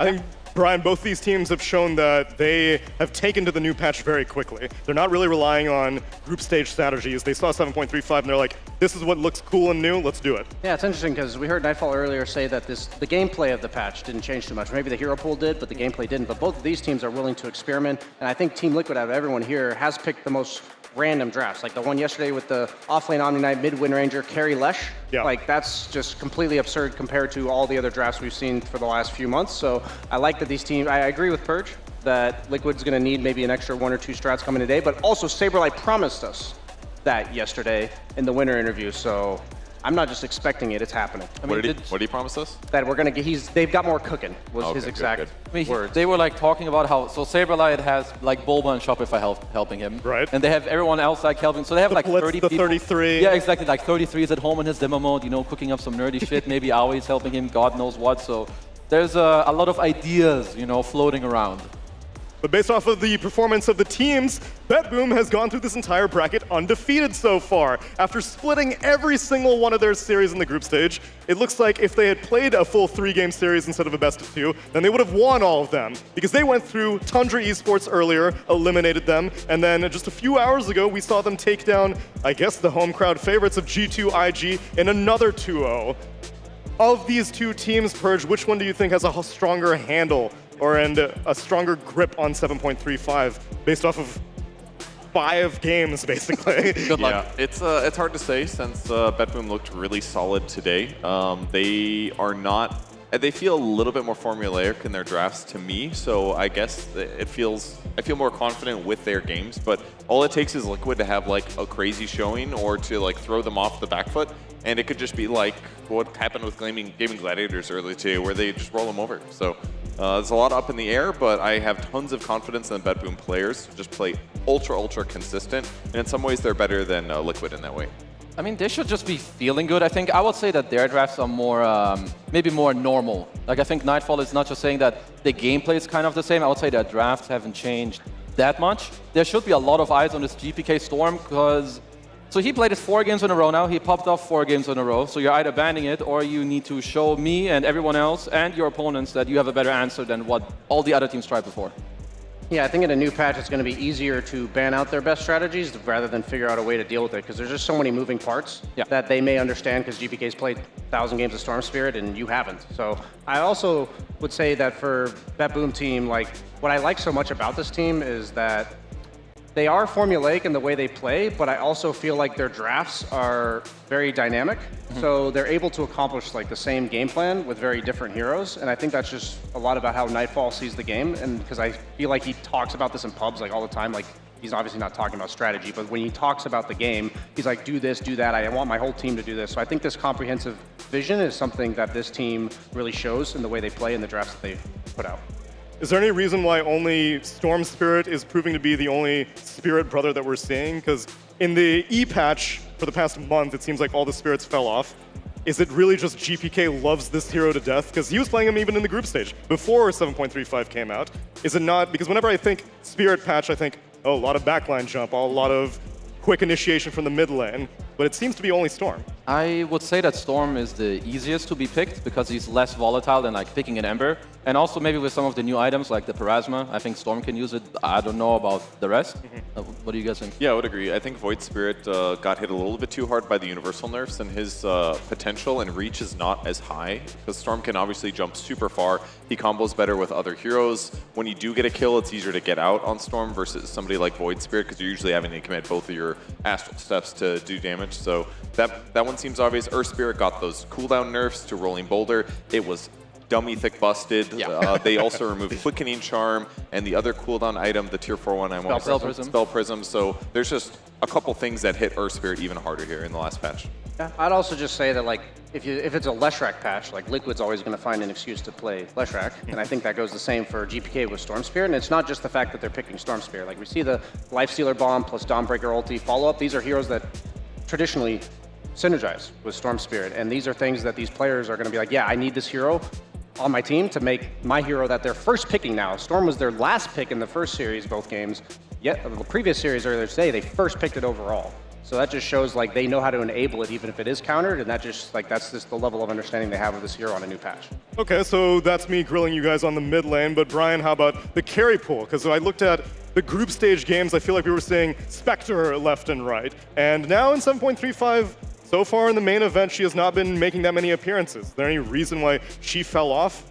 I think it's just like when she gets slightly nerfed and then heroes like TB get slightly buffed, I think like those matchups, for instance, like TB's always been favored against Spectre and BetBoom's already picked him twice. I think that that's enough in Dota. I think it's hard to appreciate how finely tuned and balanced Dota is as a game. And to have those little slight differences goes from a hero being like 3 bad matchups in the game to 5 or 10, and then one of those bad matchups gets buffed and suddenly you don't want to pick it anymore. And I would say Spectre also got moderately nerfed. You can't do that double dagger anymore when you haunt. That was something triple dagger. Well, you can still double dagger. You can't triple dagger anymore because returning back would give the 3rd dagger, but you can still cast one whenever you. He's saying double dagger from the reality. Oh, okay. Okay. I was like triple dagger. I didn't know this tech. Tell me.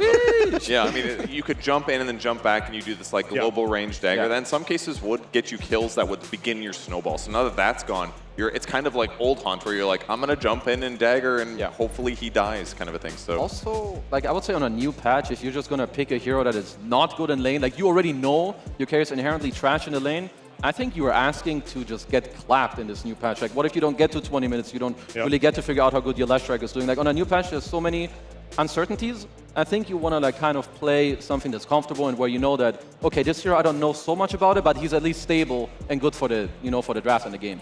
I like what you were saying about how it's very delicate knobs that are being twisted, because we just saw the Death Prophet, Brian, and you were saying that you thought that this hero may have even been good at TI. It's just that like some point ones here and there are what makes the difference between a hero being not even just relevant, but like top tier and irrelevant. I also think it's the items that get built. Like Death Prophet's always been one of the most traditional Shiva's builders in the game, so that might have been the reason why they were willing to try it in the previous series. And I think for TB, we mentioned the buffs to him being like a little bit, but the fact that the Terror Blade, or the Butterfly, excuse me, being 20% base attack speed, the second you consider Terror Blade one of the highest agility gains in the game, like this item's an extra 20 attack speed in the late game. These type of things make a big difference.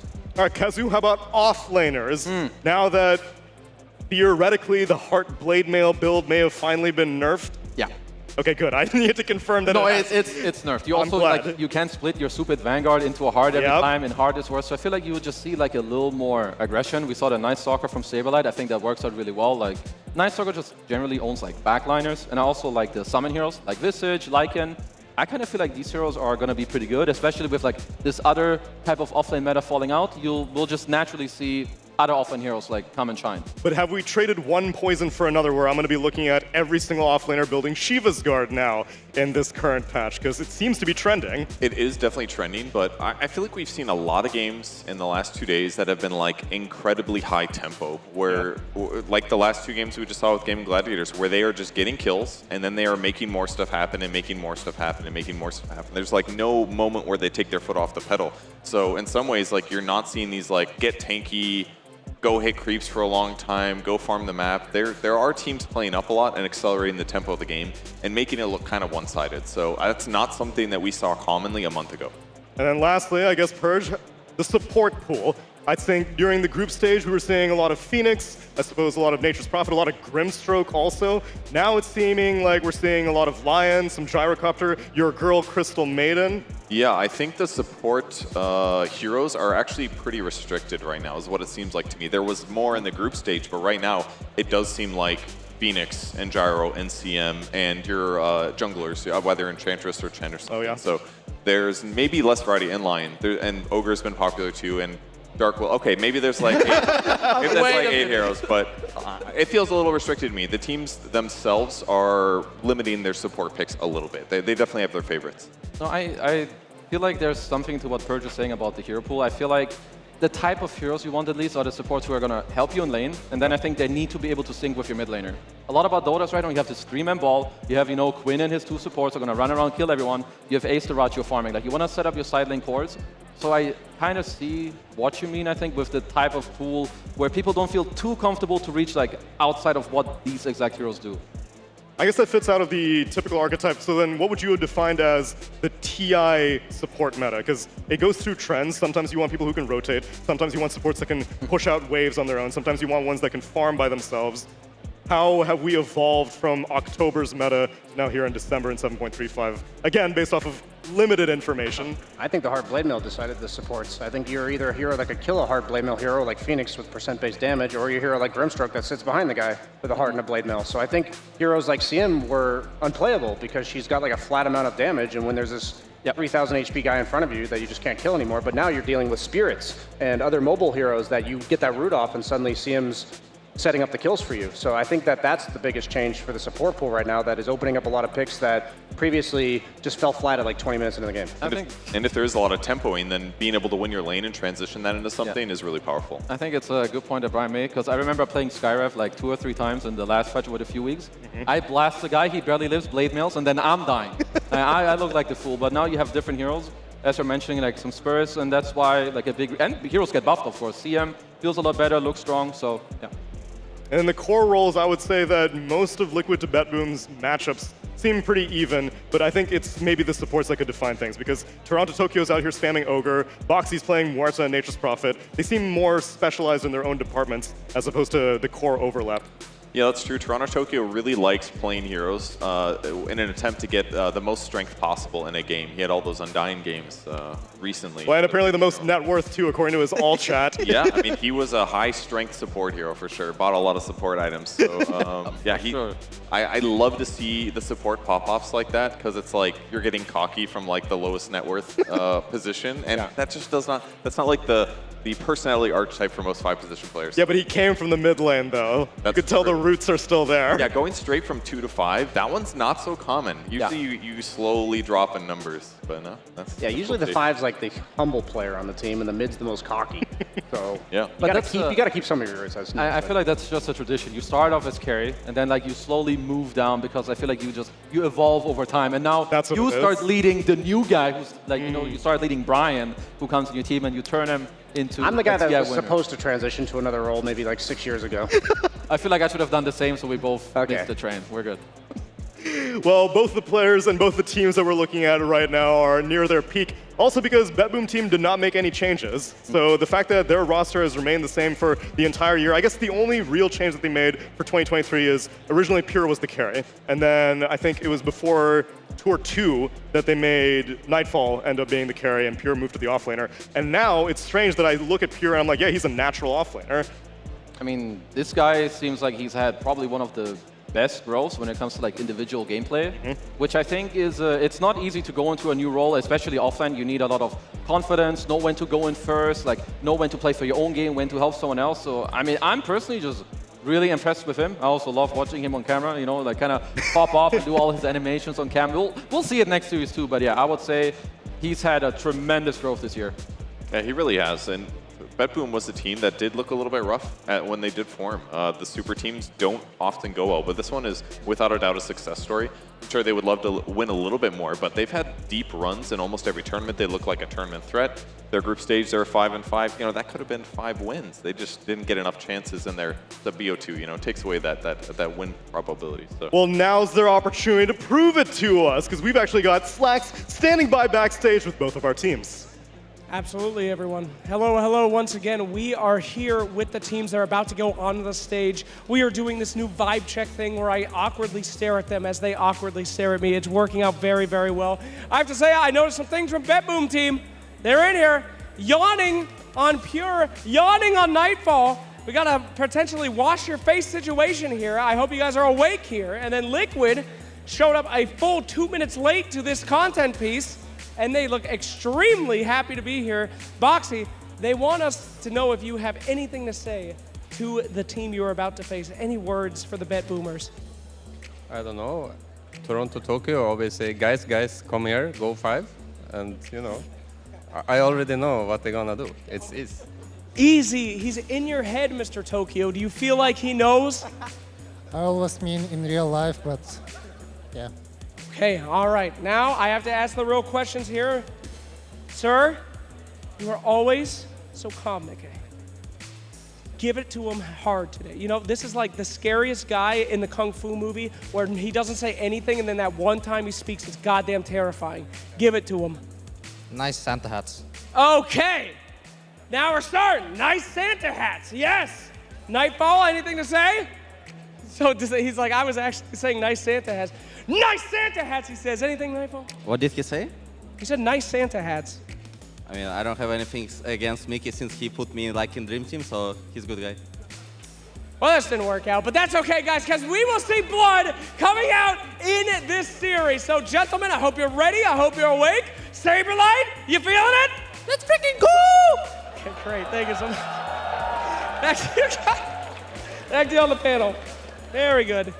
Great, I can't wait. It seems like a lot of animosity between these two players, despite the fact that, yes, Mickey did choose Nightfall as his fantasy carry position, so there is some friendliness, although nice Santa hats, that was uncalled for. That was brutal. Yeah, at least at some point, Saberlight got the mic, I think, to kind of save it. I would have given to him first. I feel like he would have had a classic good old suck it to start it all off. It's okay. We'll see if he can hit puberty in this game number 1, and his voice might go down a few octaves, because we are getting ready for the draft of BetBoom Team versus Team Liquid.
Ladies and gentlemen, welcome back to ESL One Kuala Lumpur!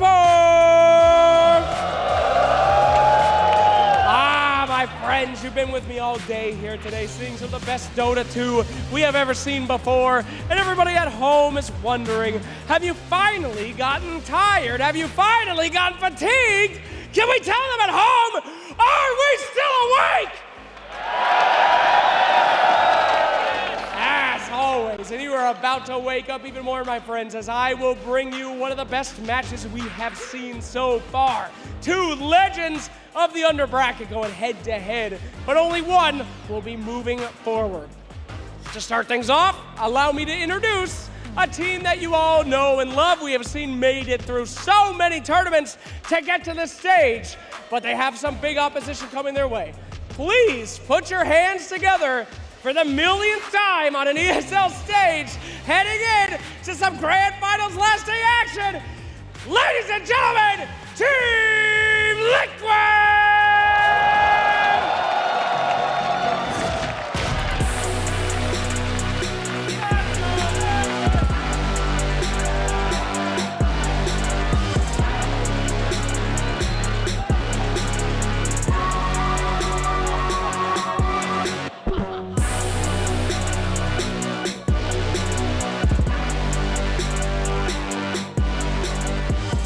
And their opponents coming in yet again from that lower bracket run.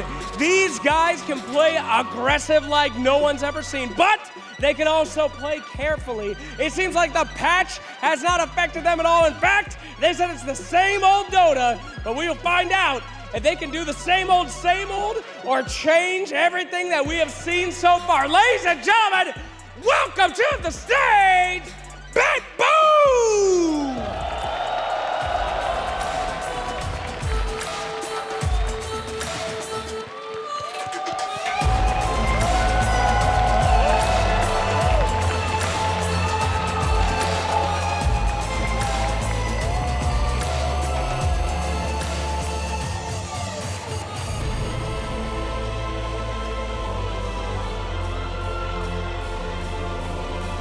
Our day only has a few games left, but we will see one of these titans of Dota 2 going home. It will be a bloodbath, the likes of which we have not seen since all the other games that we've seen everyone go home. However, this one is very special. I have no idea who's gonna win. I know you guys might not as well, but I know that you are excited to see some Dota. Let's make some noise one more time for these teams! Malaysia, that's what I'm talking about. We're gonna throw it over to the panel and we're gonna get you right in that game.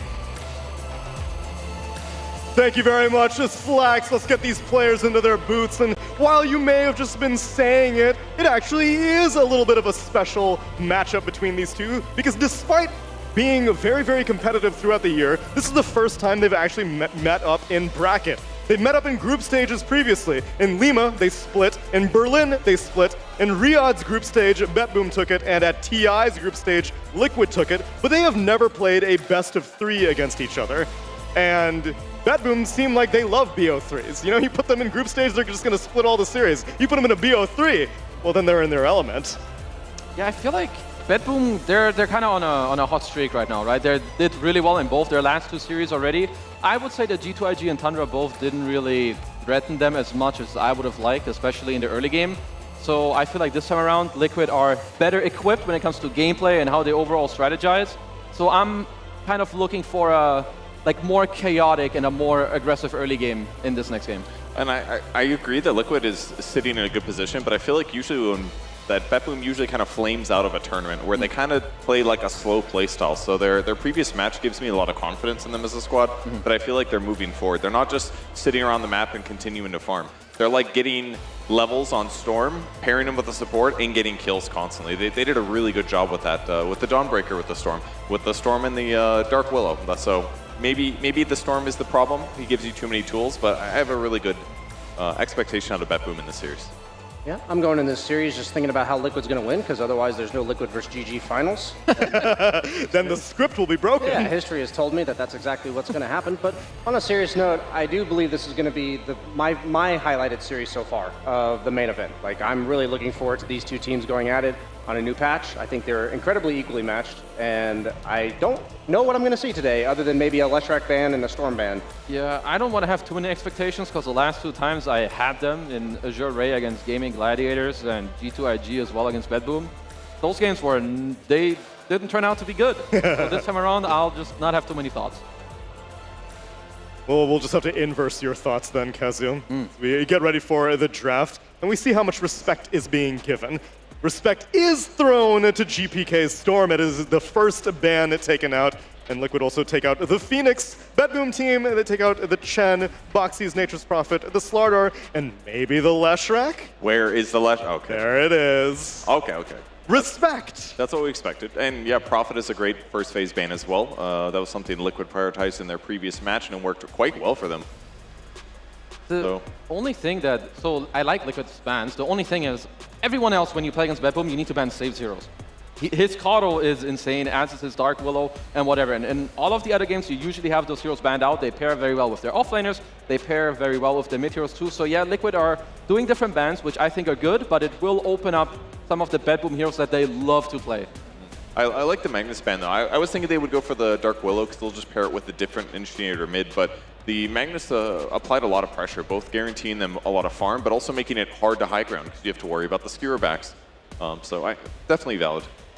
I think when you look at these higher tier drafts, you have to not only consider that these teams are masterful at the heroes they are signatures, but you also have to consider what these heroes represent in the game plan. And like heroes like Mag and Phoenix are this AoE team fight that is going to cause a lot of chaos, while Venge wants one guy to get gone on and then swap him. So it makes a lot of sense when you think about the way Liquid's crafted their opening. And then when you look at that Boom team, like they're just going to go for their signature strats. I feel like Liquid's going to be the more responsive team in these drafts, as even though Save is really good at his Caudle, he's really good at his Willow. He has so many heroes that he's that good at that I don't think it's necessary to target him. Yeah, I guess that's true, especially when he'll always have one of his heroes. This time around, at least, he will have one hero that has been banned out a lot, which is the Pugna.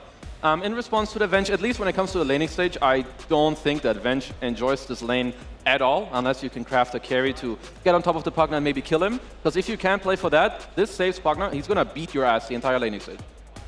And you don't really have enough disables to deal with him. He just has so many annoying tricks. It's like you have to interrupt his ulti, but also if he just decreps himself, then you stop doing damage as well. So it's a good response, I think, to start things off, and it nullifies the wave of terror, basically value from killing someone as well. If you decrep him, all that minus armor is kind of irrelevant. So definitely a good response here to the Team Liquid opener that they also went with yesterday's matches as well. Yeah, I don't think Pugna really loses any trades as support, right? Yeah. He's like 330 move speed, really high range, like really low mana cost. Did they nerf the mana cost on his Q actually? I think he got base Agi decreased. Yeah, his base Agi and his Nether Ward cooldown increase. Okay, the base Agi must have been to address his laning phase, because that's exactly where he thrives. And I think of Save as one of the highest skilled support players out there, and that it goes for the laning stage as I feel like this nerf to a good Pugna player is kind of a whatever burger. Like, you lose, what, half armor and like 3 attack speed?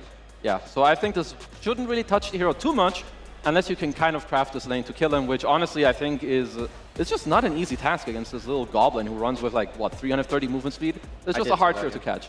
Yeah. Thank you. Of supports, though, at this point it's probably not very relevant, but you were saying Pugna doesn't really lose any trades. Why have we not really seen that much Enchantress today? Because I thought Enchantress was the be-all, end-all, you can't really touch me in lane support. I mean, she's been nerfed kind of for years, it feels like, on and off. Yes, in this one, they removed the bonus armor on her enchant creeps. Yeah, but they made it better on a hero. Like, made it better on the hero, but that's like not the purpose of the spell. Exactly.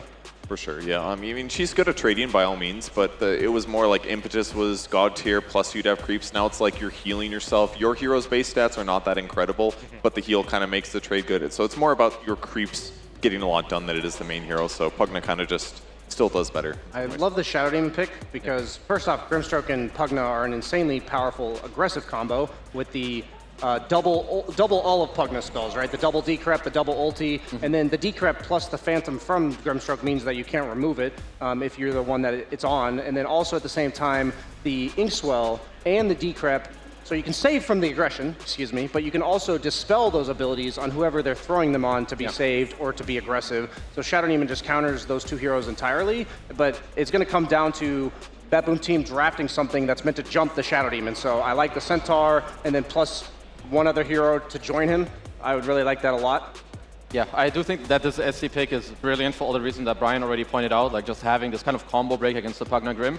I do think that Liquid did a good job. I don't know how much thought went into the Mars, but you need to know that when you have SD Venge, they're going to jump your backline. That's exactly what they need to do. So you kind of cover your bases against the Centaur. So both teams, I mean, you can just see there's some high-tier drafting going on, and every pick just has a lot of purpose. And honestly, you can already clearly see that they just understand Dota very well. I thought Mars was often picked against Centaur, though, because you can't run out of his arena, and so I'm a little bit surprised that they opt for it after seeing the Mars. I think this is what I was trying to allude to earlier, which is Team Liquid addressing what they think they're going to get out of BetBoom, and BetBoom just picking what they're good at. I see. I think that's the kind of drafting we're going to get. As Lifestealer, the Infest Bombs, I don't necessarily love him against heroes like Venge, because she tends to give her team a lot of single target physical damage with the aura, with the Wave of Terror, and then you can also swap him out of Rage so he can't beat like Rage TP at any point.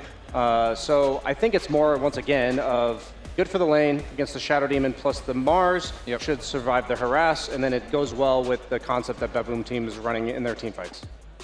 Centaur at least does help your matchup against the SD when you are naked, but I would say that for now, 3 picks in and 4 picks in for BetBoom, I feel like Liquid kind of have the number when it comes to these picks so far. I mean, they're going to kill whoever SD ultis, and Mars is, I think, really solid against the support duo BetBoom if he does find them, since there's just so much, you know, kind of inexpensive disable. Just catching them in the arena makes their life a lot scarier, for example. So I do like the Mars pick, but yeah, the Centaur is a comfort hero for BetBoom. We're going to see a lot of value out of the Grimstroke and the Pugna, but the last couple of picks will really determine a lot. Even though it's not the best versus Lifestealer, I wouldn't mind like a Luna here. Just so good for Team Liquid's support duo, and then it also is like a hero I think of that's going to dish out a ton of damage during the Mars arena, but they go for Nisha's hero first. So that's I guess at first pick they don't have the response pick in mid anyways. So that kind of makes sense. Another hero to disrupt the fight, as you had mentioned earlier about the Mars, making sure that it protects the backline supports. I think Pangolier does a similar role. Yeah, I think like playing Dota is very hard when you only have one hero that goes in. You always rely on like, you know, one Saberlight, one Pure to like kind of just pop off and do everything. So having a secondary line of jump with now Nisha's Pango, you play on high range as well. You're super annoying for these backline supports, and maybe the mid pool is just smaller than the carry pool, perhaps. You know. Nobody hits him during roll right now. Like during roll, he's absolutely immune. Like sure, Lifestealer can rage and hit you, but any melee hero tends to struggle to land enough hits to do any meaningful damage.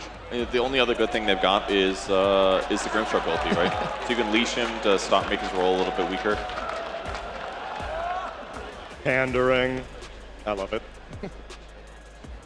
So they ban out the cores that synergize well with the Shadow Demon and the Venge on the side of BetBoom. They ban out the Luna, they ban out the Morphling. Morphling's also one of the best matchups in the game versus Lifestealer, carry to carry. I'm wondering, like, I've never really figured out a way to deal with Centaur in lane right now, because ranged heroes, you want to be able to harass him, but then he can close the gap because he can still move during his stomp nowadays. But then melee heroes against the likes of Pugna, and you have a relatively weak laning support in the Venge, you're just going to get clicked a lot. So what's the strategy for Liquid getting out of the laning phase top is really my main concern in rounding out their draft right now. Yeah, and the better carry you pick for the lane win might affect you in other areas as well. So it's a tough problem. Is Razor no longer a mandatory ban if you're playing Lifestealer? Is that not a concern? You do have the Lifestealer Radiance build, which makes him a bit better versus that, but honestly, that's a reasonable pick for Team Liquid. I wouldn't. It's really good in lane versus Centaur. And it's good in Good one. I wish I had that much flow. Oh yeah.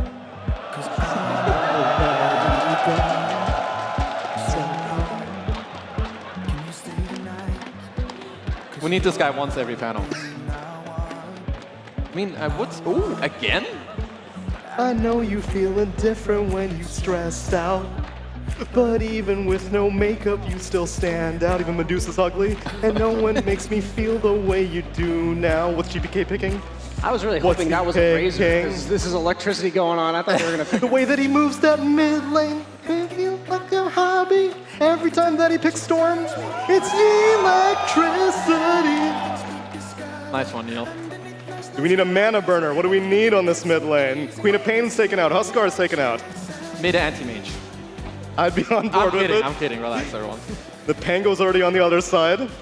We saw Azuray's Medusa got dealt with pretty resoundingly by Game & Gladiators.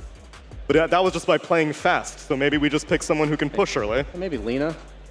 Something for, I think they want a long range, like constant damage dealer. That's what Liquid was kind of getting rid of, like this sustained damage. That is what they're lacking against the Medusa, because Lifestealer usually does that for you, but not with the Feast and the way it works against Medusa, right? She's got like 200 HP. This is not bad though, because it's going to give them some counter jump. Liquid just had better stuff with the Pango and the Mars. I mean, this gives them lockdown as well to stop the Pango roll, but most importantly, if he just gets on the back line, hits Insania, hits Boxy, those guys don't get to play and cover their allies as much, but I do like Medusa. It was a carry that kind of fits their play style. It's not going to be very vulnerable to amp damage type stuff, and you can disrupt them, so you get the illusion benefit. So it kind of just makes their draft better as a whole. Yeah, I think this is exactly what Bad Boom needed, because I feel like this game is going to come down to who destroys the enemy backline better. And I think that Team Liquid have the upper hand because Medusa makes it kind of just so hard to run through. But if Bad Boom can find a way where you infest the park, you get on the backline, you kill the SD, and then you kind of just kite the Medusa around with some long team fighting, I think they can do it, but I lean on Team Liquid side here. Yeah, my emphasis is the game, or the fights in this game are going to go long. Like you have Medusa that's going to take forever to bring down. You have Puck against no real reliable disables until they build something like a Hex. So I think it's going to be all about potential buybacks in the late game for the supports and where these fights are happening so that they can reconnect to the fight. Because as you mentioned, they are both going to jump them. They've got the heroes to do it. I don't want to be a support in this game. Me neither. It should be a really reliable draft for Bet Boom. It gives them a lot of the same archetypes that they're looking for. The GPK is playing a jumper in the mid lane as well. They're going to have less single target damage this time because he doesn't necessarily have like a Bedlam on top of himself, and Puck can lack single target damage a bit, but it should fit to their playstyle. Is there any reason why Liquid, at the very end of the draft, decided like, oh, let's actually have a late game carry as opposed to a mid game carry? Because the rest of their drafts seem pretty compatible with whatever carry they could have picked. I think they maybe just wanted this type of... I would say Medusa can also kind of be a mid-game carry, but I think they wanted this type of wall. I think it'll just make it really hard for like this Nyx and Centaur to get behind, and he has a really good matchup against Lifestealer in the game. And an amazing Shadow Demon hero. Yeah, that's true. Sounds good to me. My Tech Arena, they tell me that Malaysians are at their most alert when the sun goes down. Is that true? Well then, let's see how much you're paying attention to this game with MLP Dota and John X Fire. Oh, thank you so much, Tsunami. We're going to get into it. Game number one here between BetBoon and, of course, Team Liquid. It is John X Fire and MLP Dota. Jonathan, welcome back. I can see you're so damn excited for this series. How the hell are you feeling? Feeling great. Top 4 now. Elimination game before the finals weekend, and a really good match lined up for us here. BetBoom looking amazing in their run so far. Liquid as well, adapting very nicely to the patch. We finally have GPK on something that isn't Storm. So we've got a little bit of a change up and should be exciting to watch. I love seeing this Medusa come out. You know, there's been a lot of changes, a few new items. I want to see which way they take this Medusa. We've seen some experimenting with it earlier on, not the most successful, but there's some cool items like the Kanda could be really nice on the Medusa. You know, I want to see what they have cooked up because, you know, you and I, we love seeing these crazy things pop out, even, you know, a day into the patch. Yeah. It's only been a day. I mean, this is for a position in the lower bracket final, Jonathan. Are you going to the final day if you do win this best of 3 series? So a lot on the line. Let's get the crazier. Let's not mess around with these items we already know. Let's just go completely wild and see exactly what happens as we are going to get into game number 1 between BetBoom and Team Liquid. John, if you were to pick a team that you think has the more appropriate draft for a game 1 win, what would you say? I would lean towards Liquid. I like, again, this idea with the Medusa. I think all it needs is to be enabled in lane, and I think you've got the supports on hand to kind of get that done. What a mission. You've got a really good view coming down here, of course. My goodness. The top view coming in. You love to see it. Perfect way to open. And for Liquid, they've got a lot of... they've started. Here we go. How did I know this was coming? Oh boy, this is going to be a banger of a series, I can already tell. I love Malaysian crowds. They are fantastic. Malaysia Boleh is the way you Boleh. say it. Boleh. All right. Boleh. I'm learning, Jonathan. Give me a break. You're picking up, Mike. Mid lane, we'll see if they break into a level 1 team fight here between these two tiers. It'd be a fantastic way to start this best of 3 series. And BetBoom, they are already looking to set up Team Liquid standing around the area as well. We shall see. They do want to go. It seems like Liquid will head down towards the bottom side of the map, and BetBoom, they will head up top. So you could try for Nightfall here. Nightfall getting a little bit spicy, but no, he will retreat. He's going to be just fine. Yeah, nothing too exciting as the lanes break out. Really keen on seeing these lane matchups coming in. And Saberlight on the Mars is going to be one thing as well. Like, you know, we've seen the Mars changes. We've seen a lot more Mars pop out as well as this tournament has gone on. With this solid combination with the Shadow Demon, it's a really steady lane. It's really easy to line up some aggression down the line. Your matchup against Lifestealer can play into that. You've got some saves, some harassment coming out with Pugna as well, especially once you've got the decrep up. But it does feel like for Liquid, you know, it's down to whether or not Saberlight can start playing his game. And on something like the Mars, that's something you can expect to come out relatively fast here. Yeah, absolutely. Of course, you're looking at the mid lane as well. Nisha and GPK going at it. Nisha, inability to choose a real hero in 2023, sadly, but he is playing nonetheless here against GPK, who does not have his Storm like you mentioned. Yeah, it's a change-up for him. This is a matchup we've seen multiple times before. It does feel better for Pango. I think it's down to Orb of Corrosion changes. You can stick with a Blightstone. It's more economical. All your damage is physical, so it's a lot easier to just kind of pump out early damage onto the wave. Lots of trading back and forth in the side lanes while we do peek up top. We've got Pure on that center along with Save on the Grimstroke. A really solid combination in the lane. Just a standard Inkswell stun combination lane. Not much Insania can do to stop that. He can trade really nicely with a Wave of Terror.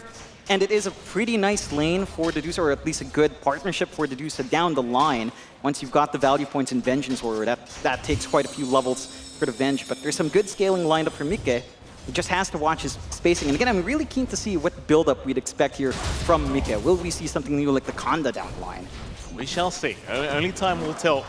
This bottom lane Saberlight and Box have been going at it here against Nightfall and Toronto Tokyo. It's like a pretty kind of classic farming lane between these two sides. No real action happening. Of course, you do have the setup with Boxy's Disruption, so Saberlight's feeling a little bit cheeky. He can ask for the disruption to the spear setup, but chances are you will be aiming Toronto Tokyo down with that as top lane. They're going to try after Pure, but Pure will be okay to retreat. A fair bit of damage being dealt, but nothing right home with it. Yeah, some good harassment coming in. You're also at the point for Mika where his mana pool isn't the healthiest, so you've done a great job on Pure and just running up, hoof stomping down. We haven't really seen too many combinations with Inkswell, but once that mana is depleted on Mika, that's when things can get a little dicey for Dedusa for us. Jump in from Insania, but does ping out Save decides better off it. That Pure was in position. In fact, he does go for a double hoof stomp. Not going to amount to too much. Insania will be able to retreat, though Pure does get the cheeky Inkswell off at the end. That's going to be about it. Liquid will be able to successfully retreat once again. Nice to see some aggression on this top. Yeah, that's what you want to see coming out from BetBoom, though. Like, you can't allow Mika to be feeling comfortable on the Medusa. Last time we saw Dedusa in a game here, it was pressured heavily. They didn't allow Dedusa to farm up with all the rotations up top, pressure onto that tier 1 top as well early on. And you're kind of set to replicate that timing here on BetBoom. So Pure Ring of Health flying out, going to be a lot harder to shove him away. They got the Lotus as well. He's feeling great. Mika, I mean, he's got the Basilius at the very least to help him sustain through the lane. But again, just one good shove out and a good opening being found here by Save with an angle from the stroke into the Inkswell. That chain stun can take care of Dedusa very fast. Yeah, absolutely. Just having a look back in the mid lane, Nisha's having a very good time on this Pango. 24-3 in comparison to the 16-0 of GPK. So CS-wise, Nisha is not having a very tough time and currently sitting top of the CS board, which it kind of says something, right? Like, this is a Nisha Pango. You really can't underestimate how this guy will play if he does get off to a good start, and that is certainly where he is right now. Yeah, he's just set up for a great top lane. Pure trying to get aggressive, does get rid of all the mana of Mike. They will not pursue any further, but they have certainly made it so Mike is going to be pretty afraid to stick around. Yeah, he's getting some clarities in. He's getting, again, some region out from the Basilius, but this threat from Pure, it's going to be consistent. It's a kill lane with a Grimstroke. You do want to play fast and aggressive. You can't do too much on the Venge, although Insania's done a great job. He's been pocketing that magic missile for the charge in from Pure, but it's not the comfiest of time here for Mika. Bottom of the net of the CS board, not a great tone for Dedusa. Gonna have to try to recover with some space and stacks, although... Oh, top lane Pure, gonna go past the tier 1 tower. Mika completely out of mana, and Pure just going right in, no hesitation, stomping up Mickey, and hell, even Insania not out of the woods yet. Pure continuing the chase. Insania will at least have a magic missile, but Pure is not done. He wants that double edge. Can he break the gap for it? The stun will not land. Nevertheless, you got the Medusa. That's the big kill you wanted. And again, it's just down to how well they're positioning here on BetBoom. Just standing forward, Pure is just constantly applying that harassment with the double edge, and they're just camping. Mickey, he just spawned. I mean, why the hell not? Mickey gonna get jumped again. Top lane, Pure gets the Inkswell off, looking for the hoof stop straight after. Goes for the double edge first, into the hoof stop. He's got another double edge available on Mickey. He'll stick charge up, still trying to run. The TPs are incoming. Pure, he's the one to go down. But Mickey, he will still drop a save. Save will drop to boot by the looks of it. Insania to secure a double kill on the Venge. What do you think, John? Is that worth it for Liquid? It feels good for Liquid. At the same time, you just TP'd on Mickey. You did. He's going to have to walk back in lane. He's going to have to deal with all of these levels. The Vanguard timing lining up here as well. Nightfall. Rage will be popped. Spear is perfectly timed. Saberlight not messing around. Nightfall still trying to back off, but he has no way out. Perfect setup from Saberlight. And you see Mickey, he is very happy with what he sees. I mean, this is a fantastic start coming out from the side of Liquid, at least with Saberlight. You know, this lane, it's not mid lane, pressure. Toronto, Tokyo. In fact, even on the other side of the mid lane, they are just going right onto the Venge. Insania looking to drop does go down. They are still chasing the Pugna, though. Toronto is also going to drop. So a 1-for-1 trade. Thing is, GPK, he does get the power rune, and it was an illusion rune. He'll even find the bounty runes now in the Pugna. Yeah, just a lot of refills for GPK to enable that aggression coming in. Again, it's rather even to start with. The one big difference maker really is just the start for Mika. The kill onto Nightfall offsets that just a little bit. You've already got Mika walking into the top jungle, building up. Doesn't quite have the split shot, so it's not as fast, but the Mystic Snake spam is just as effective to an extent. The one thing for Liquid is you're reaching the point where Saberlight is going to be ready to go. Like the threat of Arena, it's going to be up. It's a lot easier to land just a spear into Arena, and it's one of those matchups up against Lifestealer where that quicker timing, starting with Spear, is just so important up against this hero that has an inbuilt spell immunity. That it is, of course, the 7-minute mark now. Foxy will be able to secure his Wisdom Rune. Looks like the side of BetBoom will not go for theirs quite. They'll just leave it be, but Liquid not in position to try and steal as bottom lane Saberlight going to try and be a little bit aggressive here up against Nightfall. But these are all warning shots from Saberlight. He's just saying, listen, I can do this anytime I want. And he has a huge level advantage over Nightfall. Nightfall's still stuck, about to hit 5. The Arena threat is ready in Saberlight, so they can easily make a move there. And Liquid, again, this is where they're lining up some aggression. You've still got Boxy camping around. You're basically just giving away top. Pure has managed to clear that top tier 1, and he's doing a great job of just controlling the Watchers up top, ensuring that they can keep track as to where Mika is at, make it as uncomfy as possible for the Dusa. There is decent enough room coming out, but it is just Pure alone now. That's enough space for Mika to breed, at least, to farm. Yeah, the thing is, Pure is just getting anything he could ask for as well. Like, he's second in net worth right now on the Centaur, and it is the thing. Like, Mickey might feel like he can farm, but Pure is much further ahead as mid lane. GPK already gone. Nisha just blowing him up as Save now going to be chased. Tips out from Nisha. Save looks like he's not getting out either. Trying his absolute best to run. In fact, Toronto's going to move in to help out Save, but he cannot be saved. He will go as Insania to take another double kill. It's just so hard to play into the Pangolier now. Again, it's all physical damage. You're amplifying it up with most of what Orb of Corrosion used to give you with Blightstone alone, and you can just rush into that Diffusal. This timing for Nisha, his aggression's just going to be lining up, and he can just easily connect onto Saberlight. They can buy even more space out for Mika. Pure, he's just camping up top, farming. You're getting some room out to build up onto GPK as well. But there's no responses to the aggressions just yet from Liquid. And again, although BBT has taken up the top tower to invade, get some vision down to keep track of Mika, it's not like they're invading and pressuring the Dusa anyway. She's still relatively safe, even under vision. At some point, they've got to rotate in, you know, make sure Mika just doesn't hit that critical mass on the... It's still a Dusa. You know, it's still a tough nut to crack at the later point in the game. Certainly is. Top lane, Insania going to get jumped here. Pure is trying to move in with the slow of the Stroke of Fate, and now the Ink Swell, but the stun will come out from Insania. In fact, now the rotations are coming. They would love the send, but instead they will go after Save. Disruption will hold him down, and Save will eventually have to drop. It's Pure I mean, he kind of sticks around the area, but they are at a spot to throw it. I like that BetBoom do identify that they've got to make something happen top. They've got this steady start coming out from Pure. It is difficult without that blink. It's hard to get that jump in. You aren't dragging GPK just yet for these side lane movements as well. So it's really just down to trying to run up and hoping that the stuns are available, which is, at this point, optimistic. Blink Dagger, only 200 gold away, and that should be the time it starts to line up a little bit easier for the side of BetBoom. Down mid. Nice pickup from GPK with the invis room, but or rather Nisha, certainly showing off how much damage he has with that swashbuckle with the diffusal blade up. It's very scary. They lost almost half their HP from one swash. I mean, that's the timing now. You don't bother with Orb of Corrosion. That saved money, builds into this faster diffusal. You do more damage for the shield crash. And we've seen this hero just do so much more early on. They are smoking around here on Liquid. Oh, not trying to find that angle. They still want the Centaur Pure. Well, Pure read the movement incoming. Like, he just brought a blink up. So at the very least, he's got no gold to really lose here. But Pure, still going to go for a run. Spidey senses are tingling. The rotations are perfect from Liquid. Pure, Disruption is going to lock him down. Can they get the kill, though? Pure is a big tanky boy, but Niche is going to have no trouble. Forget what I said, John. Not that tank. Doesn't feel that way at all. A nice kill to find.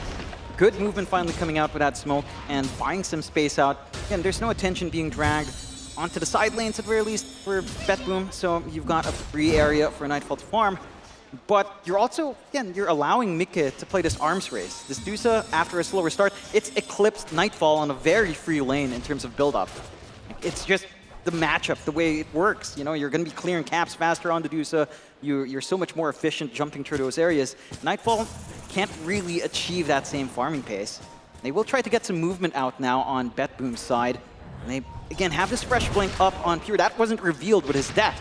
They can get something big here. They're going to try for Saberlight. That's a big boy. However, towards the mid lane, Toronto Tokyo has been jumped. Still, they try for Saberlight. They've got the Mars controlled up, and they will find him.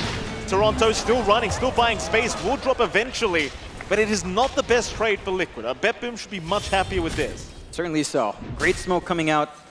Big kill on Saberlight, who again was left alone for a long time in the bot lane.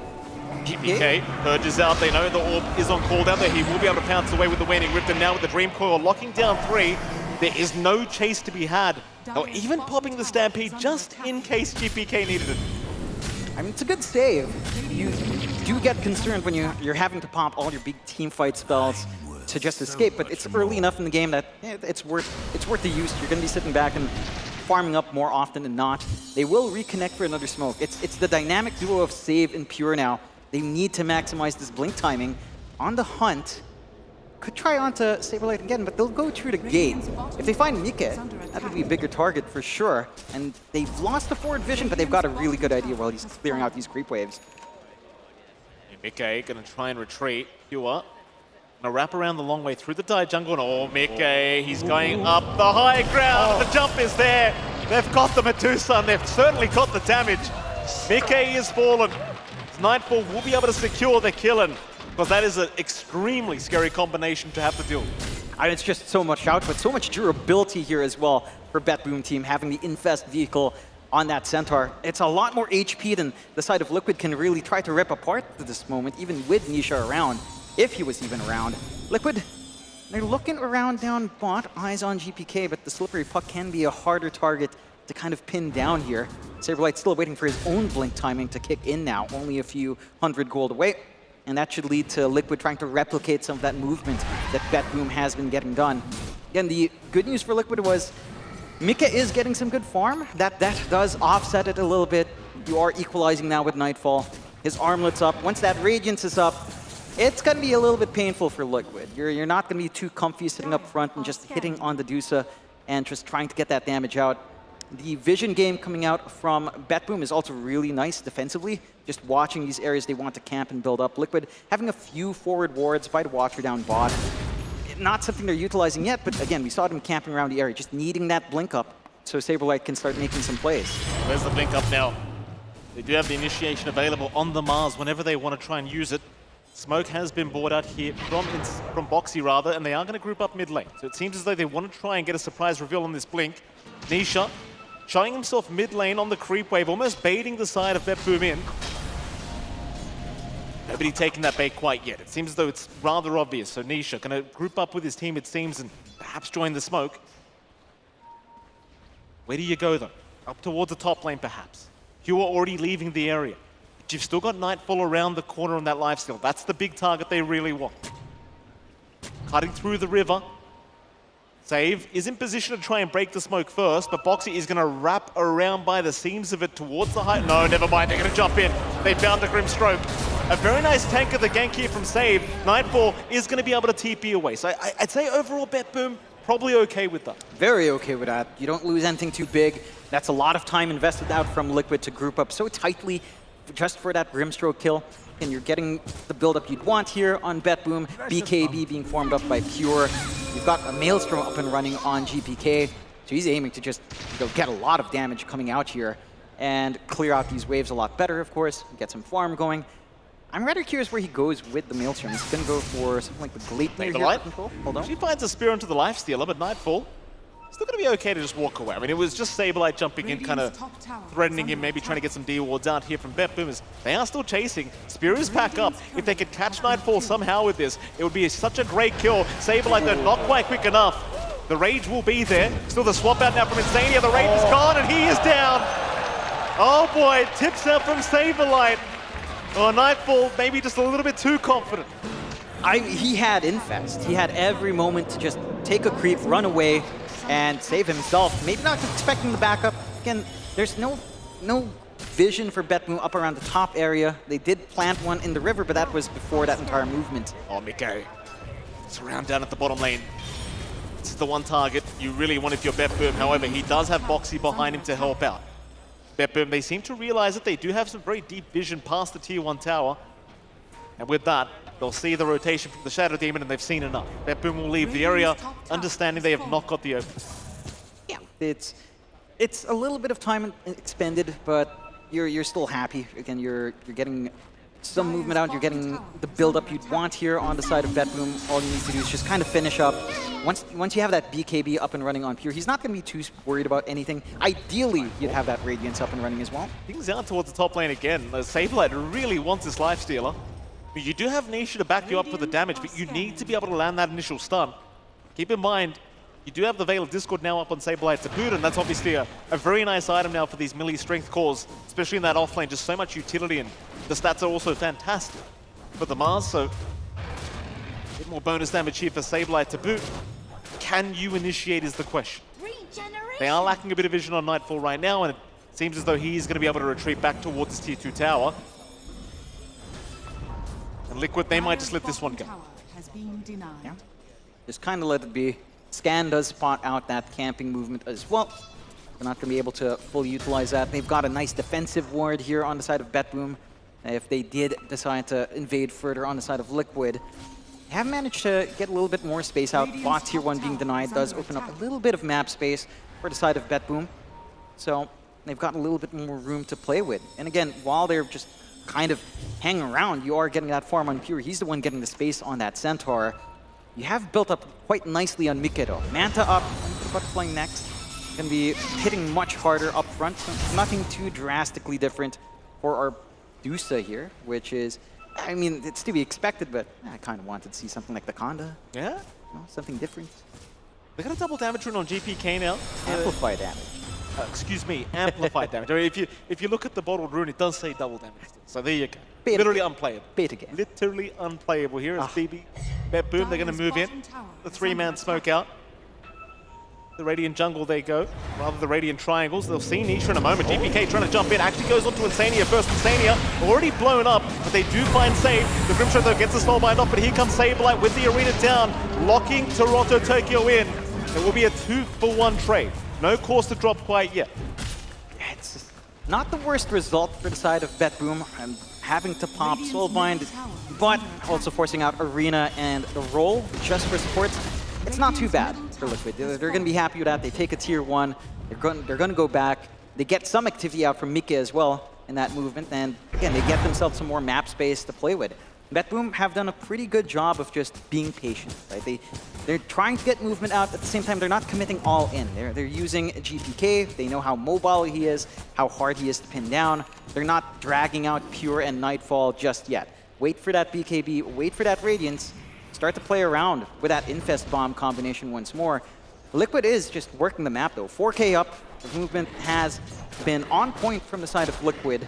And that Butterfly for Mike, it's ticking closer here. Only 800 gold away for this Dusa to become a real monster up front. Absolutely, Mike is certainly getting to the point now. You've got to start to be very worried if you are BetBoom, and they just have not found the big openings they're looking for. But perhaps maybe with the Radiance up on Nightfall, he could start to join his team and try to be a little bit aggressive as Saberlight getting jumped. Spear is out. He will catch the Grimstroke, and it seems like he will be able to retreat. Boxy in the meantime, he goes on Pure. They get the Purge off, but do they have the spells? They will not for now, as Insania moving in from the backside has found Toronto Tokyo. Here comes Nisha to boot. Soulbind is out. They'll lock him down. Spear onto the partner, but they are still dropping here on Liquid. It'll be a 1-for-1 so far as Pure going to jump back in. They'll try for Boxy now. Boxy will be the second to fall on Liquid as the fight does continue, but can they do it with Mike? They've got Nightfall. The Arena going to lock him in. Nightfall, no choice but to fight back here against Saberlight, and he'll take him with him, but it is still going to be a massive kill for Liquid as Pure in again, trying to go after Nisha. Nisha's going to drop now. Pure, he's got no mana left on this Medusa, so it should be another one to go. BetBoom, they make the fight work. Team Liquid, they are going to get absolutely wiped. It's that timing. BKB comes out in Pure. He's willing to join in. Radiance was up as well on Nightfall, so they're willing to take that counter fight. It looked like a really great counter initiation out from Liquid with patience for Saberlight to get that Arena as the BKB and Rage fade away. My goodness. But they ripped apart that backline. They take away the saves in the Shadow Demon being taken out really quick, the Venge not having swap, being just deleted at the start of the fight. You lack the tools to take these prolonged fights, and this early shard as well coming out here from Saved, and that healing just makes it so oppressive. With these two melee cores being such great Inkswell targets, they're always going to have a little bit of HP to play with. It's a tough affair here for Liquid. They're going to have to sit back and relax for a little bit. Still an extremely close game as you see the happy faces of BetBoom. They are feeling the energy now. Onto the Tormentor they go. Boom would go ahead and take another objective for themselves. Who gets the shards up? It's going to be Toronto Tokyo. Pretty good shard to get for free. Allows you to deal with maybe some of these Shadow Demon illusions if it's an issue, the Medusa illusions as well with the Manta. So you've got a really easy answer now coming in with Toronto Tokyo and that life drain onto the ward. Liquid, they had such a nice stable lead for such a long time, but the patience from BetBoom, again, realizing that moment on bot, it's going to set them back a bit. Like, you feel big with this Dusa already having the Butterfly and the Manta, but it's not quite lining up. I like what Mika's trying, though. He is going for the Eternal Shroud. So some of that theory crafting is kicking in. A little bit of that mana regen on hand. We'll see if that Dusa becomes unkillable once that's fully up. That's what you were literally telling me before the game Oh, started. Is like this Eternal Shroud Medusa is going to be a big problem for any team that has to go up against it. And it's just a question now of whether Mike is going to get it at a nice timing. We shall see. It seems like both sides are going to sit back. BetBoom. They are allowing plenty of time here for Nightfall to work towards the Assault Cuirass now to boot. So see that armor going to be very, very effective against heroes like the Dusa. And BetBoom, they know the game's very even. They're not going to overextend their welcome here against the side of Liquid. One team fight could really just turn the game back the other way. And Liquid, they're already on the hunt in the Radiant jungle, having a look around for somebody. But nobody from BetBoom is going to be around. They've done a great job of just avoiding. And Liquid still has this really good vision control down bot in that expanded jungle, but nothing too forward. A lot of sentries all over the map from Liquid, though, just to ensure that BetBoom aren't aware where this movement is out. And BetBoom completely dark on the map. It makes it hard for them to try to play. I am curious, that this is a little bit of weird theory crafting. Yeah. I was having a conversation a while ago. If you did get into tier 5s, that unwaverable, on something condition for the Dusa sounds pretty fun. Certainly does. That's way down the line. As BetBoom, they're not waiting that long. They'll try for a smoke out. They're gonna know. It is dark. They don't see anything. Boxy is out. They will jump in. Nice cancel on the TP. They'll get rid of one. Saberlight, though, will be able to get through the twin gates and escape. So they do just get a support for themselves. I suppose you can force Roshan, though, and that seems to be exactly what BetBoom wants. They want a little bit more out of it. Can Liquid get a read on that? I mean, they instantly scan out. They don't have the quickest TP points to contest, but it's also not the fastest Rosh in the world. Liquid, doesn't seem like they're going to be coming in. So a nice free Roshan lined up here for the side of BetBoom. Considering, again, how durable this lineup is, 2 lives on the Lifestealer is going to be very hard to contend with. 2 lives in GPK if you wanted to play more up front on the puck. Also really hard to contest. He also already had the Axe up here for GPK, so he does have the attack on the Dream Coil, which combined with the Maelstrom timing he has, it's going to be a lot of output. Again, in a lot of these prolonged fights, which BetBoom have been finding themselves in. That they certainly have. And BetBoom going to be very, very happy with the Aegis. Liquid, of course, back to the farming game for them, back to the avoid game for now. It seems as though Mike getting closer and closer now to his own Eternal Shroud. That'll be perhaps the timing where he makes his team kind of group up and go. So you also have Sableye working towards that new Shiver's Guard, which does feel pretty damn strong, especially when you're up against heroes like the Lifestealer and the Centaur, that is. And it seems like they'll be given at least a few minutes here from BetBoom to just enjoy themselves in the jungle. Yeah, for BetBoom, they can just build up. I would love to see them get some forward vision. Again, most of their wards aren't too far out. They have a ward watching the ramp side. They've not been able to cross the river all too much in the past few moments. It's been Liquid kind of journeying across on that opposite side of the map. But they're playing it steady. I mean, you're up against a Dusa. It's not a net worth lead coming out for Liquid. And with a Dusa, it does feel like you kind of want to play it like one of those cores that want an item advantage early. You know, you want to flash farm, you want to be bigger than the opposing core. And for a while, it was the case for Mika. He is still 2k up. But at this point, 2k, it's not a massive differential for the Lifestealer or for any hero to kind of contend with on the cores. Appreciate the itemization here from Boxy as well, like just going straight for the Pipe of Insight, having the support items available for his team. Bring up some slots here for Saberlight as Lion, GPK, always going to jump in. Orb away is there though. He will be just fine. The Dream Core has been expended. And Liquid, you could think about a fight. And they will. 5-man smoke is up. Right towards the north. Or do they go for the Radiant Triangle? Where do you want to go, Liquid? Or GPK? The closest target to them. GPK just going to hide on the high ground for now, as it seems as though they're going to find Save instead on the Grimstroke. Meanwhile, the Radiant Jungle is going to be occupied as they do make the jump in. Onto Save. Save going to melt very, very quickly. So Liquid gets something for their trouble. Onto the top lane, they go looking for Toronto Tokyo. But Toronto with the immediate TP out will be just fine. Not the biggest kill to find off the back of that smoke. But this is still Liquid playing the aggressor into the Aegis. They've got the confidence to force this fight after seeing GPK pop his teamfight control with the Dream Coil. And that could lead to an opportunity to just force in all of these waves, repair the lanes, keep playing that farm game. Jump in, Benicia! Oh, that's a quick blink. God. Those are some fast hands. I mean, Nisha's insane. Really good timing. That was the movement we need to see from BetBoom. Well, they're having a look at the Lifestealer, but they will think better of it. He was right by the tier 2 mid tower, so probably not well advised to try and go for that attempt on the Lifestealer with an Aegis up. But still, I think you're going to be very happy with the fact that the initiation from BetBoom just leads to nothing. That it does. And again, you're holding on to the Aegis here on BetBoom. Liquid's the one getting some successful movement out. BetBoom are just kind of stuck. They at least have this forward piece of vision on the top jungle now. So that could allow them to have a launching point and try to get something done. They're also inching towards the Silver Edge being finished up on Nightfall, which should help with a little bit of the damage and just shortening some of these fights down for themselves here. But Liquid, again, they're in a really good spot. It's still a lot of gold on the Dusa. It's not a massive item advantage on the Dusa anymore. You still have 1k up on BetBoom, but the game is fairly equal outside of just this Aegis. And BetBoom just haven't done much with it. It's down to 1 minute. There's some pressure here to get something done with a secondary life. Yeah, it seems like they'll try to focus on that tier 2 top tower. See, plenty of farm has been had in the league. That is the one big positive, right? They just kind of abused this Aegis for farming. There was one attempt, but obviously, as you saw, it did not pan out. And things are getting rather scary in some sense. Like, you look at GPK, he's got the Mjolnir plus the Ags up, so he can kind of be his own little carry there in the Dream Coil as well. And you can't underestimate how much damage that Mjolnir does now as well. It is a fair bit on the puck of all things. So there's plenty of heroes to worry about here from BetBoom if you are Liquid. But now, again, they are just completely avoiding each other. But BetBoom, even as the Aegis is about to expire in 30 seconds, they'll go for a smoke down towards the south of the map. See if they can find themselves a bit of a value play. Boxy's already left the area. In fact, everyone else from Liquid are also going to be able to escape. Smart read coming out from Liquid. understanding that Aegis is about to expire. They're going to want to make a move.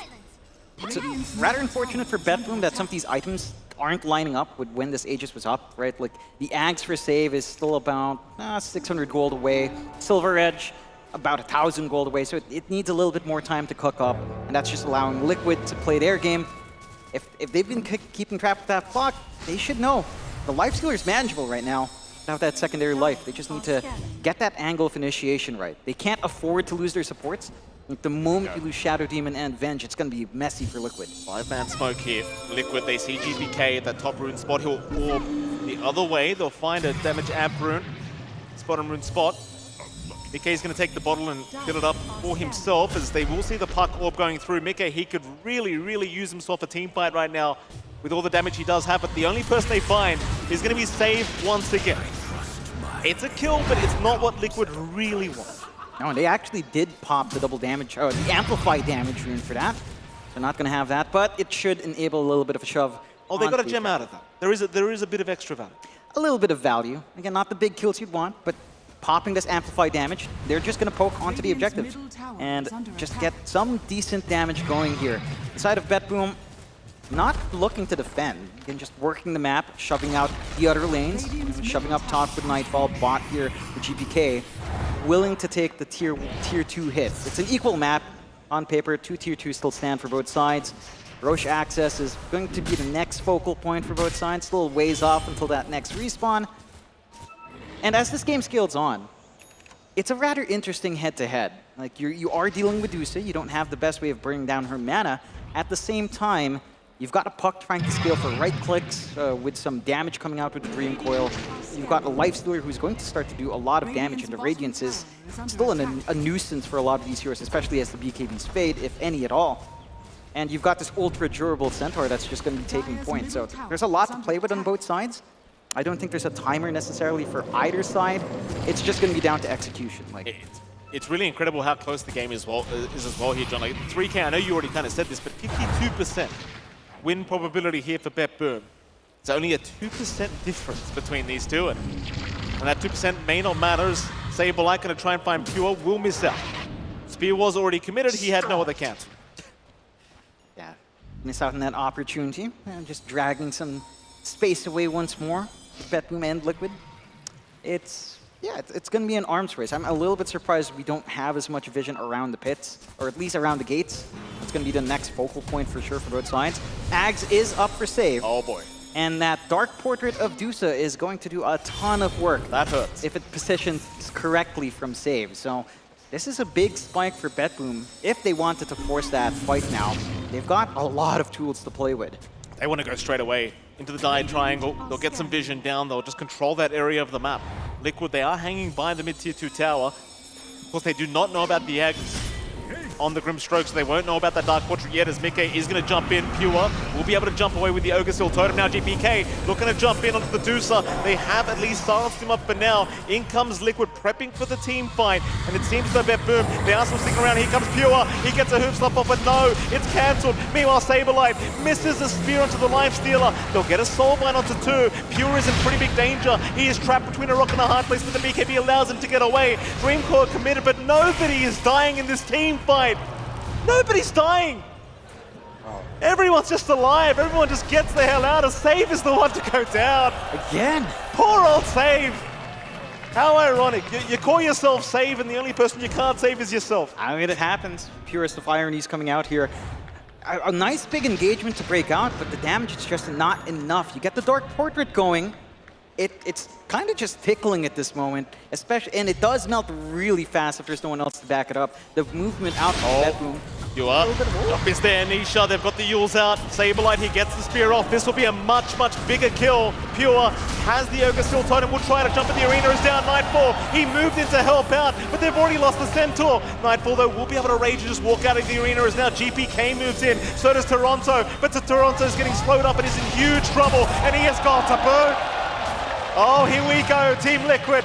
They're onto the high ground. And BetBoom, they are lacking 2 heroes. It's a huge opening for Liquid. Fortify still up, buyback is available on your Pugna, but the Pugna alone is not going to be enough. Mickey just standing forward. He feels indestructible right now. But just he is so confident. With that Eternal Shroud, I don't know if you're going to be able to melt his mana. It's so tough. It is so tough now if you are BetBoom. You'll have to watch that mid-rack slowly just be chipped away at by Liquid.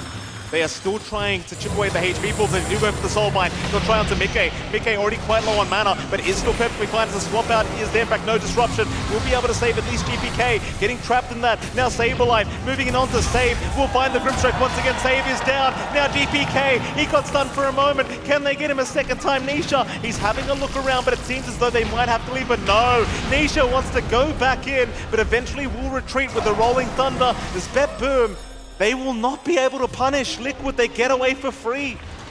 Liquid backs off. They do hold on to their racks here on BetBoom, so not all doom and gloom. They did manage to actually drop Mickey down to 0 mana. They just couldn't be on top of that Dusa.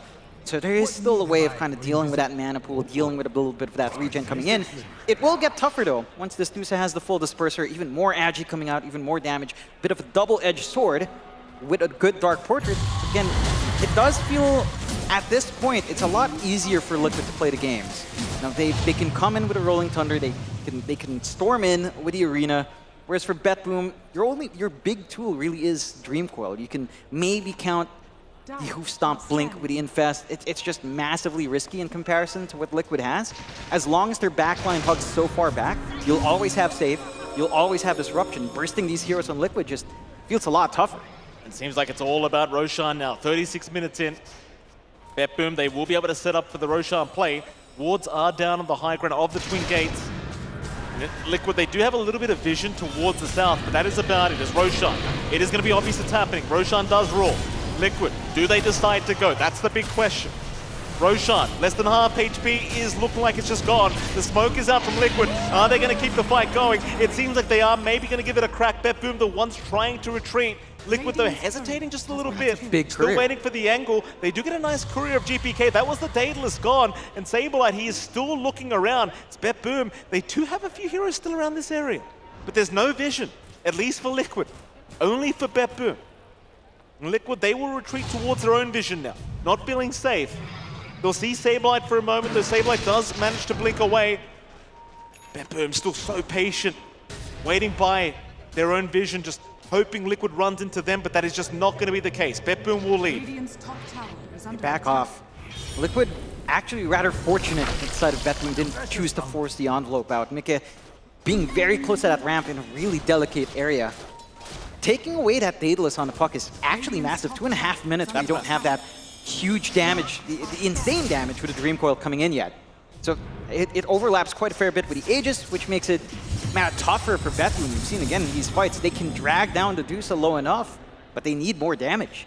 Like the moment they drop Mickey low, they've still got the saves. You've got Swap, you've got Disruption, you've got the Arena even to block off defensively. And it's just, again, the execution's coming easier and easier onto the side of Liquid. You've got to be so careful here, sir. Saberlight looking for the setup. He does have a side device up, Nightfall. Oh, he doesn't jump. He will not jump. That side device, it is instantaneous. It is very hard to rage away from that. Saberlight trying to go for the surprise reveal would not be so lucky this time around. However, BetBoom, they are still setting up down that top lane. They'll send the Medusa illusions in here with Boxy.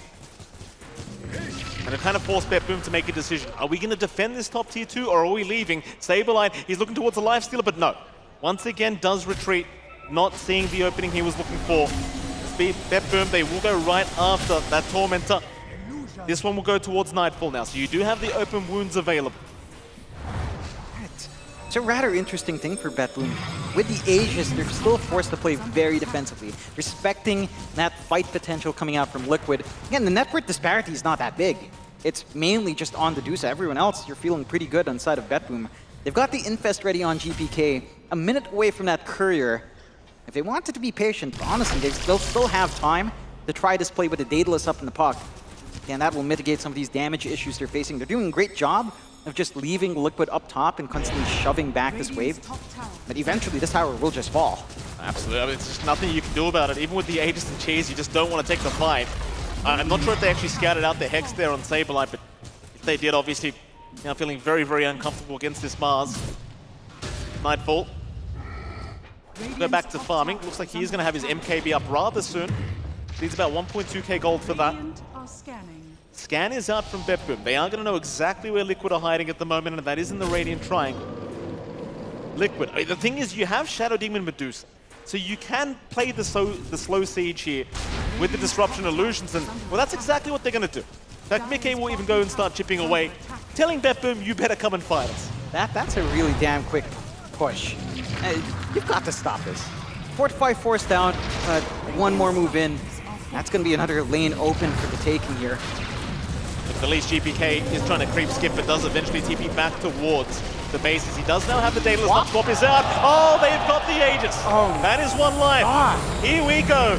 Can they get the second? They want the life stealer. The spear's going to land. Save a life. He times up perfectly, and they have lost their carry. No buyback available. It's Pure. Pure has been caught. Pure is down. On to save they go, save will follow. 3 down for BetBoom. It seems as though they find GPK to boot, but here comes the buyback. Problem is they do not have the life stealer. Pure is going to jump in. He'll try to save this game and save a life. Will go down. No buyback available for him, but look at GPK. GPK is dropping way too fast. Mickey is hitting way too hard to save. May have to die back. The chase is on. But it seems as though the Crepify will save for now. But the Rax, nothing is saving the Rax as Pure does manage to get away from the side of Liquid. He's stalling for time, just dragging the creep away. It's still going to end up here. You've got to do something about Mickey. The damage output on this Deuce is just too damn high, and that swap from Insania. What a hero play coming out there. Mid, top to fall, bot open for the taking as well with no tier 2 to defend. Liquid, they play into the Aegis, and it's confidence. It's just perfect. Just starting with that swap, you're not safe. They understand their timings very well with their own draft. Even with the Aegis up on BetBoom, they knew they were the stronger team. The thing is, you do now have the Lifestealer coming back up. So this could be the last fight. If you are BetBoom, they're going to try and jump in onto Mickey. Stuns are out. Half his mana is gone. However, Nisha just going to jump in like a Giga Chat, trying to go for the fight. Mickey still in the middle of all this. Now going to turn right back around as the Stampede and Infest is going to allow Pure to get his carry out of there, but you've got to fight. Mega's going to be incoming. They'll try for the Shattered Demon, but Insania will save the day, and now Nightfall. Nightfall's between a rock and a hard place. He'll try to turn and fight, but he will be forced to run. The disruption. It's going to hold him down, and Nightfall is gone. GG is called. Liquid, they will take game 1 of this best-of-3 series. BetBoom, it was a great attempt, but it just never seemed like they really took off.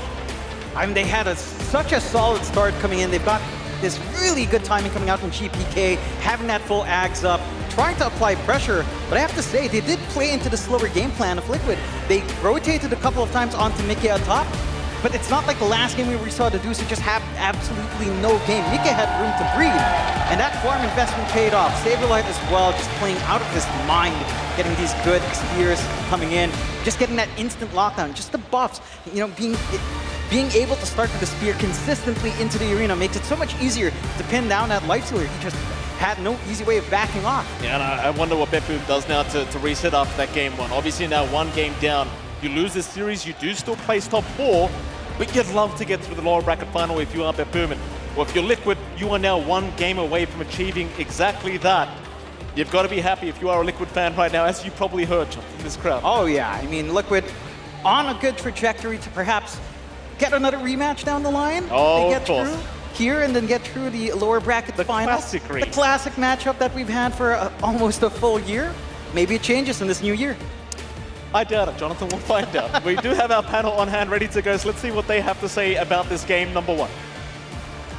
They'll have 2 steps to go through if they want to accomplish that, because sure, they are looking good against BetBoom team, but there's still Azure Ray waiting in the wake in the lower bracket finals. But if Liquid are able to maintain this momentum, then I'm sure it's a foregone conclusion. And they're able to do it with more heroes. A Medusa shows up, a hero that I was quite discouraged by when I watched the Gaimin vs. Azure series. Here, seems like Liquid actually knows what it takes to enable a Medusa in 7.35. I mean, I feel like I generally wasn't even sure what to expect from the hero. I saw a different item build as well. I've seen some Eternal Shroud theory crafting on Reddit, but apparently it's good, since he built it himself too. But I would say Liquid played very well, but BetBoom actually really surprised me in the mid game. The way that they actually brought back the game and team fought was actually very, very top class from them. Yeah, they did a really good job, but ultimately it felt like Liquid was winning the game, a lot of it. The laning stage went really solid for them. Their mid-game transitions, maybe not the best, but I felt like Saberlight was doing extremely well at all stages of the game. That Helm of Iron Will to stabilize him into the Blink Dagger, into landing disables, even against a hard-to-kill hero like Lifestealer. It just felt like they had the tools they needed to make a Lifestealer not feel like the best carry of the patch. Yeah, I think what Kezu mentioned, the fight where BetBoom managed to take it when they were losing in the mid-game, I think that was a display of just how much they're capable of outplaying teams, but I definitely think their draft was weaker than Liquid's this game. I think Liquid not only responded to everything BetBoom did, but they also, with the Medusa last pick, really well-rounded draft of their own. It's such a good carry with the Venge plus Shadow Demon supports, and I think for BetBoom, like they may have done a little bit too much of their own thing that game, because especially the Lifestealer pick I wanted to highlight is it's not particularly good in lane versus Mars because Mars is majority physical damage, and then you hadn't seen the carry matchup just yet, and you also hadn't seen the enemy mid. So I didn't really see where, I don't think Nightfall was set up for success that game. This is what we had described from the draft. We were saying that it seems like BetBoom are just kind of ramming in what they've been good at, which has worked for them for the majority of the tournament, whereas Liquid are taking a little bit of new pieces from the new patch. And in this one also, Saberlight on the Mars, the Medusa the main thing, and then Nisha on the Pango. I guess most of it is pretty typical, but just these little bits and pieces of 7.35 being injected in. Yeah, it's the fact that you can make a similar lineup work with one or two new heroes in a new patch. That's easier said than done. Like, you can't just do that on any team. And BetBoom still had good stuff going for them. Like on paper, they picked really strong heroes. The Grimstroke was arguably the best support 2 weeks ago. Pugna is still very solid and was annoying, but against the fact that Mars just beat so many heroes on the BetBoom team, I think was too catastrophic. Because whether it's like you wait for Rage to run out and you put down Arena, and now he can't escape, and it makes the Centaur not good. The fact that it limits the support duo as well. If you Arena either of those guys, they're definitely going to die. It just felt like the Mars was to me the key hero in this game. Everything else synergized really well too, but I think the Mars and Saberlight's performance was definitely the MVP of the game. I don't think I've seen such a dramatic hero damage difference. Team Liquid nearly doubling the amount of damage that BetBoom team did. Well, it's a Medusa. You're not technically doing damage. That's a fair point. That's a good point. Might be wrong, but. And I guess there's a good amount of heals on BetBoom. Right? There's some Thieves coming through, some Grim Shard healing people up, and Centaur, he has a heart. You know, there's some fake damage numbers here because they keep kind of healing through it. But Kezu, I thought that item was outdated. I asked you, am I going to see heart all the time? He lost. He's wrong. Shouldn't have built heart, idiot. Notice the Vanguard's still in his inventory. That means he's not disassembling it into the heart. And then he's also missing 300 HP from 2 patches ago. I think this kind of stuff. Yeah, you noticed that, Sonam? Yeah. I did notice that. Yeah. Eyes are peeled. The disassemblability. The word that they used was disassemblable. Disassemblable. Yeah, just say it like it's normal or disassemble. Say it.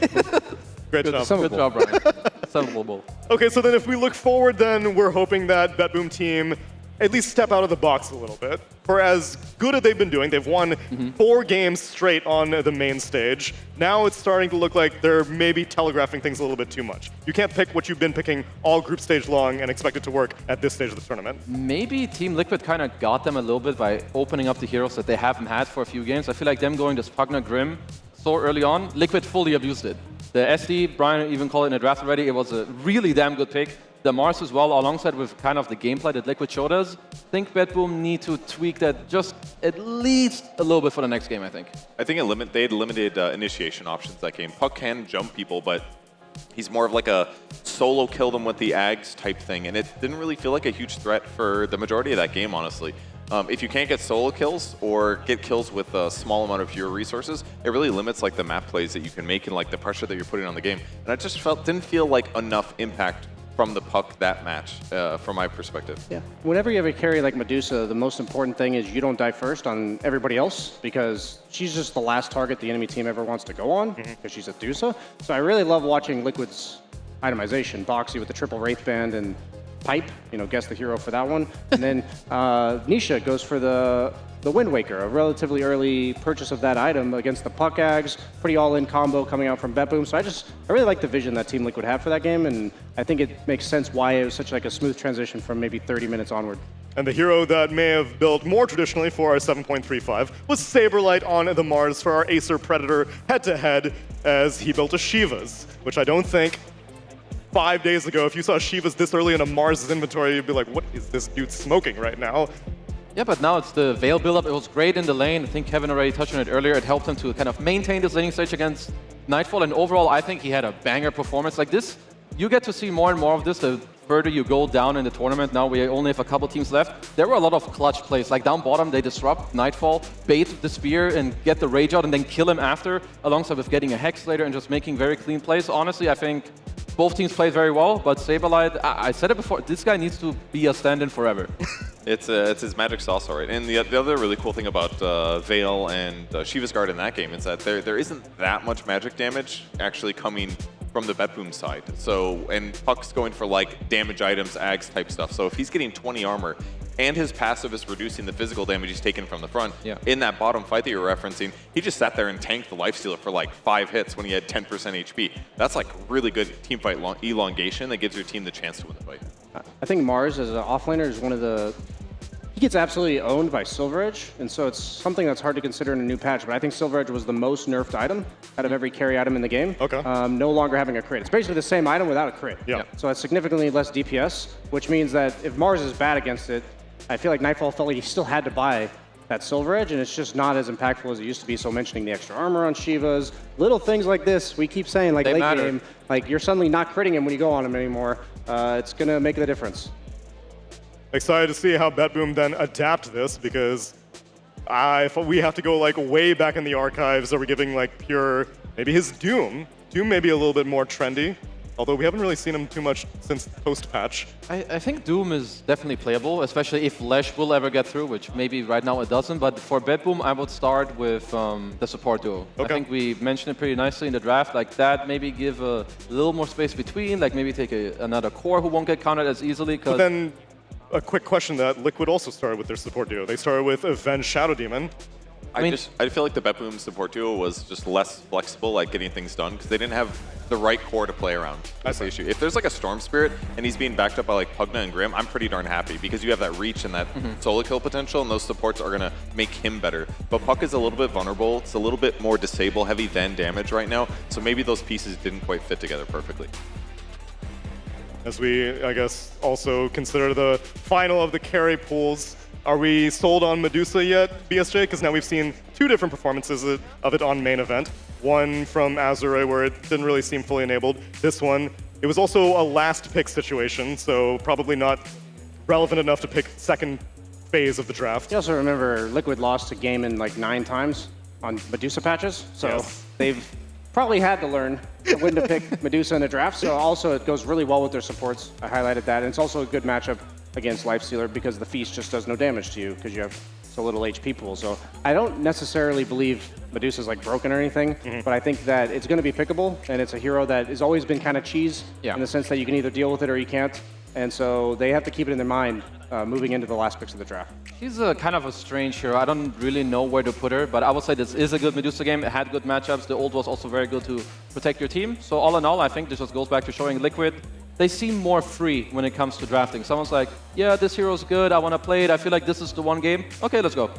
Well, let's see if Betboom can shake some of their rigidity because they are now staring down the barrel of elimination if they lose this series. Stick around, everyone, and we'll be back with game number 2 of Betboom Team versus Team Liquid.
Am I wasting time?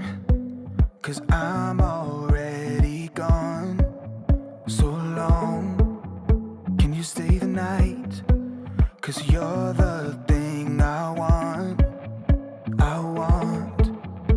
I know you're feeling different when you're stressed out. But even with no makeup, you still stand out. 'Cause no one makes me feel the way you do now. Like you do now. The way that you move your body, you make it look like a hobby.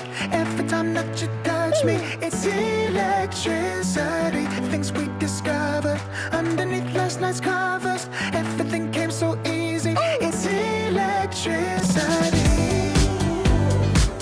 Electricity. Whoa. It's electricity. Electricity. It's electricity. When it's late at night, I feel you on my skin. My skin. You're all that's on my mind. It's finally sinking in. You're it. I know you're feeling different when you're stressed out. But even with no makeup, you still stand out. 'Cause no one makes me feel the way you do now. Like you do now. The way that you move your body, you make it look like a hobby. Every time that you touch me, it's electricity. Things we discovered underneath last night's covers. Everything came so easy. It's electricity. Electricity. It's electricity.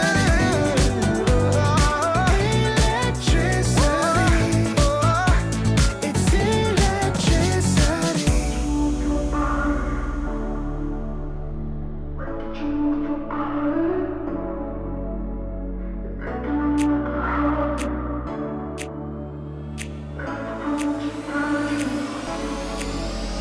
The way that you move your body, you make it look like a hobby. Every time that you touch me, it's electricity. Things we discovered underneath last night's covers. Everything came so easy. It's electricity.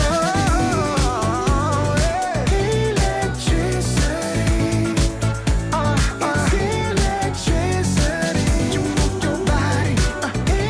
Electricity. You move your body. It's electricity.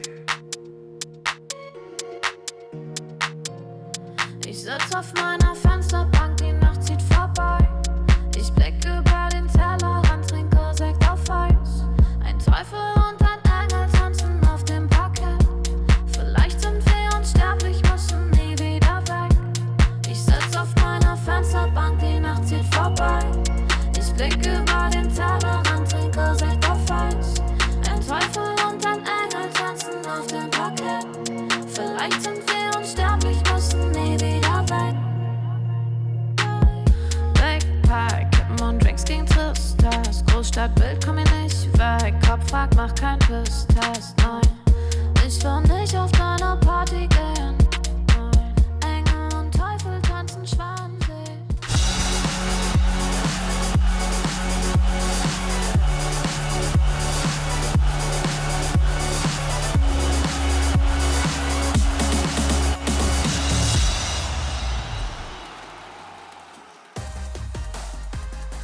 It's been a day of 2-0s here in MyTech Arena. BetBoom started things off by 2-0ing G2 IG and eliminating them. And then Gaming Gladiators took Azure to school with another 2-0. And it seems like Team Liquid are on track to make that happen this series, unless if BetBoom are able to stray away from comfort, which we'll see they don't. I think it's an overlay bug, Neil. It's a rerun? This is from last game. Question I think. mark? Made a mistake. I think it's actually this one. Oh, really? Okay. Well. Uh-oh. All right, the runbacks are fun, though, because you got these amazing Dota minds, and they're like, okay, we're going to show you exactly what we think we should have done differently. And that doesn't always happen.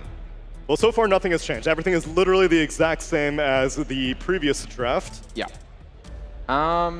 Hoping that BetBoom will not pick Grim out of phase if they have the choice to do so. I feel like that is where they made their own draft harder. I would say that pick plus the Lifestealer. So we'll just see. You know, maybe I'm stupid, they'll pick Grim and make it work.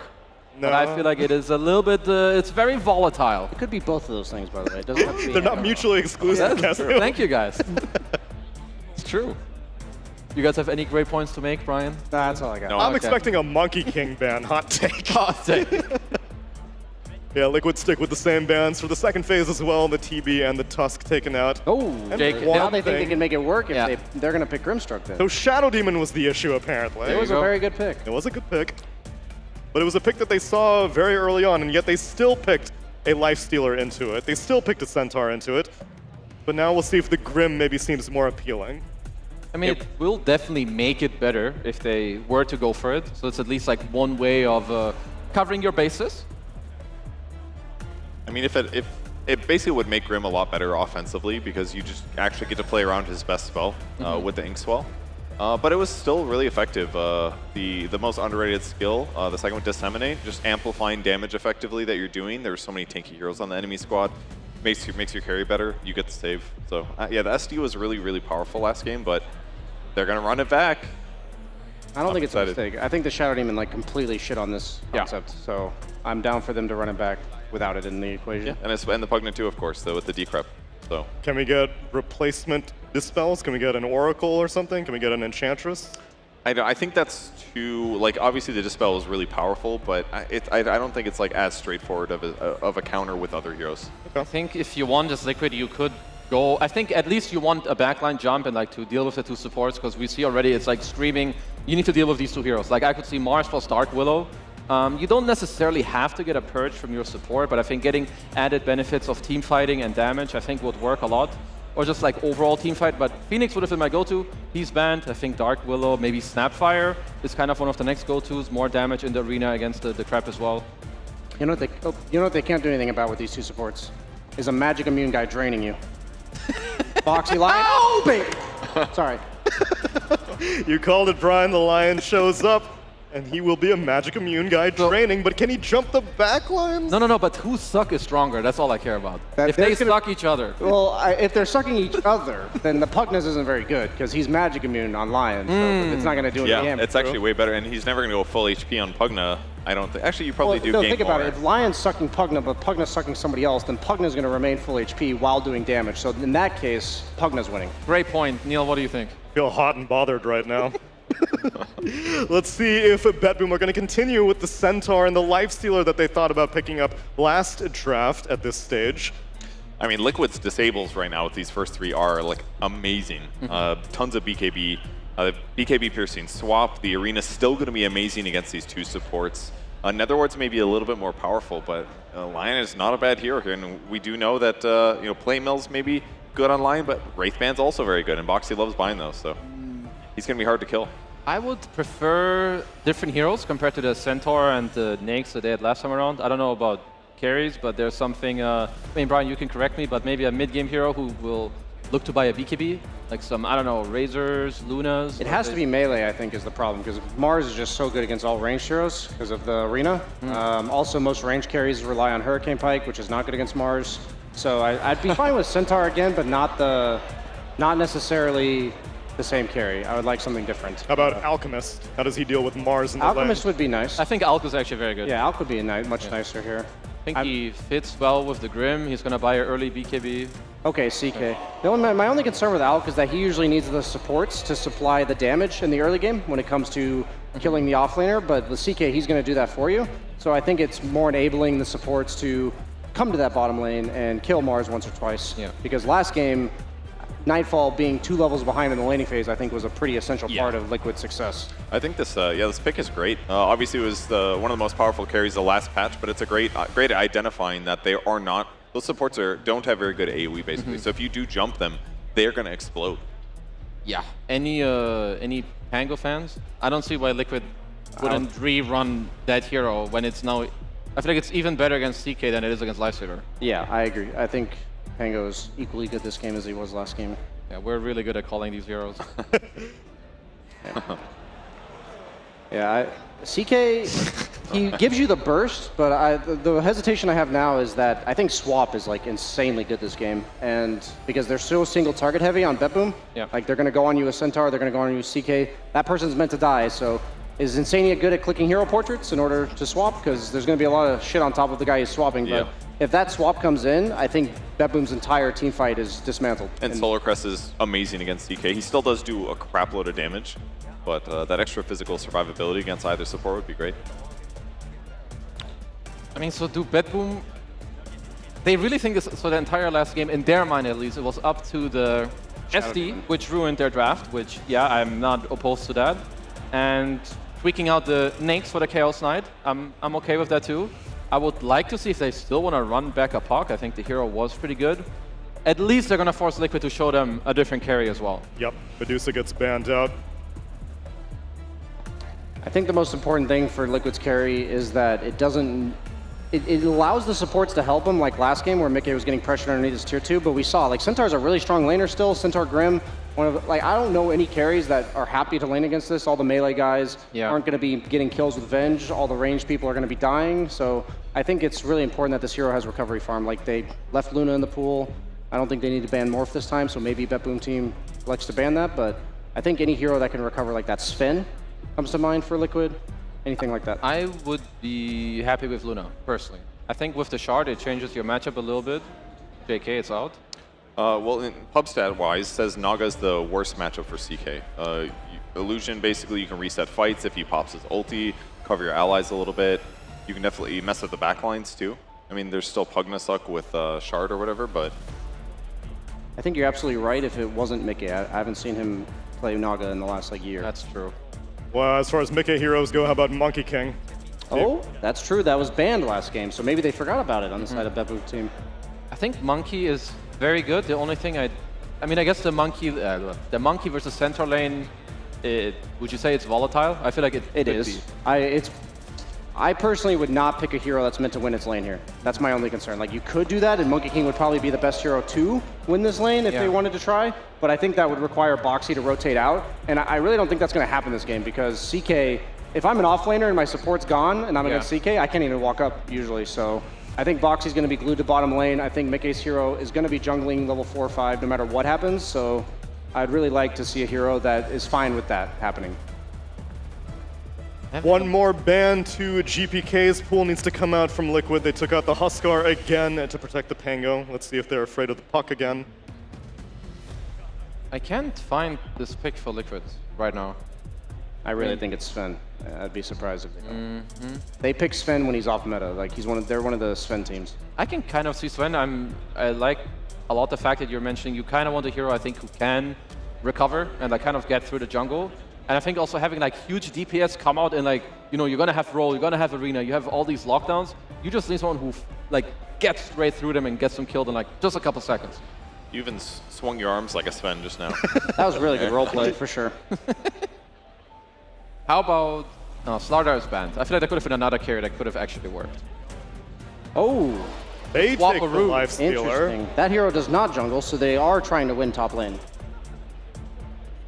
It's good against their lineup. Yeah, good against tanky heroes. He gets the rage off, doesn't have to worry about the Grimstroke too much. We were saying they had a bunch of cooks in the kitchen on Liquid. Is this a Matu, you know? He phoned in real quick. Just pick your Puck, dude. Come on. We all know against you. Lion, though. I don't know if they'll pick it against Lion. I mean, what's... Maybe better? Necrophos, or... What's the biggest issue for them to solve? Oh, Monkey mid. Okay, I was thinking of a hero that dominates Pango. That did not come to mind. I like that because it also is good against Lifestealer. It gives you some follow-up AoE to the single target, so suddenly maybe the Venge is swapping herself into death, but I also think it's countered by Venge. Like, you can swap the Monkey King out of the arena, so... When you fight a powerful circle, it's important to bring a powerful circle of your own. So True. That's one advantage, but I see him like scouting out enemies, giving Pure a good initiation with Inkswell on top of him, or he can potentially just start blowing up supports themselves. So I think it gives him some cool options. At least what I like a lot is that both teams have like very strong of these 3-man balls that I keep talking about. Like the two supports are gonna hang around the Monkey King if they can be the difference makers to saving him from the roll and like keep GPK snowballing. I think that's kind of their key to success, because I am once again leaning a little bit on Liquid, but these early mid fights around the mid lane, they will, I think, decide how the entire first 20 minutes will go. I do believe Liquid might lose 3 lanes. That's my only concern. This might be like a BetBoom team 3K lead at 10 minutes, and if they have that, I really like their lineup. But if it is more even, I'm favoring Liquid at 10 minutes, like if it's even close. What's making the Mars' lane this much worse this time? Is it because he's against a CK? Yeah, it's one of Mars' worst lane matchups, CK.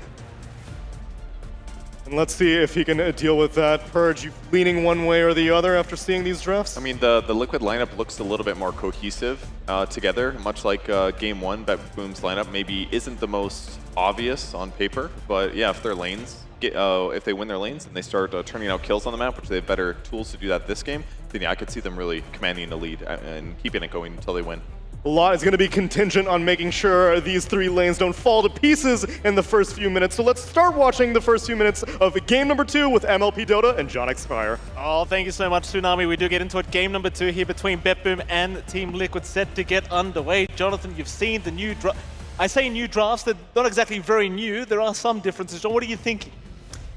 I think it's going to be interesting. I think BetBoom team should be able to try to play more aggressively. I think they've got an answer for Saberlight in lane last time around. That guy got free time, and we've seen what happens when Saberlight starts feeling himself, you know? Yeah. When he starts getting excited about the game, he tends to pop off very, very hard. So I'd love to see more activity out here from BetBoom.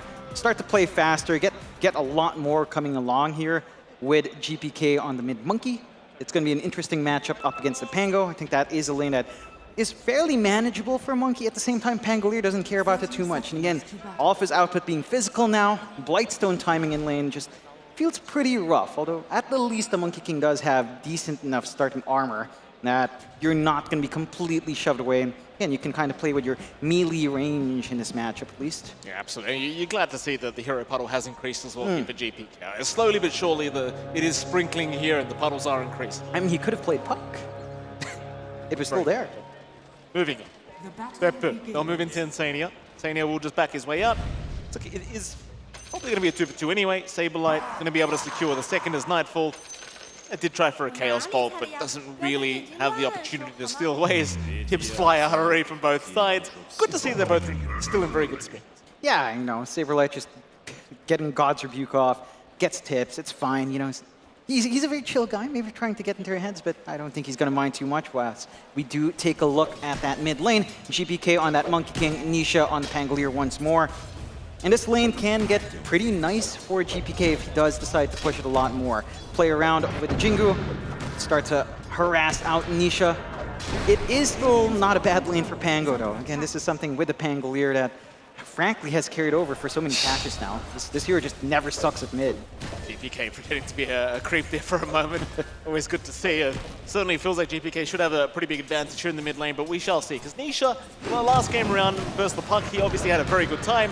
But GPK kind of told his team, like, listen, I don't want the Puck again. Just give me something a little bit more dominant. Still, top lane. We will have a look at Save here on the Pugna, along with Insania and Mickey, and of course, Pure. What are you thinking about this top? I feel like we've almost seen this before. As they do jump in for a double hoop stop. Not going to amount to too much. In fact, Pure going to take a fair bit of damage on the way out. This is a scary lane once you get Decrep up. And, you know, you start getting the levels in double edge. It is a lot of burst damage. I just don't know if you're going to be wanting to walk up to a Lifestealer all too often down line, down bot. Yeah, it's a lot of damage being dealt to Toronto. Will be just fine. It's still level 1 mark. Was there for Saberlight and Boxy. Actually, maybe next time they can try to secure the kill.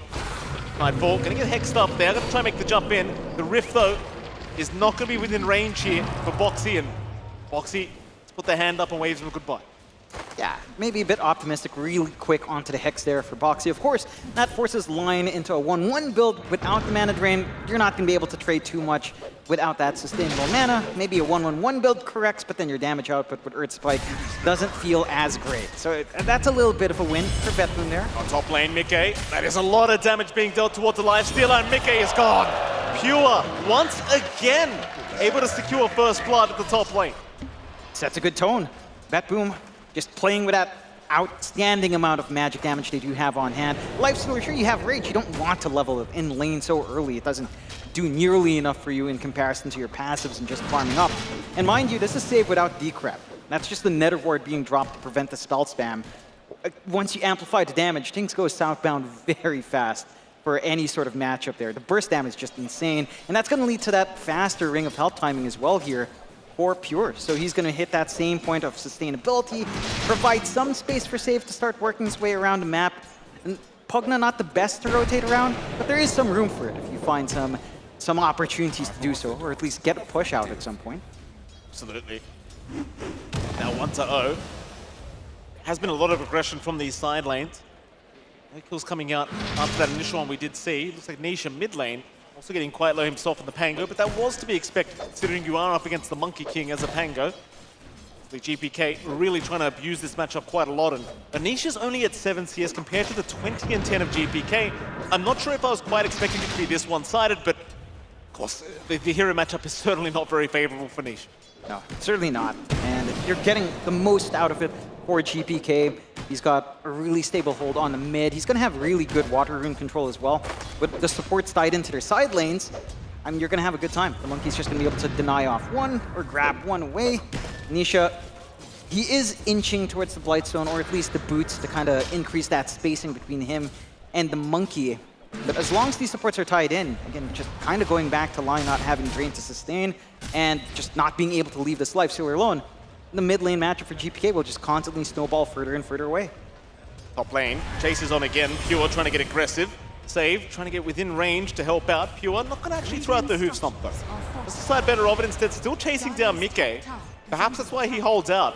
He wants to see if he had a chance at the life for his bottom lane. Nightfall going to get away, but however, Toronto Tokyo barely going to survive.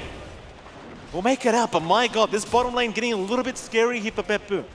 They're both trading really hard. Saberlight isn't the healthiest here as well, and doesn't quite have the mana to try to clear out. It does feel maybe a little bit more sustainable for Nightfall, just trying to play with Chaos Strike. Some regen on hand. Ooh, Pure. A little bit off the mark there with the hoof stomp, but he is making it just as hard for Mike here at this top lane. Like they both off lanes are making it as challenging as humanly possible here for the carries, and at the very least the Lifestealer is still having a much better time, but it just does not feel very comfortable. No, it doesn't. It's important for the Lifestealer to have a little bit of a better time in terms of CS. You always have this fallback here for Nightfall to play in the jungle, play with Phantasm. No pressure to get too much out from lane. You can always recover quite fast on the CK.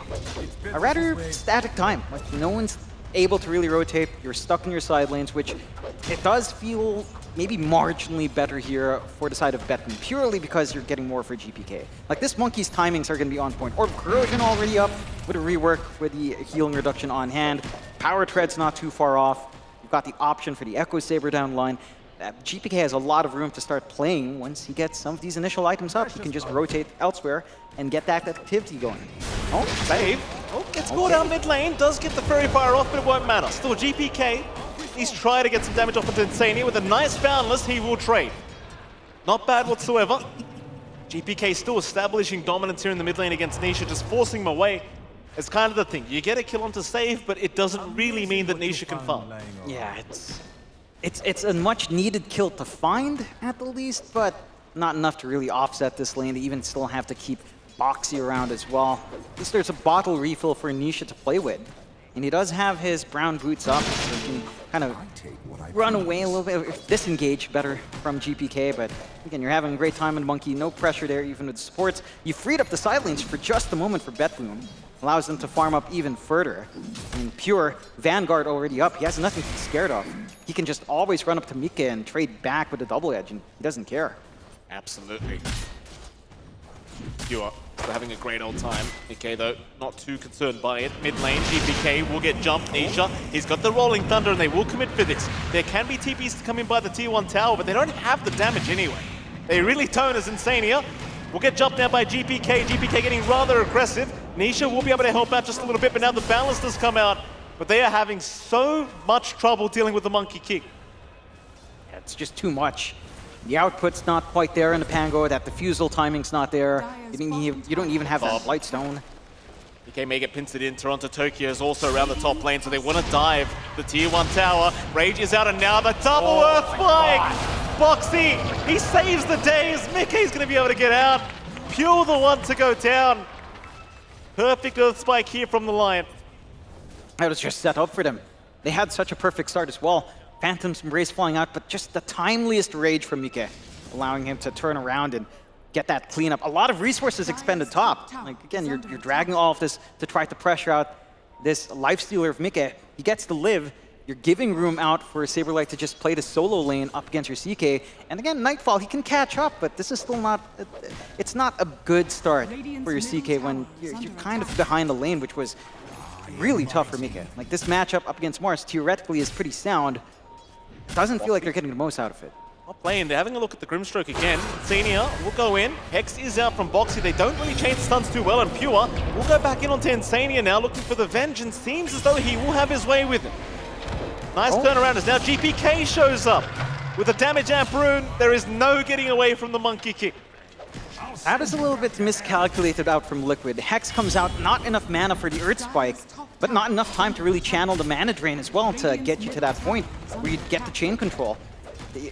Good move out. It does force the rotation out from GPK, but with the amplified damage, they're going to be able to find this top tier 1. Again, start to replicate a little bit of what they did in Game 1 as well. Start to invade the top area, pressure Mike as much as possible, and shrink the map down for Liquid. I mean, they've set themselves up for some good incursions on the mid as well, with a good deep ward behind that tier 1.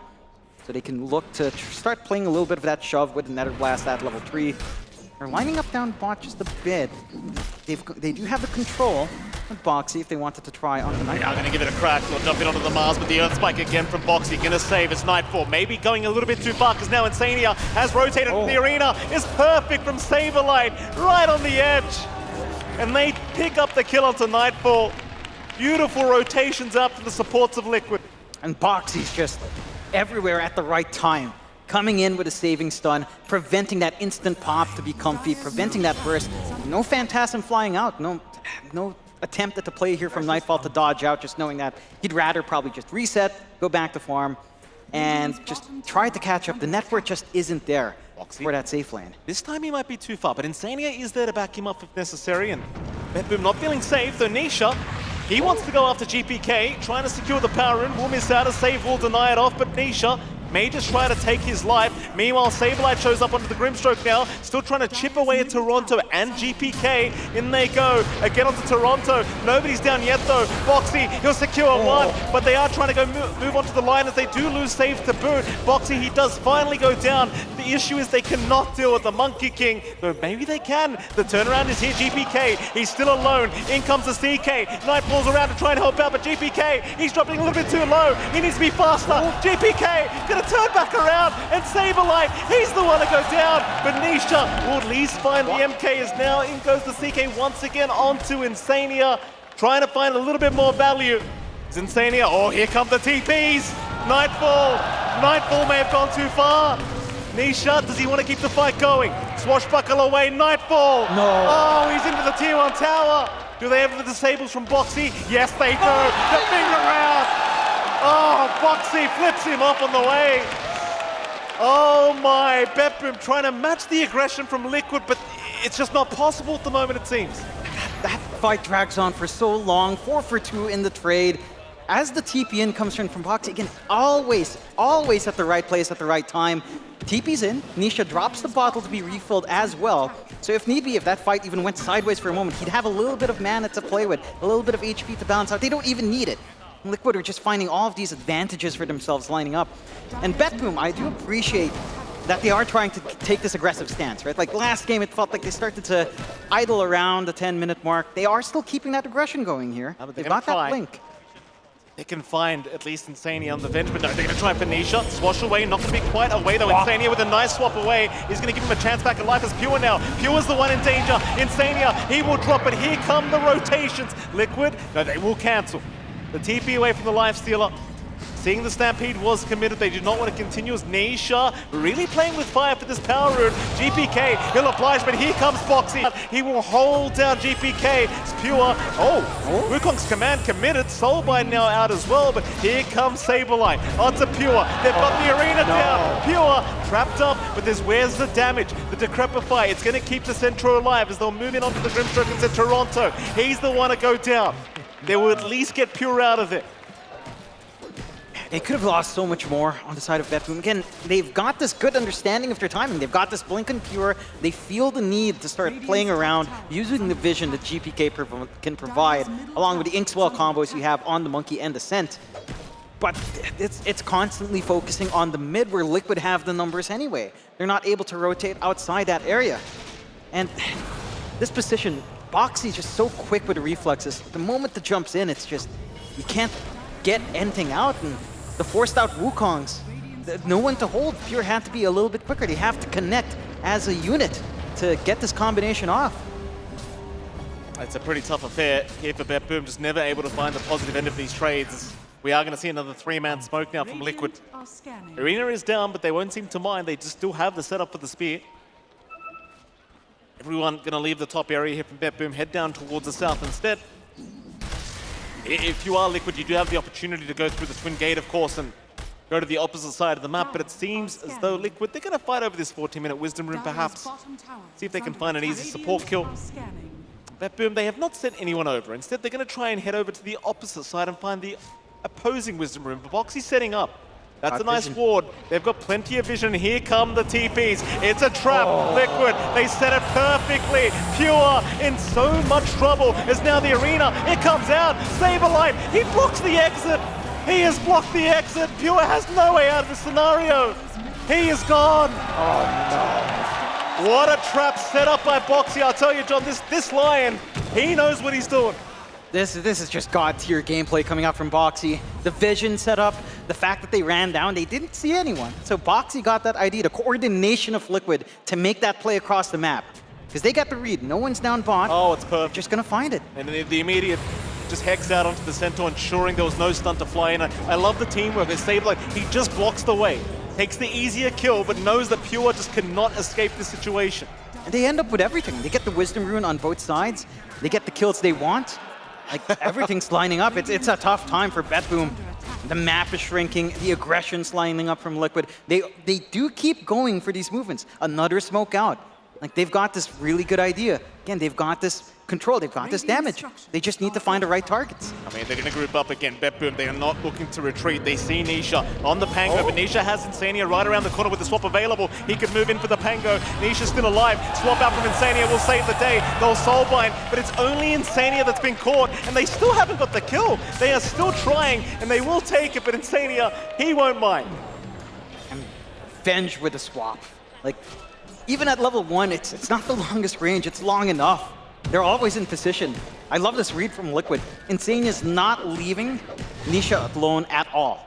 They're using him almost like bait, dragging his attention in there, dragging the attention BetBoom onto him and just saving him in the end.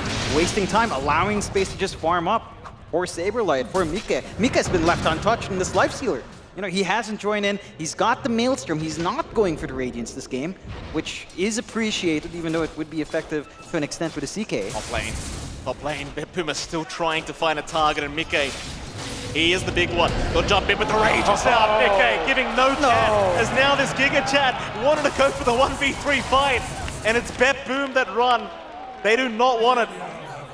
Oh, man. Come at me, bruh. At some point, you've got to look at these movements out from BetBoom. PK, not there. No. PK. Uh-oh. Boxy catches him again, flips him off. Blink is up down the line, and GPK, after the start he had in this game, what a disastrous scenario now for him. Oh man, it's starting to lag behind for BetBoom. And again, they keep forcing these movements out. They don't really have forward wards. At this point, you take a smoke and just plant a ward somewhere.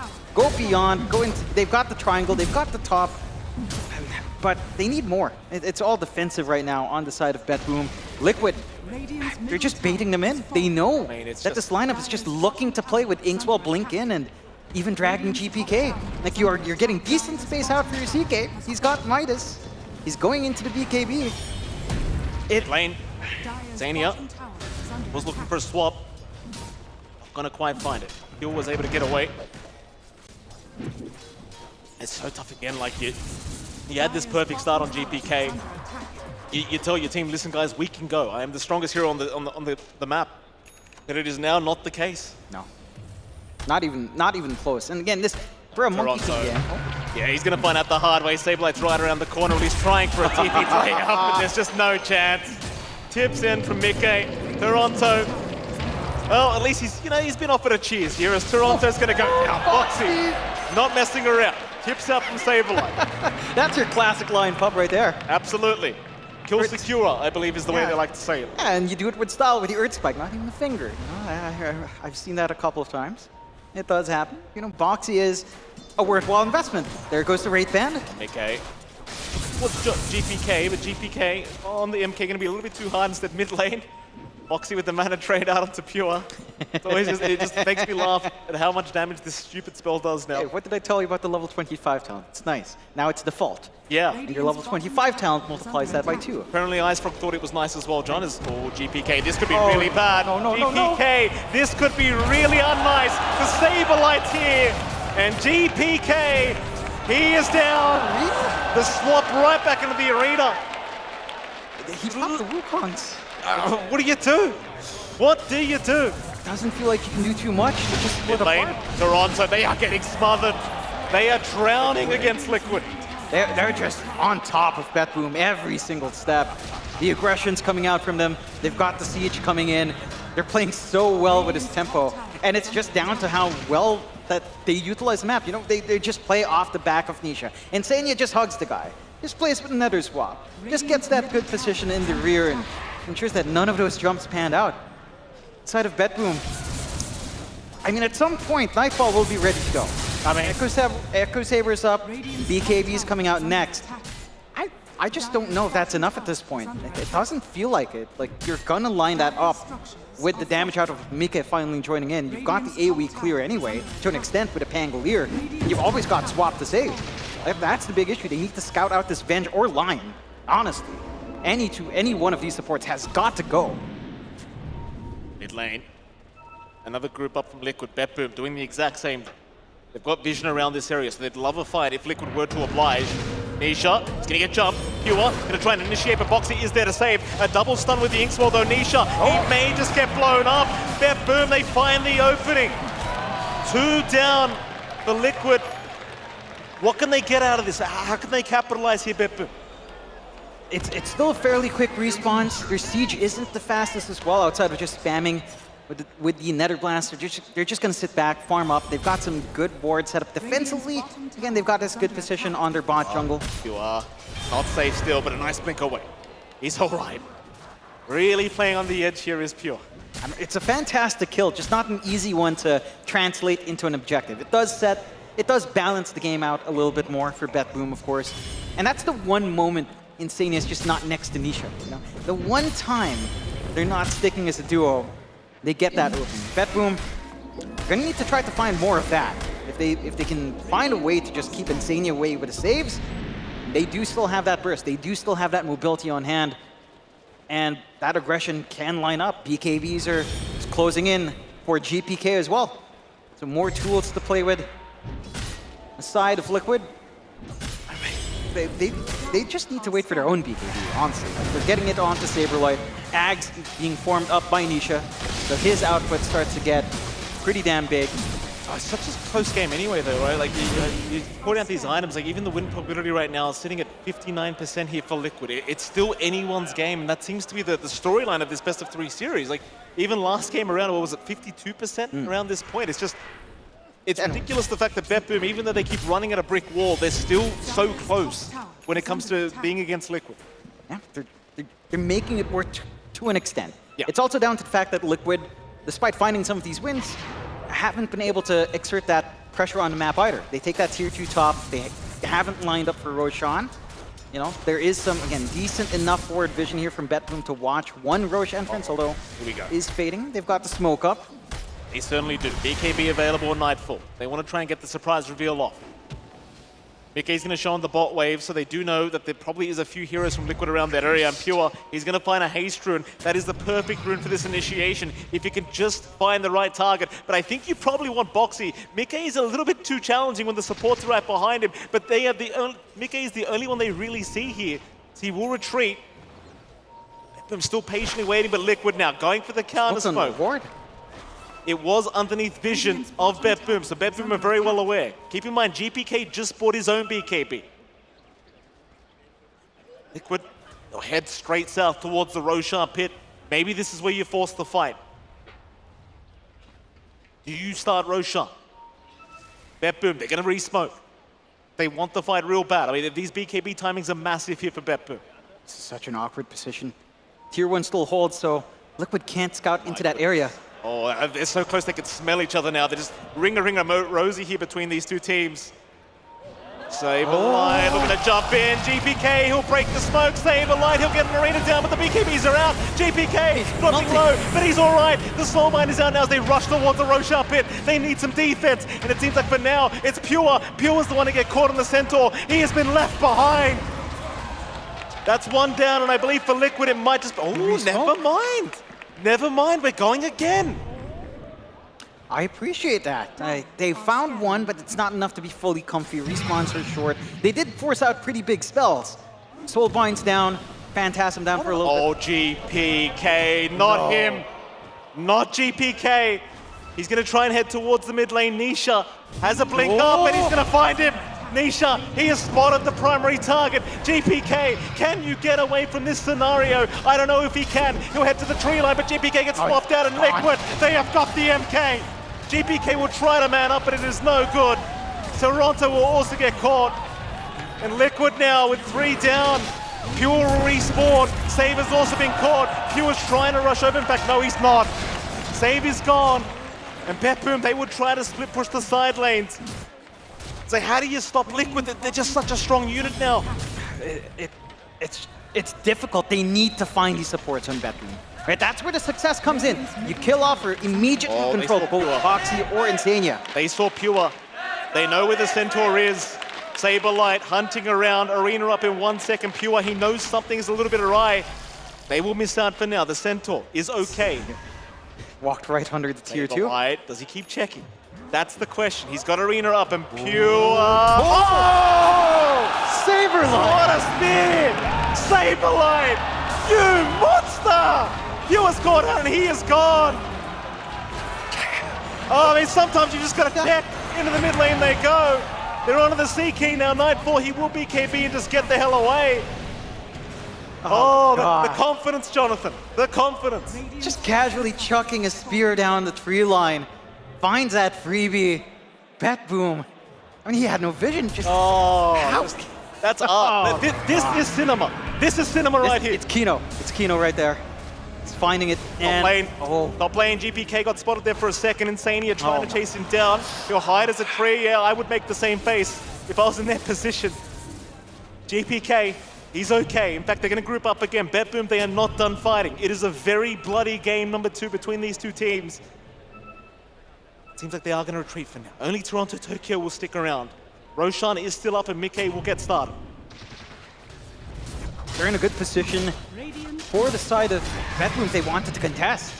They've got the Wukongs ready, BKBs are back up. They'll try with a smoke out. I think you have to try. They need to find supports. They need to rip Boxy or Insania apart, and then just go from there. Can they make it in time? BetBoom desperately trying to get there within the Roshan's lifespan, but Roshan is down.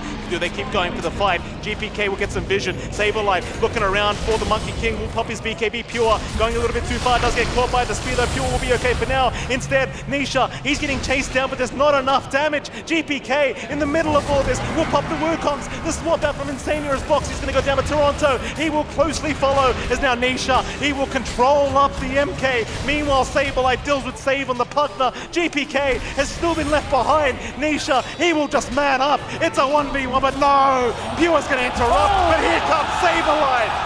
Here he comes. Pure, he will BKB and run back towards the Roshan pit, but there is no running. There is no running. Saberlight finding another. BetBoom, they have lost 4 in Team Liquid. They can just go straight through the top lane, it seems. This is the opening for Liquid. BetBoom could have had such a good position, but that read from Saberlight dives away from the Monkey King's entrance, ensuring that he was still going to find the backline. They isolate Pure right off the back. And again, it falls apart for BetBoom when you can't find the backline here. The swap comes in, the stuns come out, your BKBs don't go on right when you decide to jump in. And Liquid they translate that Aegis. Sure, it disappears. No more secondary life for Nisha. But you're in a strong position now to just take control, start to look at the high ground. One last outer tower left here for BetBoom as well on the mid, a much safer target. You've got the full Mjolnir up and ready now on Mike, and Boxy's on the hunt. He's got the triple Wraith Band. Uh-oh, here we go. He can't die. Insane will give the vision Nightfall. He does not want a bar of it. He just wants to leave. In comes Boxy. They've got the Lion Hex out, and now they've got Mike to follow up with the damage, and Nightfall just melts. He's just gone. Saberlight, whoopsie daisies. I mean, it won't really matter anyway. There's one hero down, and that's the CK. It's like, how do you defend what seems like Liquid? They're going to go for kills instead of pushing the tier 3 tower. They are lacking a creep wave anyway. Might as well take care of mid, perhaps, the safer bet. Respawns are still fairly short at this point in the game.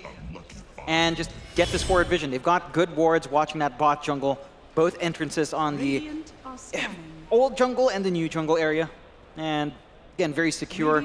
So much damage coming out from Mika. So much durability on Boxy.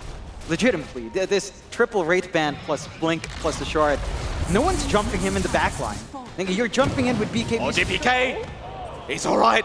He's all right. Saberlight has used his blink, so the chase is going to be a little bit rough. DPK, he'll be fine. He's a kobold now, Jonathan. He's just a happy kobold. Yeah, just trying to do what he can. Is he happy though? I don't know how happy. Saberlight's coming. DPK, it's not safe. Get in the tree, sir. Get out. GPK, you've got to be careful, GPK! The Hex comes out. Boxy's got him. And, with the finger there, GPK, he's going to be forced to BKB and fight. Wukong's command is committed. He'll try it for Boxy, but he's trying for the replay instead. GPK is down. Mamma mia. Mamma mia. The triple, quadruple Wraith Bands on Boxy. How do you kill him? Out. He just doesn't die. He's unkillable. Imagine if that was 2 plate nails. Oh, don't say that, John. Don't say that. It's one-sided enough. Saberlight, he'll go for the BKB. He'll run, save, trying to drain him up. He'll take one down. This could be the fight, but no, the Earth Spike. It will connect onto it, but Insania, he will still drop his Mickey. He wants blood, and he smells it in the water. Pure is down. Can they find Nightfall in the CK? Nisha, he'll have a look around, but Nightfall is in business, and it seems as though he will be okay as Nisha playing some pinball in the Radiant jungle. Yeah, nothing wrong with that. Taking a diversion for a little bit. Massive streak to find on Saberlight. So despite dropping a lot of heroes, you're still going to be happy on BetBoom to at least get that piece of activity out of the way here with that pickup. Onto Nightfall as well. The one hero that would really use that farm is working his way into the full Silver Edge. His career has passed away, but he'll have the gold. He still has some decent access into his secret shop at the least, so you will have that option up and running. This vision game from Liquid, though, it still stands. Like, these forward wards just tells them every single time where the side of BetBoom is, and it just allows them to make a play. Look at Nisha. Mika already grouped up. They saw that farm down bot for Nightfall. They want to hunt. There's no breathing room here for BetBoom. Like, they're trying their best to secure some farm here on the CK, but just nothing is really coming his way. He's almost at the Silver Edge timing at least, so you do have a bit of damage flying out, but just no items have really seemed to make the big difference that BetBoom are looking for. Like, it's been non-stop fighting this whole game, and just Liquid, they seem to continuously come out on top. Now sitting at this 14k net worth advantage. See if BetBoom can find the one team fight they need to maybe switch this game back around. And this game doesn't simplify for BetBoom as it goes on either. You've got some great scaling with the CK, with the Monkey King, of course, but you have so much utility coming in from the side of Liquid. Just max netter swap, the talent spikes that Venge gets. It's impressive. On the creep wave. Is the creep wave too enticing? Liquid are on the high ground. They will show on the wall. It won't matter. BetBoom, they know they're there. Pure, still going to bait them in. Boxy will miss out. On the Earth Spike, Nisha right behind him, ready with the Rolling Thunder. Boxy praying they jump in. He's got full Wraith Bats. He cannot die. Can't die. This Lion is unkillable right now. Yeah, I love this build. And he got a craggy coat. Oh my god, perfection. Who needs to play now? Into the GPK. Oh no. Here they go into the high ground. Team Lick, Pure, that's a big start, but where's the damage out? Pure, still going on a Mickey is gone. Liquid, maybe they do go too far, but here comes Boxy. Look at the mana drain. Look at the arena. Saberlight, he will not allow them to escape. Nightfall, he might have no choice but to fight this one out. He'll move up to Nisha, but Saberlight moving back in. Nightfall, he is not safe. There is no mana available. Saberlight, what a giga chat. Still going, will run into the tier 4 towers. Neil will chase him down. Saberlight will finally go. Meanwhile, Boxy, the unkillable lion. Look at that, John. Look at the mana drain. Look at the peak Dota gameplay. They finally do take him out. It cost a lot there for BetBoom. 3 buybacks to hold on to that top area. And it's just so difficult. In a prolonged fight up against this line with mana drain, you jump in, he just instantly has spell immunity. You can't stun him up. He's going to get the angle to get the Hex. He's going to get the angle for the Earth Spike. And he's just going to sustain his entire team. Like that was a rough one. Oh, GP, he's... You know, this guy destroys the laning stage and then it just doesn't matter at the end. Just all of it gets thrown back the other way. I mean, props to BetBoom. They are still trying their absolute best to fight. And you saw in the Roche, rather this team fight, Mickey does go down, but, well, Boxy turns right back around with the mana drain. Saberlight with the perfect arena. And even though BetBoom, they still managed to capitalize later on, I think Liquid is still pretty happy with the fight.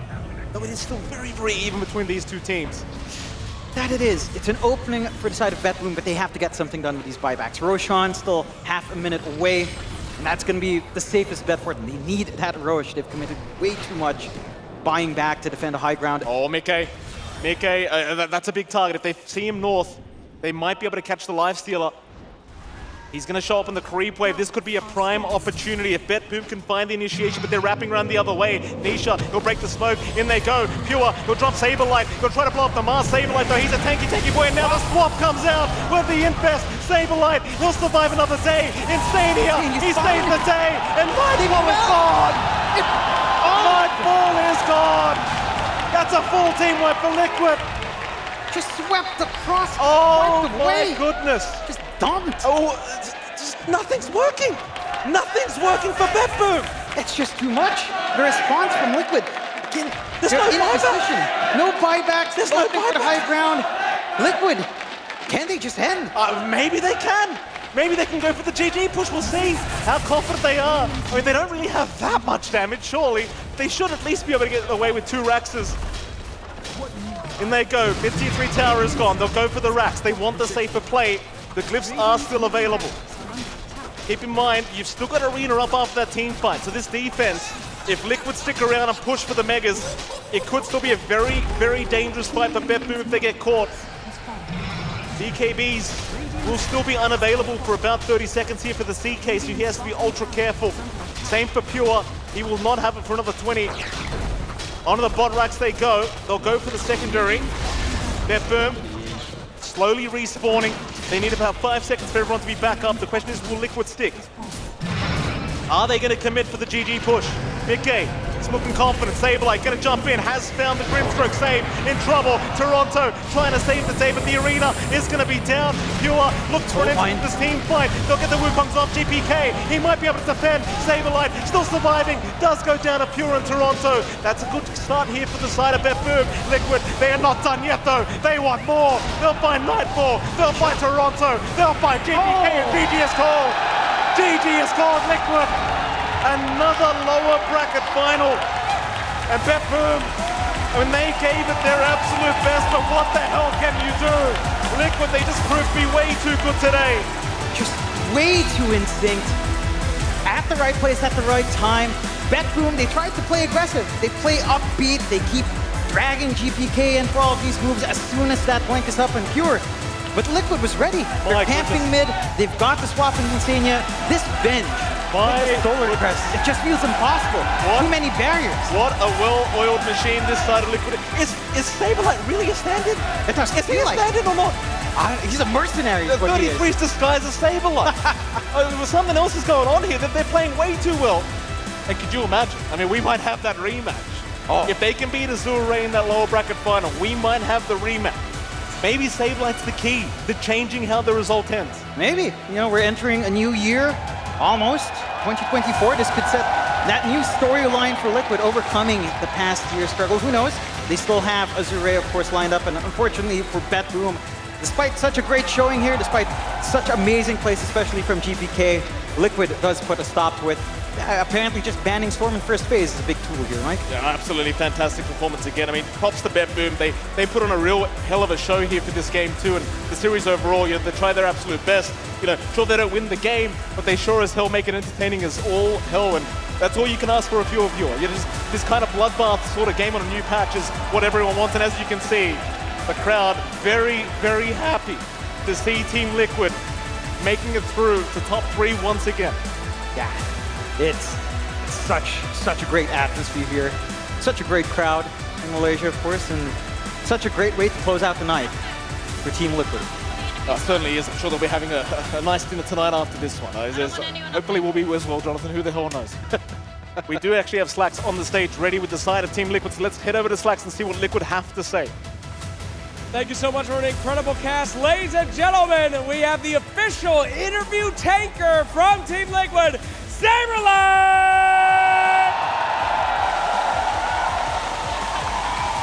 Saberlight, Giga Chad himself, what an incredible game in that. I mean, BetBoom is known for their aggression. They're known for their insanity and jumping in. But you on that Mars was one of the most aggressive I've ever seen. Where did this come from? I'm a big Mars enjoyer, guys. If you remember ESL Stockholm, I was the first one and the only one who did the spear into arena, and they buffed it for me. So now I'm cooking, dude. Whenever I can spear someone, it's points. I would like to send a message to Boba. How do you lose with this man on your team, man?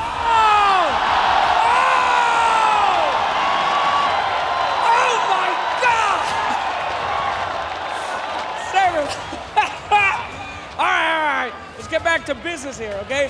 Huge day tomorrow. You guys are going up against Azure. This is a big stressor for you, potentially, or are you excited for this?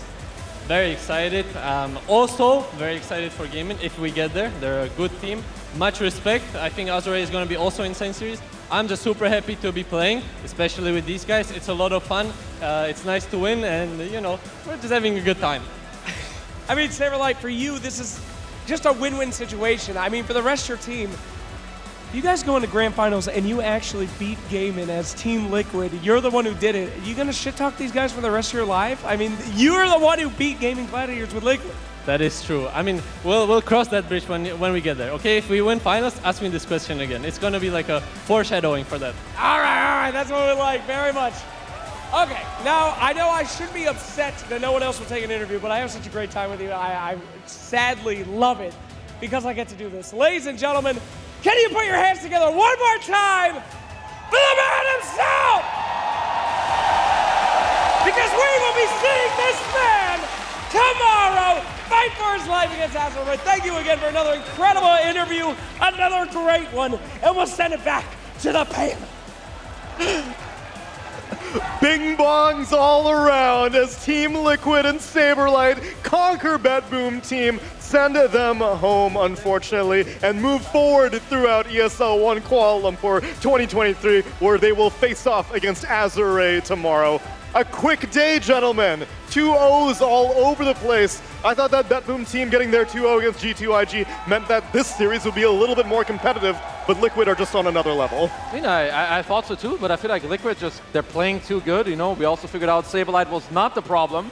We'll see in the future who else will or will not be, but I feel like they're playing so well from start to finish. What they're doing overall on the map and helping each out. There's like this one fight you have, Insania comes in, he swaps out, I think it's Nisha, then he body blocks, he gets to walk back all the way, he dodges spells, gets a bottle refill, triple mangoes, then they keep fighting. Like, this is the type of clutch plays you need in order to win these tournaments, and Liquid, they just keep performing and they're just showing it to me in every single game.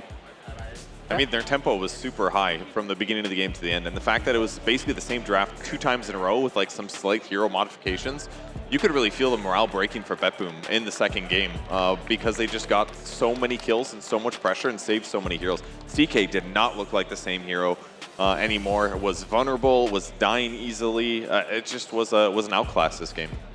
Yeah, backstage, a really wholesome moment. I was watching the game with Kevin here, and he just said, I'm really enjoying watching this game. It's like 10 minutes in, and I mean, they had fought so many times up until that point. It was great. Yeah, Some like good Dota. Resource battle mid was a sight to behold. I think both teams really brought their A game, but Liquid, I think they brought their like S game or something. And even though they played well as a team, I feel like Boxy fucking sucked. A lot, as he was great. Really? We I mean, saw. but Save is also sucking a little bit. Not nearly not nearly as enough as as he needed to, apparently. Exactly.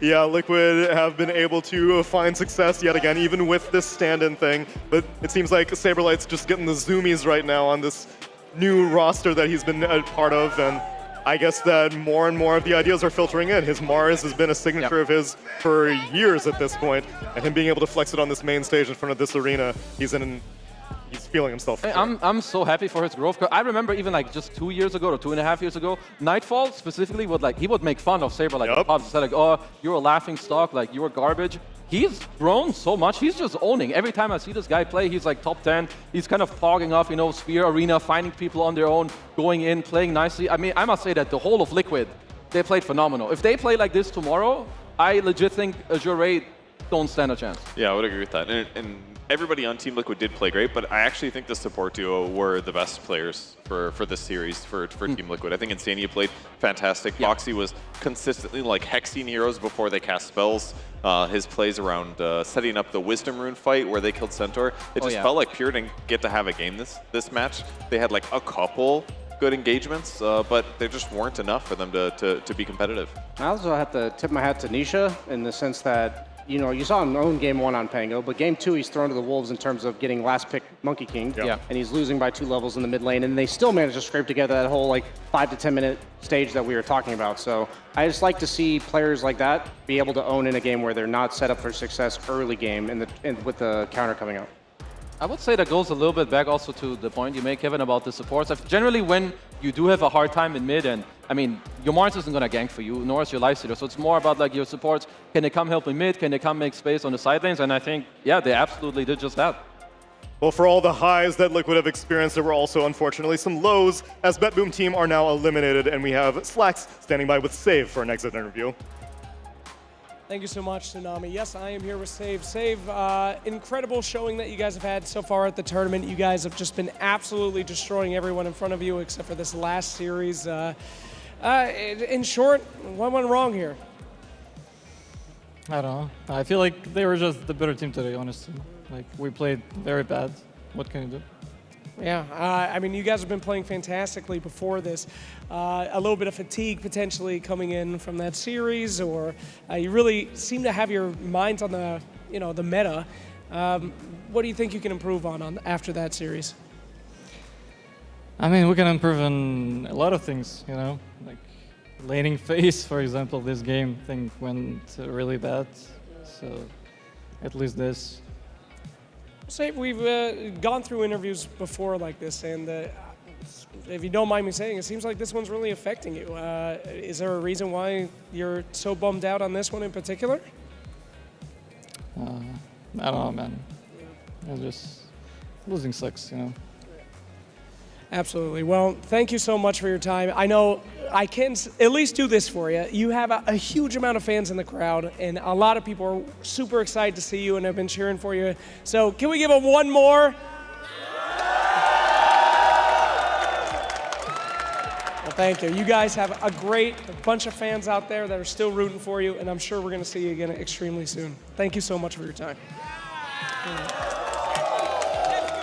Another round of applause for a BetBoom team, and something to be applauded is the fact that they are, again, remaining as the same roster that they've had all year long, which for Eastern European teams from the past 4 years, I would have been shocked if they even maintained the same roster from one tournament to a next. From February to March, I would have expected them to change players. But when Spirit won TI10, I feel like it lit a fire in the Eastern European region, showing that those scrubs, those yellow submarine scrubs are able to win. We can do it too. And the stability coming out from that region has been admirable for me to see, and BetBoom are indicative of that. Yeah, they're another data point of showing that stability is a really good thing. And even though they lost here and ended up at their final placement, 4th place, they still got a lot of EPT points. They still got a lot of prize pool. They won $85,000. And they are still incredibly good players. So they had a really good showing here. And they consistently have good showings at tournaments. But I'm sure for them, they would love to win a LAN.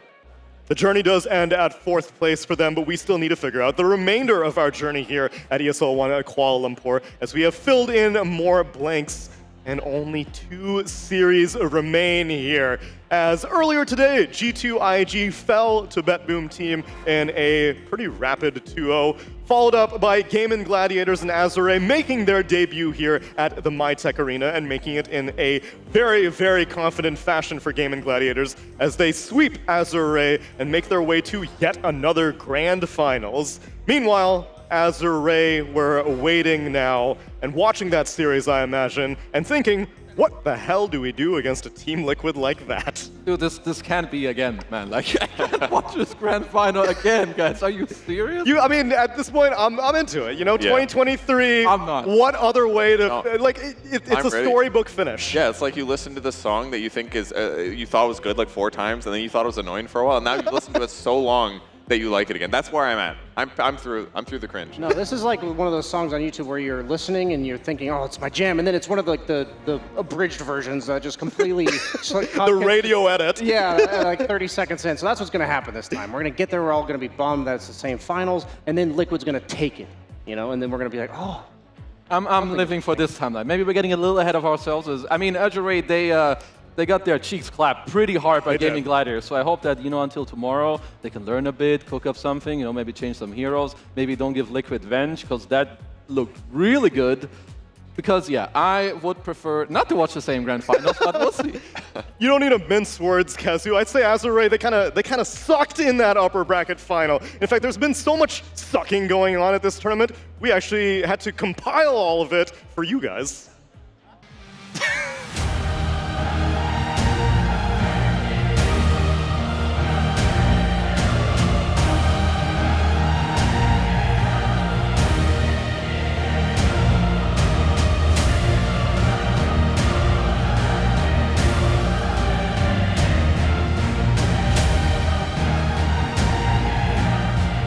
That one was for you, Brian. You saw Boxy sucking it up, and I figured what better way to close out the night. That made my night, I'll be honest with you. All right, I thought that you were just trying to segue into some highlights, but that was actually highlights. What bigger highlights was there? Only for you, Brian. Only for you, Brian. Thank you, that's so sweet. I'm glad, Brian, because it's coming to the end of this tournament. We only have 1 day left here in the MyTech Arena. We've got a lower bracket final tomorrow with Azure taking on Team Liquid, and the victor will face off against Game & Gladiators. And while I'm sure you enjoyed that montage, I've got one more for you in the form of some monster moments. We'll see you tomorrow.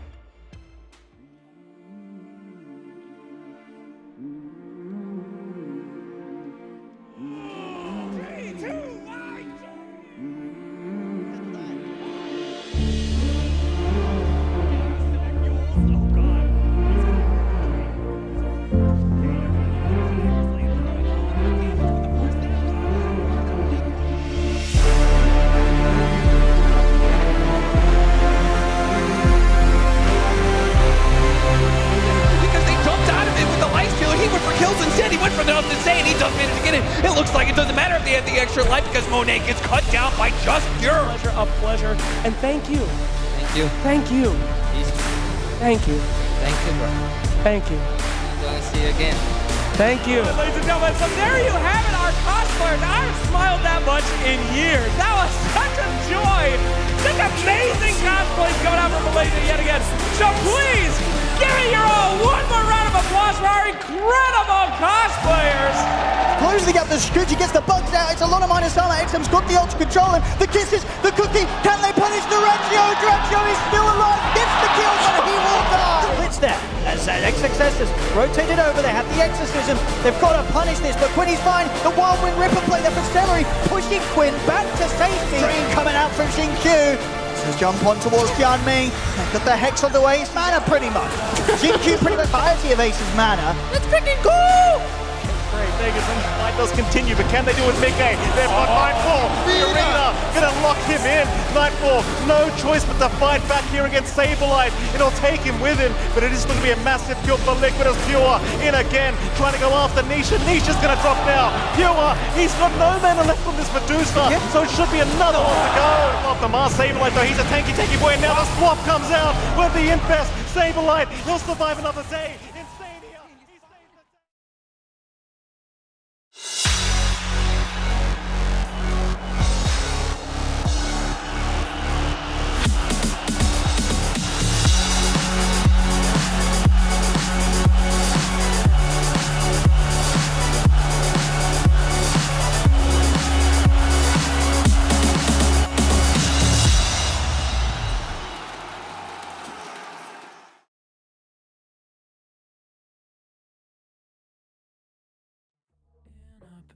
dream just nothing. Ooh, what are you? People talk loud, I get what they're telling me. I fucked up, I didn't care of it. Ooh, what a true. Hey, I gotta say, something's going wrong, and everything's upside down. I'm falling. Hey, I gotta say, I'm always on a run. I'm getting closer to the light. By the time I'm changing my remedy, blowing up, I get sick and tired of this. What a truth. No one talk now, I'm feeling lost on it. Silence is loud, I get it safe from it. What a truth. Hey, I gotta say, something's going wrong, and everything's upside down. I'm falling. Hey, I gotta say, I'm always on a run. I'm getting closer to the light.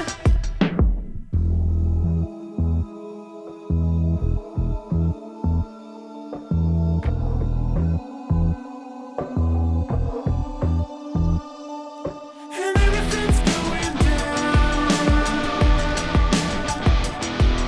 Yeah, everything's going down.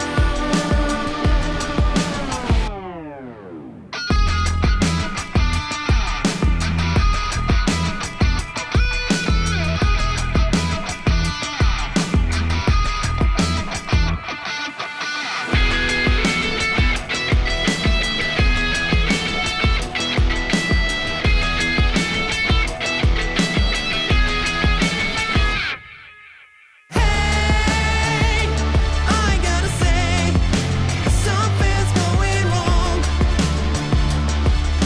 and everything's upside down. I'm falling. Hey, I gotta say, I'm always on a run.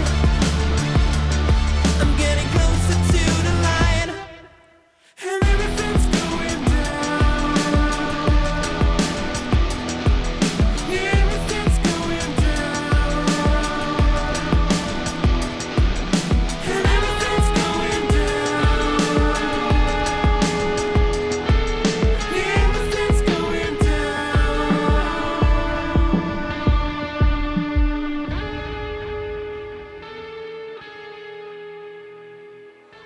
Do is slay all day, slaying anything and anyone that's in my way. You just good, but I'm so great. Do whatever it takes. All I do is slay all day, slaying anything and anyone that's in my way. You just good, but I'm so great. Do whatever it takes. All I do is slay. You heard the hook? Look at how I look. The outfit raw got me looking uncooked. Schedule not flexible. Period. Decimal. I love getting green, but I hate eating vegetables. My homies get lit. Slay so much, Saint Nick. Shoes on fire when I walk, leave it crisp. Just walked in and this bottle's where I sit. Want my homies to win, eat steak with the shrimp. Slay it to the haters so the windows got tint. Slayer, slay 'em. Slay so much, I'm the bad guy in. Slay so much, let the bad guys in. Do you slay? It depends. Do you slay with your friends? If you slay, you attend. Don't slay it for the win. Yeah, cause all I do is slay. Slay all day, slaying anything and anyone that's in my way. You just good, but I'm so great. Do whatever it takes. All I do is slay. Slay all day, slaying anything and anyone that's in my way. You just good, but I'm so great. Do whatever it takes. All I do is slay. Yo, slaying every day's a job. I work it like I do a 9 to 5. No punching in or punching out. I'm round the clock, the hardest you will find. So I gotta grind like you never see before, and that's all the time. I'm saying what you need to know, cause I'ma shine. You can get yours, cause I'ma get mine. Fresh to death, the freshest of the fresh. To be the best, you can accept no less. OG status, I ain't new to this.